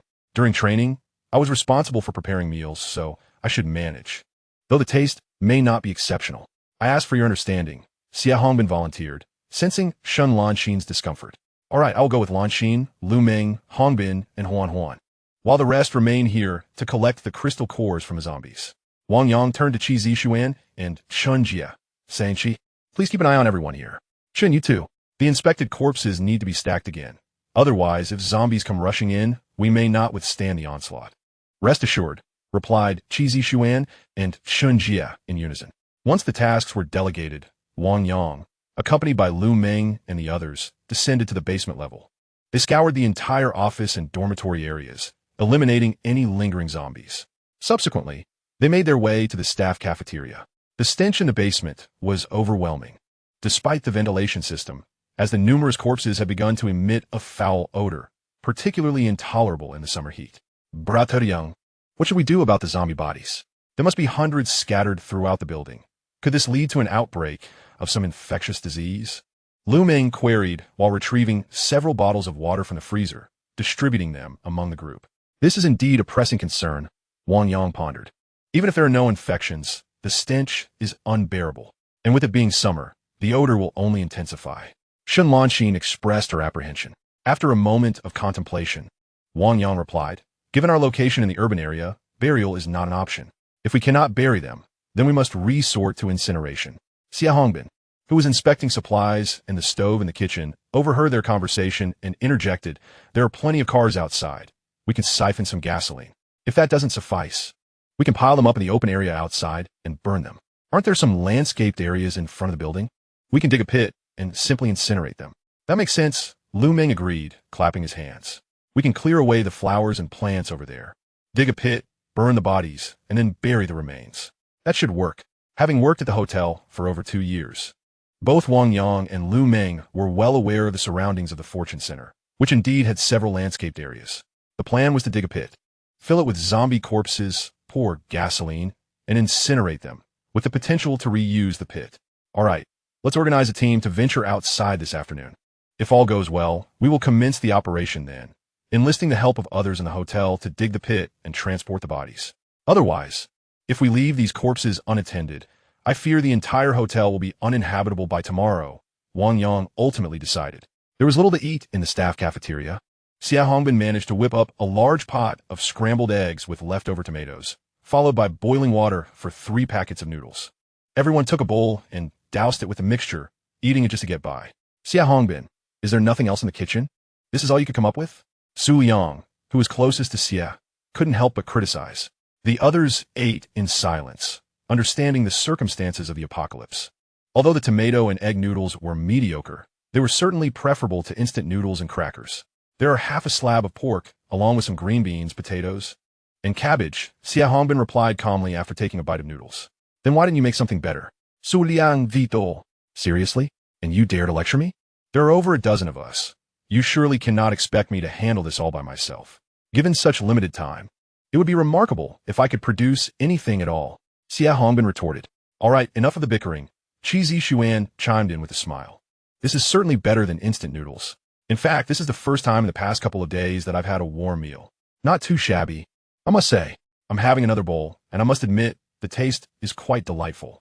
Chunjia also stood up for a second helping, then sat across from Wang Yang, stating, "If we intend to embark on a long journey, we must also consider our supplies in advance. Beyond those responsible for combat, it seems we will need individuals with other essential skills, such as cooking and vehicle maintenance." Wang Yang pondered for a moment and replied, "That is indeed true. There are many factors we need to consider for a long trek. How about this, Chunga? Why don't you draft a plan tonight outlining what our team might need, and we could discuss it together?" Wang Yang could certainly create this plan himself, but he also acknowledged his limitations. Despite being quite intelligent, he had gaps in knowledge that could hinder him from successfully managing everything on his own. "Absolutely." Chun Jian nodded in agreement, pleased that Wang Yang was receptive to his suggestions. Just as the two finished their exchange, Fang Wei, who had been diligently excavating crystal cores and had not joined them for the meal, finally emerged, exuberantly holding a white crystal core aloft. "Yanga, look what I found." Wang Yang smiled faintly upon seeing Fang Guohui's elation as he brandished the white crystal core. Chapter 51. Breaking through a layer, the corpses of zombies below were numerous, making the extraction of crystal cores quite a challenging endeavor, as it required the opening of each zombie's skull. Wang Yang refrained from revealing his abilities to avoid drawing attention, leaving Fang Wei and Lu Jichao to tackle the task one by one. By the time Xia Hongbin had finished preparing the meal, they had yet to complete their examination. When mealtime arrived, everyone returned, leaving only Xia Hongbin intent on finishing the task of opening the remaining zombie heads. Chun Jie and the others, seeing no other option, had to block the passage with the corpses they had already examined, leaving the last 70 or 80 zombie bodies for Fang Wei to excavate on his own. Initially, Wang Yang had pondered whether Fang Wei might choose to hoard the find, but it now appeared that he was indeed trustworthy. "This is truly wonderful," Wang Yang declared, rising to his feet. Although his expression was one of joy, he gestured for Fang Wei to keep his distance. "You should wash up first before coming over with that crystal core. You're quite bloodied, and it's rather alarming." "Huh?" Fang Wei paused, taken aback by Wang Yang's refusal to let him approach, and upon noticing his bloodied hands, he quickly dashed off to clean himself. "Why does he act like a college student?" Qi Zixuan teased, eliciting a wave of laughter from those in the dining area. Regardless, acquiring a crystal core in just one morning signified that Wang Yang's approach was indeed effective. Apart from those inherently formidable individuals like Qi Zixuan and Lu Yi, after a morning of combat, Everyone distinctly experienced the disparity between those who had consumed crystal cores and those who had not. Lu Meng, Lu Jichao, and even the young lady Shen Lanqin, having ingested crystal cores, exhibited a remarkable enhancement in their combat capabilities, with their overall physical prowess achieving a significant leap. This sparked an even greater desire among the others to acquire crystal cores. By the end of the morning, the team had secured a single crystal core, albeit a white one, which was sufficient to elevate their spirits. If this trend continues, it won't be long before their squad is composed entirely of elite warriors. Fang Guohui, having washed his hands, cheerfully began his meal, while Wang Yang carefully stored the crystal core away. After their meal, they planned to clear the first floor. With the helicopter having departed, the zombies below should have dwindled in number, allowing them to clear the area and enlist the help of the hotel survivors to dig pits for disposing of and incinerating the zombie corpses. Except for Fang Guohui, the others had nearly finished eating, and Wang Yang began to outline the afternoon's agenda. Initially, the group had hesitated to assault the first floor, but with the helicopter gone, it seemed the zombies outside the building had been diverted, making the task of securing the first floor considerably less daunting.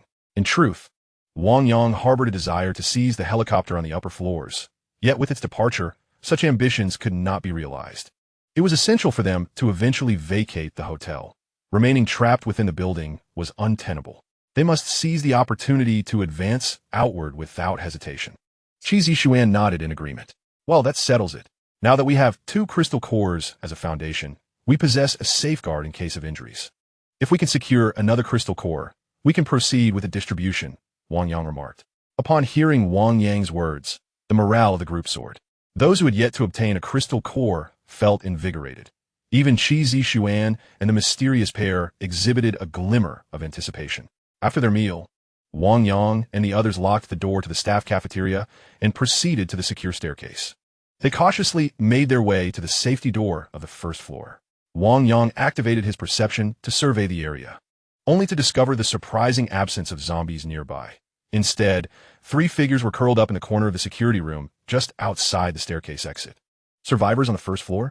Wang Yang was intimately familiar with the location outside the safety door. It was the hotel's security office where he would wait during shift changes. Clearly, there were survivors, likely his colleagues, though their identities remained unknown. Given that a helicopter just flew over, there should be no zombies.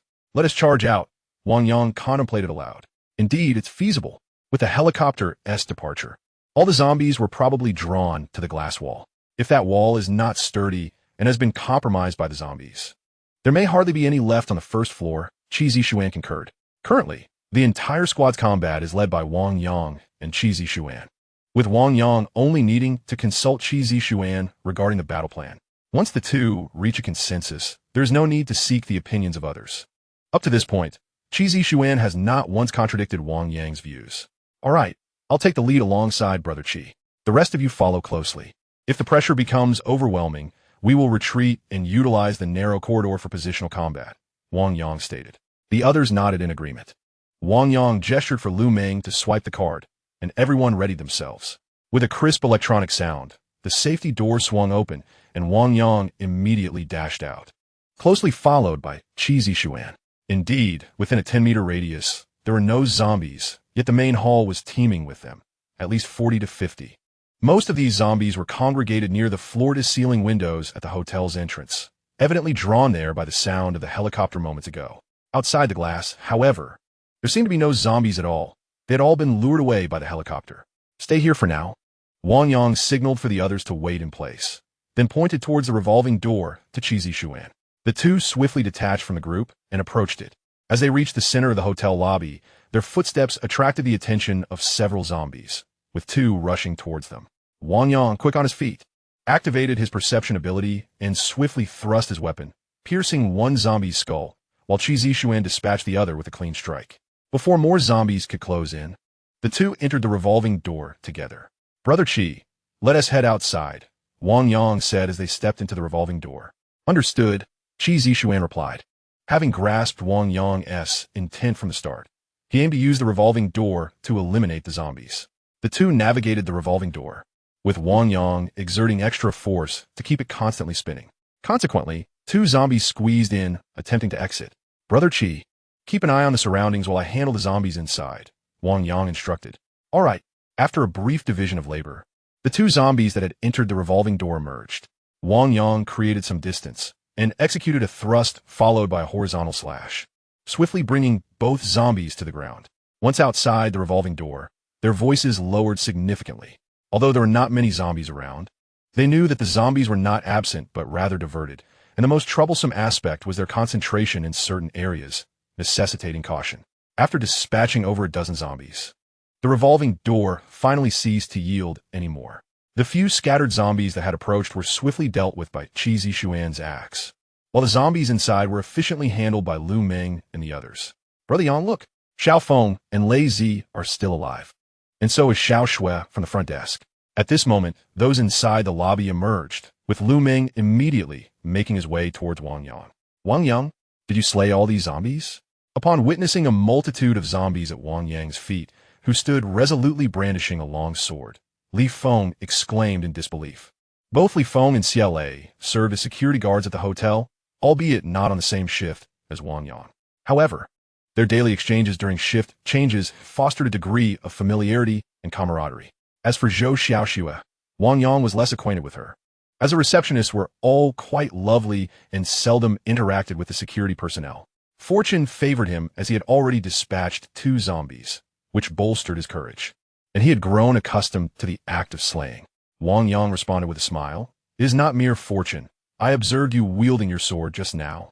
Akin to a gallant hero, truly impressive. Before Li Feng and CLA could reply, Zhou Xiaoxue approached, lavishing praise upon Wang Yang, and in a bold gesture, entwined her arms around his. Internally resisting her advances, Wang Yang refrained from reacting overtly, instead directing his gaze towards Shun Lanxin, who, upon witnessing Zhou Xiaoxue's actions, appeared to dim with disappointment but quickly averted her eyes, concealing any signs of discontent. Observing Shun Lanxin's response, a subtle smile graced Wang Yang's lips. She did not take advantage of her favored status, which he deemed commendable. Wang Yang discreetly extricated his arm, shifting slightly away. Zhou Xiaoxue attempted to draw nearer, but Wang Yang calmly turned to her, casting a frosty glance that discouraged her pursuit. Such a person was not one Wang Yang wished to associate with, despite her beauty. He found her blatant demeanor unacceptable. Particularly, her willingness to engage in such overt actions indicated her lack of self-sufficiency and a desire to seek refuge in this apocalyptic world. Therefore, he chose to disregard her. Upon receiving Wang Yang's indifferent gaze, Zhou Xiaoxue halted in her tracks. After vanquishing numerous zombies, Wang Yang exuded an aura that compelled her to retreat. Brother Yang, do you have any food? I am starving. CLA, a year younger than Wang Yang and quite forthright, approached directly to request sustenance. The zombies inside have been cleared. You may search the front desk, as there should be provisions available, Wang Yang replied, well aware of the hotel lobby, which served as his workspace. Typically, the front desk stocked fruits, pastries, candies, and various beverages for emergencies. How could I forget? I'll go get some right now, CLA exclaimed, slapping his forehead before hurrying through the revolving door. Li Feng, equally famished, followed closely behind him into the hotel lobby. Zhou Xiaoxue, unwilling to concede, cast a reluctant glance at Wang Yang before trailing after them. Brother Yang, what shall we do next? The lobby has been secured, and aside from the self-service restaurant on the 6th floor, there should be no more zombies in the building, Lu Ming inquired. Let us proceed to the 7th floor to make a call, summoning all guests to assist in transporting the zombie corpses. We shall also seek tools to excavate this patch of grass. We can incinerate them here, Wang Yang suggested, surveying the surroundings. Very well. I will take a few individuals to the 7th floor to make the call. There should be shovels in the tool room near the restrooms on the 1st floor. I will look for them as well. Exercise caution. If anything arises, use the intercom to call me. Wang Yang reassured. Liu Ming nodded in agreement, signaling Fu Wan, Su Yang, and Xia Hongbin to accompany him, with Fang Wei joining as well. The 5 of them moved together, ensuring a semblance of safety in their collective presence. What shall we do now? Qi Zisuan inquired, glancing towards Wang Yang. Informing the guests via phone would undoubtedly take a considerable amount of time, and standing idle during this interval was not an option. Wang Yang pondered for a moment before responding.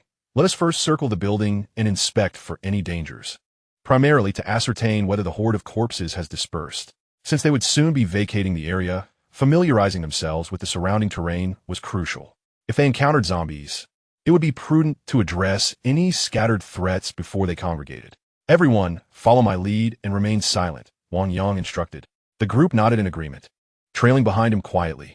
The Well Center building was quite expansive, with the hotel situated directly across the road, approximately 100 meters away, separated by a walkway, green belt, and a small garden area.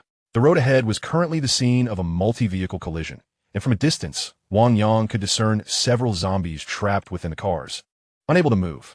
Naturally, there were survivors among them, but he could not concern himself with that at the moment. About 200 meters to the left lay the subway station Well Center, where he could also spot some zombies, though it seemed that most had been attracted away by the helicopter noise and were now untraceable. To the right, a crossroads appeared, with office buildings flanking the hotel, each approximately 80 meters apart, where only a few scattered zombies wandered. Behind the buildings stretched a park pathway, alongside an overpass, with a Marine University campus visible beyond. It could be said that the primary threat to the hotel emanated from the front, while the rear appeared relatively secure. Wang Yang led his group cautiously around the building, encountering 2 or 3 isolated zombies along the way, which he swiftly dispatched, granting them no opportunity to emit a cry. Before long, they had circled to the back of the hotel. Be cautious. There are some commercial establishments behind the hotel, but they likely weren't operational during the morning outbreak. So zombies are unlikely to be present, Wang Yang whispered. He was well acquainted with this area, knowing the businesses located behind the hotel, a convenience store, an upscale tobacco and liquor shop, a nail salon, a cafe, and 2 hair salons, none of which held any particular significance. As they rounded the side of the hotel, it was indeed true that the vacant area behind the hotel was devoid of zombies. Brother Yang, look, a premium tobacco and liquor shop, exclaimed Lu Jichao, his eyes lighting up as they reached the first commercial establishment. What is this? Do you enjoy smoking? Wang Yang relaxed slightly, noting the absence of zombies in the vicinity. Of course. I haven't eaten since yesterday. Yu Fei, come with me to stock up, Lu Jichao said excitedly. Absolutely, I've already spotted several fine brands. 1916, Heng Shangxia, and even Yuhua Stone and Zhongji Zhonghua. How Yu Fei was brimming with excitement, his voice tinged with urgency. This was a zero-cost acquisition, a chance to seize something at will, an opportunity that was truly coveted among smokers. Though I'm not a smoker, I do enjoy a sip or two, so please remember to grab me a couple of bottles. Qi Zishuan chuckled in agreement. However, Lu Jichao, initially enthusiastic, soon found himself in a quandary.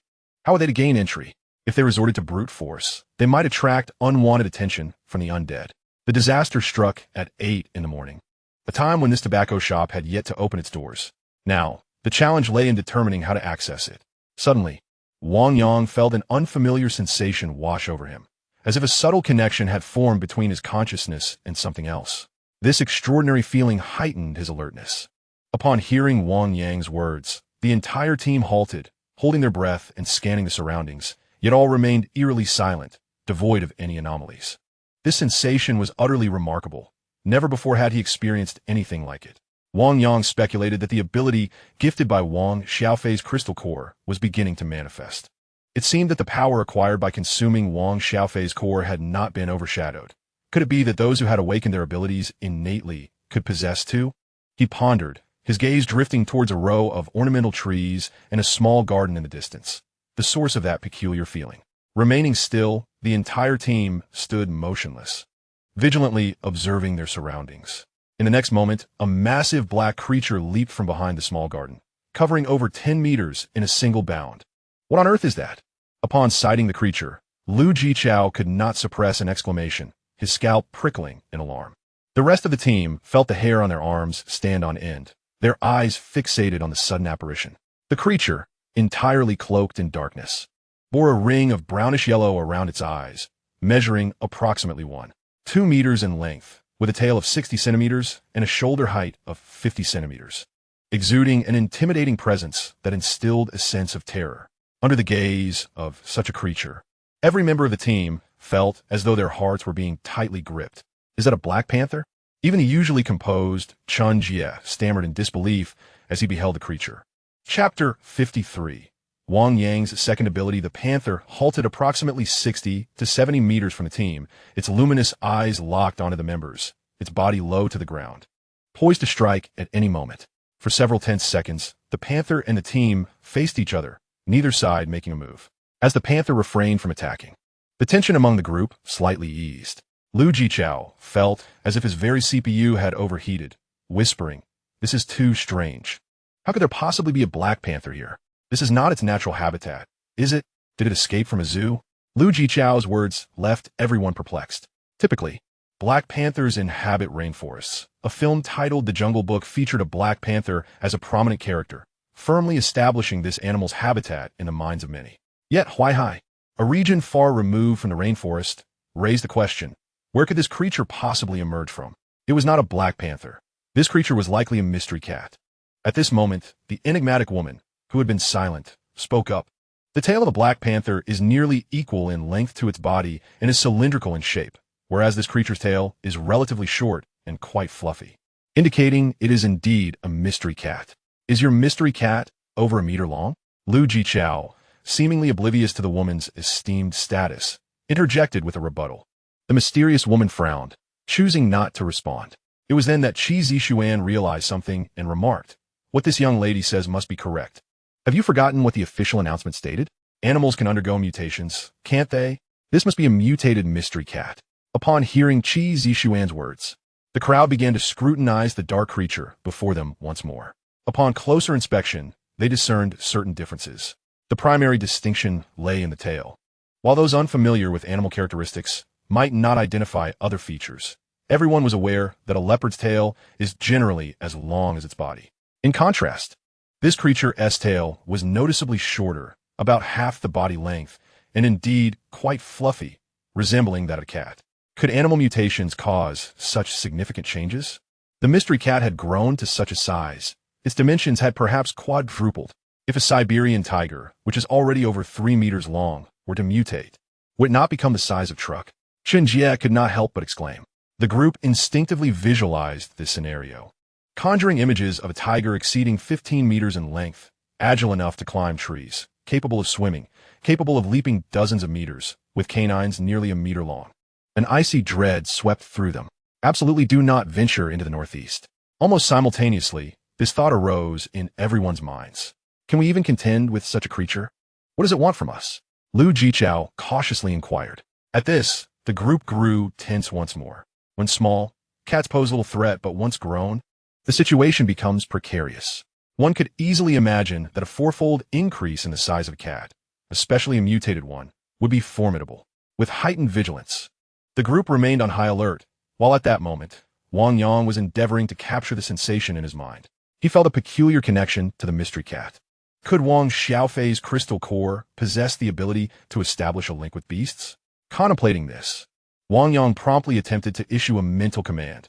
"You should leave for now and return to me tonight." As if responding to his directive, the mystery cat emitted a low meow and vanished before their eyes in a swift movement. Could it truly be possible? Wang Yang was immensely astonished, yet simultaneously overwhelmed with joy. This ability was truly remarkable. Although he was uncertain of its precise application, the prospect of receiving assistance from mutated beasts in the future felt akin to being endowed with wings. Nevertheless, the situation remained unclear, and instinctively, Wang Yang wished to keep this power as his secret weapon, reluctant to reveal it. Thus, he attempted to command the mysterious cat to depart, only to discover that it could indeed perceive his thoughts and comply. Why did it leave? Chen Jie inquired, perplexed at the retreat of the mystical feline. "It's for the best. Perhaps it sensed that we are not to be trifled with," Lu Jichao replied, exhaling in relief. "All right, let us not waste time here. We'll forego the cigarettes for now. There are some at the convenience store ahead. Let us procure a few for emergencies. The goods left here will remain untouched." Wang Yang asserted. "Very well," Lu Jichao conceded, recognizing that now was not the time to break down doors for cigarettes. The group continued their search around the rear of the building, where the upscale hair salon, cafe, and skincare establishment lay deserted, while the convenience store remained open, albeit with 2 zombies inside. Lu Jichao approached and swiftly dealt with the zombies, then grabbed 2 plastic bags, stuffing them haphazardly with cigarettes and alcohol. The opposite side of the building featured a parking lot exit, where several scattered zombies were effortlessly dispatched by Wang Yang and his companions. After a thorough circuit, the group returned to the main entrance of the wealth center. In the hotel lobby, dozens of individuals had gathered, while people continued to emerge from the safety doors. Lu Meng was also present, with 6 or 7 shovels at his feet. Upon seeing people descend, Wang Yang immediately led his group towards them. Brother Yang, what shall we do? Only this few have come down. Lu Meng greeted Wang Yang as he entered the hotel. Most had witnessed the helicopter's arrival earlier, and fearing the presence of zombies, many were hesitant to descend. This number is sufficient. Wang Yang observed the crowd in the lobby. We only need enough people to dig and transport the zombies. We don't require a larger force. Wang Yang ascended the raised platform where the piano stood, clapping his hands to capture everyone's attention. Ladies and gentlemen, we have nearly cleared the hotel of zombies. Aside from the 6th floor, the rest of the premises are mostly secure. Now we must attend to another matter, Wang Yang proclaimed loudly. You mean to say the hotel has been cleared? Splendid. Does that mean we can finally enjoy proper meals? A security guard interjected. What shall we do next? Should we inquire where the authorities will establish a shelter and head there? As soon as Wang Yang finished speaking, the crowd erupted into a cacophony of voices. Silence. Wang Yang raised his hand to quell the uproar. The authorities have yet to announce the establishment of shelters. For now, we must remain in the hotel. The corpses of the zombies in the hotel have begun to decompose, and if this continues, it will soon be uninhabitable. Therefore, we must first properly deal with the remains of the zombies, Wang Yang stated. After hearing Wang Yang's words, the group of people below exchanged glances and nodded silently. They had descended from the safe staircase, and without mentioning other areas, there were already quite a few zombie bodies in that staircase, and the stench was becoming unbearable. If this continues, it is likely to lead to disease. What do you suggest we do? An elderly man with glasses stepped forward to respond to Wang Yang. The old man, adorned with a pair of pince-nez glasses, exuded an air of refinement and scholarly wisdom. Wang Yang nodded at him and said, We need to excavate the green space outside the hotel, dispose of the zombie bodies by incineration, and then cover the pit. The old man nodded in agreement, saying, That approach is indeed sound. Burning followed by burial can effectively halt any potential viral spread. However, what if there's zombies outside? Wang Yang replied, We have already conducted a survey. Most of the zombies outside have been evacuated by helicopter. There are no zombies in the vicinity of the building, and the area where we will dig is not far from the entrance. If the situation changes, we can retreat at once. After hearing Wang Yang's words, the dozens of individuals in the hall exchanged glances, gradually being swayed by his reasoning. Yet, one elderly woman stood up, saying, There are still hundreds of people in the hotel. Should we alone do the digging? Will those who remain behind benefit at our expense? Yes. Handling the zombie bodies is everyone's responsibility. Why should it fall upon just us? Another voice chimed in. Exactly. What do we gain from digging the pit? Indeed, if you are organizing the effort, you must set forth some terms.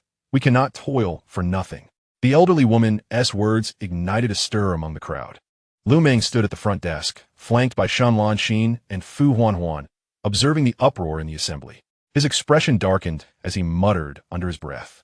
These ingrates, I wish I could charge in and slay them all. Fu Huanhuan was startled, glancing at the fierce expression on Lu Meng's face. Initially, she thought his thoughts were too extreme, but now someone in the crowd was even shouting about exchanging corpses for crystal cores, which only fueled her own rising anger. I too support this. These people should have been confined in their rooms to starve. Fu Huanhuan exclaimed, her irritation boiling over. Chapter 54, You Just Count to 1. Silence. Wang Yang frowned. Why should we listen to you? Just because you say to be quiet, does that mean we must comply? The elderly woman, sensing the support from the crowd, grew emboldened and retorted to Wang Yang. You are merely a security guard. If you want us to dig, you should do it yourself. If you require our assistance, you must offer a reward. Yes, what authority do you have as a security guard to command us? There are 4 of you. Can't 4 strong men dig a pit? Another middle-aged woman began to argue. Miss, would you like me to handle this? Upon witnessing Wang Yang besieged by a band of shameless individuals, Lu Yi furrowed her brow. Her intentions were not to assist Wang Yang.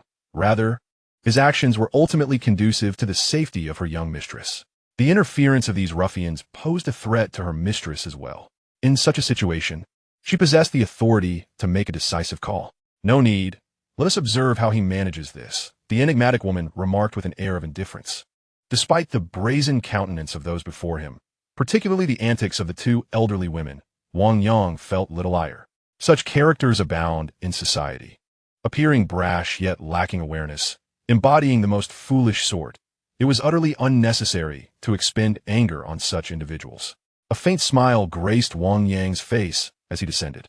seizing the hair of the two shrieking old women and hoisting them onto the stage, one in each hand. What are you doing? Are you planning to kidnap us? Help! Someone please. The two elderly women shrieked, their cries reminiscent of a slaughtered pig. With a slight frown, Wang Yang released their hair and instead grasped the tendons at their shoulders. Instantly, their faces drained of color, rendering them incapable of further screams.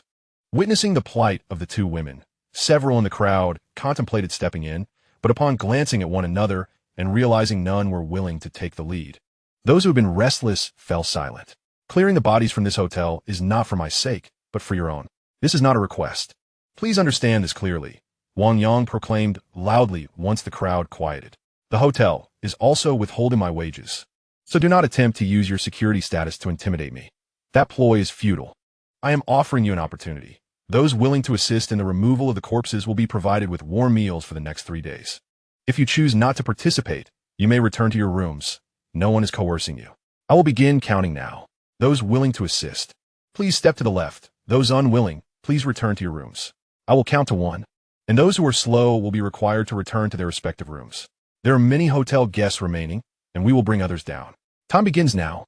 Seeing Wang Yang's resolute demeanor, around 20 individuals, eager for a hot meal, took a few steps to the left. This number proved sufficient. Observing the hesitance of others, a smile spread across Wang Yang's face. Prepare. 1. Time's up. Those unwilling to assist may leave, Wang Yang declared as he leapt down from the stage. The individuals who had lingered in indecision were momentarily taken aback by Wang Yang's unexpected approach. What was the meaning of this? Were you not supposed to count to 1? A slightly plump, middle-aged man queried, visibly perplexed. His initial intent had been to gauge the situation and perhaps secure some advantage. But he had not anticipated Wang Yang's unconventional strategy. Indeed, did I not count to 1? Wang Yang replied, casting a cold glance at the man. Just a single count. How can you behave this way? The middle-aged man looked at Wang Yang with a face full of grievance. Mengzi, Su Liang, Hong Bin. Without wasting a moment, Wang Yang summoned Lu Meng and the others, instructing them to escort those unwilling to move the corpses back. All right, Lu Meng, already irked by these individuals, raised his bloodied axe as he received Wang Yang's command, adopting a fearsome demeanor. Let us hurry back to your rooms. Move swiftly, no dawdling. Behind Lu Meng, Su Liang and Xia Hongbin also lifted their axes, both of them northern men, equally incensed by the group's earlier behavior, and their tone was notably brusque. Observing the axes in the trio's hands, the other guests, albeit reluctantly, complied and began to depart, including the 2 elderly women who joined the throng. No longer daring to utter a word, there were 7 shovels on the ground. Wang Yang surveyed the crowd across from him, gesturing towards 7 robust individuals. You 7, take these shovels and dig a pit outside. Our people will protect you. He then instructed, the rest of you, start moving the corpses. Ji Chao, you supervise Huan Huan and the others, ensuring each zombie is thoroughly checked. Rest assured, Brother Yang. Lu Ji Chao responded, waving to the others Lin Lin, Huan Huan, Gui Yufei, let us go. The 7 individuals named had no choice but to comply, picking up the shovels and heading outside to dig, while the others, under Lu Ji Chao's guidance, began transporting the bodies. Ho Lin Lin, Fu Huan Huan, and others took up daggers to inspect the zombies' heads. Each examined a head, while the remainder moved a corpse. And soon the group began to perform their designated tasks. Brother Yang, is there anything we can do? Perhaps we should also join in the digging?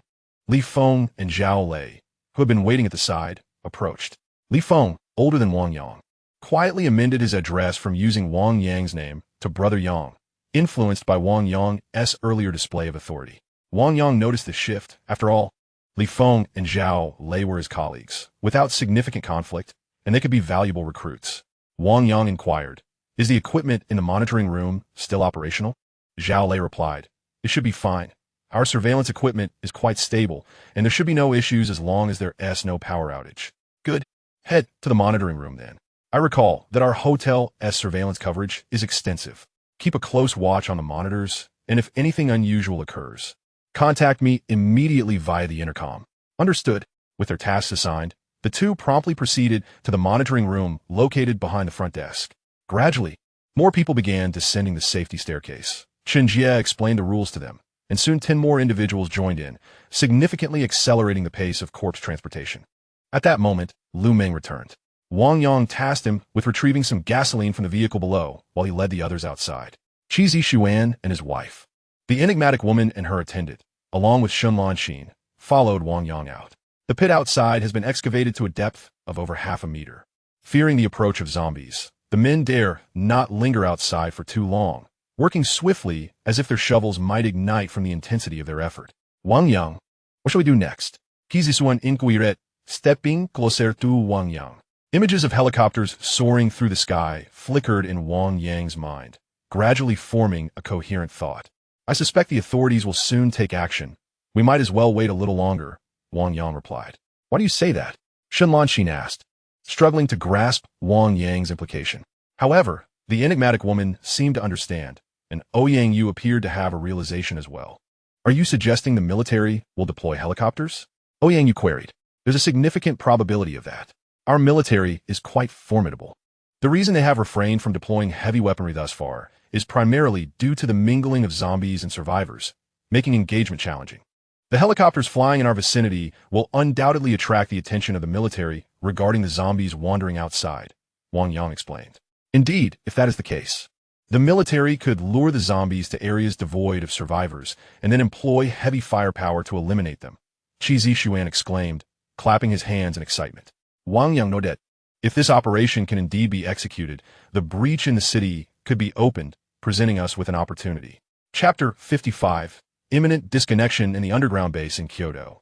General Xiao Changtian, the chief of staff of the Dragon Nation's armed forces, sat in the center of the command room, observing the video displayed on a large screen. The footage showed 2 helicopters flying through the sky, trailed by a massive horde of zombies. General Xiao, it is now confirmed that deploying helicopters to attract the zombies is feasible. We can first use the helicopters to draw the zombies exposed on the streets. Then concentrate them in several pre-cleared areas before employing heavy weaponry to annihilate them, reported a robust officer adorned with 4 golden stars on his shoulder, pointing at the screen with a laser pointer. The primary concern at present is that the helicopters cannot fly too low over the city. Doing so poses considerable risk. Conversely, if they fly too high, the horde will eventually halt after following for a while, making it challenging to gather them effectively. This necessitates repeated attempts to attract them, introducing numerous variables.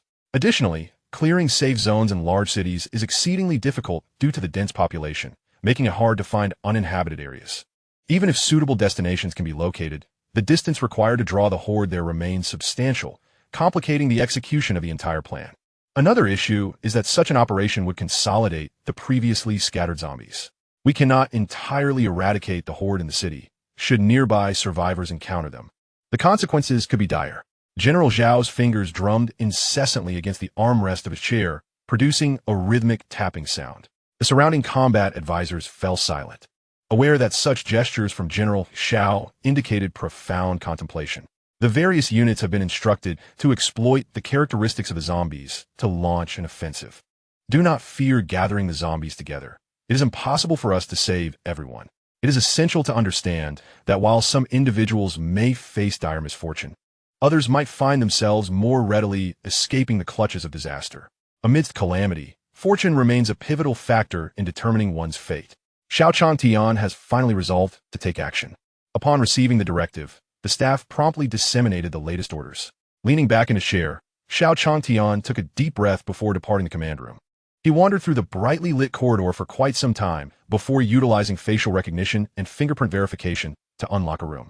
The 2 guards accompanying Xiao Changtian halted 20 meters from the door, maintaining vigilance over one another, neither daring to approach. Inside the room, there were merely 2 pairs of simple fabric sofas and an elevator. Xiao Changtian entered the elevator, undergoing another round of scanning verification as it began its descent. The elevator doors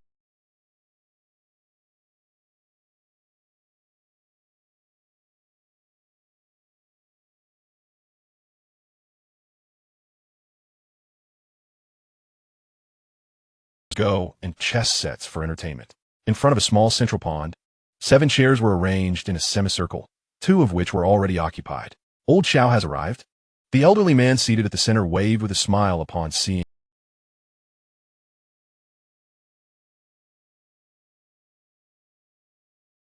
mystic and positive demeanor.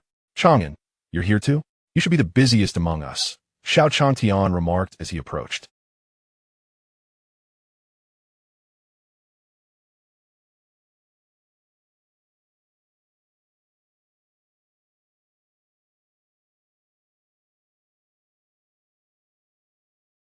Xiao Changtian paused momentarily before revealing. The satellite base has sent word that our satellites seem to be experiencing some form of interference, gradually losing connection. If this continues, satellite communications will likely be severed soon. Moreover, our network may not endure for much longer.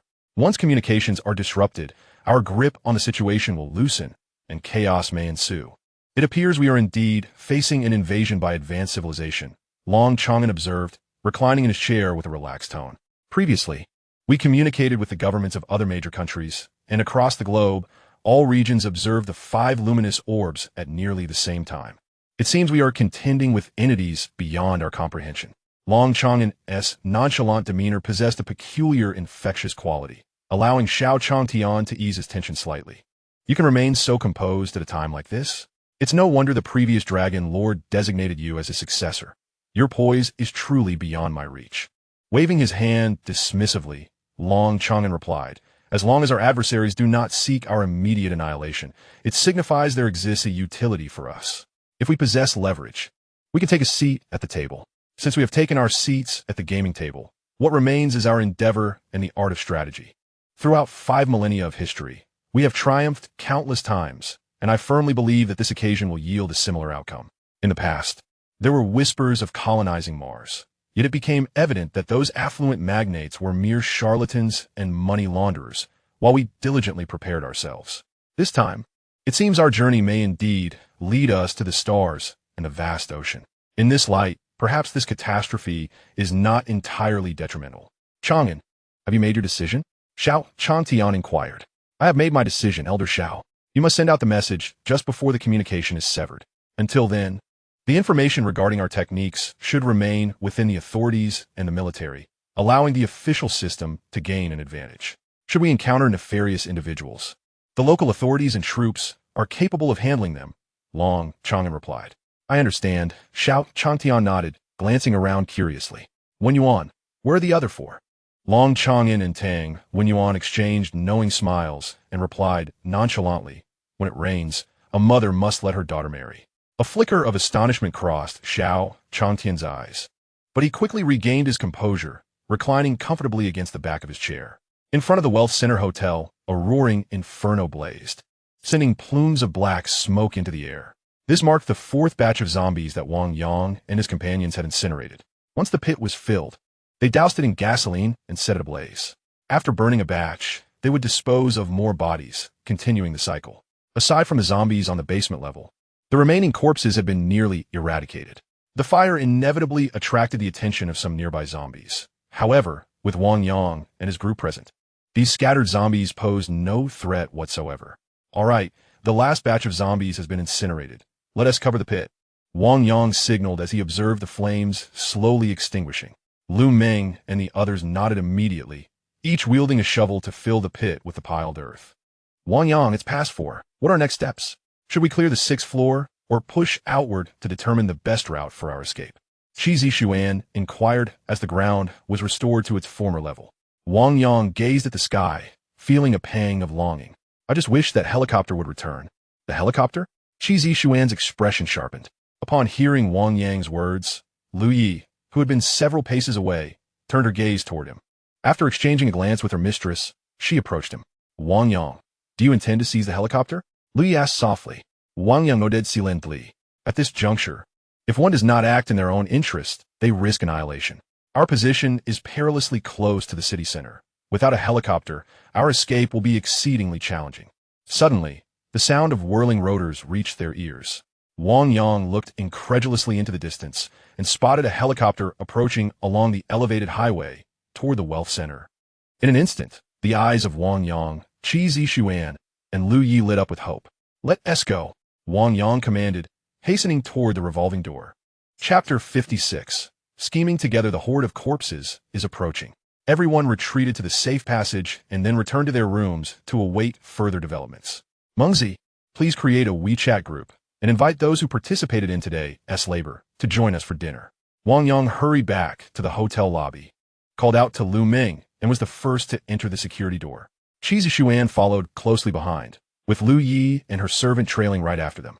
Wang Yang led the three of them up the secure staircase. Wang Yang, what are your plans?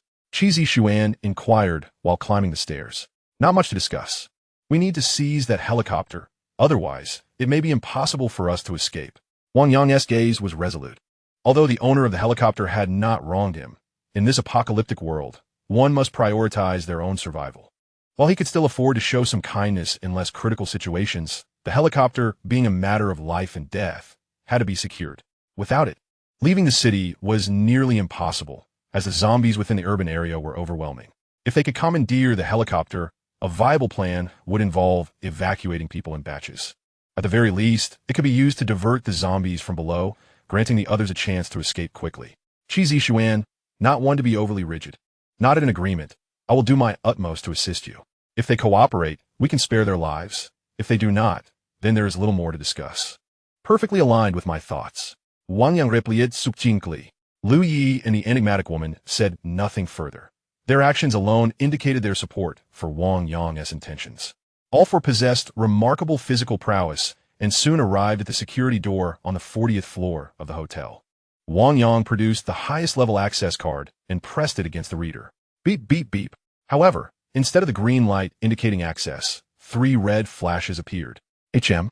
Wang Yang frowned and attempted again, but the security door remained obstinately shut. Stop wasting your efforts. It seems the helicopter above must belong to He Hongchong, Lu Yi remarked. Observing Wang Yang's persistence. You know He Hongchong? Wang Yang asked.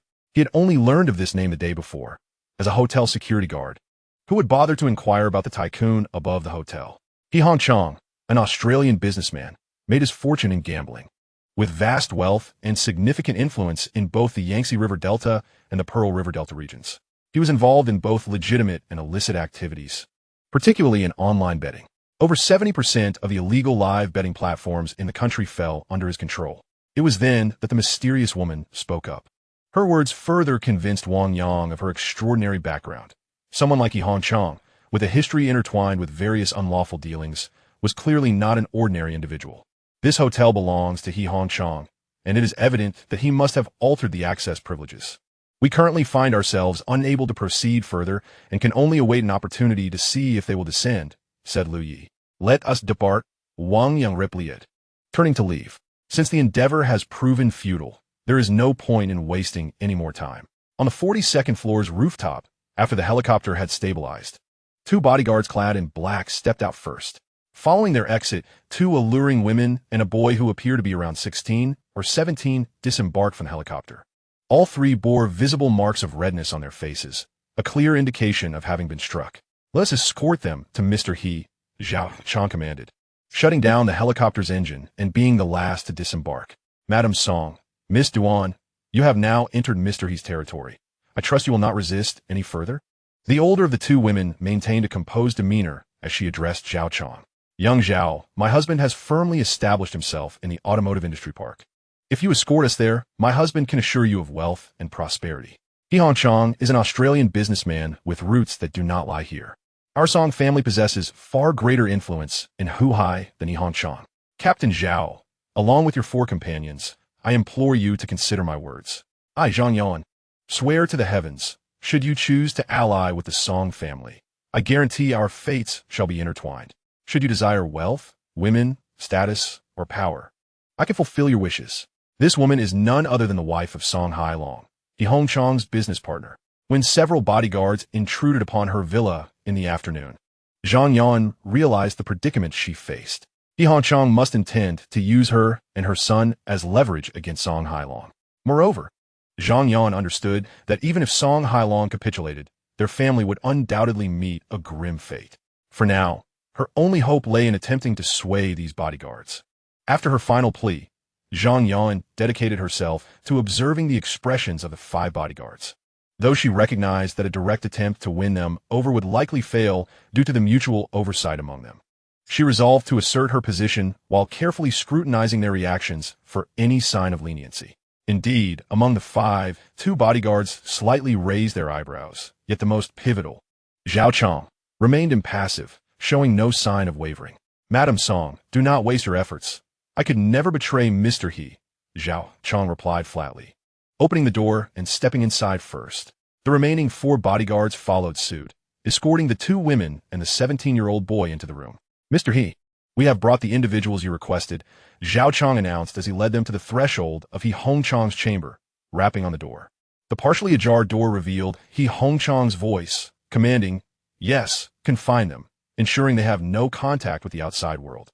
Then, proceed to the 7th floor and fetch someone named Tan Yu for me. I've stumbled upon something rather intriguing. Understood. Zhao Chong nodded, turning to the 4 bodyguards, instructing, "Secure them, and remember to bind them properly." One of the bodyguards in black inquired, "Brother Chong, what about these 2 women?" Indeed, I was curious about that as well. It's astonishing how Song Hailong manages to keep both his wife and mistress in the same villa without conflict. He truly is extraordinary. Another bodyguard chuckled. Upon hearing the bodyguard's discussion, Zhang Yan did not exhibit panic. Instead, a glimmer of hope flickered in her eyes. If possible, this could present an opportunity for a clandestine contact with the 2 bodyguards. That is not permissible. Zhao Chong promptly rejected their request. Very well, let us proceed to confine them. The black-clad bodyguard lamented slightly. Yet, Song Hailong's son is peculiar.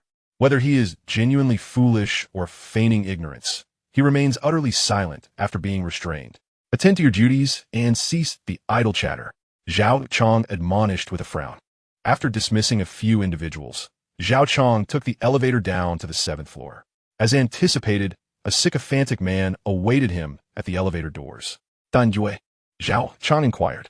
Yes, I am Tan Yu," the man affirmed. "Very well, come with me." Zhao Chong beckoned without stepping out of the elevator, prompting Tan Yu to quickly enter. The elevator doors closed, and it began its ascent. Chapter 57. How powerful can a security guard be? On the 38th floor of the hotel, Wang Yang utilized his universal room card to assist Qi Zixuan and Lu Yi in reopening their room. Although the doors to the 40th floor were inoperative, Wang Yang's card still functioned for the rooms below. In Suite 4 of Yunzhong on the 38th floor, the 4 reconvened at the edge of the window. The area below had been overrun by zombies, though this time, the number appeared somewhat diminished. Having surveyed the situation, Wang Yang leaned against the balcony glass and remarked, "You mentioned the authorities might take action. When do you think that might occur?" "The timing is not particularly significant for us, as once the helicopters start flying chaotically, the hordes of zombies in the city will consolidate. Given our current capabilities, we would surely be unable to navigate through a large mass of them," Wang Yang replied, frowning. "At this juncture, our only option is to find a helicopter and, following its guidance, make our escape from Huhai." Lu Yi pondered for a moment before stating, "It is uncertain whether we can acquire a helicopter. Even if we do, sourcing fuel will be problematic. Without a reliable fuel supply, the helicopter cannot travel far. At most, it might take us to the city's outskirts. Thus, we should devise a method to methodically advance floor by floor, striving to reach the city's edge as soon as possible." From Lu Ye's words, it seemed she intended to follow her team in gradually carving a path through the encirclement. This is rather peculiar. Wang Yang could no longer restrain his curiosity and inquired, albeit somewhat audaciously, for he was well aware that the identity of this young lady was anything but ordinary. "Do you not possess the capability to summon a helicopter? Or perhaps, could arrangements be made for someone to rescue you?" The enigmatic woman was accompanied by 3 formidable bodyguards, armed no less. It is essential to note that Longhua is renowned for its stringent gun control laws, with even the police wielding only low-caliber handguns, while the weaponry carried by Lu Yi was evidently of considerable firepower. If a cunning businessman like He Hongchong could procure a helicopter, how could this mysterious woman lack anyone to come to her aid? Wang Yang's words incited a flicker of annoyance in Lu Yi. Yet the mysterious lady raised her hand to quell her retort. Looking earnestly at Wang Yang, she stated, "I need to rely on my own strength to reach the outskirts of Kyoto. If it is feasible, you will pass through the vicinity of Kyoto on your way northwest. We could part ways there." "Very well," Wang Yang silently nodded. It was evident that this mysterious woman was not an ordinary individual, yet the present circumstances had shifted. Perhaps her family was entangled in some turmoil, or perhaps other reasons compelled her to avoid contact with local powers, wishing to return home on her own merits. Wang Yang refrained from probing into the specifics, but it was clear that this duo constituted a formidable force. Remaining within the group would undoubtedly yield numerous advantages. Heading northwest, the challenges would diminish significantly upon reaching Kyoto. and having these two elite fighters accompany him through the most arduous stretches of the journey was certainly advantageous. That said, we must devise a means to secure that helicopter. Even if fuel is scarce, it is better than having none at all, Wang Yang remarked. Upon hearing his words, everyone nodded in tacit agreement. Possessing a helicopter was undoubtedly preferable to lacking one, as even without ample fuel, it could facilitate a safe passage for a while. Brother Yang, so this is where you are? At that moment, Lu Meng's figure appeared in the room. What is the matter? You seem flustered, Wang Yang frowned. Brother Yang, He Hanchang has descended with several bodyguards, claiming something about an election and the establishment of a self-rescue committee, demanding everyone to gather at Exhibition Hall 1 on the 3rd floor. Lu Meng conveyed, his eyes aflame with indignation. As Lu Meng spoke, he was filled with ire. Everyone in the building had been rescued by them, and if it were not for the initial actions taken by him and Wang Yang, all those individuals would have likely remained trapped. Now, He Hanchang had emerged from the shadows, insisting on orchestrating an election. However, Lu Meng was oblivious to the fact that Wang Yang, Qi Zixuan, and even the enigmatic duo exhibited no sign of anger upon hearing the news. Rather, their expressions brightened with intrigue. Are you certain it was He Hanchang and his entourage who descended? Wang Yang inquired for confirmation. Indeed, they came down, several armed bodyguards in tow, clearly not to be trifled with, Lu Meng replied. Brother Yang, what shall we do? A smile crept across Wang Yang's lips as he replied. What is wrong with an election? Elections are certainly beneficial. Come, let us proceed together. Lu Meng, observing the 4 individuals in front of him, who displayed no hint of resistance, felt a wave of confusion wash over him as he scratched his head. Wang Yang and his companions descended the safety stairs to the 3rd floor, and indeed, the first exhibition hall was already bustling with a multitude of people. The podium was vacant, and Wang Yang quickly spotted a middle-aged man engaged in conversation with several individuals in the crowd. He located the position of Shen Lanxin and the others, approached discreetly, and subtly signaled to Qi Zixuan and Lu Yi. The two, having received Wang Yang's glance, naturally separated, maintaining a respectful distance while blending into the throng. The safety stairs continued to see more individuals descending, and within a few minutes, the first exhibition hall was filled to capacity. Mr. He, are you truly intending to establish a survival base? I am aware of the Automotive Industrial Park. A classmate of mine works there, and I have heard that the security measures are robust, with sturdy walls and few people around. If you would be willing to take us there, it would be splendid. We shall certainly heed your arrangements. Amidst the crowd, He Hanchang wore a gentle smile, engaging amicably with those around him. Rest assured, as long as we unite our efforts, we shall safely reach the Automotive Industrial Park. Our strength is formidable. After all, did you not manage to clear out the hotel before my arrival? He chuckled. Indeed, we are quite powerful and will surely assist you, Mr. He. In the crowd, Director Yu reappeared, flattering He Hanchang with sycophantic remarks. Following his earlier setback, Director Yu had extinguished any aspirations of rallying his own faction, realizing that he was simply not cut out for such endeavors. With no means to form a group, he sought to ally with a stronger individual for a favorable position. Mr. He, there was originally a security guard in the hotel who possesses considerable strength. You should be cautious of him, Director Yu whispered to He Hanchang. Fear not. We plan to hold an election shortly. Those who earn the support of the people will bear the responsibility of leading everyone to safety. With greater ability comes greater responsibility. He Hanchang responded. In truth, He Hanchang had already acquired information regarding Wang Yang, yet he dismissed him as inconsequential. How formidable could a mere security guard be before a disaster? He had only taken advantage of the hotel's layout to dispatch a few zombies. With 5 elite bodyguards and an array of exquisite melee weapons at his disposal, he had no reason to fear a security guard causing any significant disruption. Once he secured leadership through voting, Wang Yang would simply have to comply. Should he prove obstinate, an unfortunate accident could easily be arranged. He Hanchang had already been apprised of the situation within the hotel through Tanyu. The hotel was populated with numerous individuals, some of whom possessed commendable combat capabilities, which was why He Hanchang sought to recruit them. While he had already taken control of Song Hailong's family, he felt it insufficient. He aimed to bolster his strength further before returning to the industrial park, envisioning the formation of a contingent within the hotel that could gradually expand, seizing nearby office buildings to facilitate a return to the industrial park under the guidance of helicopters. By that time, even a head-on confrontation could reclaim control of the industrial park. It would be a moment of boundless possibilities. where the sea is vast enough for fish to leap and the sky high enough for birds to soar. He Hongchang, a wealthy magnate, naturally possesses access to information that eludes the average individual. In the aftermath of the disaster, the official grip has steadily weakened, and it is inevitable that various factions will emerge both in Longhua and across the globe. This chaotic situation ignited a fervor within He Hongchang. At just over 50, he harbored no doubts about achieving greatness. Mr. He, the equipment has been calibrated, said Tan Yu, approaching He Hongchang with a respectful demeanor. Very well. Allow me to make an opening statement. He Hongchang replied gently, gesturing to those around him before gracefully ascending the podium. Meanwhile, on the left side beneath the podium, Wang Yang stood beside Shen Lanxin, holding her hand in an affectionate manner reminiscent of a couple. Leaning closer, he whispered, Lanxin, when the time comes, use your abilities to help me deal with a bodyguard in black. Shen Lanxin's eyes widened in surprise, but she quickly concealed her reaction, feigning ignorance as she lightly scratched Wang Yang's palm with her fingertips. Chapter 58. Everyone, duck and cover. Survivors, I am He Hongchang, the chairman of Rongxing Group and the owner of the Wealth Center Hotel. I extend my greetings to all of you, He Hongchang announced from the podium, microphone in hand, brimming with enthusiasm. Cheers erupted from the audience, perhaps due to prearranged supporters or the impact of He Hongchang's earlier display of approachability.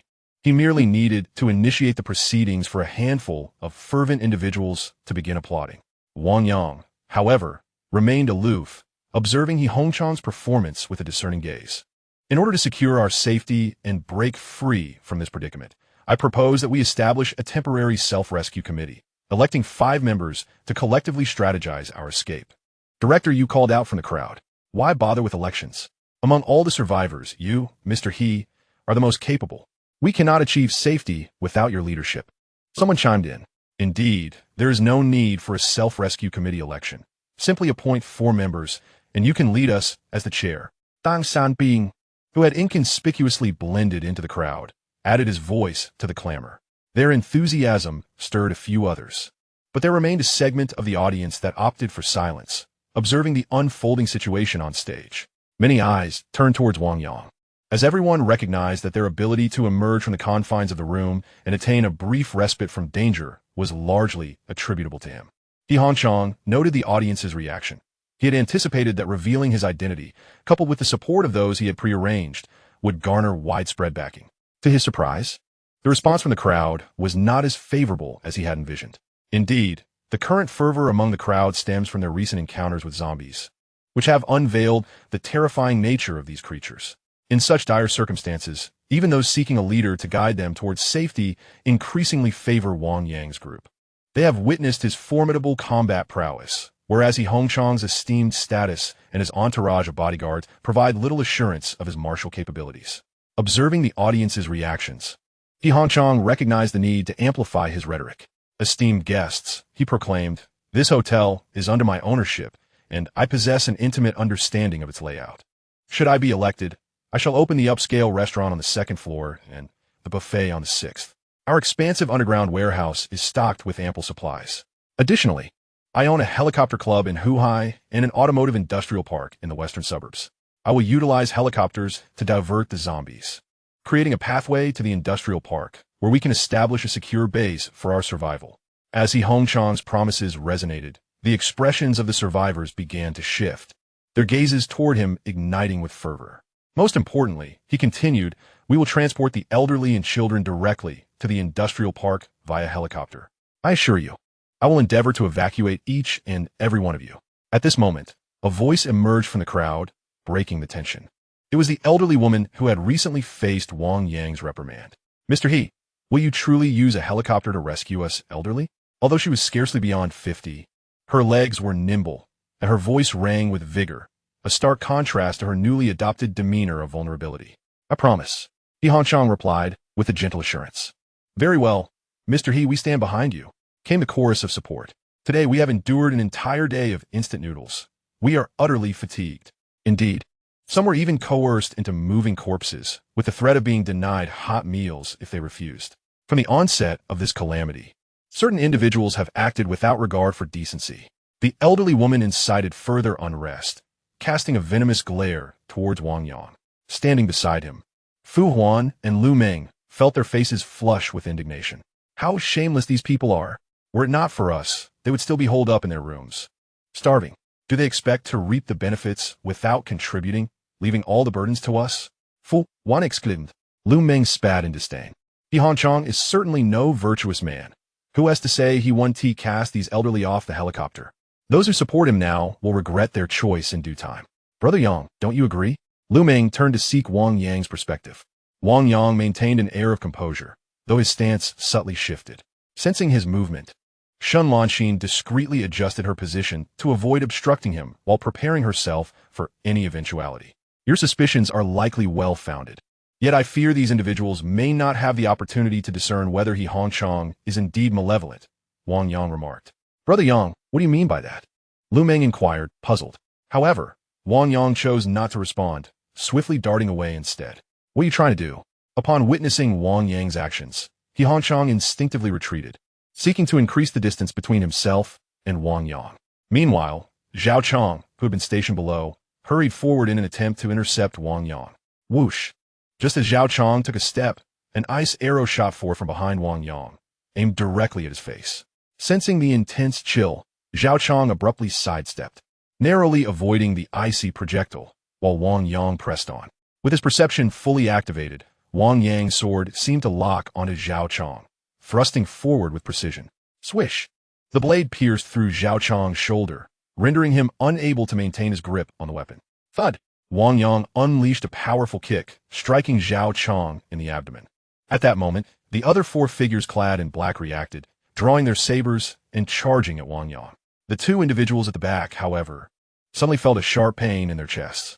Looking down, they discovered that a keen sword had already emerged from their bodies, causing their strength to rapidly diminish. It was a mysterious woman and Lu Yi who had struck, each dispatching one of the black-clad bodyguards with lethal efficiency. Quickly protect me and retreat. He Hanchang, taken aback by the swift demise of 2 out of his 5 bodyguards, felt his pupils constrict in fear and sought to escape. Initially, He Hanchang had believed that his 5 bodyguards would enable him to effortlessly control the hotel, determining his leadership through voting, and perhaps even recruiting the capable survivors to his side. Yet, he never anticipated that Wang Yang had no intention of engaging in such convoluted tactics. His singular objective was to seize his helicopter. Had He Hanchang remained above the 40th floor, Wang Yang might have found it challenging to confront him. However, since He Hanchang had descended, the unfolding events were now beyond his control. There's a murder. The rapid turn of events sent waves of panic through the crowd below as they witnessed Lu Yi and the mysterious woman take lives. The remaining 2 black-clad bodyguards, recognizing the dire situation, ceased their actions, attempting to escort He Hanchang to safety backstage. Yet, Qi Zixuan and Ouyang Yu stood resolutely in their path, seeking death. The 2 black-clad guards swung their sabers in retaliation. In response, Qi Zixuan raised his fire axe, blocking the attack. With a swift motion, he spun the axe, ensnaring the black-clad guard's saber, causing the assailant to be propelled forward by the momentum. Following this, Qi Zixuan delivered a powerful palm strike to the guard's abdomen. The guard coughed up a mouthful of blood. On the other side, another figure clad in black found his tang, Dao deftly intercepted by Ouyang Yu. With swift precision, Ouyang Yu closed the distance, blocking the black-clad man's wrist with a deft motion. In a flourish reminiscent of a flower's bloom, the blade was deftly transferred into Ouyang Yu's grasp. The black-clad man, bewildered, could hardly comprehend how his weapon had vanished, only to find the sharp edge of the tang, Dao, now poised against his throat. Noticing He Hanchang attempting to flee backstage, Lu Yi swiftly drew his pistol from his waist and aimed it squarely at He Hanchang, pulling the trigger with resolve. The deafening crack of the gun echoed through the hall as the bullet tore through his knee, shattering the patella. A piercing scream escaped He Hanchang as he collapsed to the ground. Everyone ducked down, Lu Yi commanded, vaulting onto the podium with his firearm raised, his voice cold and authoritative. Chapter 59. The conspiracy unveiled. The tumult within the venue lasted less than 10 seconds. Upon witnessing Lu Yi brandish his gun, the throng that had intended to scatter paused, each individual instinctively crouching and shielding their heads. These tyrants seek to enslave us. If we do not resist now, it will be too late. He Hanchang, writhing in agony on the floor, cried out to the crowd. Yet, the onlookers remained paralyzed, resembling frightened quail, none daring to make a move. This marked the first occasion that Wang Yang's team demonstrated their combat prowess against living adversaries. The mere presence of Yi Hongchang's black-clad bodyguards had already instilled significant fear, yet these protectors were utterly powerless against Wang Yang's crew, dispatched effortlessly. Moreover, the revelation that some among them wielded firearms extinguished any remaining flicker of rebellion among the audience. "You are quite verbose," Wang Yang remarked, stepping forward to deliver a punch to Yi Hongchang's chin, rendering him unconscious. "Mengzi, bind the surviving ones with rope." Wang Yang gesture tu Liu Meng. In dealing with the bodyguards, Wang Yang and his companions acted in unison. Wang Yang, Qi Zixuan, and Ouyang Yu showed restraint, choosing not to take lives. However, Lu Yi and the mysterious woman were merciless, directly delivering fatal blows. The two bodyguards ambushed by their assault had been pierced through the heart. Their bodies were already beginning to stiffen. Having been infuriated moments prior, Lu Meng and his accomplices, seeing Wang Yang take control of the situation, rushed forward to secure the three bodyguards, binding their hands tightly behind their backs. The actions of Wang Yang and his allies had been sudden. Initially, only Wang Yang, Qi Zixuan, and the enigmatic duo were privy to their plan. At the last moment, Wang Yang had informed Shenlan Xin, while Qi Zixuan communicated with Ouyang Yu, culminating in this surprise attack. With the situation under control, Wang Yang surveyed the audience below. The three individuals who supported Yi Hongchang stepped forward. "Do not await my summons. Otherwise, I shall be quite displeased," Wang Yang stated calmly. As Wang Yang's words fell, the three individuals below, Director Yu, Tan Yu, and Tang Samping, immediately trembled. Yet none of them dared to rise. Instead, it was the elderly woman who had been reprimanded by Wang Yang that stood up. Observing the look of terror in her eyes, Wang Yang frowned and stated, "I am not referring to you." Upon realizing that Wang Yang was not targeting her, the elderly woman sighed in relief, only for her anxiety to return with his subsequent words. "We are in a calamity, a world in chaos, and everyone must rely on themselves. Attempts at moral coercion and inciting unrest will prove futile. To survive, one must strive independently." Wang Yang's calm tone prompted many in the audience to reflect deeply. Gesturing for the elderly woman to remain crouched, Wang Yang coldly addressed the three before him. "Shall I descend to summon you personally? The cost of my descent is considerable." "No, I'll come up myself." Finally, Director Yu stood, his face contorting into a grimace that was more pitiable than tears. "I admit I was flattering him earlier, but I truly did not conspire with him in advance.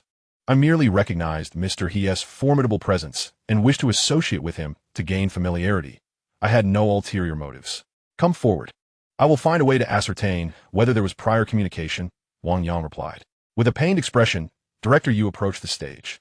"As for the remaining two, drag them up if necessary," Wang Yang instructed Lu Meng.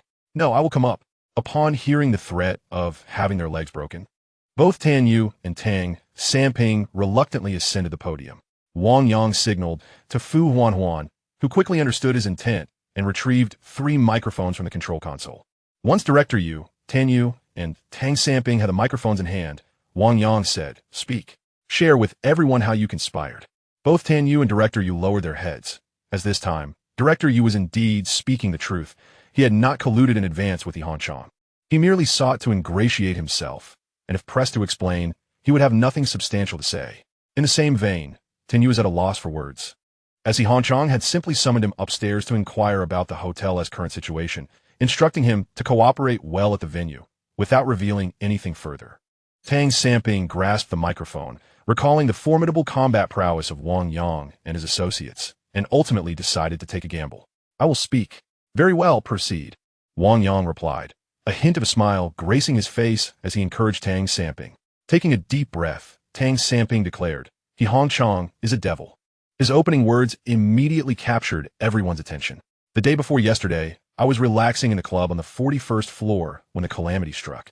Neither I nor the technician beside me transformed into a corpse, and we miraculously survived. I starved in the club room for 2 days, afraid to make any movement. However, this morning, Yi Hongchang's bodyguards suddenly arrived, summoning me and another guest to his side." As he spoke, a flicker of terror crossed Tang Samping's face, a lingering fear evident in his demeanor. Another guest was engaged in online education. Yi Hongchang merely inquired about the individual's profession before ruthlessly ending his life. Believing that educators possess no resources and would be of no assistance to him, He Hongchong spared my life solely because I am involved in automotive sales and modifications. My establishment houses high-displacement off-road vehicles and a repair shop, rendering me valuable to him. He Hongchong also condoned his subordinates in their heinous acts against the women on the 41st floor, having captured 2 women and a young man. His intention today was to seize control of the hotel, aiming to command the personnel within to serve his interests. With a microphone in hand, Tang Samping fervently divulged everything he knew, admitting that he had allied with He Hongchong out of necessity earlier that day. But now he yearned to align himself with Wang Yang and his group. Upon hearing Tang Samping's words, the crowd erupted in indignation. Indeed, He Hongchong was no virtuous man. How blind I was to have believed a capitalist's words. This man resorts to murder at the slightest provocation, masquerading as courteous moments ago. Kill him! Kill him! The easily incited survivors in the audience became restless, shouting for He Hongchong's demise, with some even contemplating rushing the stage to assault him. Silence. Wang Yang raised his hand to quell the unrest. The situation had become clear. We had our own matters to attend to. Those who assisted us in digging graves and moving the corpses this afternoon should remain for dinner, while the rest should return to their rooms. Wang Yang addressed the crowd. At that moment, the elderly man who had helped Wang Yang in the lobby earlier raised his hand. Wang Yang regarded the elder favorably, despite his age. He had been quite proactive in assisting with the bodies. Wang Yang gestured for him to speak. He Hongchong has revealed his true nature. We shall not heed his words. However, this young man, do you have the capability to step forward, organize everyone, and lead us to safety? We are willing to elect you as the chairperson of the self-rescue committee, the elder said with hopeful anticipation. Yes, we will follow your lead, as long as you can guide us to survival. The elder's words ignited a sense of purpose among the survivors, who began to rally for Wang Yang to lead them. How grotesque human nature can be. At the side of the stage, others in the group were gathered, keeping watch over the 3 surviving bodyguards and the unconscious He Hongchong. Witnessing the crowd's display, Fu Huanhuan could not contain her disdain. Indeed, these individuals were just rallying behind He Hongchong, and now they're turning to Brother Yang. Ho Linlin remarked with a scoff. Wang Yang surveyed the crowd below and stated solemnly, "My team will not harbor those who are of no use. We are in the midst of an apocalypse. Each individual must fend for themselves. I bear no responsibility towards you. If you wish to join my ranks, what can you contribute to the team?" Chapter 60. One must look after oneself or face destruction. Let us go. Leaving behind the silent crowd, Wang Yang directly signaled his team to escort He Hongchong and the 3 surviving bodyguards out of the venue. Tan Yu and Director, you were also taken along by Wang Yang. Naturally, the Tang knives of the 2 deceased bodyguards were confiscated as well. Qi Zixuan and Ouyang Yu had already donned the Tang knives, which were far more effective for them than fire axes. How'd you come down? Wang Yang inquired of Tang Samping, who stood nearby. By elevator. It was Zhao Chong. You must have the elevator code, Tang Samping replied. What is it to be? Will you cooperate, or will you stubbornly resist? Wang Yang directed his gaze at Zhao Chong. I'll cooperate, but will you spare my life? Zhao Chong seemed to have lost his will to resist, stating indifferently, if you can convince me of your sincerity, perhaps you may evade death. Wang Yang chuckled. However, your skills are quite formidable. How can I trust that you won't suddenly turn against us? You must find a way to prove your reliability. If you cannot devise a method, I am afraid I will have no choice but to act with severity. These individuals were bodyguards of He Hongchong, possessing commendable combat abilities. It would be a pity to eliminate them. Yet, the primary concern was determining their loyalty. Wang Yang posed this dilemma to them. If they could not conceive a solution, he would have to resort to drastic measures. I have a card in my pocket. It's a refreshed highest privilege card that can be used to access the elevator. Zhao Chong stated. Wang Yang searched through the fabric of Zhao Chong's suit and indeed found a card.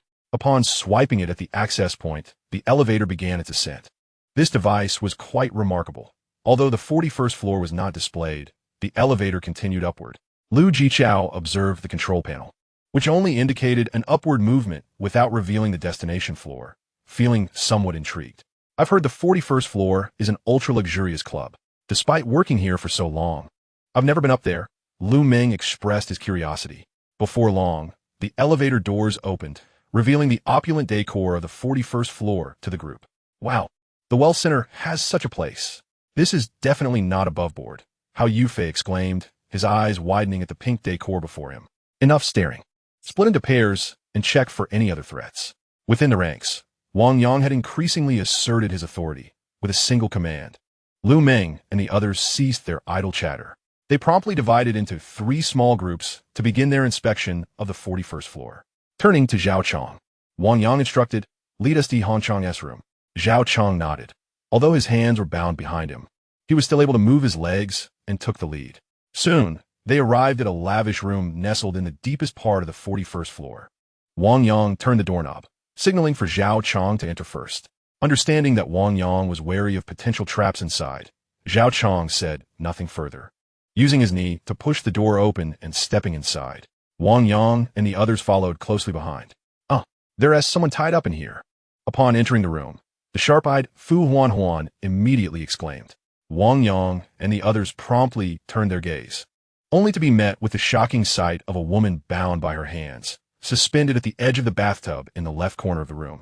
Entirely unclothed, the woman possessed an exquisite figure, her arms raised, revealing her elegant curves to the scrutiny of all present. The startling imagery caused even Chun Jie, a middle-aged man of engineering, to widen his eyes in astonishment. Hearing Fu Huan's voice, the woman lifted her head and, upon noticing the multitude of men in the room, initially displayed a look of panic, which quickly transformed into calmness as she slightly bent her right leg inward, attempting to shield her most intimate areas. This woman was breathtakingly beautiful, rivaling even the most renowned stars.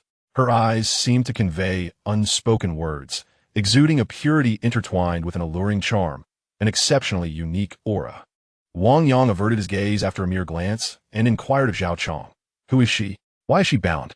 "Her name is LV Honyue, the club's top performer. When Mr. He descended, he instructed us to bind everyone on the 41st floor. She was likely tied by Mr. He himself," Zhao Chong replied. "Brother Yang, we have checked. There are 7 other women and a boy in the club, all bound separately in their rooms." Lu Meng and others returned to report to Wang Yang after completing their checks of the other rooms. As Lu Meng spoke, he noticed everyone's attention was drawn to the left side of the room, and he followed their gaze. "Wow!" Lu Meng exclaimed, his eyes widening at the sight of LV Honyue. He had never encountered such a scene before. The woman suspended was extraordinarily beautiful, her looks and figure even surpassing that of Shun Lanxin. "Lanxin, bring her down," Wang Yang commanded. Shun Lanxin nodded and, accompanied by several women, approached to sever the ropes binding LV Honyue, though they refrained from untying her hands. They draped a bathrobe around her body before leading her back. "Wake him up." Wang Yang initially intended to instruct Lu Meng, but Lu Yi stepped forward, decisively placing her foot forcefully between He Hongchang's legs. "Ah!" The unconscious He Hongchang awoke with a heart-wrenching scream. Observing Lu Ye's impulsive action, Wang Yang furrowed his brow. "My apologies, I couldn't restrain myself." Lu Yi admitted to Wang Yang, "But there is no need for concern. I assure you he will divulge everything he knows. Let this be the last time." Wang Yang replied indifferently. Complying with Wang Yang's directive, Lu Yi hesitated for a moment but ultimately nodded, understood. On the floor, He Hongchang continued to wail in agony, while LV Honyue curled up beside him, a flicker of satisfaction glimmering in her eyes at his suffering. "Mr. He, is it? I have several inquiries for you." Wang Yang leaned forward, resting his elbows on his knees. "How many helicopters like the one upstairs do you possess? Where's the fuel stored?" The pain in He Hongchang's body began to subside slightly as he lay on the ground, glaring fiercely at Wang Yang, yet remained silent, indifferent to He Hongchang's gaze. Wang Yang perceived him as already deceased. "You may answer if you wish," a black-clad bodyguard inquired. "What benefit is there in answering correctly?" Wang Yang replied with a smile. "It is certainly better than remaining silent." "Very well, I shall speak." The bodyguard gritted his teeth. "Sun Quan, do you wish for death?" He Hongchang roared like a beast, glaring fiercely at the bodyguard named Sun Quan. "One must look out for oneself," Sun Quan retorted with a sneer. "We could have remained undisturbed on the 41st floor. But your greed in wanting to use those below as your pawns has led us to this predicament. Why should I not seek a way out for myself?" "Silence! Silence!" He Hongchang shouted, his eyes reddened with fury. Wang Yang waved his hand, and Lu Yi promptly struck He Hongchang's jaw. Sun Quan glanced at Zhao Chong and then at his old partner, Chu Zhihui, and declared, "All the information I share is equivalent to the 3 of us speaking together." Wang Yang, somewhat surprised, responded, "Very well. Let it be as if you 3 have spoken in unison. Hui Gu, Chong Gu, regardless of circumstances. We shall face life and death together," Sun Quan remarked, looking at the 2 beside him, and began to recount. He Hongchang owns a helicopter club and a security company, as well as an automotive industrial park in the outskirts of the city. The helicopter club possesses one helicopter, while He Hongchang also has a golf club that houses another. However, the other two helicopters are small, accommodating only 2 passengers. Aviation fuel is primarily stored at the helicopter club, with a modest supply available at several other locations. The mother and son outside, along with that young man, are the wife and child of He Hongchang's partner, Song Hailong, as well as his mistress. He Hongchang intends to control them to coerce Song Hailong. As Sun Quan gradually divulged all he knew about He Hongchang's operations, the others, Tang Samping, Chu Zhihui, Zhao Chong, and even LV Hongyue, began to contribute their own knowledge. Listening to the information shared by these individuals, Wang Yang's smile broadened, and excitement illuminated the faces of those in the room. In Chapter 61, Tang Zian, several individuals took turns speaking for over 10 minutes, completely unraveling He Hongchang's entire scheme. Once they could no longer extract any fresh information, Wang Yang instructed Lu Ming to escort everyone downstairs for strict supervision. Ultimately, only Wang Yang, the Qi couple, Shun Lanxin, Chun Jia, and the mysterious woman and her servant remained in He Hongchang's chamber. These 7 individuals constituted the core of the team. It is no wonder they say capitalists are ruthless. He Hongchang is indeed cunning. If he were allowed to realize his plans, he might very well establish himself as a king in this apocalypse. Chun Jia reflected, contemplating the information they had just acquired. Although He Hongchang is an Australian businessman, his influence in Shanghai is considerable, and he maintains connections with various powerful factions. The Outcloud Pavilion serves as one of his means of courting the elite and establishing a stronghold. He possesses a security company, an automotive industrial park, a helicopter club, and a golf course. With these assets, He Hongchang could easily amass a substantial following akin to a local tyrant. Most critically, the families of the senior management within his security company are under his control, ensuring his dominance over the company's top operatives. This individual has consistently remained under official surveillance. However, due to the sensitivity of his identity, the authorities have refrained from taking action against him, despite his dubious character, as stated by Lu Yi. These matters lie far beyond Wang Yang's realm of influence, and he refrained from expressing an opinion. Brother Yang, how shall we deal with these individuals? Lu Ming inquired. Eliminate He Hongchang, along with Director Yu and Tan Yu. These individuals serve no purpose, Wang Yang replied. As for the remaining 3 bodyguards and Tang Samping, we should assess their potential utility. Their combat capabilities are commendable. However, the true allegiance of the human heart remains a significant concern. As for others who pose no threat and have proven to be useless, we shall send them away.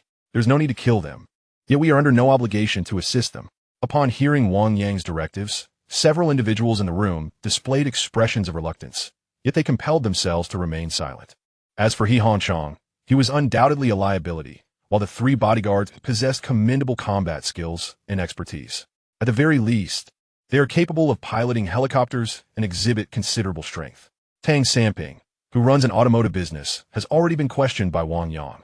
His repair shop and warehouse are strategically located on the city's outskirts, where there is also a modification factory. Given that Wang Yang and his companions would not be able to rely solely on foot for their northern journey, having access to vehicles is imperative. Tang Samping possesses resources, including a substantial number of high-powered off-road vehicles and a modification factory capable of reinforcing automobiles. Thus, he should also be retained. Wang Yang had noticed the expressions of several individuals earlier and remarked, the current circumstances differ vastly from those of the past. For instance, regarding Tan Yu, if I spare him this time, will he not resurface to trouble us when he encounters a more formidable figure in the future? As for Director Yu, will he not once again maneuver to position himself against us? We cannot afford any missteps. If we fail to maintain control today, our entire team may perish. Wang Yang's explanation prompted those who had previously harbored feelings of compassion to nod in silent agreement. The apocalypse had only begun 2 days prior, and many were still grappling with rapid shifts in mindset, a reality Wang Yang understood. Yet, he would not grant those unable to adapt too much time. 3 individuals must be eliminated, Wang Yang asserted. Fu Huanhuan, Ho Linlin, and Hao Yufei. Each of you will take one. Proceed at once. Fu Huanhuan let out a scream, causing Ho Linlin and Hao Yufei to rise in astonishment. Within the entire group, these 3 individuals had become the Achilles heel in Wang Yang's eyes. Although they had begun to confront the undead, It was evident that they had yet to acclimatize to the harsh realities of the apocalypse, displaying a certain indecisiveness. Wang Yang intended to use this incident to forge their resolve, to instill a fiercer spirit within them. Su Yang, Hongbin, are you two capable of taking a life? Wang Yang disregarded the trio and directed his inquiry towards Su Yang and Xie Hongbin. They exchanged glances before Su Yang chuckled. Brother Yang, have you forgotten our former endeavors? What is there to fear when one steals their heart? Very well. Along with Mengzi, each of you will oversee one of them, ensuring they take action. Go now. Wang Yang commanded sternly. Brother Yang, I truly cannot. How Yufei stammered, nearly in tears, seeking mercy. Wang Yang's expression remained cold as he waved dismissively. Take them away. Su Yang and Xie Hongbin showed no hesitation, swiftly escorting Ho Linlin and Hao Yufei outside, while Lu Meng took hold of the somewhat dazed Fu Huanhuan, leading her out of the room. With a few members absent, silence enveloped the room. Leaning back against the sofa, Wang Yang calmly stated, Chun Ge, please expedite the plan for our breakout. The others are to organize those who move the bodies today to the first underground level and find a few who can cook to prepare a proper meal. Wang Yang then turned to the mysterious woman and Lu Yi, saying, Ladies, accompany me to the rooftop to inspect the helicopter. Once the tasks were delegated, Wang Yang was the first to rise and exit the room, with the others promptly following his directives. The mysterious woman and Lu Yi exchanged a glance before departing. Trailing behind Wang Yang. In a corridor on the 41st floor, Wang Yang heard the cries of Ho Linlin and Fu Huanhuan, as well as the shouts of Su Yang and Xie Hongbin. Yet he did not falter in his stride. Wang Yang understood that not everyone in his team could possess a heart as unyielding as iron, fully adapting to the stark cruelty of the apocalypse. Each member weighed in his mind, with individuals like Lu Meng, Lu Jichao, Shun Lanxin, and Chun Jie standing out as reliable partners he would lead onward. As for those who could not keep pace, while Wang Yang would not immediately expel them, he recognized that their chances of survival were slim. And when the time came for their demise, he would feel no pangs of sympathy. Those who could not harden their hearts were unworthy of survival. With the highest access card obtained from Zhao Chong in hand, Wang Yang, accompanied by the mysterious woman and Lu Yi, swiftly ascended to the top floor. Upon reaching the rooftop, they found a helicopter stationed at the center of the landing pad. The helicopter's door was not securely closed, and Wang Yang stepped inside, followed closely by the mysterious woman and Lu Yi. The helicopter was reasonably spacious, featuring 2 pilot seats, with long benches mounted on either side, each equipped with 3 safety belt clasps. At the rear, there was an additional individual seat. This was a standard 9-seater helicopter. Could it take off with a few standing passengers added? Wang Yang surveyed the interior layout of the helicopter and inquired. Lu Yi appeared quite familiar with the aircraft, responding without hesitation, absolutely no problem. This helicopter's model is AC-312, with a standard passenger capacity of 600 kilograms and a commercial load capacity of 1,800 kilograms. Based on this standard, we can calculate accordingly. The weight of our personnel ranges from 45 to 75 kilograms. As long as we can fit them in, it should pose no issue. Wang Yang nodded, considering that treating passengers as cargo would indeed allow them to exceed the 600-kilogram limit. Can we check the fuel levels? Wang Yang asked. Lu Yi nodded and inserted a black key into the control panel's lock, then pressed a red button. Instantly, various indicators on the control panel illuminated. The fuel is nearly full, with an estimated range of about 470 kilometers. Excellent, turn it off, Wang Yang instructed. Liu Yi complied, pressing the red button once more and withdrawing the key. Wang Yang casually accepted the key from Lu Yi and placed it in his pocket, saying, You all should head down to the lower level. I need to attend to some matters on my own. Wait a moment. At that moment, the enigmatic woman called out to Wang Yang. He was taken aback that this reticent woman had stopped him, turning around to signal her to speak with his gaze. The mysterious woman remarked, I understand that with Lu Yi and me in the group, you are quite apprehensive and often take precautions against us. Before Wang Yang could respond, Lu Yi interjected, rolling her eyes, He is not just wary of us. He is also cautious of that couple. Wang Yang awkwardly scratched his nose and replied nonchalantly, You both are too mysterious and formidable. I must exercise caution. As the mysterious woman had stated, both she and Lu Yi, along with the Qi couple, had indeed placed considerable pressure on Wang Yang, as he sensed their formidable strength, compelling him to tread carefully in their presence. Wang Yang could feel that as he became more adept at utilizing his perceptual abilities, his combat prowess was rapidly increasing, and this wariness would soon subside. However, he had not anticipated that the mysterious woman would voluntarily address it. She smiled at Wang Yang, a sight he had never witnessed before. Her smile was as exquisite as a snow lotus in bloom, momentarily stealing his breath away. In truth, you need not be so guarded with me, the mysterious woman said. I merely seek to leverage your group's strength to safely reach the vicinity of Kyoto. That couple likely shares the same intent. Wang Yang regarded the mysterious woman in silence, as such assurances held little weight for him. After pondering for a moment, the mysterious woman continued. Allow me to formally introduce myself. I am Tang Zian. Wang Yang's eyes widened at her words. Tang. He looked at her, raising his right hand to gesture towards the sky. Tang Zian smiled at Wang Yang and nodded in acknowledgement. Chapter 62. Amazed swordsmanship. Tang Zian and Liu Yi had already departed from the terrace, while Wang Yang remained standing there, utterly astounded by the information Tang Zian had just divulged. Although she did not explicitly state it, Wang Yang discerned that she was indeed a member of the Tang family from the capital. The Tang family's Tang Wenyuan was the very person who wielded control over the entire disciplinary inspection system and all law enforcement in the Dragon Kingdom. One of the 7 towering pillars of the nation. It was no wonder she was accompanied by armed bodyguards, 3 of them, no less. He never imagined such a significant figure would enter his life so unexpectedly and even join his team temporarily. It was a notion he had never dared to contemplate. Upon realizing her identity, Wang Yang's apprehension began to dissipate. A lady of her stature would have no reason to harbor ill intentions towards him. She likely only sought to accompany him northward, having recognized the strength of his team. Yet, a person of her prominence should have returned to the capital by plane. Why would she take the risk of traveling with him? Could it be that there were issues within the official and military systems as well? Wang Yang immediately recalled He Hongchang's manipulation of his partner Song Hailong's family. Never mind that.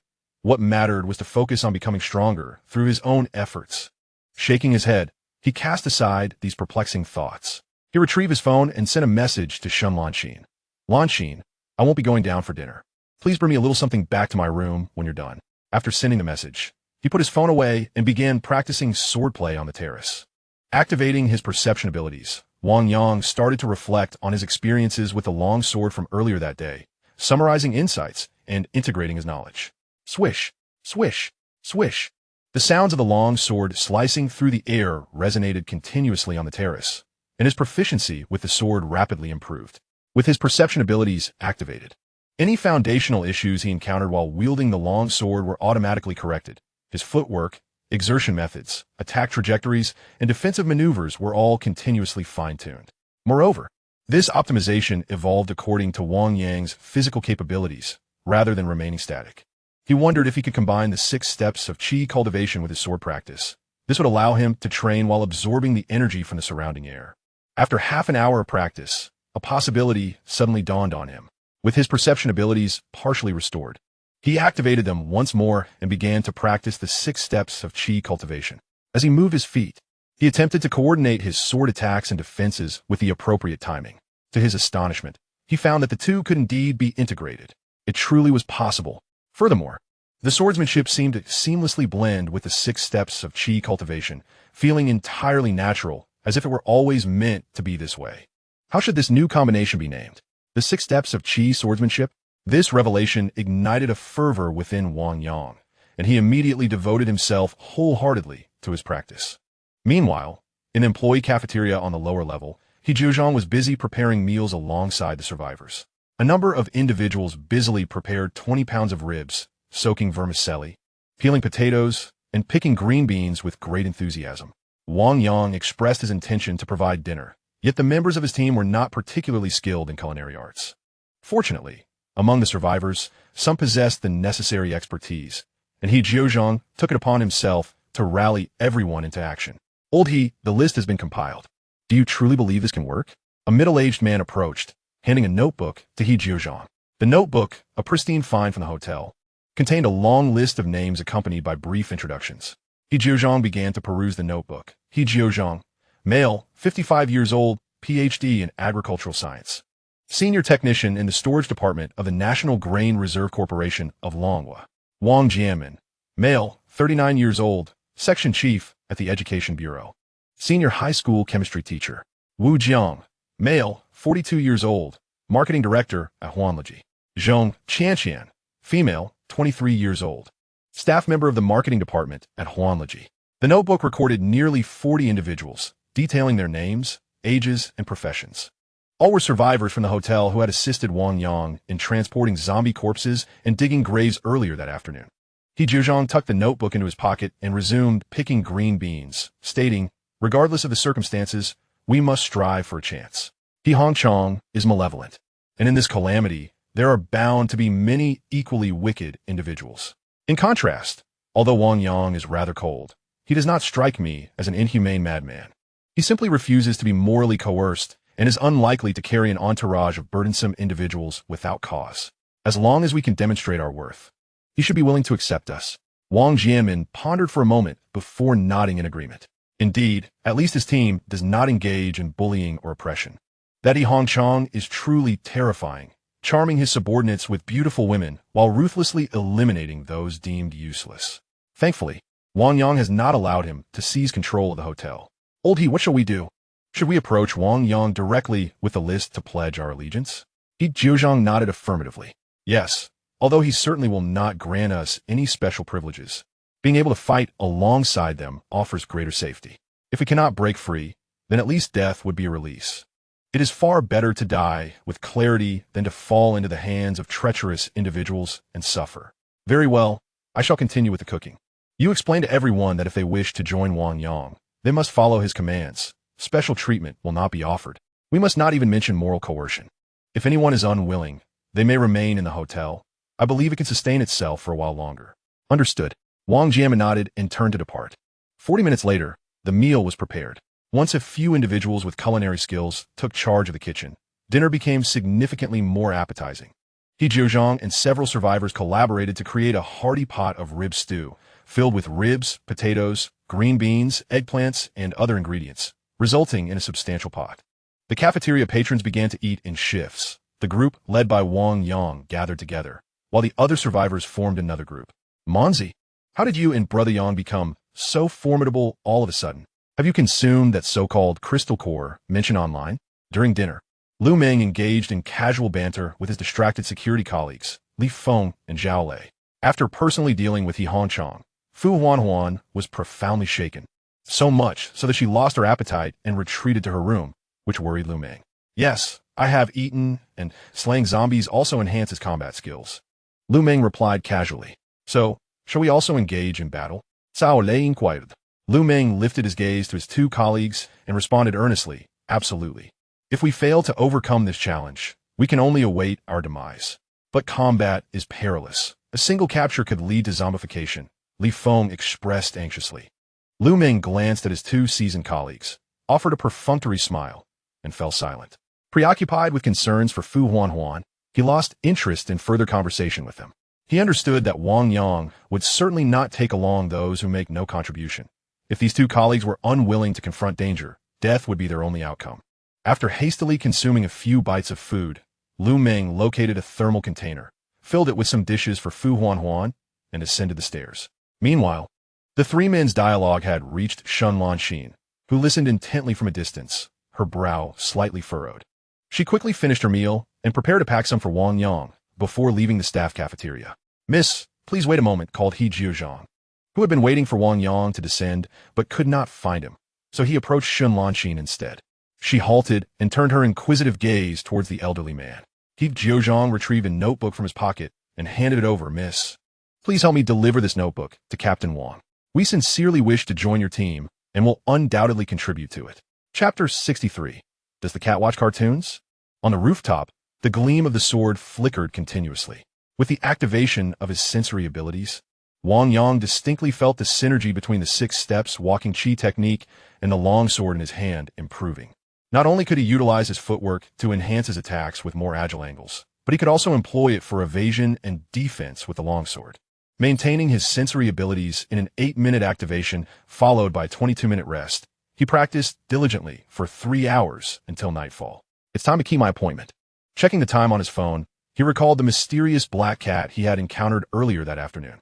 Now, he was determined to thoroughly validate his secondary ability. As the helicopter had returned to the rooftop today, countless zombies had gathered at the base of the wealth center. The density of the zombies made it unlikely for the black cat to breach the area, and Wang Yang found himself unable to exit. Observing his surroundings, he gradually formulated a plan. After circling the rooftop, he finally discovered 2 discarded bricks in a corner. This should work. Wang Yang tossed the brick in his right hand a couple of times to gauge its weight, then swiftly dashed forward, utilizing the momentum to hurl the brick towards the side of the wealth center's office building. His strength had grown remarkably, allowing him to effortlessly throw it over a distance of 70 to 80 meters. With a resounding crash, the brick shattered a nearby window, producing a cacophony of sound. Upon hearing the commotion, the zombies near the left side of the wealth center immediately converged towards the source. Wang Yang repeated the tactic, using another brick to divert the attention of the zombies on the right. With this, the open space behind the wealth center was likely cleared of zombies. Satisfied with his efforts, Wang Yang hastily descended the building. Instead of taking the safe staircase, he opted for the elevator directly to the second floor. Upon exiting, he mentally assessed the general direction of the open space behind the wealth center and proceeded towards a restaurant named Lotus Pond. The restaurant's door was ajar, suggesting it had been recently tidied up. Wang Yang stepped inside and found a luxurious private room by the window. This room was strategically located near the edge of the second floor, with an adjacent terrace just over 4 meters above the ground.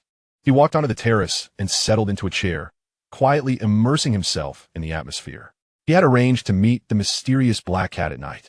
Uncertain of its arrival time, Wang Yang remained patient, attentively tuning into the subtle sensations deep within his mind as he waited. At last, after a brief interval, a faint mental signal stirred, prompting Wang Yang to open his eyes. In the shadows of the grass below, a pair of luminous eyes emerged into his line of sight. It was the black cat. Instantly, he sensed its position. Could it leap up here? Just as he had done earlier in the afternoon, he mentally commanded it to jump. As if responding to his thoughts, the cat darted out of the underbrush like a bolt of lightning. There were a few zombies lingering at the entrance below, but the cat moved with astonishing speed. In an instant, flashes of white light illuminated the darkness as the zombies had no time to react before the black cat swiftly dispatched them, crushing their skulls. Wang Yang then noticed the shadow below springing lightly into the air. The sleek black cat had leaped onto the terrace, now over 4 meters high. The sound of the fallen zombies caught the attention of some nearby zombies, eliciting a chorus of growls. Wang Yang immediately rose and retreated into the private room, the black cat following closely behind. He promptly shut the door leading to the terrace. Upon entering the enclosed space, the black cat let out a soft meow and approached Wang Yang, nudging its head against his waist. Although he had never owned a cat, he mimicked the affectionate gestures he had seen in short videos, stroking the black cat gently. It seemed to revel in his touch, emitting a soothing purr in response. A person and a cat drew near, and Wang Yang could distinctly sense the profound connection that bound them together. Deep within his mind, it felt as though an invisible sphere of energy was surging and pulsating, establishing a link with the enigmatic cat before him. Should I attempt to tame this mysterious feline as one would a pet? Wang Yang pondered aloud. Meow. The cat responded immediately, as if it comprehended Wang Yang's words. Nuzzling its head against his abdomen before lying down, rolling over to expose its belly, and wrapping its large paws around Wang Yang's legs. Let us give it a try. Wang Yang recalled the earlier scene of the cat dispatching zombies downstairs. 4 of them in total. The cat had eradicated them in mere seconds, showcasing its formidable combat prowess. Moreover, this was a black cat, not one with a complex coat like a white cat or a calico. In the darkness, its fur served as the perfect disguise, potentially offering numerous unforeseen advantages in the future. With this thought, Wang Yang began to channel the energy within him towards the feline. Sensing his intent, the cat promptly rolled over, positioning itself beside Wang Yang's feet and lifting its head. Is this the correct approach? Wang Yang murmured, then looked at the cat and asked, Are you willing to be my companion? From now on, we shall be the closest of allies. He refrained from making promises about caring for it, as he sought not a pet, but a battle partner. Meow. The black cat gazed intently at Wang Yang, who also lowered his gaze to meet its eyes. After 10 seconds, the cat bowed its head, and following the guidance of his inner consciousness, Wang Yang placed his palm atop the cat's head. A flash of golden light illuminated the moment, and Wang Yang felt a remarkably close bond form between them. In the depths of his mind, a luminous orb emerged, within which a phantom of the very cat before him lay quietly, mirroring its form. As the ritual concluded, Wang Yang sensed a newfound telepathic connection with the cat. He could command it to perform any task, achieving seamless coordination. This was the true power of Wang Xiaofei's crystal core. Immensely potent indeed. Wang Yang had now discerned the hierarchy of powers associated with the crystal cores. The white cores and their abilities were the weakest, primarily physical attributes like strength, speed, hearing, and sight. The blue cores were slightly more powerful, representing various elemental abilities. The green cores appeared to possess even greater strength, with the only officially acknowledged green ability being healing. Tang Xian's power also belonged to this category, akin to a blessing. In contrast, both Wang Yang's abilities and those he garnered from Wang Xiaofei were golden, indicating that he possessed two exceptionally rare and formidable golden abilities. Yet at that moment, 5 luminous orbs manifested vertically in the sky. I could not discern the hue of the 5th orb, which implies that there exists a power even more formidable than the golden ability. Wang Yang reminisced about the scene when those orbs first appeared. His acquisition of the golden ability must have stemmed from his unwavering focus on the golden orb, even catching a glimpse of the final orb before succumbing to unconsciousness. Therefore, it stands to reason that someone must have persevered longer than he did, thereby attaining a power surpassing the golden ability. No, I must maintain a low profile. Wang Yang silently resolved. Gently stroking the black cat's head, he momentarily cast aside other thoughts and contemplated a name for the feline before him. Shall I bestow upon you a name? If you find it satisfactory, could you meow in response? Wang Yang inquired. Purr, purr. The black cat understood Wang Yang's words and nodded. What name shall I choose? Wang Yang, being somewhat inept at naming, pondered while stroking his chin. You are so dark. May I call you Little Blackie? Huh.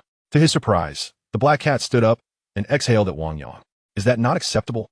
Wang Yang scratched his head and suggested, then how about Black Fur? Huh. Or perhaps Invisible? Huh. After proposing several names and witnessing the cat's growing agitation, Wang Yang finally recalled a name that should sound quite imposing. Chief Black Cat? Meow. At last, the black cat emitted a satisfied meow, prompting Wang Yang to wipe the cold sweat from his forehead. Goodness, has it transcended? Does the cat watch animated series? Chapter 64. The Cat's Cultivation Method. Chief, I do not wish for you to be exposed at this moment. Please remain concealed and follow me. You can find me, correct? Having resolved the naming issue, Wang Yang turned to more pressing matters. Although taking the chief out would undoubtedly attract attention, he preferred not to openly display his abilities. Having such a powerful and agile ally hidden in the shadows would serve a greater purpose. Moreover, Wang Yang felt an instinctive sense that now was not the right time to reveal the chief. Meow. The chief meowed in affirmation, signaling compliance. With the chief's arrangement settled, Wang Yang began to contemplate ways to enhance the chief's strength. After some reflection, he demonstrated the Amei dynamic skill S12 postures in front of the chief. Can you learn this? Wang Yang gestured for the chief to mimic his movements. Meow. The black cat observed Wang Yang's actions, displaying a rather human-like disdain in its eyes, and then assumed a posture of its own. The chief lowered its body, slightly bending its limbs, pressing its head down, and tautening its tail, instantly exuding an aura of latent power and imposing presence. As the chief adopted this stance, Wang Yang noticed that it was absorbing energy from the air at a rate of approximately 15, remarkably akin to his own speed. Is this your inherent method of cultivation? Wang Yang gazed at the sheriff in astonishment, noting the officer's stance, which seemed to blend seamlessly with the surroundings. In that fleeting moment, he recalled the various martial arts forms derived from animal movements in the Dragon Kingdom. Monkey style, praying mantis style, snake style, though absent was the cat style. Yet present was the tiger style. An intriguing notion sparked within Wang Yang's mind. Could such techniques be learned and refined? With heightened perception, he instinctively followed the deep-seated guidance in his mind, beginning to practice alongside the sheriff. He bent his legs slightly and assumed a posture reminiscent of a cat pouncing forward. Instantly, every muscle in his body tensed, emanating an aura of latent power. Meow. The sheriff, startled, recoiled a few steps, its eyes wide with human-like astonishment. It was unexpected that its master could so swiftly mimic its training method, and to such an impressive degree. Following the instructions in his mind, Wang Yang continuously adjusted his bodily form, the pace at which he absorbed the energy in the air accelerating with each moment. The sheriff, observing Wang Yang's movements, cautiously approached, mirroring his stance. The synchronization between man and cat was nearly perfect. Meanwhile, the ethereal shadow of the mysterious cat in Wang Yang's mind seemed to sense something as well. rising within the luminous sphere to adopt a similar training posture. With a jolt, the sheriff perceived that there was room for improvement in its own movements, and promptly joined Wang Yang in their training. This truly was a viable approach. Through their shared perception, Wang Yang noticed the sheriff's energy absorption rate gradually increasing. Within a mere 10 minutes, it had surged from 15 to 17. Training alongside the sheriff appeared to enhance both their speeds, and Wang Yang realized he could also adjust the sheriff's training techniques, thus empowering them both.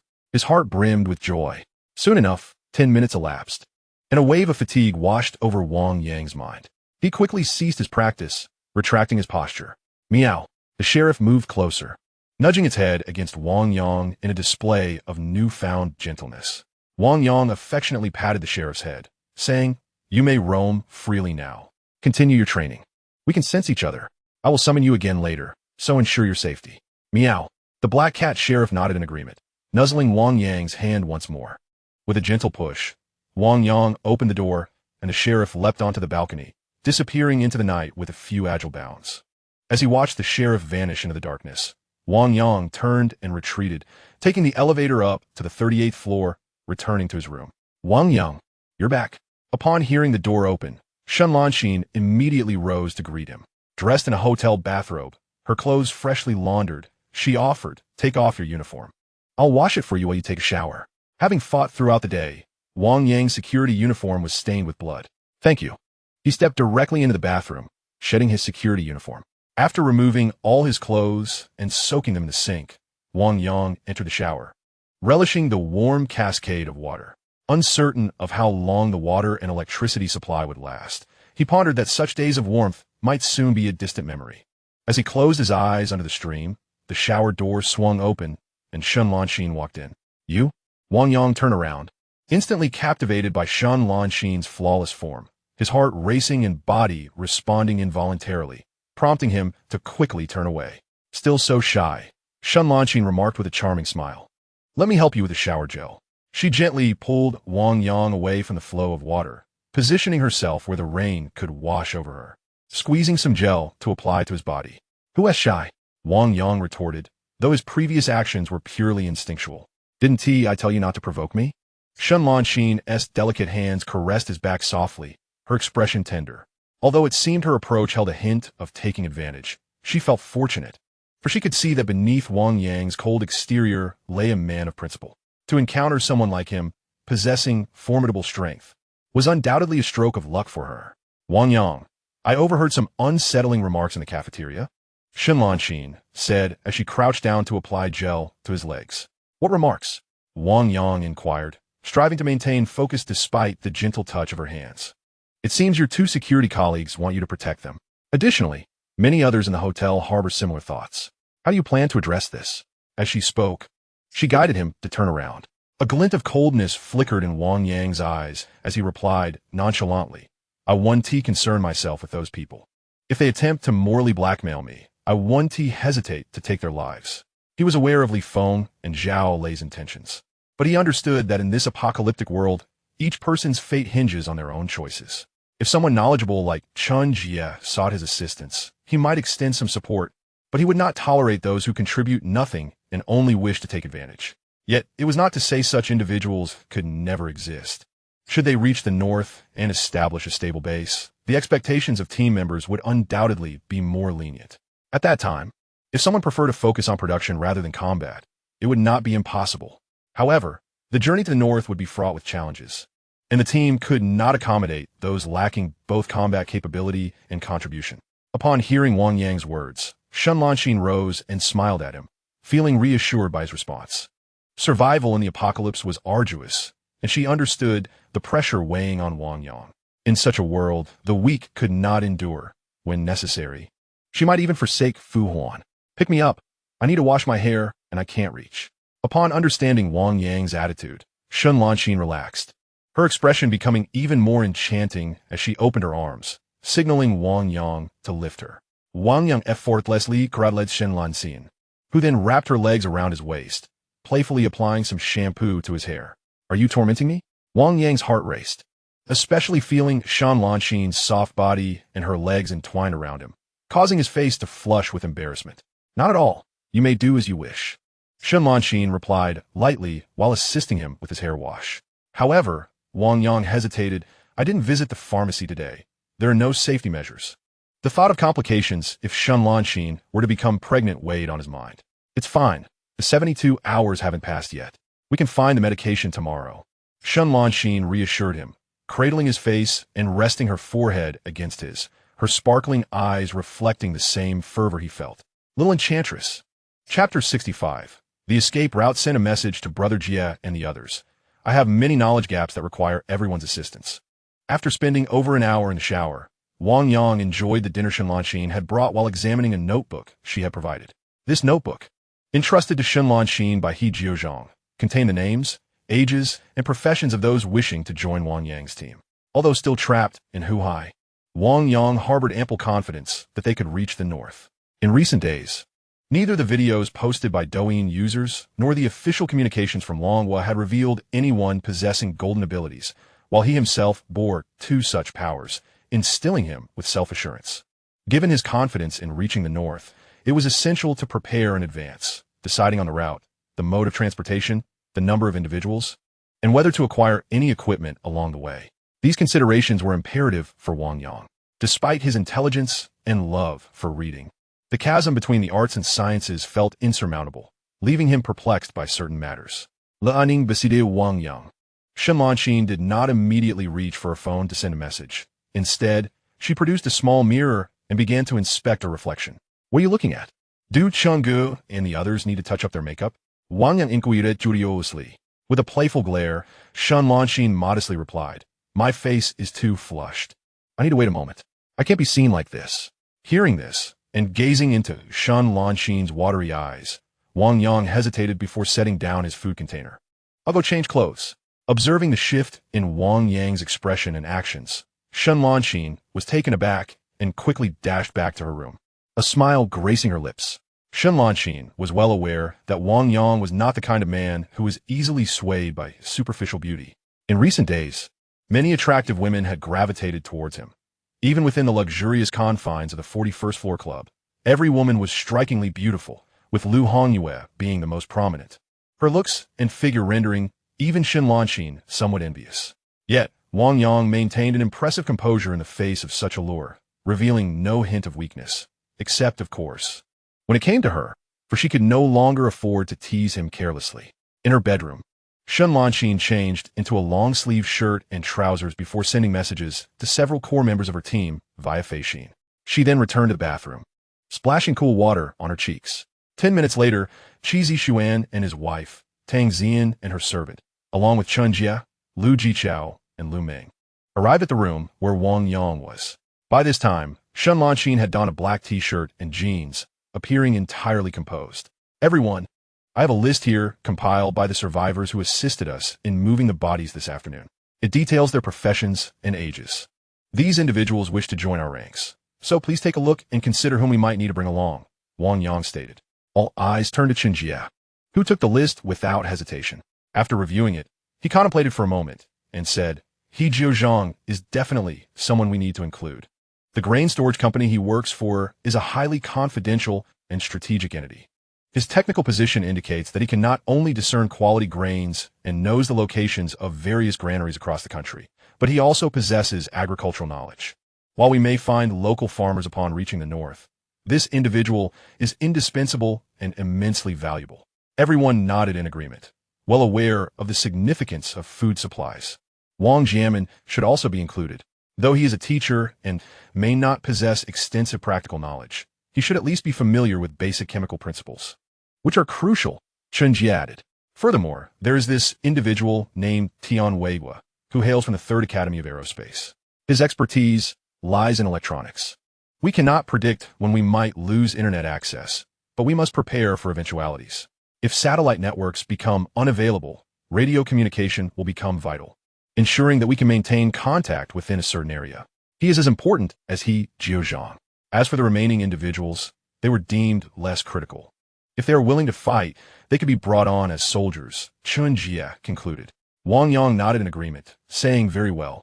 Let us proceed according to your suggestions, Brother Chen. Additionally, we need to discuss our plans for exiting the city and the subsequent route. as well as determine which equipment we should take with us. Chen Jie replied, I just spoke with Tang Samping. His repair shop is strategically located and would serve as an excellent departure point. It sits to the east of Huhai, in Donghai Town. While there are quite a few people in that area, it is not so densely populated that we would find it uninhabitable. I believe we can establish our forward base there. After concluding his statement, Chen Jie rose and searched the room, eventually locating the television remote. He turned on the television and, after a brief manipulation on his phone, the screen displayed a projection from his device. Now, everyone could see clearly. Look here. This is Tang Samping's repair shop, situated on the outskirts of Donghai Town, surrounded by several 4S dealerships, service centers, and automobile storage warehouses. If we were to head north, we can only rely on cars. I trust no one will disagree with this. No, Cheesy Xuan replied with a smile. We lack an airplane. And after spotting that mysterious black cat this afternoon, I suspect the monstrous creatures depicted in the film Deep Cold may already inhabit the waters. I certainly wouldn't dare to travel by boat. Otherwise, we could charter a vessel northward from here, disembarking at Rizhao, and then proceed directly to Huligang, subsequently weaving through Chengde to the northwest, which would be splendid. Cheesy Xuan's intended destination was Shandong Province, a fact the group was already aware of, while Tang Xian and her attendant aimed for Kyoto, which was conveniently reachable from Chengde. If the sea posed no dangers, this would indeed be the optimal route. But it was evidently unfeasible now. Traveling overland, even when confronted with formidable beasts, would allow the group to fight back, even if they could not prevail. A few would surely escape. However, at sea, a single misstep could lead to total annihilation. Indeed, we can only depend on cars now, preferably on the expressways. While avoiding heavily trafficked routes, such as the bustling Jinghu Expressway, Lu Yi remarked, gradually integrating into the team and occasionally voicing her opinions. Chen Jie nodded and manipulated his phone once more, magnifying the map of the eastern region of Huhai on the screen. I have devised a plan for this afternoon. Observe. We could traverse through Mingdao, reaching Qidong, and then follow the coastline. At Yungang, we could divert into Lanling, proceeding through Zhocheng to enter Shaanxi Province. This route allows us to circumvent oversized cities. The group focused intently on the map displayed on the screen, while Lu Jichao retrieved his own phone to verify the information. After a brief moment, Lu Jichao noted, the route appears sound, but there is a significant flaw.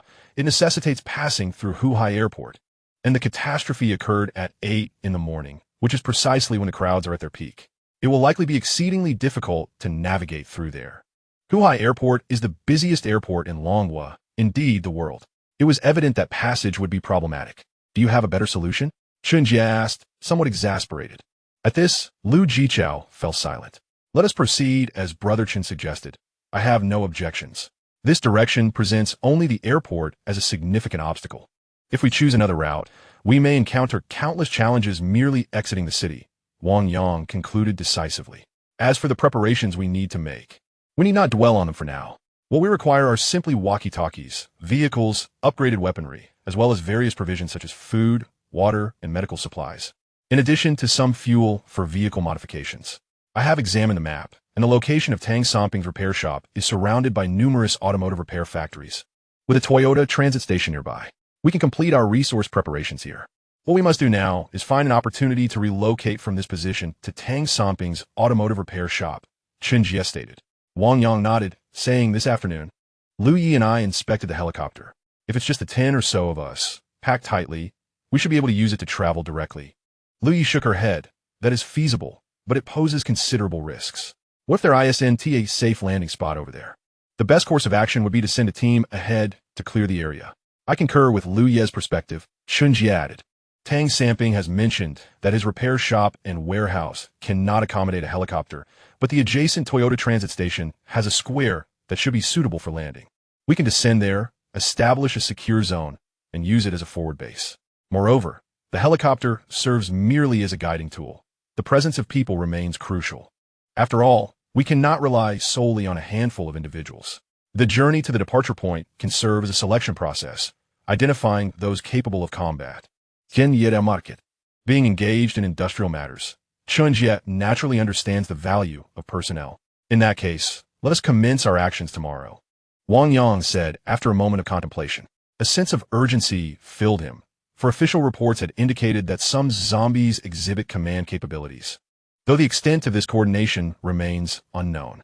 It has become increasingly apparent that the zombie population will continue to grow, and thus the scale of the zombie command should also expand. We must hasten our departure before the situation becomes unmanageable, Wang Yang declared. A flicker of concern crossed the faces of the group as they silently nodded in agreement. All right, we shall conclude today's meeting here. Everyone prepared diligently, he instructed. With a basic consensus reached, everyone exited the room to rest, and Wang Yang rose as well. Wang Yang, where are you going? Shun Lanxin inquired upon seeing him change his clothes. I am heading to the rooftop to practice. Shall I accompany you? Shun Lanxin also stood up. No need. You can practice in your room, Wang Yang declined.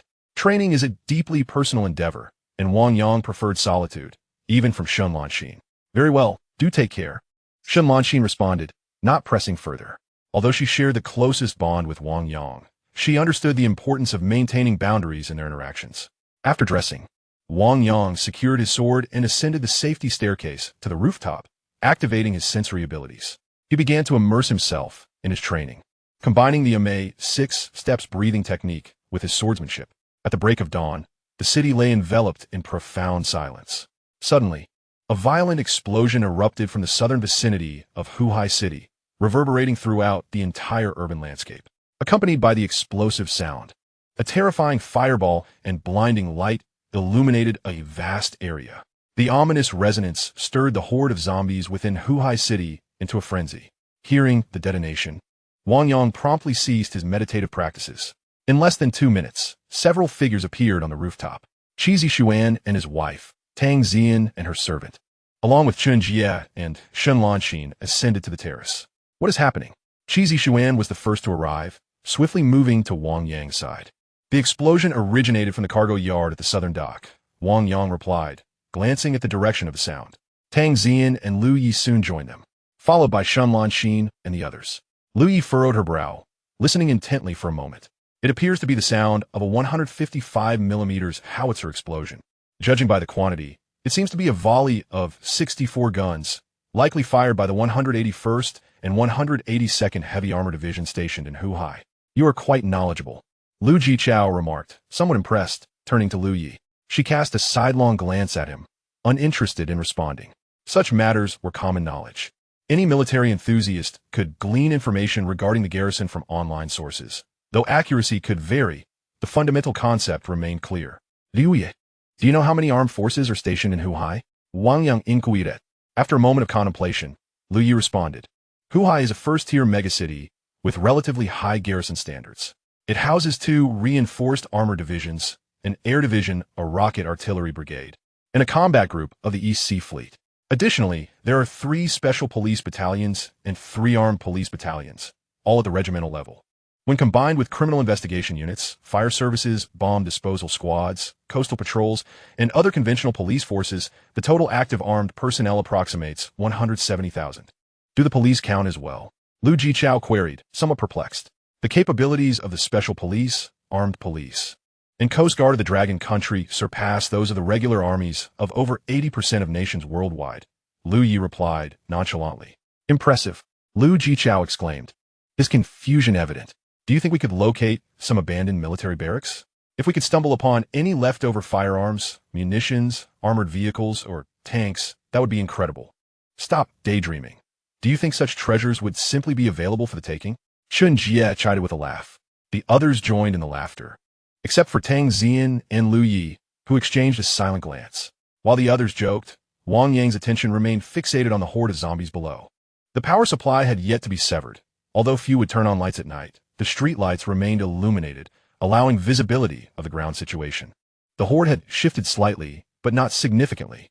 The zombies have moved a little, but not much, Wang Yang observed. Qi Xuan observed the situation below and remarked, there is no way around it. Zombies, after all, lack intelligence. The terrain in the city is far too intricate, with various vehicles, barriers, and green belts obstructing the movement of the undead horde. Without ground guidance, attempting to divert them solely through sound is no easy feat. While their lack of intellect makes them difficult to guide, possessing intelligence would likely present even greater challenges. Wang Yang shook his head and said, it appears relying on the military is indeed unfeasible. Since everyone is already awake, let us commence with yesterday's plan. We shall go down for breakfast, and then prepare to depart. Is everyone going? Shun Lanxin inquired.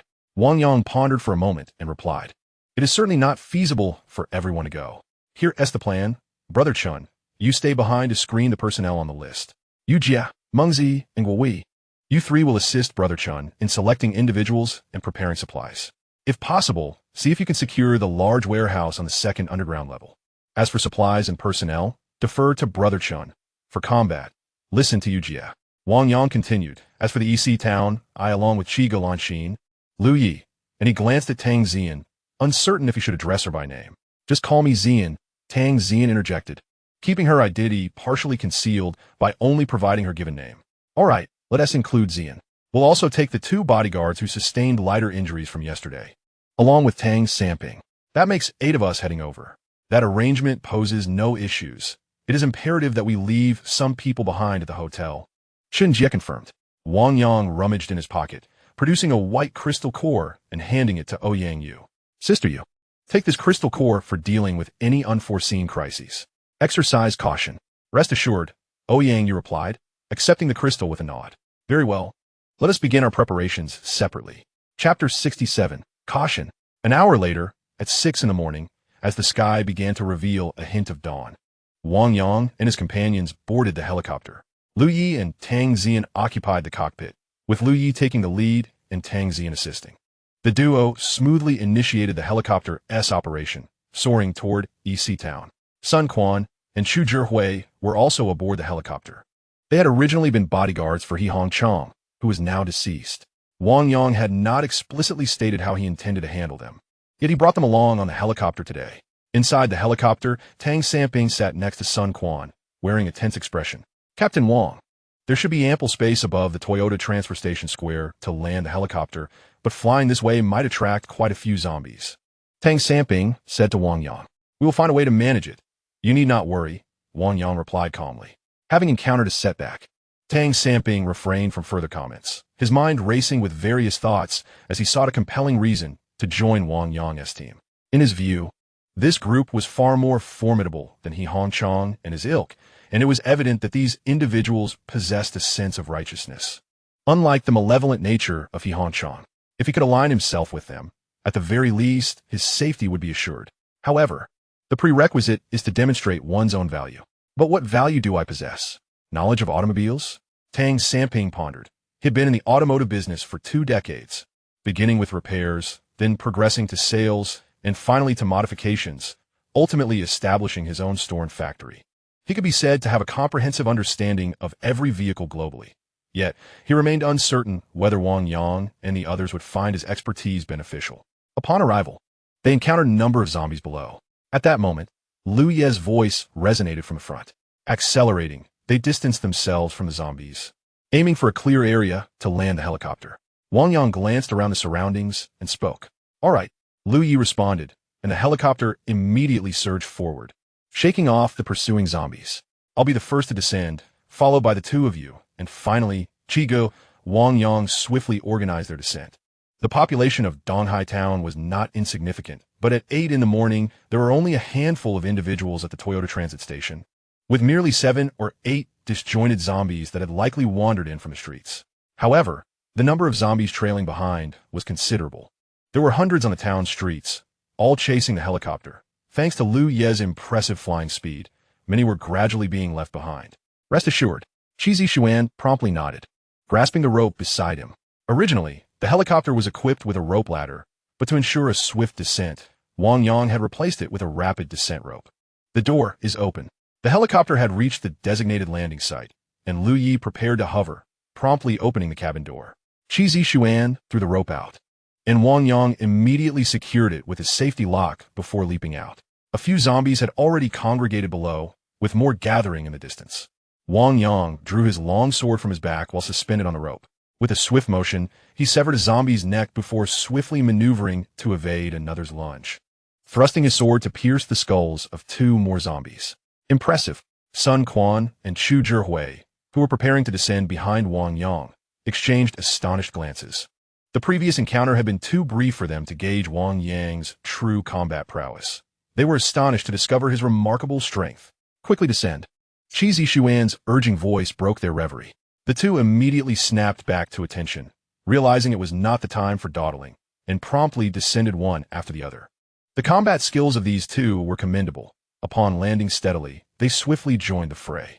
Qi Zishuan, eschewing the safety lock, grasped the rope and began his descent. When he was just over 3 meters from the ground, he released the rope and floated down effortlessly. Kui Yi. You and Sun Quan hold off the rear, while Chu Zhihui and I fend off the front, ensuring the helicopter lands safely, Wang Yang commanded as all 4 men disembarked. Understood. Upon hearing a response, Qi Zishuan immediately rushed forward to block the advancing zombies, while Wang Yang valiantly held his ground at the front. As Lu Yi observed the situation below stabilize, she began to maneuver the helicopter for descent. Accompanied by the thunderous roar of the rotor blades, the helicopter soon touched down. Tang Samping, Shunlan Xin, and Tang Zian emerged from the cabin, with Tang Samping gripping a long steel pipe, his expression grave, aware that his combat prowess was not on par with the others in the group. Wang Yang, the number of zombies outside is increasing, and the small door next to the main entrance is ajar. The zombies on the street are flooding in. What should we do? Tang Zian inquired as she fought alongside Wang Yang. We could first head to the repair shop. The door there is closed, and there's a staircase on the side leading up to the 2nd floor, Tang Samping suggested, familiar with the surroundings. That works. Lu Yi, now on the ground, also spotted the building Tang Samping indicated, approximately 7 meters high, and nodded in agreement. Under Tang Samping's guidance, the group began to make their way towards the repair shop.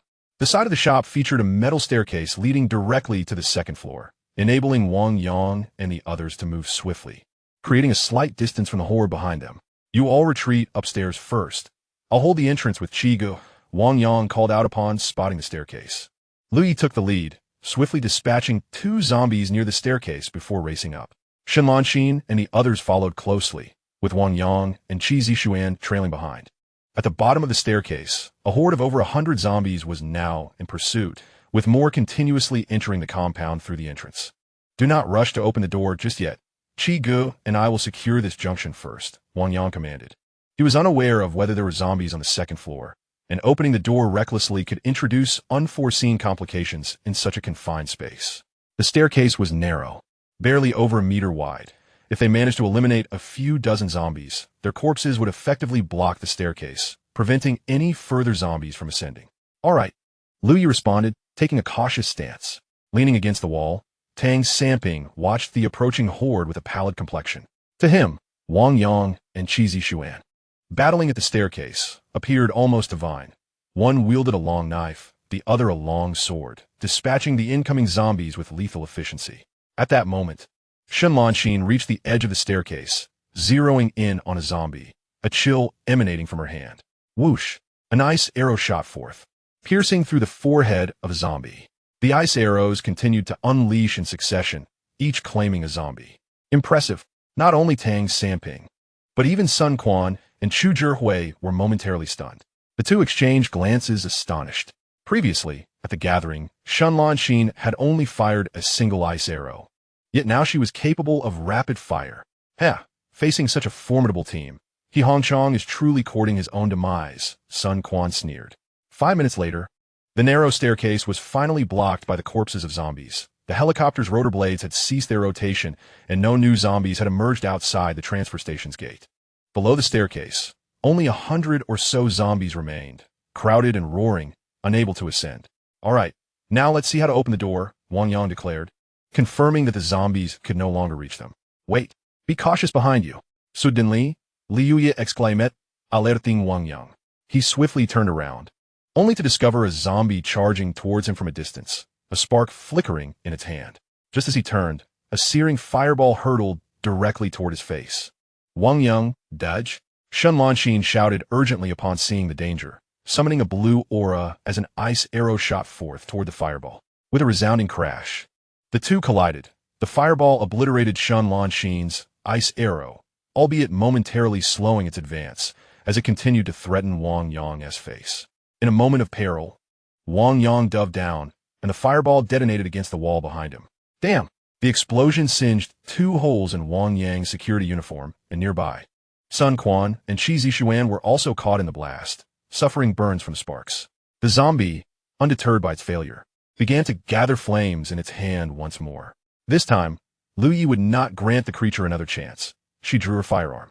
Yet the zombie was remarkably alert, slightly tilting its head to narrowly evade the bullet aimed at its forehead, which instead grazed its side, taking off one of its ears.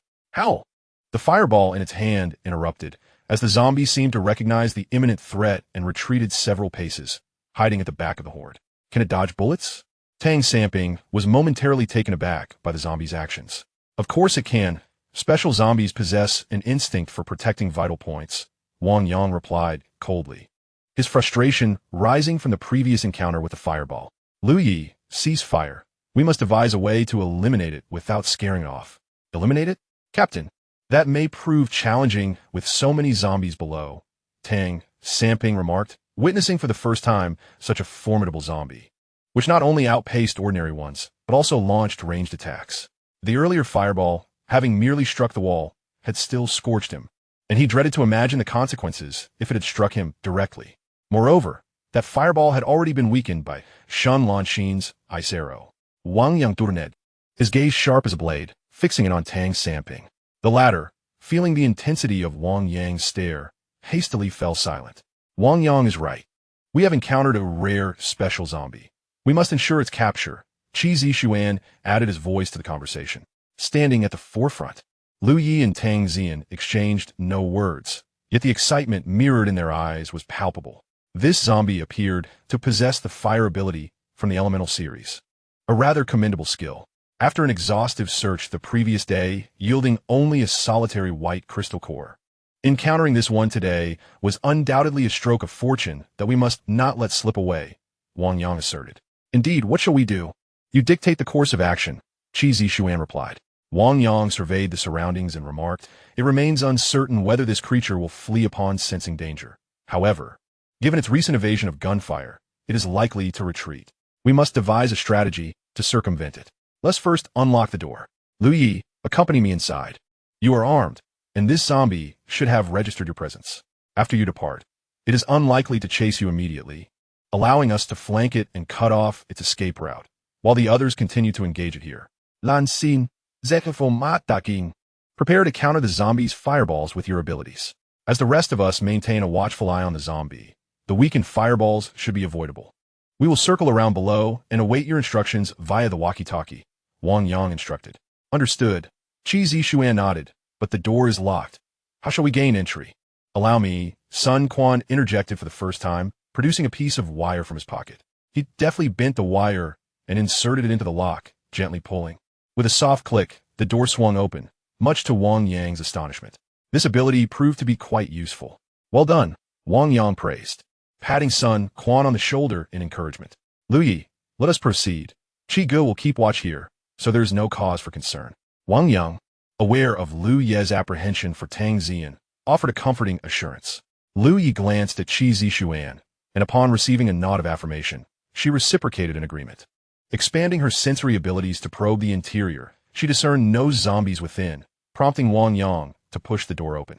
Upon entry, they were greeted by a vertical corridor leading directly to the exterior auto repair workshop. The layout of the workshop was remarkably clear, with an open central area filled with various repair equipment, while a circle of two-story buildings enclosed it, indicating that there were no upper levels in the center, only rooms lining the perimeter. Let's first assess the situation inside. Should the zombie attempt to flee, aim for its legs, Wang Yang instructed. Understood. We will cover both sides, Lu Yi responded. Given that there were likely not many zombies present, Lu Yi and Wang Yang decided to split up for efficiency. As they turned a corner, zombies suddenly lunged from both sides. Wang Yang faced one, while Lu Yi encountered two. Yet, these ordinary zombies posed no threat to the duo. Wang Yang swiftly drew his sword, piercing the creature's forehead with a precise thrust, while Lu Yi effortlessly dispatched her two foes. The two exchanged an okay hand gesture from a distance and continued their search forward. The battle was deceptively simple. The two individuals needed to locate a room from opposite sides and then leap through the windows, maneuvering around to flank the special zombie. Was assistance finally at hand? As Lu Yi passed by a room, she was startled to hear the sound of conversation emanating from within. The workshop was quite spacious, although the voices were soft. Wang Yang could discern them. Turning back, he spotted a man in his 30s peering out from a room. his face alight with joy as he gazed at Wang Yang and Lu Yi. Wang Yang gestured for silence to Lu Yi, who nodded in acknowledgement. "Stay inside the room and do not move. We will call you out once we have dealt with the zombies," Lu Yi whispered. Upon observing Lu Ye's stern countenance and the bloodied longsword in her hand, the man promptly retreated, closing the window behind him. This minor incident did not hinder their progress, and the two continued their search. Before long, they arrived at the side of the workshop, each discovering an open room. Wang Yang signaled to enter, and Lu Yi found a room with a window, giving Wang Yang an okay gesture. They entered their respective rooms. Wang Yang found himself in a staff dormitory, furnished with 2 sets of bunk beds and 2 tables with chairs. The room lacked a bathroom, with an aluminum window at the far end. Although the window was not large and lacked a screen, it was still possible to exit. Wang Yang retrieved the fire safety rope from his waist, securing one end around his forearm and wrapping it twice, while fastening the other into a corner of the bed. After testing its strength, he carefully climbed out of the window and descended. He landed near the factory's main entrance, where all the zombies had congregated to the side. From his position, he could hear the roars of the undead rounding the corner of the workshop. Wang Yang concealed himself at the corner, patiently waiting. Minutes later, the intercom crackled with the voice of Cheesy Xuan. "Wang Yang, Lu Yi, there are only about 20 zombies left below. The mutated zombie has shown signs of retreat after several failed attacks." Hearing this, Wang Yang promptly responded over the intercom, "Lu Yi, let's charge together. The others can join us." With the command given, Wang Yang surged forward, activating his heightened perception to maintain peak combat readiness and acute environmental awareness. Instead of rushing directly at the zombies, he opted to advance straight ahead, intending to maneuver behind them. As Wang Yang emerged, the 20 or so zombies clustered near the iron staircase immediately howled and charged at him. However, the special zombie remained stationary, seemingly deep in contemplation. At that moment, Lu Yi also burst forth, with Cheesy Xuan and Tang Xian leaping down from the iron staircase. Realizing that the humans intended to encircle it, the special zombie instinctively retreated. Attempting to flee, Lu Yi shoot its legs. The speed of the special zombie was astonishingly swift, and Wang Yang found himself struggling to keep pace. He immediately shouted out loud. Lu Yi had been well prepared. As soon as Wang Yang's voice fell, she fired her weapon. Bang! Bang! This time, Lu Yi discharged 2 bullets in quick succession. The first aimed at the head of the special zombie, and the second targeted its leg. The bullet aimed at the head was evaded by the special zombie, but the shot to the leg struck true, hitting the knee. With a twist of its body, the special zombie found its leg unable to straighten, its speed significantly diminished. Get away! At that moment, ordinary zombies surged toward Wang Yang.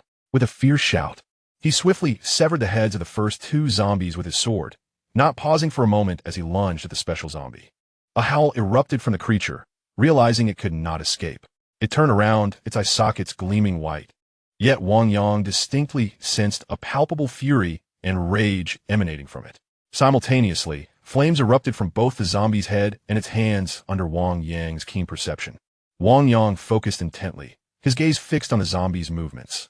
In an instant, he felt an energy line emanating from the crystal core within the zombie's mind, transmitting to its hand, transforming into a massive fireball that hurtled toward him. "In your dreams," he exclaimed, firmly rooting his feet to the ground. His knees buckled rapidly as he knelt, arching backward to narrowly evade the fireball, his body gliding forward in a kneeling position. Meanwhile, he swept his sword horizontally. With a resounding thud, the sound of metal slicing through flesh echoed as Wang Yang severed the special zombie's legs, which promptly fell apart, causing the creature to collapse onto the ground. Despite losing its legs, the special zombie still attempted to attack, but Lu Yi had arrived just in time. Without granting it a moment's reprieve, she thrust her sword directly into its temple, piercing through its skull. With a grunt, as Lu Yi withdrew her sword, a blue crystal core mixed with blood erupted forth. At that moment, Cheesy Xuan, Sun Quan, Chu Zhihui, and Shen Lanqin swiftly dispatched the remaining zombies, closing in from behind. Only Tang Samping remained on the iron staircase, still lacking the courage to leap down. Observing that the others had vanquished the zombies, he finally stepped off the iron staircase, jumping down sideways and landing with a loud thud. Wang Yang approached and picked up the crystal core from the ground. "Wonderful! We finally have another crystal core," Cheesy Xuan exclaimed with delight as he gazed at it, while the others shared expressions of joy. After all, this was a collective achievement. and possessing such a valuable item would undoubtedly enhance the team's combat prowess. Indeed, combined with our previous gains, we can now add 2 more empowered individuals to our ranks. Shenlanxin added, equally elated. At this moment, Wang Yang was reflecting on his previous encounter with the ice-type zombie and contrasting it with the fire-type zombie before him. Truly, the fire-type is formidable, he remarked. Its offensive power is utterly terrifying. Although its techniques are limited, their potency far surpasses that of the ice-type zombie I faced earlier. It was not that the fire-type zombie's attacks were particularly sophisticated. In fact, the ice-type zombie exhibited superior prowess in the application of its abilities. However, the inherent attack strength of the ice-type was undeniably inferior to that of the fire-type. One could assert that if struck by an ice arrow, as long as it did not directly pierce vital areas such as the head, throat, or heart, Wang Yang believed he could survive. Yet, if he were to be hit by a fire-type zombie in a critical spot, he felt his chances of survival would be minimal.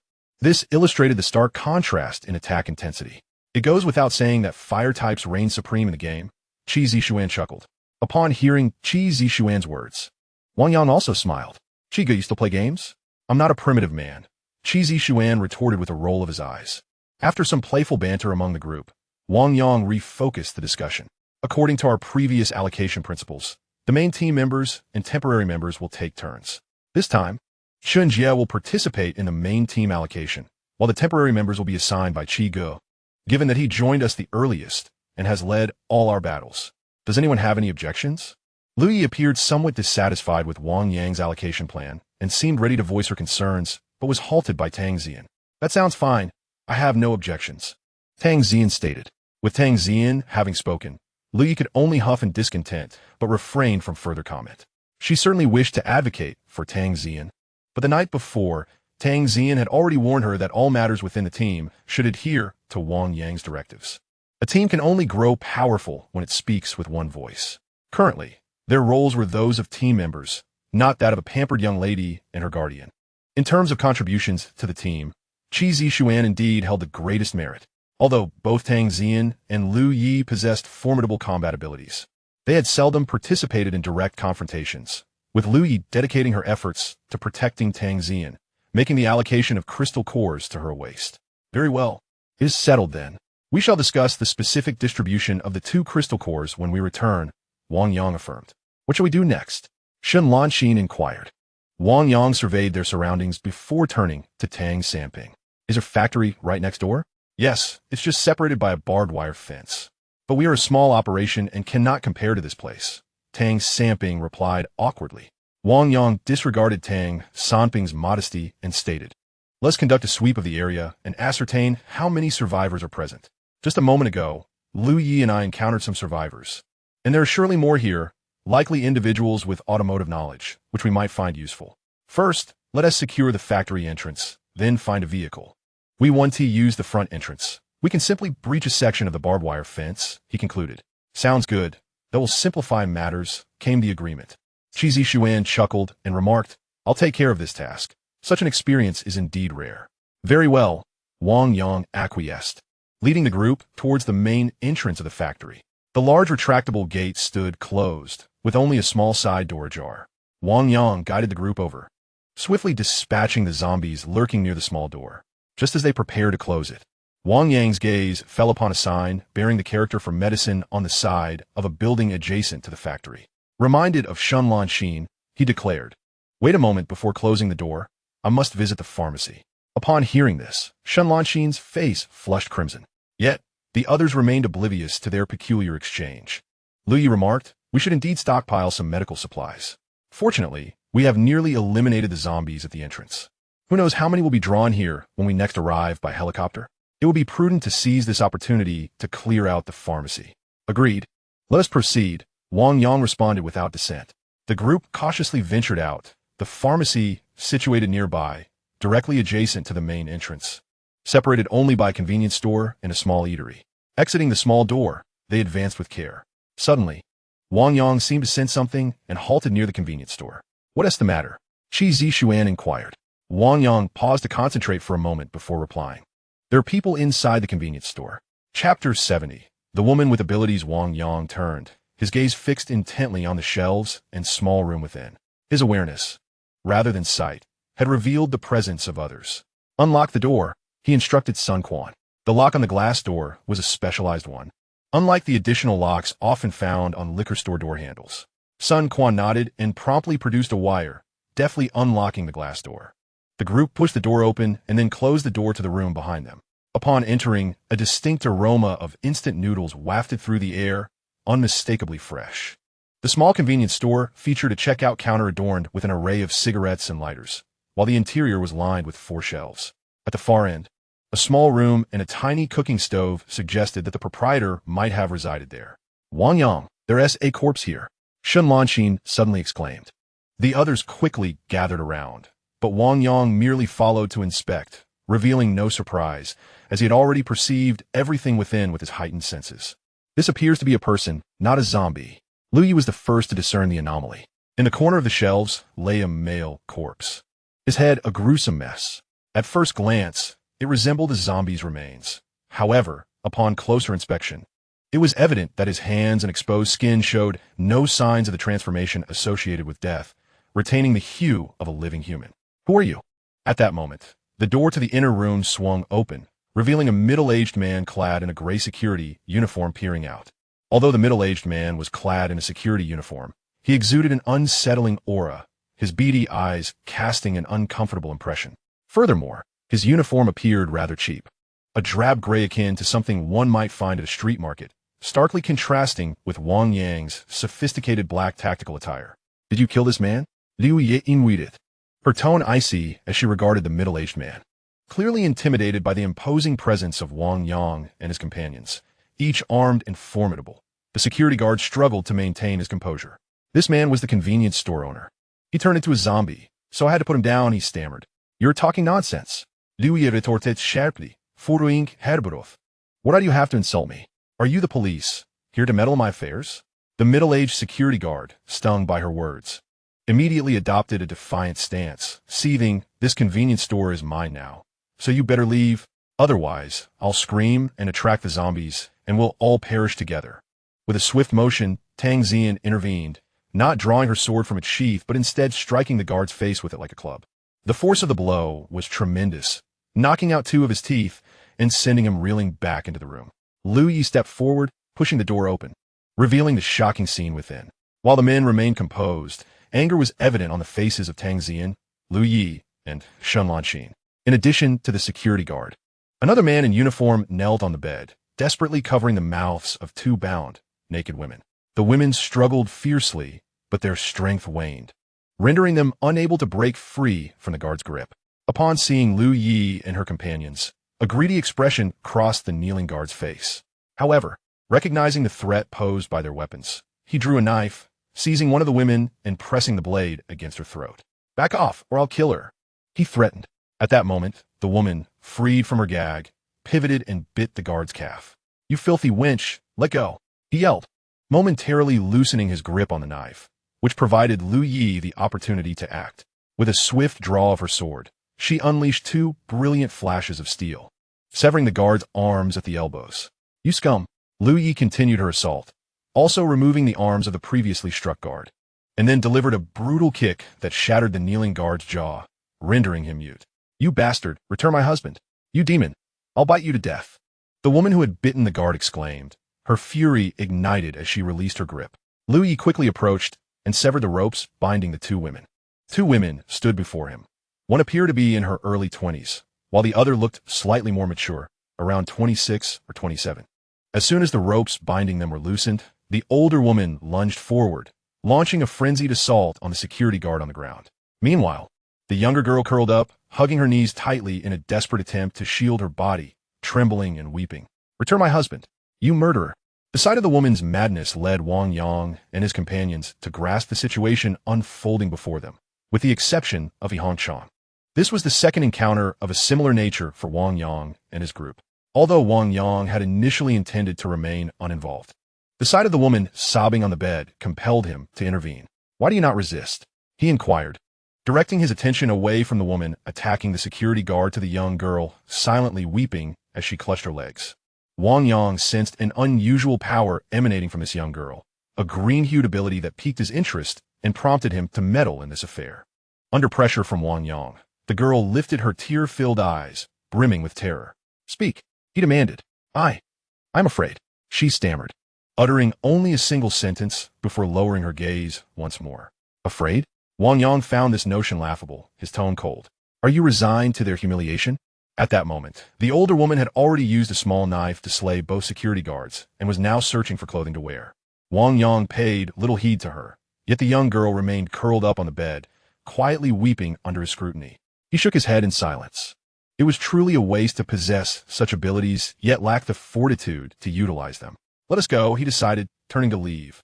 Though Lu Yi and Tang Zian were furious, with the two security guards already slain, Wang Yang seemed disinclined to involve himself with the two women, and the others had no objections.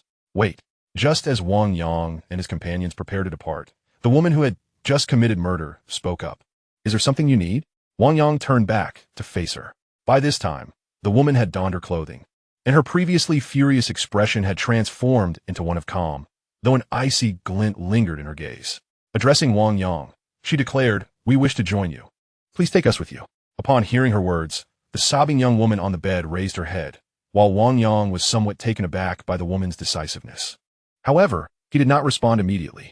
With a smile, he remarked, "We are not philanthropists. What can you contribute if we were to take you along?" The woman glanced at the three women in Wang Yang's group.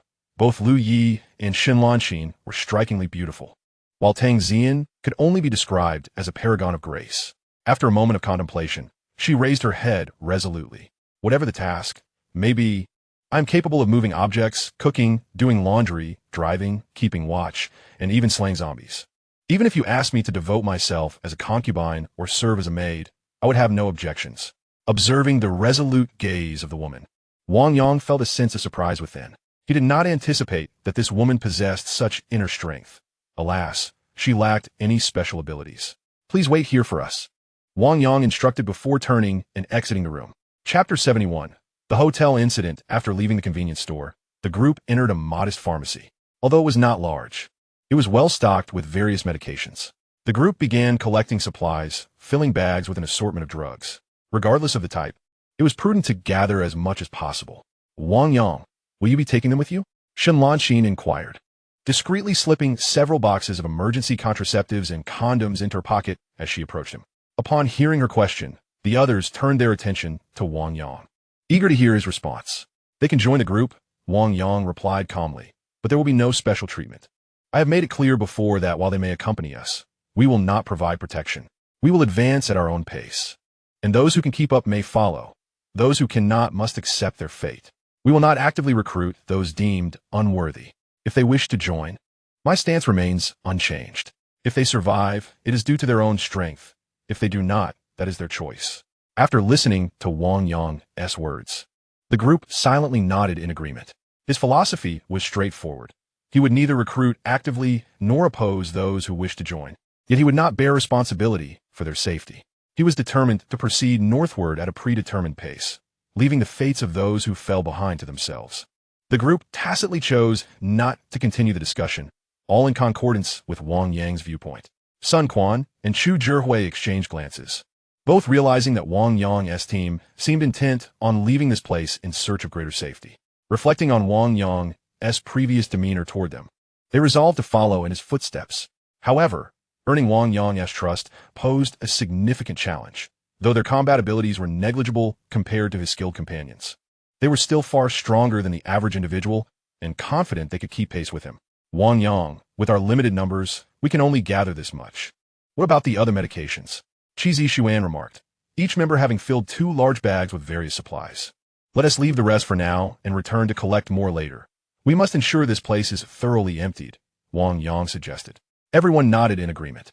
"Let us head back. We've gathered a sufficient amount of medication," Wang Yang stated. The group promptly stood up, each carrying 2 bags as they exited the pharmacy.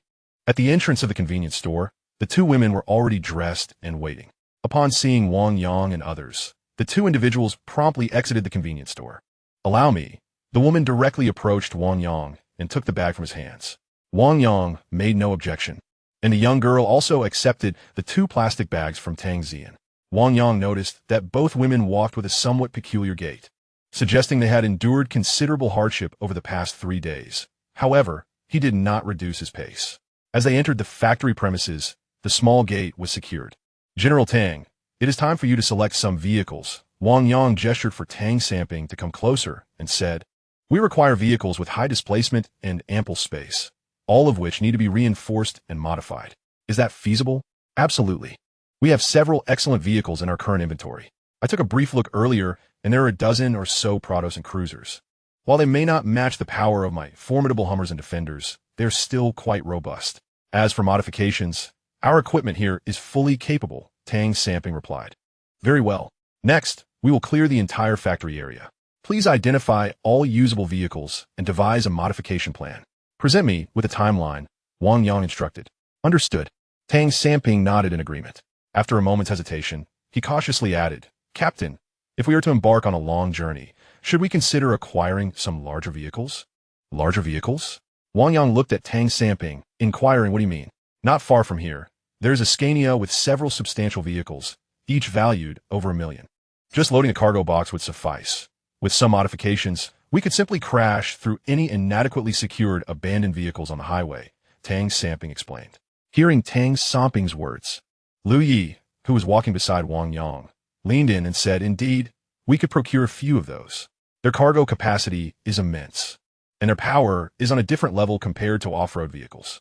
In special circumstances, they could prove invaluable. Wang Yang nodded. He had indeed seen numerous car accident videos online, where heavy trucks were often the kings of the road. Even formidable off-road vehicles like Hummers would steer clear of large trucks. Such vehicles are certainly not superfluous. We will first resolve the issues here, then acquire a few to transport supplies, which is essential, Wang Yang remarked. Leave it to me. Tang Samping's face flushed with excitement, and he nodded vigorously. As they spoke, Wang Yang led the group to the main entrance of the modification workshop. Tang Samping appeared quite familiar with the place. He operated the controls, and the workshop's main door ascended smoothly. Noticing the puzzled expressions on Wang Yang and the others, Tang Samping sheepishly smiled and said, I am very familiar with this place. It is adjacent to my factory. Whenever we face challenges, they assist me, and I help them with their difficulties in return. It's a mutual exchange. Wang Yang, unfamiliar with the intricacies of the automotive world, was relieved that Tang Samping could open the door, thus avoiding any need for forceful entry. First, we shall search this area, and then proceed to the adjacent one, striving to clear this site by the end of the day, after which we will bring over several large vehicles from across the way. Wang Yang made the necessary arrangements, and the team commenced their orderly operations. The group first tackled the Toyota transit station, whose layout was not particularly complex, comprising a parking lot, parts warehouse, cafeteria, repair workshop, and dormitory area. Although the area was substantial, the number of buildings was limited. Within the entire compound, there were 6 or 7 survivors, all workers of the facility, and, surprisingly, most of them were acquainted with Tang Samping. Once they cleared the Toyota transit station, the team breached the walls to tidy up Tang Samping's own repair shop, where they also found 2 survivors who were exceedingly thrilled to see Tang Samping. This greatly satisfied Tang Samping's vanity, making him feel that he had played a significant role and that he could remain within Wang Yang's team. The group pressed on, clearing the Scania dealership opposite, retrieving 3 large vehicles that were already loaded and rescuing 2 more survivors.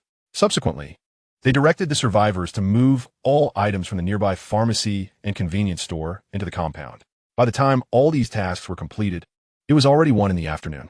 After a simple lunch in the staff cafeteria, Wang Yang gathered all the survivors together, including the 2 individuals recently rescued from the convenience store, totaling 11 people, 2 women and 9 men.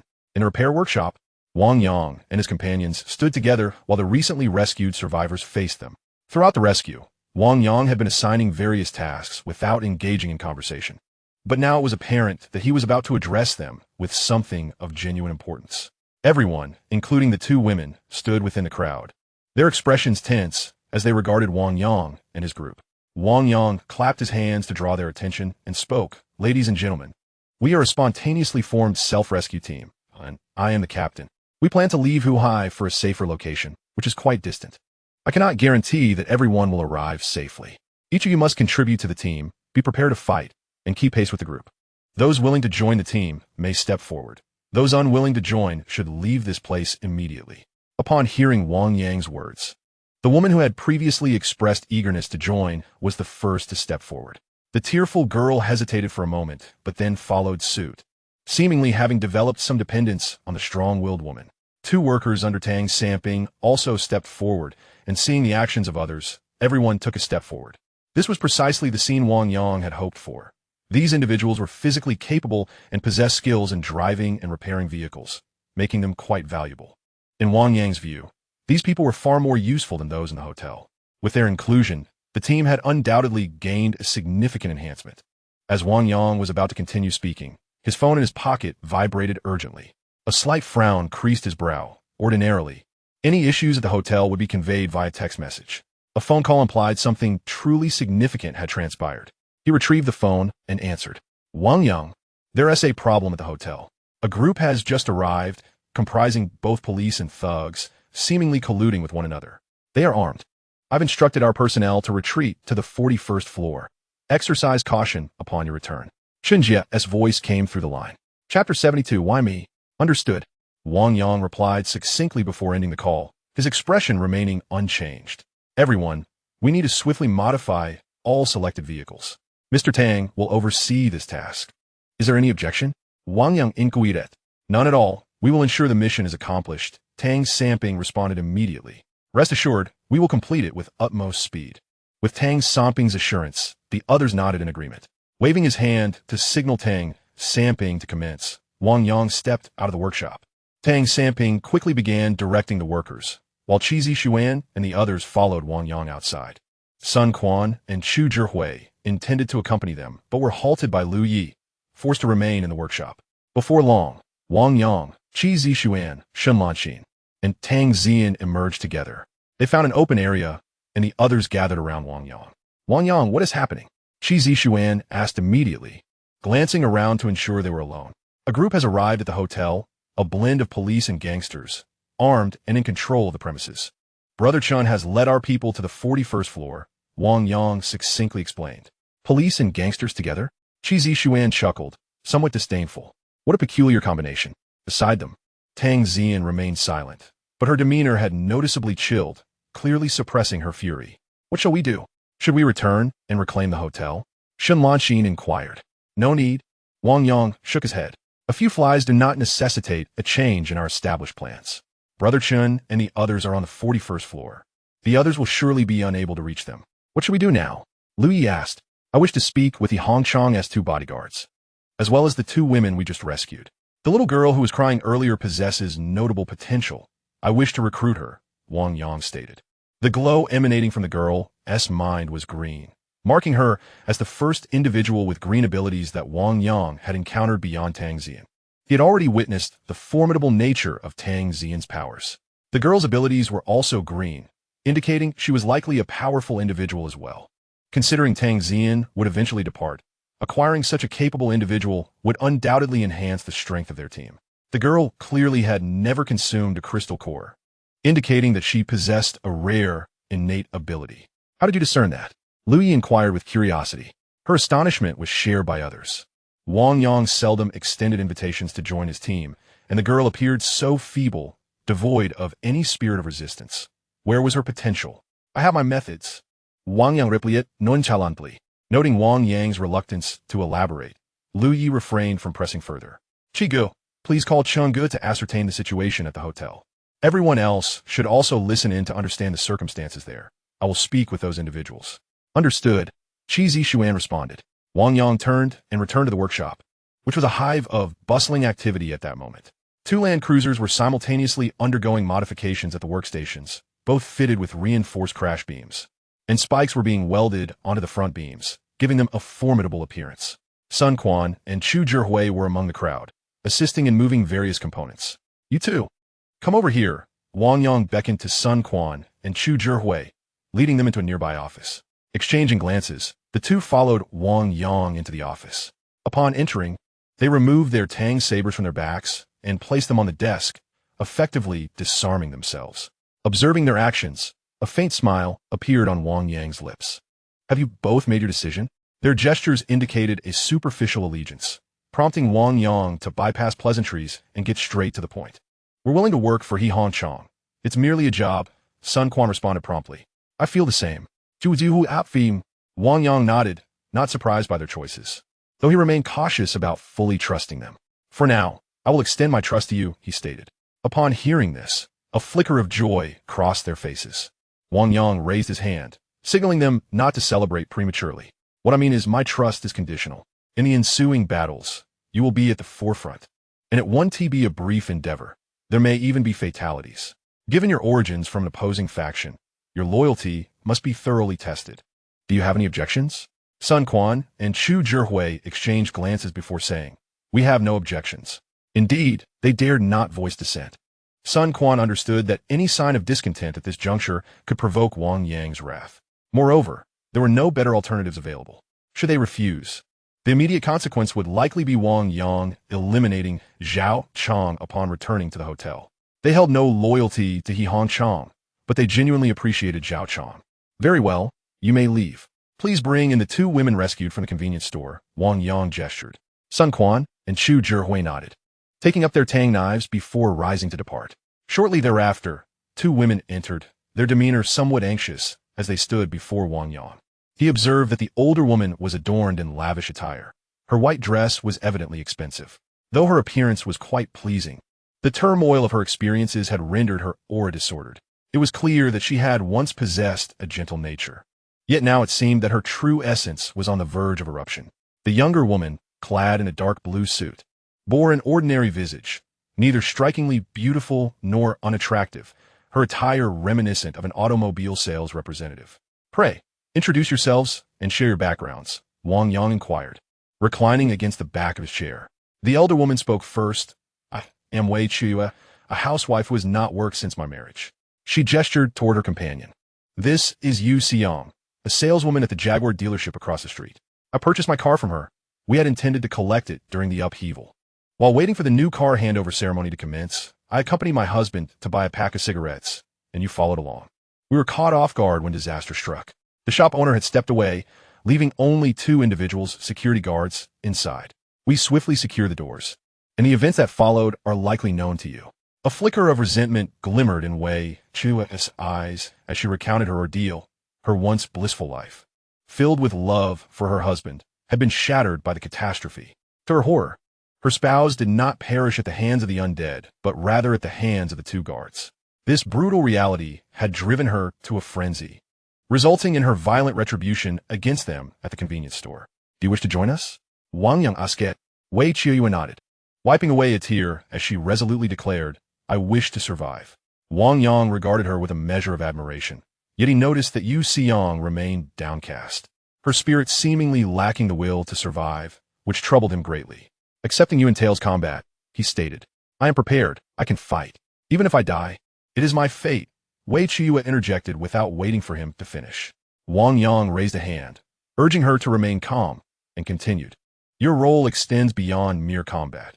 You must also support Yu Xiang, helping her to find her strength. Can you accomplish this?" Wei Qiuyue was taken aback by the nature of her assigned task, momentarily perplexed, while Yu Xiang unexpectedly lifted her gaze. She had overheard Wang Yang's earlier conversation with the workers. He did not appear to be a man of kindness. Why then did he place such significance on her? "Yu Xiang, you possess immense potential, great potential indeed. I hope to see you flourish. And Wei Qiuyue, you are to assist her." Wei Qiuyue turned a glance at Yu Xiang beside her. Initially, she had paid little attention to this girl, and their acquaintance had begun when Yu Xiang was the first to approach and warmly introduce herself during a car purchase. Their subsequent encounter, when both were restrained by the two security guards and subjected to violation, afforded them little opportunity for meaningful conversation. In truth, their relationship was limited to a mere nodding acquaintance, a forced camaraderie born from shared adversity. Wei Qiuyue could never have imagined that her hope for survival rested upon the unassuming salesgirl whom she had overlooked. "Why me?" Yu Xiang inquired, gazing up at Wang Yang, her expression one of confusion. "I possess the ability to perceive what you cannot," Wang Yang replied with a smile. Chapter 73. Changchun's skill. Although Wang Yang remained unaware of the specific abilities possessed by Yu Xiang, he recognized the rarity of innate abilities. Including himself, he had only encountered 4 such individuals, and even Qi Zishuan, despite his formidable strength, was not a naturally gifted ability wielder. Moreover, this particular capacity was classified as a green ability, which certainly piqued Wang Yang's interest. However, despite his intrigue, he could not afford to devote excessive time to nurturing Yu Xiong. He had more pressing matters to attend to. And Wei Qiuyue was the ideal candidate to cultivate her temperament. Is there any further inquiry? Wang Yang asked. No questions, Wei Qiuyue responded decisively. And Yu Xiong nodded in agreement, though her enthusiasm remained insufficient. Yu Xiong appeared to be just past her 20s, and the thoughts swirling in the mind of such a young girl often strayed into peculiar territories, sometimes even manifesting a lack of survival instinct. Displaying an inadequate regard for her own life, Wang Yang did not wish to delve in her thoughts. He could only hope that Wei Qiuyue could help transform her character. He suspected that Yu Xiong remained oblivious to her status as an ability wielder and even less aware of the power she possessed. This ignorance was not surprising. Wang Yang, endowed with his own perceptive abilities, could introspectively examine himself. Yet even his second ability, acquired from Wang Xiaofei, had only been unlocked following an encounter with the Black Cat police officer. After dismissing the two, Qi Zixuan and the others entered the office, dispersing to take their seats. What is the situation at the hotel? Wang Yang inquired. Qi Zixuan replied. The group that arrived from the hotel is affiliated with the nearby police station, and the rest are local thugs. Upon entering the hotel, they claim to be an officially authorized self-rescue team, seeking to consolidate all hotel resources while awaiting official assistance to proceed to the survival base. Chen Jie had already secured the warehouse on the second underground level, but this group suddenly appeared, brandishing firearms to seize control, forcing Chen Jie to retreat to the 41st floor.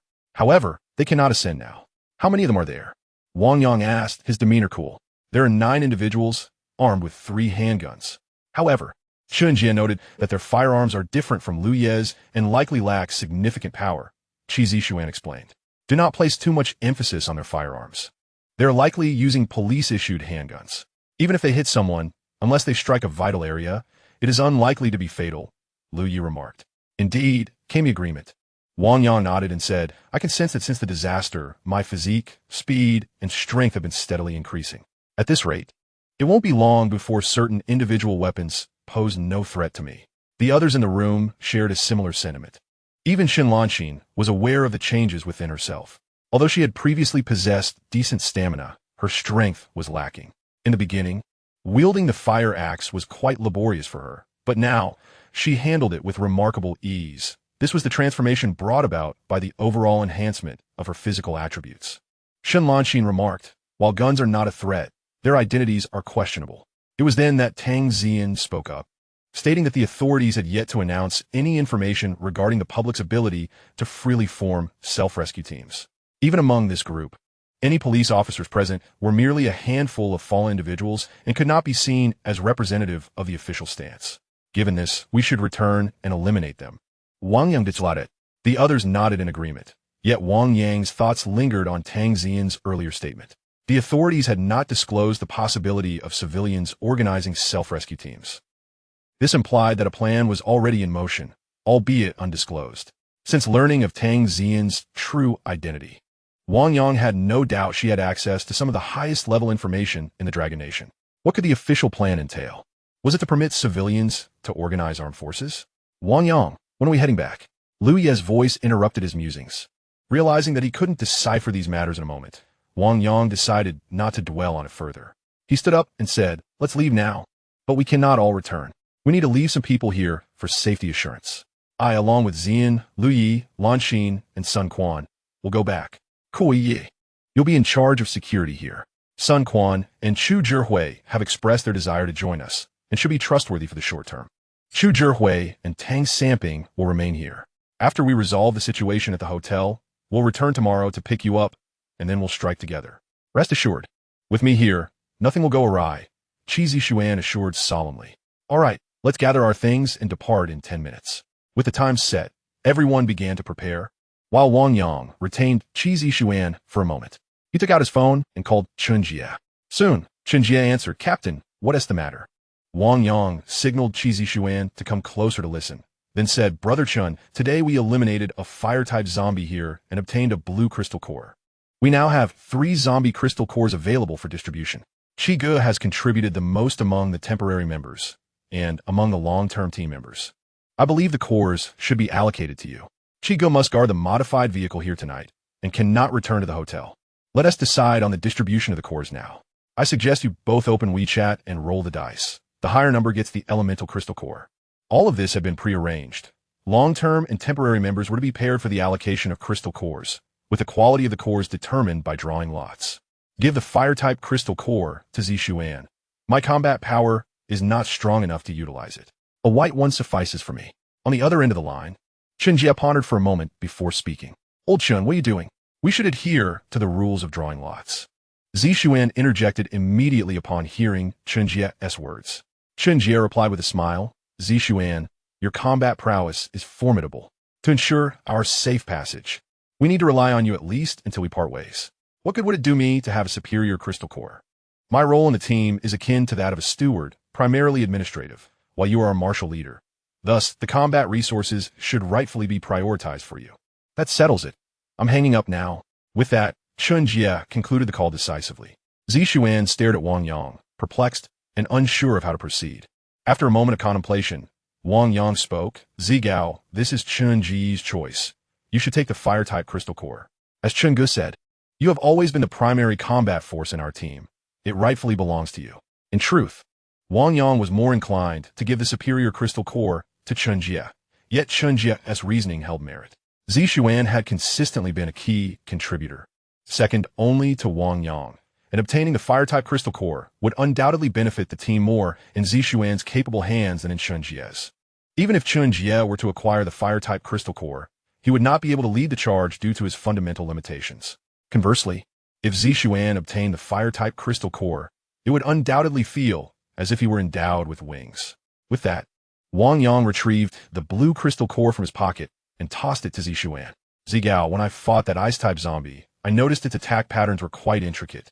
I observed ice arrows and the creation of ice on the ground that froze my feet, as well as ice shields forming on various parts of its body. However, after Lanshin consumed the ice-type crystal core, she has only managed to develop one ice arrow and has been unable to comprehend anything else. I realize this may be due to Lanshin's inherent lack of talent, but you are different, Zishuan. I hope you can quickly summarize some methods for cultivating supernatural abilities and utilizing elemental powers, and then impart that knowledge to the team members in need. While Wang Yang could also conduct research, he was limited to studying cultivation techniques, as his two supernatural abilities, though formidable, did not involve elemental attacks, rendering him unable to assist in that regard. No problem, that's a minor matter, Zishuan replied, then looked at Wang Yang and said, in addition to that, I wish to give you something special. However, this item should not be disseminated indiscriminately. If there is a genuine need for its distribution, you may only share it with those you trust most. Zishuan gazed earnestly into Wang Yang's eyes. Wang Yang's expression grew solemn as he straightened up. What I'm about to teach you is the ancestral heart technique of the Qi family, the Changchun Gong. Upon hearing Zishuan's words, Wang Yang's eyes instantly sparkled. Chapter 74. How is your marksmanship? 10 minutes later, Wang Yang and Qi Zishuan emerged from the office, both still bearing traces of lingering astonishment in their eyes. Wang Yang, you truly are the most perceptive individual I have ever encountered. I spent over a month grasping the intricacies of the Changchun circulation method, yet you managed to master it in just 10 minutes. Qi Zishuan regarded Wang Yang with incredulity. Were it not for the apocalyptic aftermath of the catastrophe, Qi Zishuan would have undoubtedly invited Wang Yang into his home immediately. Wang Yang shared Qi Zishuan's astonishment in comparison to the Changchun technique. The MA 6-step breathing method and the 12 movements he had previously practiced felt utterly inferior. The Changchun technique seemed to belong to an entirely different echelon of martial arts.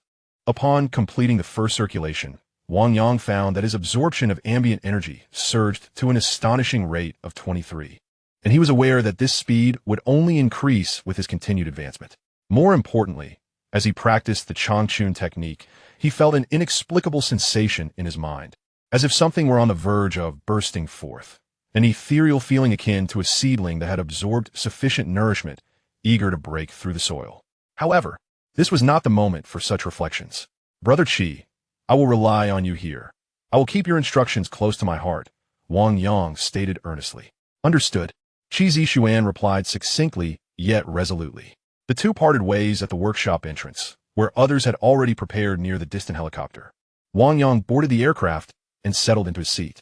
Let us depart, he commanded, and the helicopter took off immediately. Lu, take a slight detour to draw away the nearby zombies, ensuring they do not obstruct our route, Wang Yang instructed. Copy that. Lu, possessing excellent spatial awareness, contemplated for a moment before promptly adjusting the helicopter's course. 20 minutes later, Lu successfully lured the majority of the nearby zombies away, redirecting them without hindering their path from the hotel or their journey toward Ming Island. After completing her task, Lu piloted the helicopter back to the hotel. Wang Yang, what shall we do next? Those individuals are likely to station guards at the 40th floor's passage. How do we descend? Shen Lanxin inquired. Although the power of their firearms was relatively low, they still posed a threat at close range. However, they were not without options, considering that Lu was also armed. Wang Yang pondered for a moment, adding a hint of provocation to his tone. They have firearms, and so do we. But I wonder how proficient Lu is with her weapon. If we were to engage in combat in the corridor, could she contend with those 9 individuals? Stop with the nonsense. Lu retorted sharply, her voice cold. In a corridor scenario, I could handle all 9 of them without issue. A smile graced Wang Yang's face as he spoke. Then there is no issue. Once the helicopter lands, we shall launch a surprise assault via the emergency staircase. If they possess only low-caliber handguns, they will surely be unable to penetrate the safety door on the 40th floor. At that point, I will open the door, and the rest will be entrusted to Lu Yi. No problem, came Lu Ye's curt response. Upon hearing Lu Ye's words, Wang Yang closed his eyes, utilizing this moment to further delve into the Changchun Gong that Qi Zixuan had imparted to him earlier. Tang Zian, perceptive as always, recognized Wang Yang's strategy of provocation and discreetly cast him a glance. A faint smile graced her lips before she too closed her eyes. 10 minutes later, the helicopter hovered above the wealth center. Within the wealth center, several rooms on the 40th floor stood ajar. In one room, a brazen bald man regarded a breathtaking woman before him with the predatory gaze of a hunter. Accompanying the bald man were 2 lackeys, their expressions equally filled with desire. Though the woman was merely clad in simple jeans and a sports jacket, her innocent demeanor was laced with a hint of allure, her curvaceous figure igniting a fervent passion within the bald man. What do you think? Care to join me, brother Hu? I guarantee you wealth and luxury. The bald man sneered. The woman bound and gagged was none other than Lu Hongyue, who had initially been released by Wang Yang along with several other technicians from the Chuyan Pavilion, relocating from the 41st floor to mingle with other survivors below. However, the bald man's gang had since taken over the hotel, and upon noticing the exquisite beauty of the technicians, swiftly discarded their facade of civility and publicly seized them, bringing them upstairs. During her captivity, Lu Hongyue became aware of the events that had transpired in the hotel over the past few days. Realizing that Wang Yang and his team had cleansed the entire establishment and that an exceptionally formidable combat team was involved, this knowledge ignited a fervor within her heart. For far too long, Lu Hongyue had been under the control of Yi Hongchang, forced to accompany him and use her allure to win favor with influential politicians and businessmen whom he deemed valuable. Although she had amassed considerable wealth, Lu Hongyue found no joy in her life, for she believed she could have lived a fulfilling existence had it not been for Yi Hongchang's deceit. Originally, Lu Hongyue was merely a business representative in the Wealth Center's hotel, possessing a university degree and striking beauty that could have afforded her a life of fulfillment. However, everything changed when Yi Hongchang set his eyes on her. He brazenly drugged her during work hours and subsequently seized her within the hotel, even capturing naked photographs of her. From that moment on, Lu Hongyue became nothing more than a tool for Yi Hongchang. She had grown weary of this existence. Lu Hongyue had previously communicated with He Jiuzhang, expressing her desire to join Wang Yang's team, even if it meant facing death. However, before she could voice her intentions, this band of ruffians invaded the hotel once more and seized her again. Reflecting on her plight, Lu Hongyue inexplicably wished she could appear less attractive. If she were not so beautiful, perhaps she would suffer less. I ask you, what have you considered? If you agree, I will allow my 2 friends to leave, and you will be mine. If you refuse, then we shall engage in a rather unpleasant 3-on-1 encounter, Tiger Brother said with a grin. Upon hearing his words, the 2 thugs behind him looked equally excited. A beauty like LV Hongyue was a rarity in their lives. Gazing at the lewd expressions of the men before her, LV Hongyue felt a wave of revulsion. After narrowly escaping the clutches of Yi Hongchang, was she now to fall into the hands of this trash? The thought filled her heart with despair. What was the purpose of living like this? Suddenly, A glimmer of determination flashed in her eyes as she rose and forcefully dashed toward the corner of the coffee table. Damn it. Seeing her move, Tiger Brother kicked out, landing a blow directly to LV Hongyue's face. You shameless bitch. Seeking death, are you? Tiger Brother's fury ignited. It was repulsive to think that such a beautiful woman would take her own life before he had a chance. With a resounding slap, he struck her. Enough. You too. Hold her down. We'll deal with this wretched woman first. Tiger Brother began to tear at LV Hongyue's clothes, with his two lackeys eagerly joining in, their hands roaming indecently over her. Let me go. LV Hongyue screamed, sinking her teeth into Tiger Brother's hand. How dare you bite me? He shouted, yanking her hair and delivering several more slaps. Dazed from the blows, LV Hongyue found herself unable to resist. As she felt her jeans being roughly unfastened and pulled down, a tear escaped the corner of her eye. Tiger Brother, the helicopter is back. Just as she was gathering her strength to bite her tongue and end it all, one of the thugs burst into the room, shouting. At the sound of those words, a surge of survival instinct ignited within LV Hongyue. Chapter 75, Don't Let Them Die, boom. Boom, boom. As the thug's words echoed, Tiger Brother heard the unmistakable roar of the helicopter. He glanced at LV Hongyue, who was now almost fully exposed, especially her long, fair legs revealed by the half-removed jeans, and her delicate waist glistening in the dim light. Tiger Brother gritted his teeth, torn between desire and urgency. Ultimately, he decided to prioritize the task at hand. Gather everyone. Arm yourselves. Half of US will guard the stairwell, the other half the elevator. If anyone comes down from above, shoot without hesitation. Tiger Brother muttered as he stood to leave. Soon, everyone in the room had exited. In the corridor, Tiger encountered two other men clad in uniforms, both exuding a rather unsavory demeanor.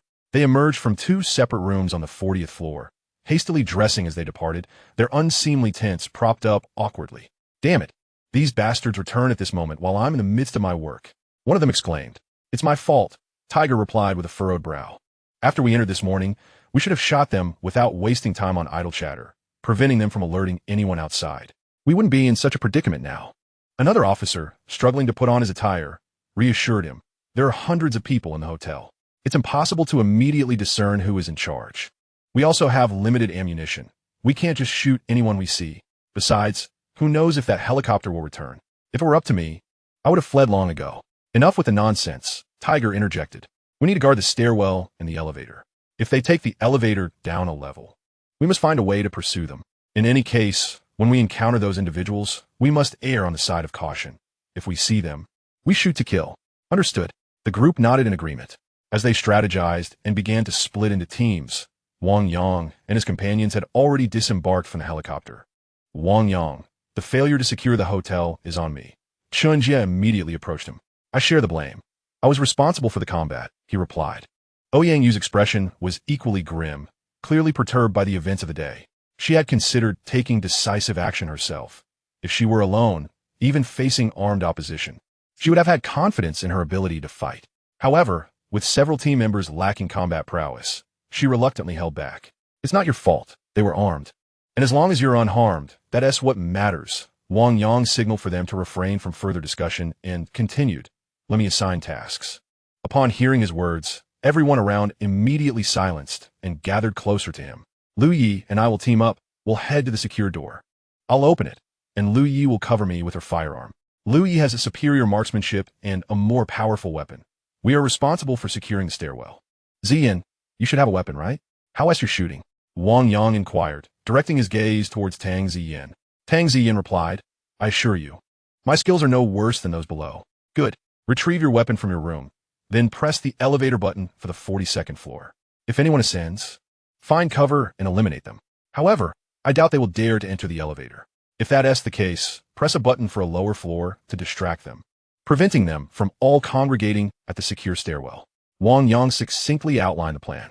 Understood, the others nodded, swiftly dispersing to execute their roles. Wang Yang barely had a moment to converse with anyone else before he was the first to descend the secure stairwell. Wang Yang and Lu Yi descended the secure staircase, ultimately halting at the corner between the 41st and 40th floors. Wang Yang positioned himself behind the safety door on the 40th floor, ensuring that his presence remained concealed upon opening it. From his vantage point, He extended his senses and immediately discerned the situation outside. 5 individuals formed a semicircle around the safety door, 2 of whom wielded firearms while the others brandished batons. Standing silently at the threshold, Wang Yang held his phone, awaiting messages. After 5 minutes, a notification appeared in Tang Xian's chat box. Observing the succinct OK message, he signaled Lu Yi to prepare, to which she nodded and slightly retreated. Sensing a stir among the individuals outside, likely due to the movement of the elevator, Wang Yang promptly opened the door. With considerable force, he swung the door wide, his sword ready in hand for any imminent attack. Bang! Bang! My leg! Before the assailants could react, Lu Yi had already discharged her weapon, the ensuing screams echoing sharply in the hallway. Another 2 shots rang out, silencing the anguished cries. In awe, Wang Yang watched Lu Yi's deft movements from behind the door, aware of the chaos unfolding beyond. In that fleeting moment, she skillfully targeted the calves of 2 visible adversaries, and as they fell, she swiftly dispatched 2 more with precise headshots. Within his perceptive range, Wang Yang noted the confusion outside. Several individuals lingered by the elevator, hesitant to approach, while the 2 in front had been swiftly eliminated. Following her lethal strikes, Lu Yi boldly descended the staircase, firearm aimed at the entrance, a testament to her unwavering confidence in her marksmanship and reflexes. At that moment, an adversary on the corridor's inner side attempted to dash across the safety staircase to join his comrades, executing a forward roll in his effort to breach the threshold. Bang! His endeavor proved futile. As he lunged through the safety door, his body remained curled, but upon crossing the threshold, he was struck in the head, collapsing lifelessly to the ground. After neutralizing this threat, Lu Yi retrieved a small black orb from her pocket and tossed it outside the safety door. The orb rolled into the corridor, provoking a frenzy of gunfire from the outside, yet its diminutive size rendered it elusive, with 3 assailants failing to hit their target. A smirk of disdain graced Lu Yi's lips as she raised her weapon and detonated the orb, swiftly reloading her magazine. The black orb erupted, releasing a thick cloud of smoke that enveloped the entire corridor. This dense smoke did not induce any stinging or tear-inducing effects, but effectively obscured visibility. Swiftly approaching, Lu Yi had already secured a firearm at his waist, removed the long sword from his back, and retrieved a small mirror from his pocket. Affixing it to the tip of the sword, he extended the blade outside the safety door while drawing a handgun with his other hand. Leaning against the door, Lu Yi observed the reflections in the mirror attached to the sword. Despite the pervasive darkness outside, his mirror appeared to possess unique properties, allowing him to discern certain details. Suddenly, he thrust his arm forward, firing twice, and 2 individuals outside collapsed. This unexpected turn caused panic amongst their ranks. "Brother Hu, what should we do? Is there a ghost out there? Brother Hu, let us retreat. We could hide back in the room." Lu Yi had already dispatched 5 adversaries, leaving the remaining attackers in a state of near hysteria. They had yet to catch a glimpse of Lu Yi, with 5 of their comrades falling without ever seeing their assailant, an occurrence that felt eerily supernatural. "Leave the rest to me," Wang Yang declared upon hearing their frantic murmurs. With 5 down, only 4 remained, and of those, only 1 was armed. Wang Yang was confident in his ability to handle the situation. He swiftly exited the safety door and charged towards the quartet station by the elevator.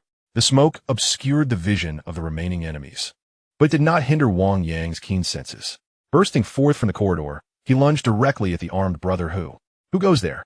Brother Hu shouted, firing immediately upon spotting Wang Yang emerging from the fog. The bullet, however, missed entirely as Wang Yang executed a deft maneuver, evading the shot by a significant margin. Before Brother Hu could pull the trigger again, Wang Yang swiftly severed his forearm with a single stroke of the sword. Without pausing, he unleashed 3 more strikes, incapacitating the remaining 3 adversaries before they could even react, severing their ankles and sending them crashing to the ground in agony. With his right hand now incapacitated, Brother Hu, in desperation, drew a small knife with his left hand and lunged it towards his own throat. Yet another swift stroke from Wang Yang severed Brother Hu's left hand. Following this, Wang Yang delivered a punch that rendered him unconscious. "Lu Yi, ensure they do not perish," Wang Yang instructed, as he still had questions to pose. "Fear not. I will not grant them such a swift demise," Lu Yi assured him. Chapter 76. A painful sight. Your marksmanship is commendable. After neutralizing all threats, Wang Yang messaged Chun Jie to summon everyone downstairs, praising Lu Yi for his prowess. These individuals are utterly incompetent. Their handling of firearms is a disgrace to the weapon. Lu Yi frowned, expressing his disdain for the remaining adversaries. Having already lost 5, the remaining 4 were now crippled. When Chun Jie and the others descended, they were greeted by a gruesome scene. Brother Jie, collect all these firearms, ensuring the muzzles point downward to avoid any unfortunate accidents. Others nearby found a room to move the 4 survivors into for thorough questioning. All right, Chun Jie responded, cautiously gathering the 3 guns scattered on the floor. Wang Meng and Lu Jichao also sprang into action. The corridor held several rooms with doors ajar, and upon inspecting them, Lu Meng and Fu Huanhuan emerged, both wearing expressions of anger. What happened? Wang Yang inquired. Lu Meng, taken aback, exclaimed, "The technicians we rescued from the club have fallen into the hands of these people again, and it seems they have been violated. Only Lu Hanyue appears to have escaped that fate, though she has been beaten." Wang Yang silently nodded and jested. "There's no helping it. Those women are exceptionally beautiful. So this outcome is inevitable. Didn't you tell me you had to have Fu Huanhuan when you first saw her? You're not much different from them." Fu Huanhuan widened her eyes, glaring at Lu Meng. Lu Meng was bewildered, unsure why the usually stoic Wang Yang had suddenly brought this up. "Besides, you were playing cards with Shan Lanqin long before, and I still haven't truly won Fu Huanhuan's heart. You are the real lecher here. Brother Yang, are you a beast?" Lu Meng retorted, his eyes wide with disbelief. "Enough nonsense. Let the technicians find a room to rest. We'll send them down later." Wang Yang instructed. "Send them down? Won't they just be taken advantage of again once we leave?" Lu Meng protested. "What else can we do? Do you wish to take advantage of them yourself? If that's your inclination, make haste. We're about to depart, and we cannot take these delicate ladies with us." Wang Yang said, playfully tapping Lu Meng on the head. "Yu Jie, please take Su Yang and inspect the entire floor for any overlooked individuals. Yi. If the selection is not yet complete, continue with it. We cannot allow these ruffians to delay our mission," Wang Yang commanded. "Understood. I will proceed immediately. Rest assured." Ouyang Yu and Chun Jie complied with Wang Yang's directives. As Chun Jie turned to leave, Wang Yang retrieved a white crystal core from his pocket. "Tian Yi, this is your crystal core." Chun Jie glanced at the white crystal core in Wang Yang's hand and smiled. "Thank you, Captain." Wang Yang said nothing and stepped into the room where Hu Gu and the others were held. Inside, the coffee table had been moved aside, and the 4 were kneeling on the floor, including those with amputated feet, all arranged in a kneeling posture with their thighs and calves pressed together, tightly bound with ropes. Their hands secure behind their backs with fire hoses. "Will they bleed out and die?" "We haven't yet obtained the information we seek," Wang Yang remarked, observing the pale faces and bloodstains on the floor. "We haven't finished questioning them. They cannot die yet. Excessive blood loss can be fatal. Leave it to me." Lu Yi pondered for a moment before rising to enter the bathroom. With a sharp sound, Lu Yi emerged from the restroom, holding an object resembling a torch. It was revealed that she had pulled down the metal rod used for hanging towels and wrapped the towel around it. After retrieving a bottle of Remy Martin from the refrigerator, she soaked the towel in the liquor and struck a match from the hotel's supply. As the flame ignited the alcohol-soaked towel, Lu Yi wielded her makeshift torch and began to sear the cuts on the legs and wrists of several individuals. Ah! Devil, kill me. I beg you for swift end." The brutal treatment inflicted by Lu Yi sent 4 men into a frenzy of screams, even awakening Hu Ge, who had previously succumbed to unconsciousness. His palm had been severed by Wang Yang, and the wound was now exposed. Wang Yang, seated on the sofa, observed with clarity as the blood-soaked injury was cauterized by the torch's flame, turning black as Hu Ge and his companions fainted from the pain, only to be jolted back to consciousness again. It wasn't until their wounds ceased to bleed that Lu Yi finally halted her torment, discarding the torch onto the coffee table, allowing it to burn unattended. The wails of Hu Ge and the others echoed into the adjacent room, where Lu Hanyue and several other technicians had been placed. Upon hearing the anguished cries, expressions of vindictive satisfaction surfaced on the faces of the strikingly beautiful women. In the living room, Wang Yang and Tang Zian sat on the sofa, while Hu Ge and his companions knelt before them, with Lu Yi standing behind them. "What are your identities?" Wang Yang inquired directly, foregoing any preamble.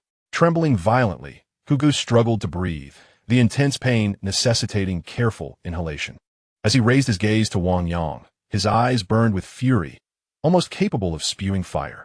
The descent from heaven to hell had occurred in an instant, leaving Hu Ge momentarily bewildered. He could not comprehend the overwhelming strength of Wang Yang and his associates, nor fathom the mercilessness with which they operated, far more ruthless than he. A mere thug.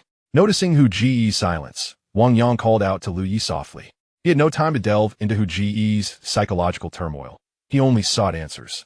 Lu Yi stepped forward, seizing Hu Gu's severed arm and using a fruit knife from the table to slice at the charred wound on his wrist. At the sight of Lu Yi's actions, Wang Yang's brows furrowed slightly. The intensity of the pain was palpable. I'll talk. Hu Yi got spit. His voice hoarse and trembling, devoid of the strength to even scream. Lu Yi seemed unfazed, scraping the wound a couple more times before pausing. Speak clearly, or endure more agony, she remarked coldly as she stood up. Initially, when Wang Yang had severed his palm, Hu Ge had resolved to endure to the end. But that resolve had long since evaporated into the ether. I am a rogue, running a small intermediary company, dealing in minor loans and shared rentals. Despite his efforts, it took Hu Ge all he had to utter a few words, and thereafter, he could muster no more strength. Wang Yang perceived that Hu Ge was genuinely anxious, eager to express himself, yet his body was on the verge of collapse, his faculties nearly failing him. You three may also respond. Wang Yang addressed the other three, who appeared almost paralyzed with fear, not out of pity for Hu Ge, but to avoid wasting precious time. I will speak. One of the quicker-witted individuals suddenly realized his opportunity. He was the only one among the four clad in police uniform, as the other two in uniforms had already perished. Gathering his thoughts, he introduced himself as Guan Hu, a local thug involved in an illicit agency, dabbling in minor loans, credit card cash advances, and operating a massage parlor engaged in morally ambiguous business. Wang Yang nodded and inquired, And you? What is your role? Is your uniform genuine? Indeed, it is real, though I only secure my position at the precinct through connections.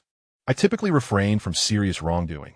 Our deputy chief, who has fallen victim to your actions, used to provide protection in exchange for my financial contributions. We merely strive to make a living. Where did you acquire your firearms? Where can one still find weapons? This question was of utmost concern to Wang Yang. Should there be unclaimed firearms and equipment, he would not hesitate to seek them out, as they would undoubtedly enhance the combat effectiveness of his team. Although Wang Yang was uncertain about the police's arsenal, he presumed they possessed items such as riot shields, steel batons, and electric prods, all of which would prove invaluable. Not to mention, the batons wielded by those earlier were far superior to the rubber ones used by security personnel. We carry our firearms with us. There should be some in the armory at the precinct, which is only 700 or 800 meters away. However, you wouldn't be able to access the armory. The key is with the chief, who has now become a zombie. That is no longer your concern. It was Tang Xian who spoke this time.